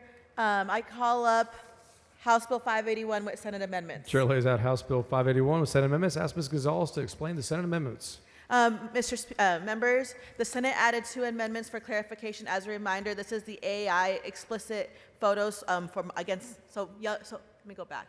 So minors we don't make AI sexual contents of minors.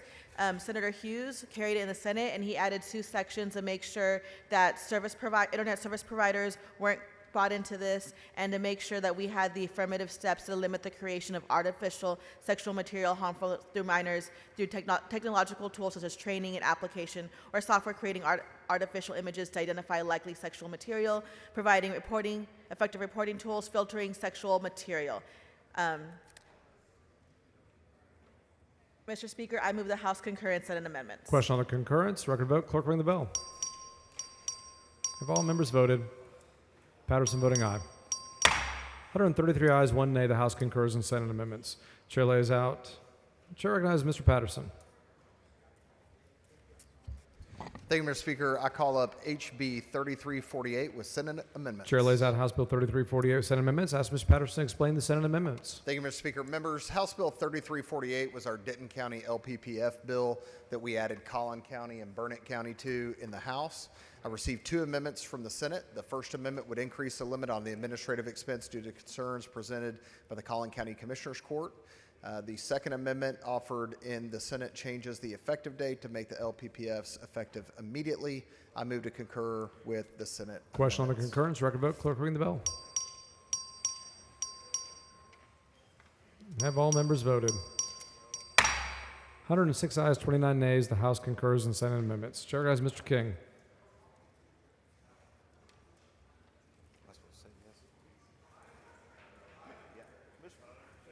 Mr. Speaker, I call up House Bill 5323 with Senate amendments. Chair lays out House Bill 5323 with Senate amendments. Ask Mr. King to explain the Senate amendments. Thank you, Mr. Speaker. Members, there was one amendment and it simply adds the Facility Commission to the committee that we're creating. And I move to concur. Question occurs on concurrence. Record vote. Clerk, ring the bell. Have all members voted? 101 ayes, 35 nays. The House concurs in Senate amendments. Chair has Mr. McLaughlin. Mr. Speaker, I call up House Bill 4341 with Senate amendments. Chair lays out House Bill 4341 Senate amendments. Asks Mr. McLaughlin to explain the Senate amendments. Thank you, Mr. Speaker. Members, we work closely with the Senate on this amendment. It only moves administrative power for the mapping grant established by this bill to the Texas Division of Emergency Management to avoid unfunded mandates. The amendment also clarifies that you're required to create these infrastructure maps only if you receive funding through this grant. I move that the House concur with the Senate amendments. Questions on the motion to concur. Record vote. Clerk, ring the bell. Have all members voted? 132 ayes, 1 nay. The House concurs in Senate amendments. Chair has Mr. Darby. Thank you, Mr. Speaker. I move to call up House Bill 2712 with Senate amendments. Chair lays out House Bill 2712 Senate amendments. Ask Mr. Darby to explain the Senate amendments. Thank you, Mr. Speaker. House Bill 2712 is a bill that allows regulated water and sewer utilities to use future or hybrid test years when setting rates. The Senate's added a consumer protection amendment that ensures rebates to consumers are returned with interest in order to disincentivize predatory abusive practices, and I move to concur with Senate amendments. Questions on the motion to concur. Record vote. Clerk, ring the bell.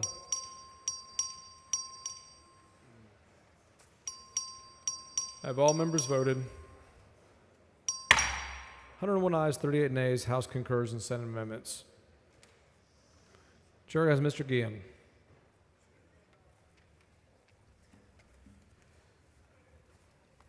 Thank you, Mr. Speaker. I call up House Bill 171 with Senate amendments. Chair lays out House Bill 171 with Senate amendments. Ask Mr. Guillen to explain the Senate amendments. Thank you, Mr. Speaker. The Senate added a clarifying amendment that would decrease the minimum commitment stay from 60 to 30 days. 30 days isn't bad, so I move to concur with Senate amendments. Record vote on the motion to concur. Clerk, ring the bell. Have all members voted? 109 ayes, 27 nays. The House concurs in Senate amendments. Chair recognizes Ms. Harris-Davila.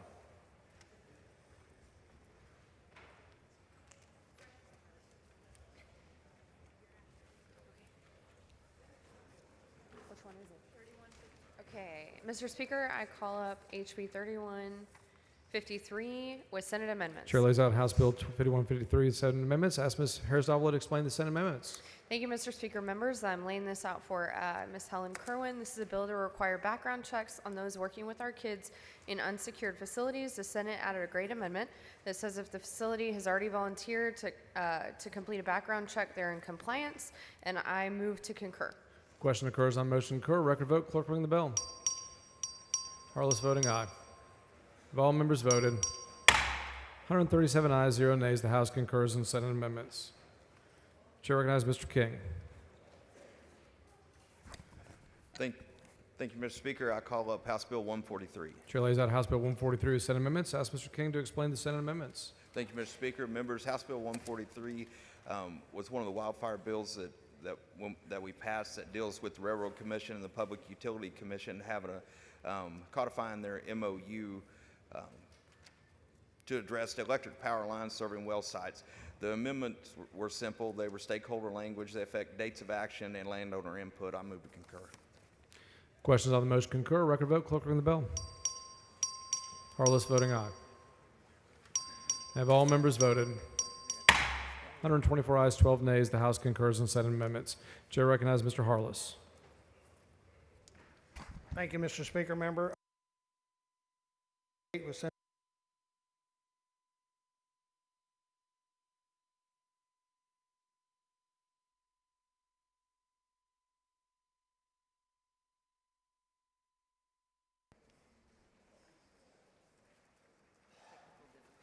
Technical difficulty.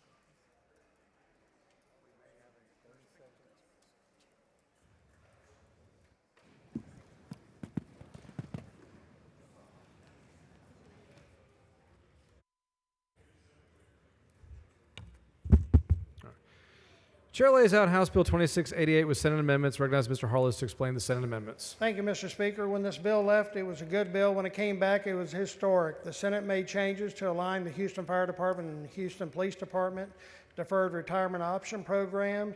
The proposed benefit changes will not increase funding periods or create unfunded liability and will keep both pension funds within the PRB funding guidelines. Furthermore, the changes are cost neutral to the City of Houston, and I move to concur. Record vote on the motion concur. Clerk, ring the bell. Have all members voted? 132 ayes and 1 nay. House concurs on Senate amendments. Chair recognizes Ms. Meza.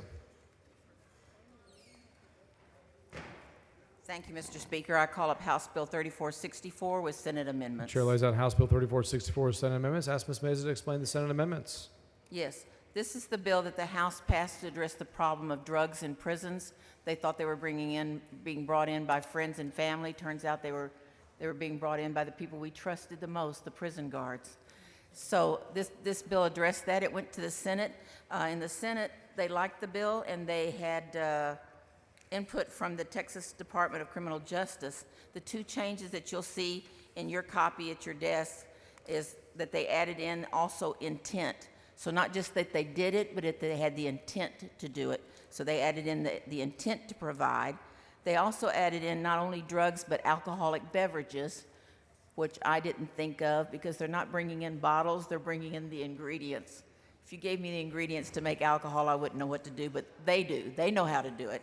So it adds in alcoholic beverages in there too. So those are the two changes, intent and alcoholic beverages. And so I move to concur with the Senate amendments. Questions on the motion concur. Record vote. Clerk, ring the bell. Have all members voted? 128 ayes, 0 nays. The House concurs on Senate amendments. Chair recognizes Ms. Gonzalez. Thank you, Mr. Speaker. I call up House Bill 449 with Senate amendments. Chair lays out House Bill 449 with Senate amendments. Ask Ms. Gonzalez to explain the Senate amendments. Thank you, Mr. Speaker. This is another one of the AI's bills about production or distribution of sexually explicit images using deepfake technology. The Senate changed the definition of deepfake media to conform with stakeholders, and the conforming changes of media to align with the definition. This ensures that it would be any media keeping up with future technology. And Mr. Speaker, I move that the House concur with Senate amendments. Questions on the motion concur. Record vote. Clerk, ring the bell. Have all members voted? 134 ayes, 1 nay. The House concurs in Senate amendments. Mr. Hunter. Thank you, Mr. Speaker, and I call up with Senate Amendments HB 3486. Chair lays out House Bill 3486 with Senate amendments. Ask Mr. Hunter to explain the Senate amendments. Thank you, Mr. Speaker and members. This is part one of the oysters. And what this is the Senate amendments basically are making the comptroller changes that we need for the taxation part, and so I would move that we concur with Senate amendments. Record vote of the motion concur. Clerk, ring the bell. Have all members voted? 114 ayes, 21 nays. So we concur in Senate amendments. Please excuse Mr. Money because of important family business. On motion of Mr. McLaughlin, is there any objection? Chair is none so ordered. Chair has Mr. Cook. Thank you, Mr. Speaker. I'd like to call up House Bill 4263 with Senate amendments.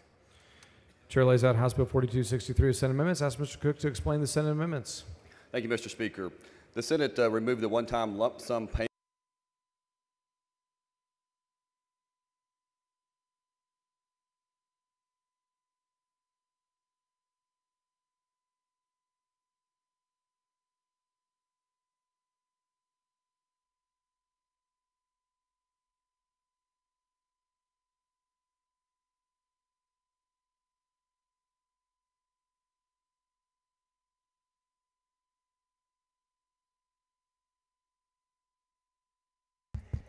I think it's on.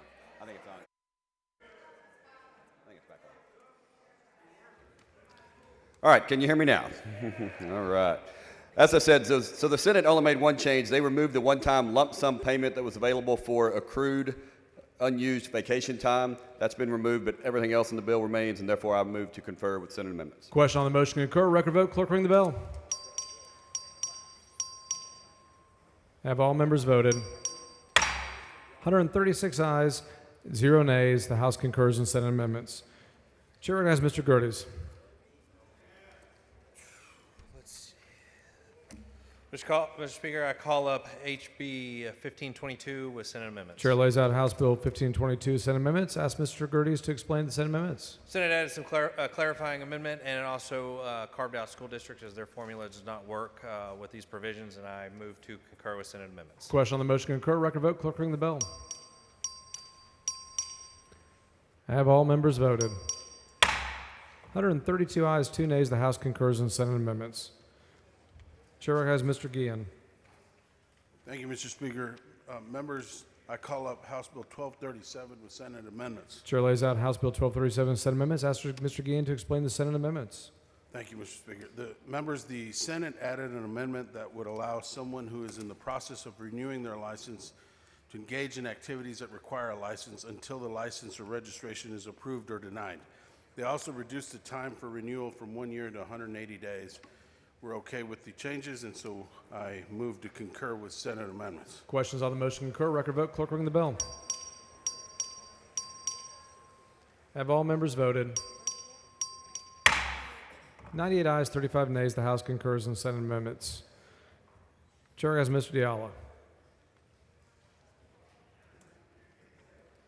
Thank you, Mr. Speaker. Members, here the Senate made minor changes to HB. Oh, sorry. Mr. Speaker. No rules, back it up. Mr. Speaker, I call up 2637 with Senate amendments. Chair lays out House Bill 2637 Senate amendments. Ask Mr. Diallo to explain the Senate amendments. Now let me explain the Senate amendments. The Senate made minor changes to HB 2637 to ensure voter registrars only get jury exemption information that impacts voter registration status. Mr. Speaker, I move that the House concur with the Senate amendments. Questions on the motion to concur. Record vote. Clerk ring the bell.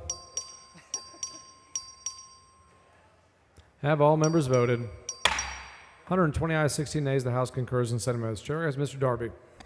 Thank you, Mr. Speaker. I call up House Bill 3126 with Senate amendments. Chair lays out House Bill 3126 Senate amendments. Recognize Mr. Darby to explain the Senate amendments. Members, this is a bill that provides us a critical pathway for public and charter schools that exited TRS active care on or after September 1, 2022 to rejoin the program. The Senate amendments are non-substantive and clean up the language to avoid conflicts and confusion with TRS, and I move to concur with Senate amendments. Questions on the motion to concur. Record vote. Clerk ring the bell. Have all members voted? 126 ayes, 11 nays. House concurs in Senate amendments. Chair has Mr. Vasut.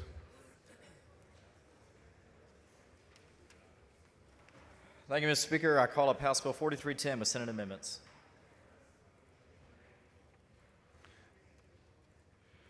Chair lays out House Bill 4310 with Senate amendments. Recognize Mr. Vasut to explain the Senate amendments. Thank you, Mr. Speaker. This is about giving members of the governing board of a governmental body or non-governmental entity a special right to access information concerning the entity they oversee. The Senate made 2 amendments.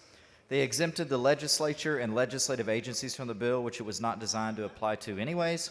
And they prohibit giving attorney-client privilege information to a member of a governing board unless the attorney-client relationship upon which the privilege is based applies to the member. Sounds good.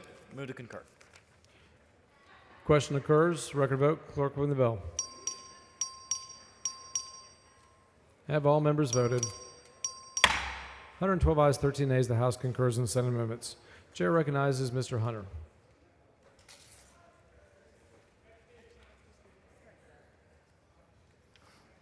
Mr. Speaker, members, I move to call up HB 3487 with Senate amendments. Chair lays out House Bill 3487 Senate amendments. Ask Mr. Hunter to explain the Senate amendments.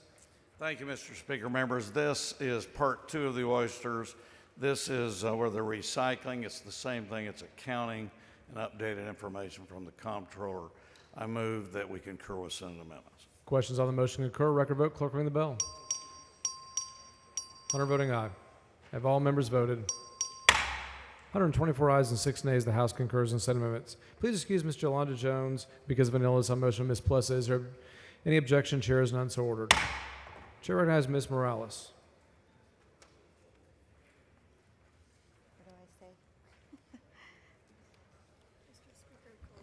Mr. Speaker, I call up HCR 9 with Senate amendments. Chair lays out HCR 9 with Senate amendments. Ask Ms. Morales to explain the Senate amendments. Thank you, Mr. Speaker. The Senate sent it back with some edits. They trimmed out the diversity and inclusion language, so it's a bit more vanilla now, but it still does what we set out to do, and that's lift up small businesses in every corner of the state. So, Mr. Speaker, I move that the House concur with the Senate amendments. Questions on the motion to concur? Record vote. Clerk ring the bell. Have all members voted? 127 ayes and 3 nays. The House concurs in Senate amendments. Chair recognizes Mr. Dean. Mr. Speaker, I call up HB 5331 with Chair lays out Senate House Bill amendment. 5331 with Senate amendments. Ask Mr. Dean to explain the Senate amendments. Mr. Speaker, simply clean up language. I move concurring. Question occurs on the motion to concur. Record vote. Clerk ring the bell. Have all members voted? 115 ayes, 19 nays. The House concurs in Senate amendments. Mr. Cortez. Thank you, Mr. Speaker. I call up House Bill 163 with Senate amendments. Chair lays out House Bill 163 with Senate amendments. Ask Mr. Cortez to explain the Senate amendments. Mr. Speaker, members, the changes to House Bill 163 ensures that the language epinephrine delivery systems avoids conflict with Senate Bill 1619, a bill that creates uniformity across all codes to reflect this updated vernacular. I say we open those doors, and I say we fight the Senate. Well, actually, wrong speech. I move to concur. Questions on the motion to concur? Record vote. Clerk ring the bell. Have all members voted? 105 ayes, 29 nays. The House concurs in Senate amendments. Chair recognizes Mr. Darby. Thank you, Mr. Speaker. Members, I call up House Bill 3250 with Senate amendments. Chair lays out House Bill 3250 with Senate amendments. Ask Mr. Darby to explain the Senate amendments. Thank you, Mr. Speaker. This is a bill we passed that supports workforce growth in the appraisal industry. The Senate added 2 amendments. First is a non-substantive revision to Section 2 of the bill to better structure the code regarding address changes and notification. The second simply makes the bill permissive by changing the shall in Section 1 of my bill to a may. Pretty good amendments, and I move to concur. Questions on the motion to concur? Record vote. Clerk ring the bell. Have all members voted? 101 ayes, 34 nays. The House concurs in Senate amendments. Chair recognizes Mr. Guerin.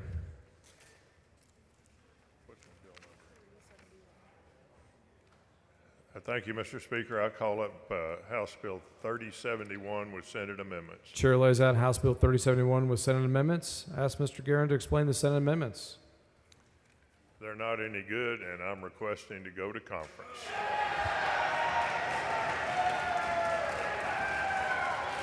Mr. Guerin moves the House refuse to concur with Senate amendments and requests appointment of a conference committee. Is there any objection? Chair hears none. The motion is granted.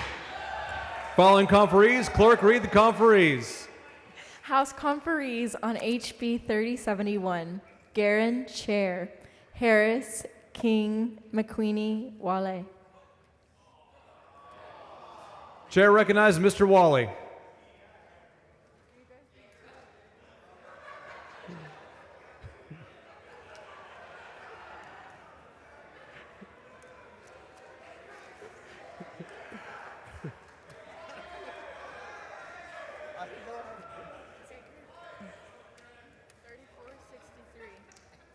I'm a freshman. Hold on.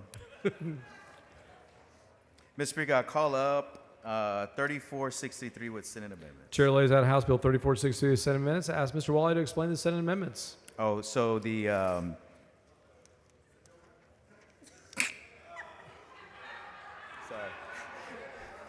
The Senate added some amendments that were acceptable to us. Concur. Mr. Speaker, I move the House to concur with Senate amendments. Record vote on the motion to concur. Clerk, ring the bell.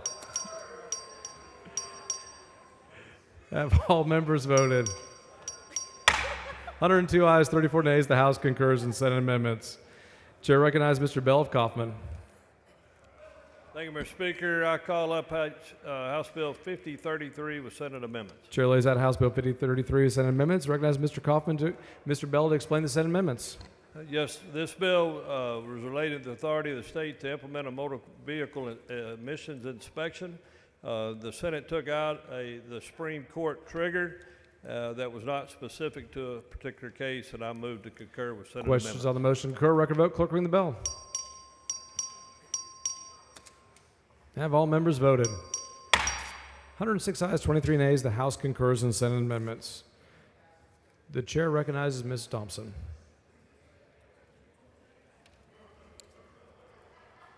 Mr. Speaker, I'd like to call up House Bill 35 with Senate amendments. Chair lays out House Bill 35 with Senate amendments. Ask Ms. Thompson to explain the Senate amendments. Mr. Speaker, this was a bill, if you remember, that involves firefighters and EMS workers to help to curb suicide and to give them mental health services. And what the Senate did was they added an amendment to include volunteer and state firefighters access to the peer network as well. And I move to concur in Senate amendments. Questions on the motion to concur? Record vote. Clerk, ring the bell. Have all members voted? 95 ayes, 41 nays. The House concurs in Senate amendments. Chair recognizes Mr. King. Thank you, Mr. Speaker. I move to call up House Bill 3824. Chair lays out House Bill 3824 Senate amendments. Ask Mr. King to explain the Senate amendments. Members, this is a bill relating to fire safety standards, emergency operation plans for battery storage facilities. The House put an amendment on changing the enacting date. The Senate removed it due to regulatory readiness. I move to concur. Question occurs on the motion. Question occurs on the motion to concur. Record vote. Clerk, ring the bell. Mr. King voting aye. Have all members voted? 135 ayes, 2 nays. The House concurs in Senate amendments. Chair recognizes Ms. Harris-Davila. Thank you, Mr. Speaker. I call up HB 216 with Senate amendments. Chair lays out House Bill 216 with Senate amendments. Ask Ms. Harris-Davila to explain the Senate amendments. Senator Hughes added one amendment to clarify the delivery method of an itemized medical bill to a patient. This helps with the bill's goal to increase transparency in medical billing, and I move to concur. Question occurs on the motion to concur. Record vote. Clerk, ring the bell. Have all members voted? 130 ayes and 6 nays. House concurs in Senate amendments. Chair recognizes Ms. Morales-Shaw. Thank you, Mr. Speaker. Members, I call up HB 4226 with Senate amendments. There's nothing here to fight about. Chair lays out House Bill 4226 Senate amendments. Ask Ms. Morales-Shaw to explain the Senate amendments. Yeah. The leadership on the Senate side added to the bill. It makes it better, so I concur. Questions on the motion to concur? Record vote. Clerk, ring the bell. Have all members voted? 90 ayes, 43 nays. The House concurs in Senate amendments. Chair recognizes Mr. Capriglione. Mr. Capriglione. Mr. Speaker, I call up House Bill 3512 with Senate amendments. Chair lays out House Bill 3512 Senate amendments. Ask Mr. Capriglione to explain the Senate amendments.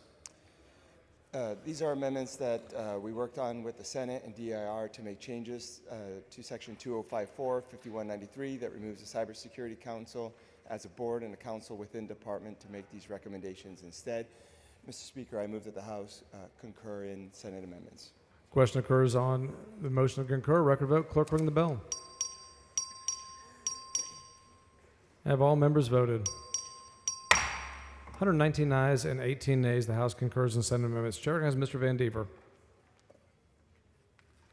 Thank you, Mr. Speaker. I call up House Bill 18 with Senate amendments. Chair lays out House Bill 18 with Senate amendments. Ask Mr. Van Dever to explain the Senate amendments. Thank you, Mr. Speaker. Members, just made a couple of little changes, not anything big. The main thing, they actually made it better to ensure that the money actually goes to the rural hospital. And so, Mr. Speaker, I move that the House concur with Senate amendments. Question on the motion to concur. Record vote. Clerk, ring the bell. Have all members voted? 115 ayes, 18 nays. The House concurs in Senate amendments. Mr. Wilson. Mr. Speaker, the chair recognizes, Mr. Speaker, I call up House Bill 5154 with Senate amendments. Chair lays out House Bill 5154 with Senate amendments. Ask Mr. Wilson to explain the Senate amendments. Yes, Mr. Speaker, members, essentially what it does, it removes duplicate language as it pertains to the joint Admissions Medical Program Council, and it also clarifies the Gnosis Council. And I move that the House concur in Senate amendments. Questions on the motion to concur? Record vote. Clerk ring the bell. Have all members voted?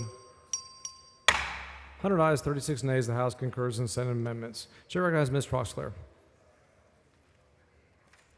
Thank you, Mr. Speaker and members. I call up House Bill 103 with Senate amendments. Chair lays out House Bill 103 with Senate amendments. Ask Ms. Troxler to explain the Senate amendments.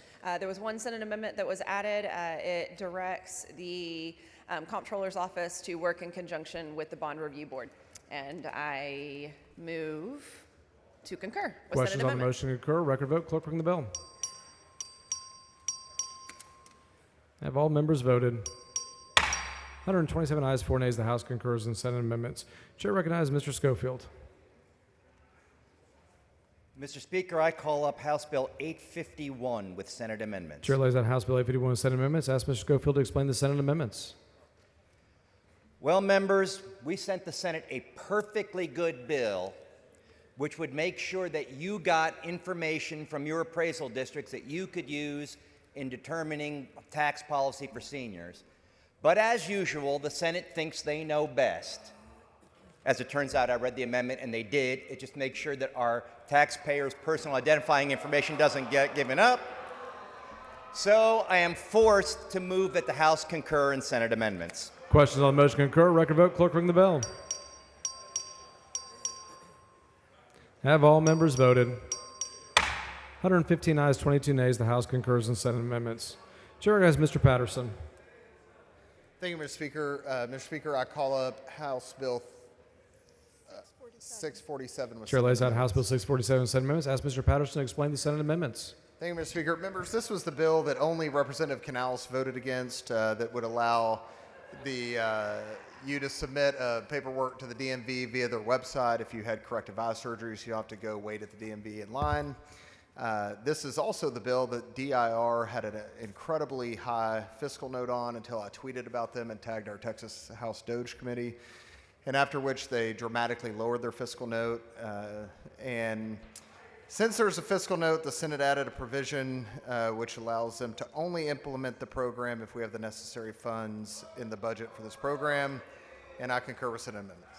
Questions on the motion to concur? Record vote. Clerk ring the bell. Have all members voted? 115 ayes, 23 nays. The House concurs in Senate amendments. Chair recognizes Mr. Martinez. Thank you, Mr. Speaker. Members, I call up House Bill 4520 with Senate amendments. Chair lays out House Bill 4520 with Senate amendments. Recognize Mr. Martinez to explain the Senate amendments. Thank you, Mr. Speaker. Members, this is about disadvantaged airports, and the Senate removed a provision that we had in there that was already on another bill.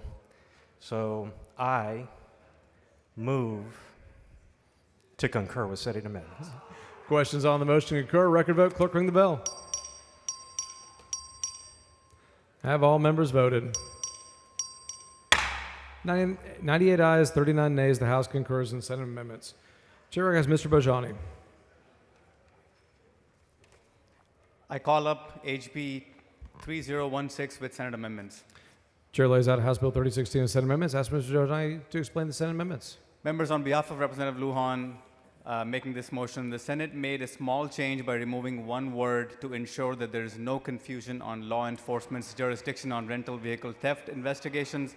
Hence, I move to concur on Senate amendments. Questions on the motion to concur? Record vote. Clerk ring the bell. Have all members voted? 135 ayes and 1 nay. The House concurs in Senate amendments. Chair recognizes Mr. Tepper.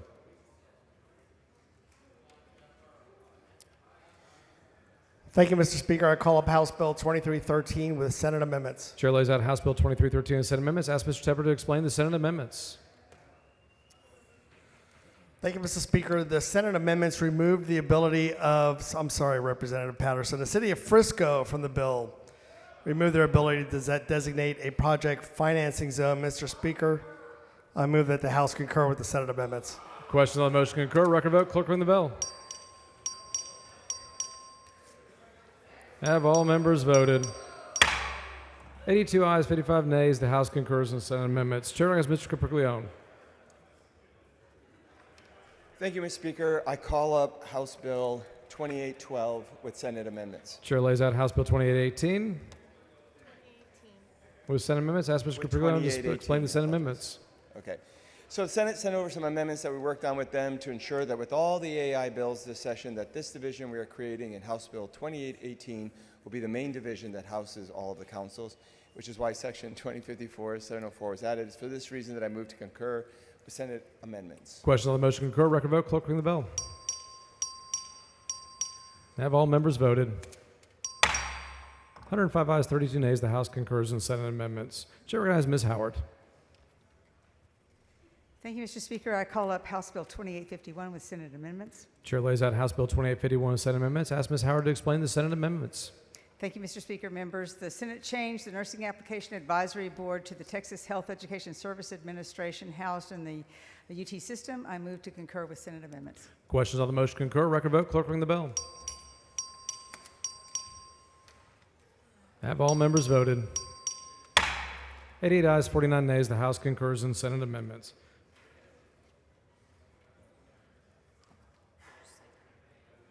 Chair recognizes Mr. Bonham. Mr. Speaker, I call up House Bill 4486 with Senate amendments. Chair lays out House Bill 4486 with Senate amendments. Ask Dr. Bonham to explain the Senate amendments. Thank you, Mr. Speaker. This is the miscellaneous claims bill. The Senate added a Section 8 which allows the comptroller to pay outside counsel legal fees and expenses contingent upon reaching final judgment or settlement agreement in the Google lawsuit. I move to concur. Questions on the motion to concur? Record vote. Clerk, ring the bell.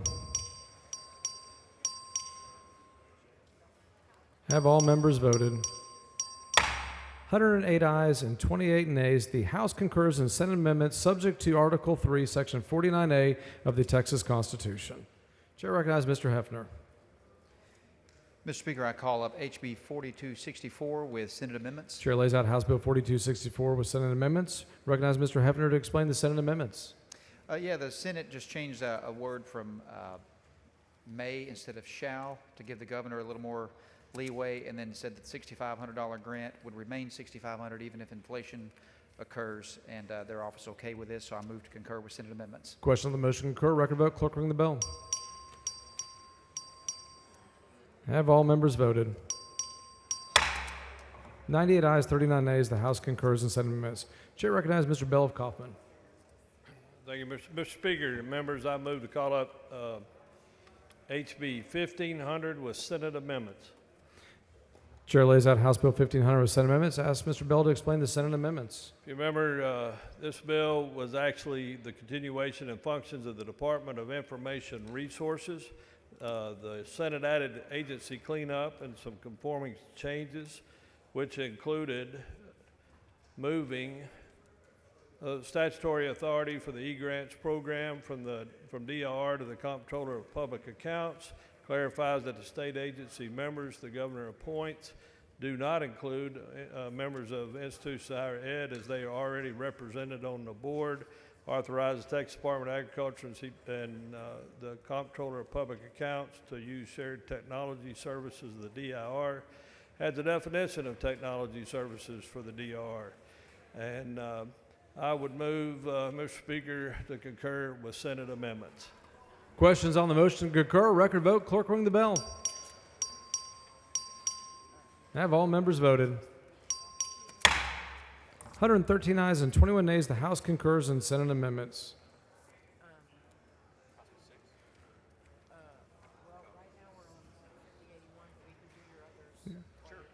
Chair recognizes Mr. Leach.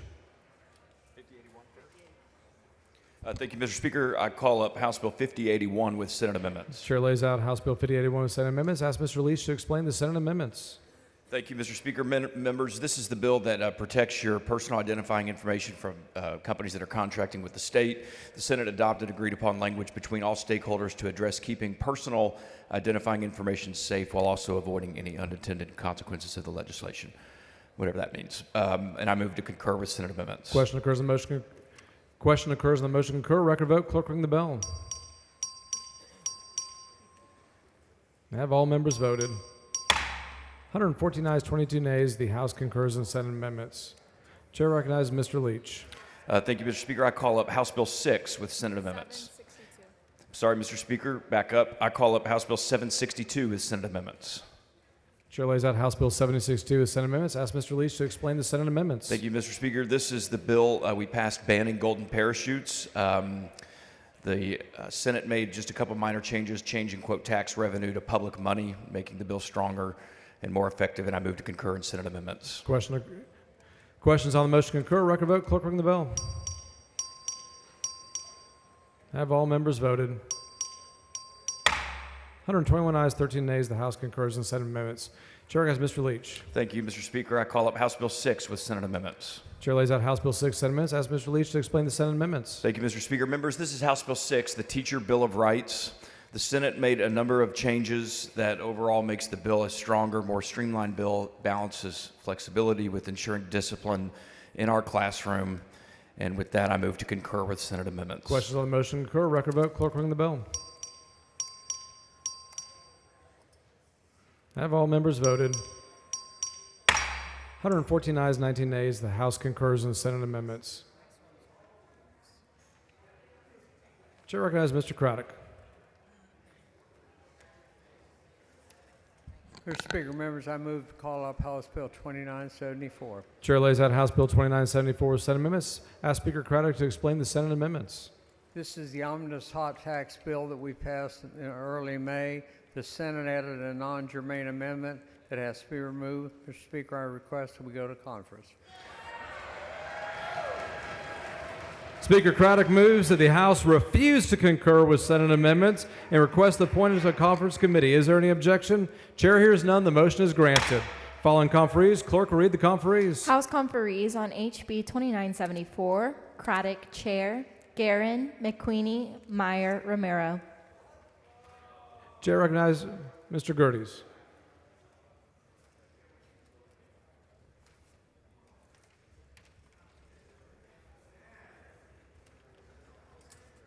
The Senate messed with the bill in committee and then put it back to the exact same language this chamber originally passed. Oh, shoot. Mr. Speaker, I call up HB 2080. Chair lays out House Bill 2080 with Senate amendments. Ask Mr. Gerdes to explain the Senate amendments. I just explained them and I concur with Senate amendments. Questions on the motion to concur? Record vote. Clerk, ring the bell. Have all members voted? 123 ayes and 12 nays. The House concurs in Senate amendments.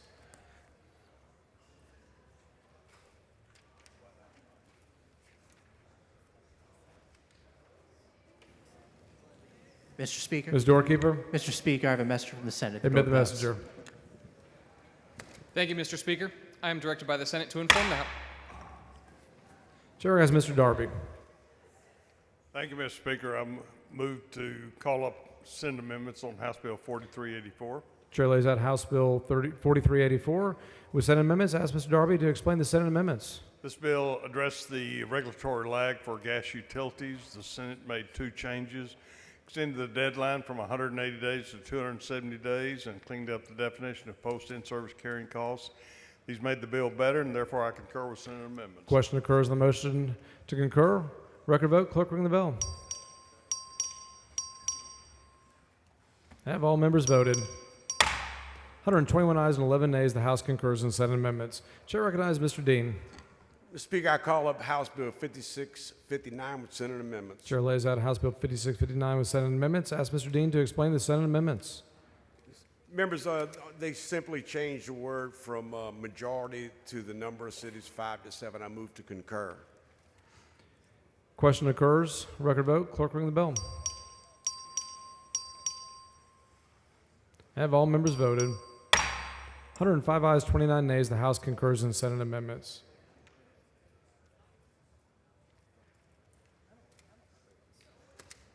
Chair recognizes Mr. Sheen. Thank you, Mr. Speaker. I call up House Bill 493 with Senate amendments.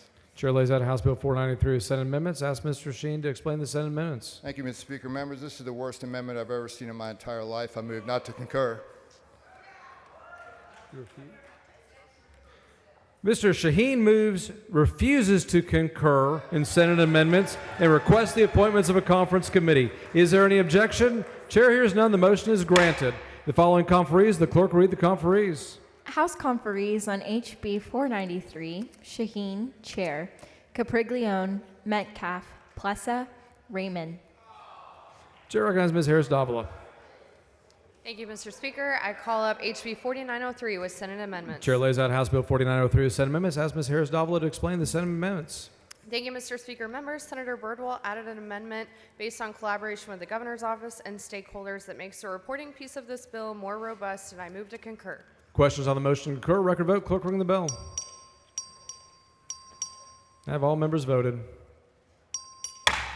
102 ayes, 29 nays. The House concurs in Senate amendments.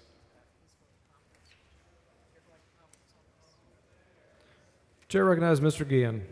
Thank you, Mr. Speaker. I move to call up House Bill 2516 with Senate amendments. Chair lays out House Bill 2516 with Senate amendments. Recognize Mr. Guillen to explain the Senate amendments. Thank you, Mr. Speaker. Members, this is our Medigap bill. The Senate stripped it down too much, so I move to refuse to concur and appoint a conference committee. Mr. Guillen moves the House refuse to concur with Senate amendments and requests an appointment of a conference committee. Is there any objection? Chair hears none. The motion is granted. Following conferees, the clerk will read the conferees. House conferees on HB 2516. Guillen, Chair. Dean, Johnson, Marianne Perez, Warden. Chair recognizes Dr. Bonin. Mr. Speaker, I call up House Bill 4488 with Senate amendments. Chair lays out House Bill 4488 with Senate amendments. Ask Dr. Bonin to explain the Senate amendments. Thank you, Mr. Speaker. As this bill moved out of the House, it was shell legislation. The Senate amendments were worked on with the Legislative Budget Board and the Comptroller's Office to ensure that all relevant accounts are created or recreated in both General Revenue Fund and that all relevant accounts are created or recreated as separate funds inside or outside the Treasury, and that all relevant dedications or rededications of general revenue are included. I move to concur. Questions on the motion to concur? Record vote. Clerk ring the bell. Have all members voted? 108 ayes, 27 nays. The House concurs in Senate amendments. Chair recognizes Mr. Romero. Thank you, Mr. Speaker. I call up House Bill 4530 with Senate amendment. Chair lays out House Bill 4530 with Senate amendments. Ask Mr. Romero to explain the Senate amendments. Members, the Senate amended my bill to allow the Texas Water Trust to accept and hold water rights for conservation purposes. This amendment aligns with the purpose of my bill to include groundwater rights in the Texas Water Trust. I move to concur with Senate amendment. Questions on the motion to concur? Record vote. Clerk ring the bell. Have all members voted? 90 ayes, 42 nays. The House concurs in Senate amendments. Chair has Mr. Hunter.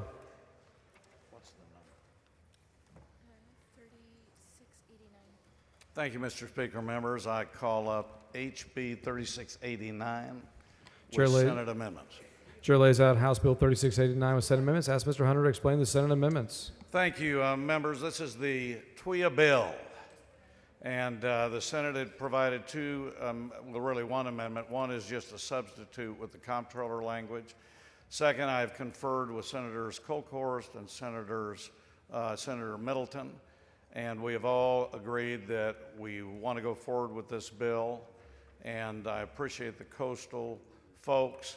And so, to disappoint you all, I'm going to concur with Senate amendments. The questions on the motion to concur. Record vote. Clerk ring the bell. Have all members voted? 114 ayes and 20 nays. The House concurs in Senate amendments. Chair recognizes Mr. King.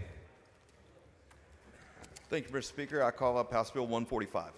Chair lays out House Bill 145 as Senate amendments. Ask Mr. King to explain the Senate amendments. Thank you, Mr. Speaker. Members, House Bill 145 was the bill about wildfire mitigation planning and associated liability for providers of electric service. The Senate, I'm going to call it a drafting error. They created an exception for liability. There is no exception for liability if you start a wildfire. Therefore, we will be going to conference. Mr. King moves the House refuse to concur with Senate amendments and requests appointment of a conference committee. Is there any objection? Chair hears none. The motion is granted. Following conferees, the clerk will read the conferees. House conferees on HB 145. King, Chair. On Shia, Guerin, Hunter, McQueenie. Chair recognizes Mr. Kitzman. Mr. Speaker, I call up House Bill 43 with Senate amendments. Chair lays out House Bill 43 with Senate amendments. Ask Mr. Kitzman to explain the Senate amendments. Colleagues, House Bill 43, the Senate made some amendments that were good for us.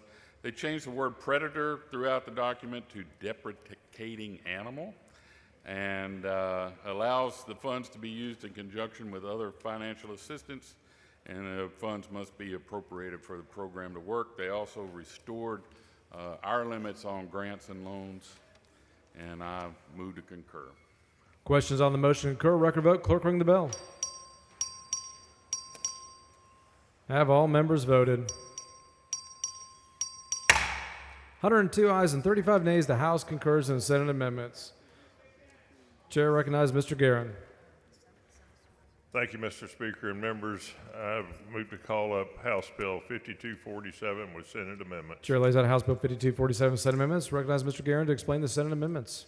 Thank you, Mr. Speaker and members. The First Amendment clarifies electric utilities and river authorities may continue to use rate mechanisms they already are using, and a sunset provision requested by OPUC that adds an expiration date of 2035, and I move to concur, as much as I hate to do that. Questions on the motion to concur? Record vote. Clerk, ring the bell. Have all members voted?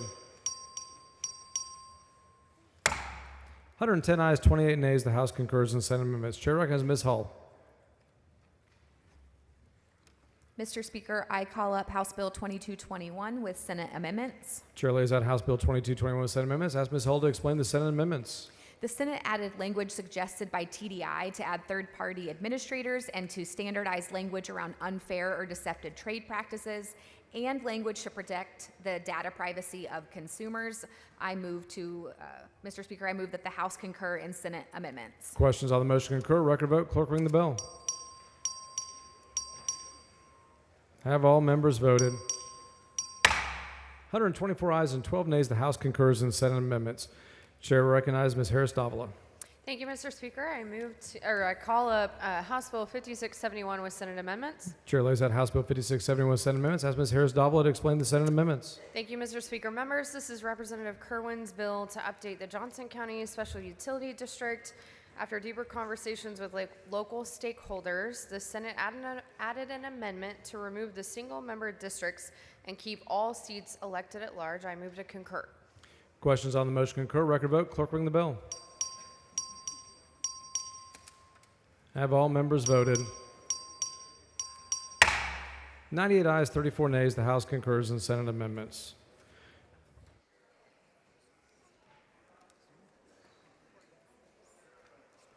Chair, Mr. McQueenie. Mr. Speaker, I call up House Bill 700 with Senate amendments. Chair lays out House Bill 700 with Senate amendments. Ask Ms. Wu for what purpose? Would the gentleman yield for questions? Sure. Well, let me finish this.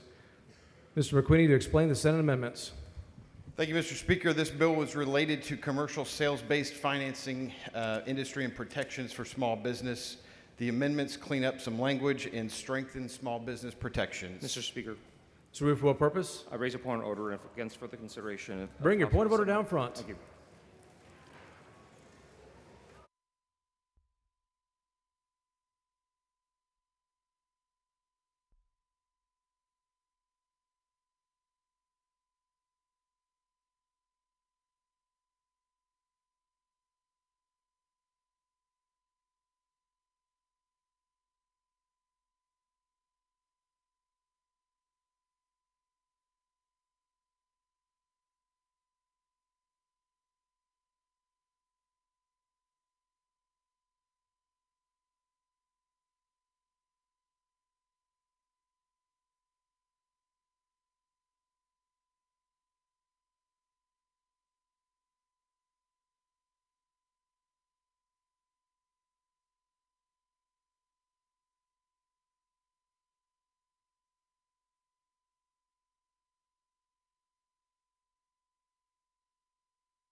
Point of order has been withdrawn. Mr. McQueen to explain the Senate amendments.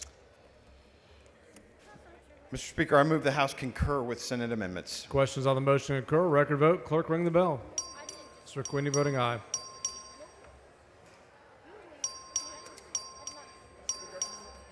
Mr. Capriglione voting aye. Have all members voted?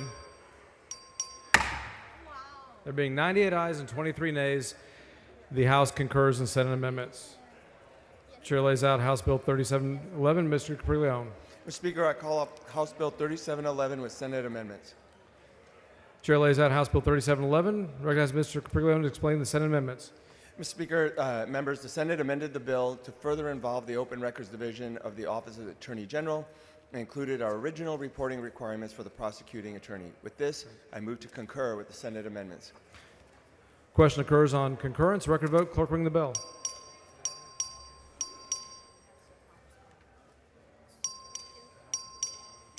Have all members voted? 83 ayes, 40 nays. The House concurs in Senate amendments.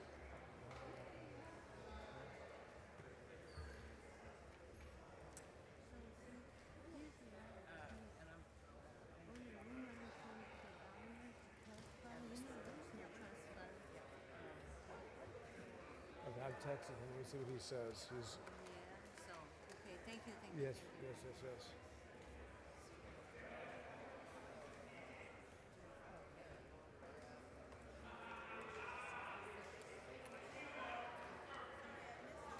Mr. Belloff Kaufman.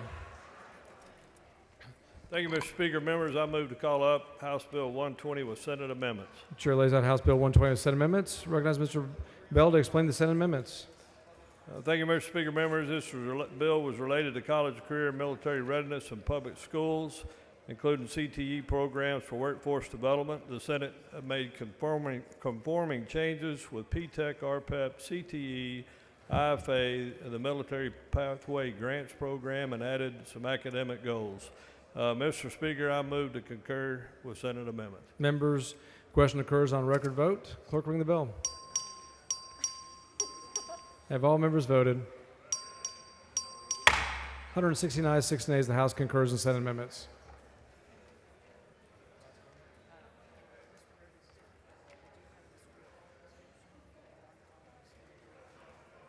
Dr. Bonham. Let's do it.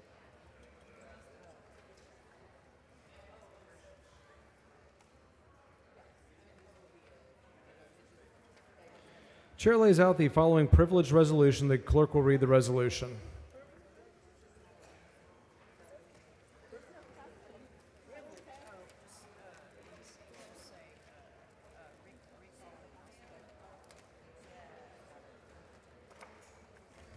SCR 53 by Shortner, recalling House Bill 14. Chair has Dr. Bonin to explain the resolution. Thank you, Mr. Speaker. Mr. Speaker and members, the Senate has requested to recall House Bill 14 for further consideration. This resolution authorizes the House to return House Bill 14 to the Senate. House Bill 14 relates to support for the development of the nuclear energy industry. I move adoption. Members, you've heard the motion. Is there record vote? Clerk, ring the bell. Have all members voted? 100 voting aye. 117 ayes, 7 nays. The resolution is adopted. Members, the Speaker's desk is clear.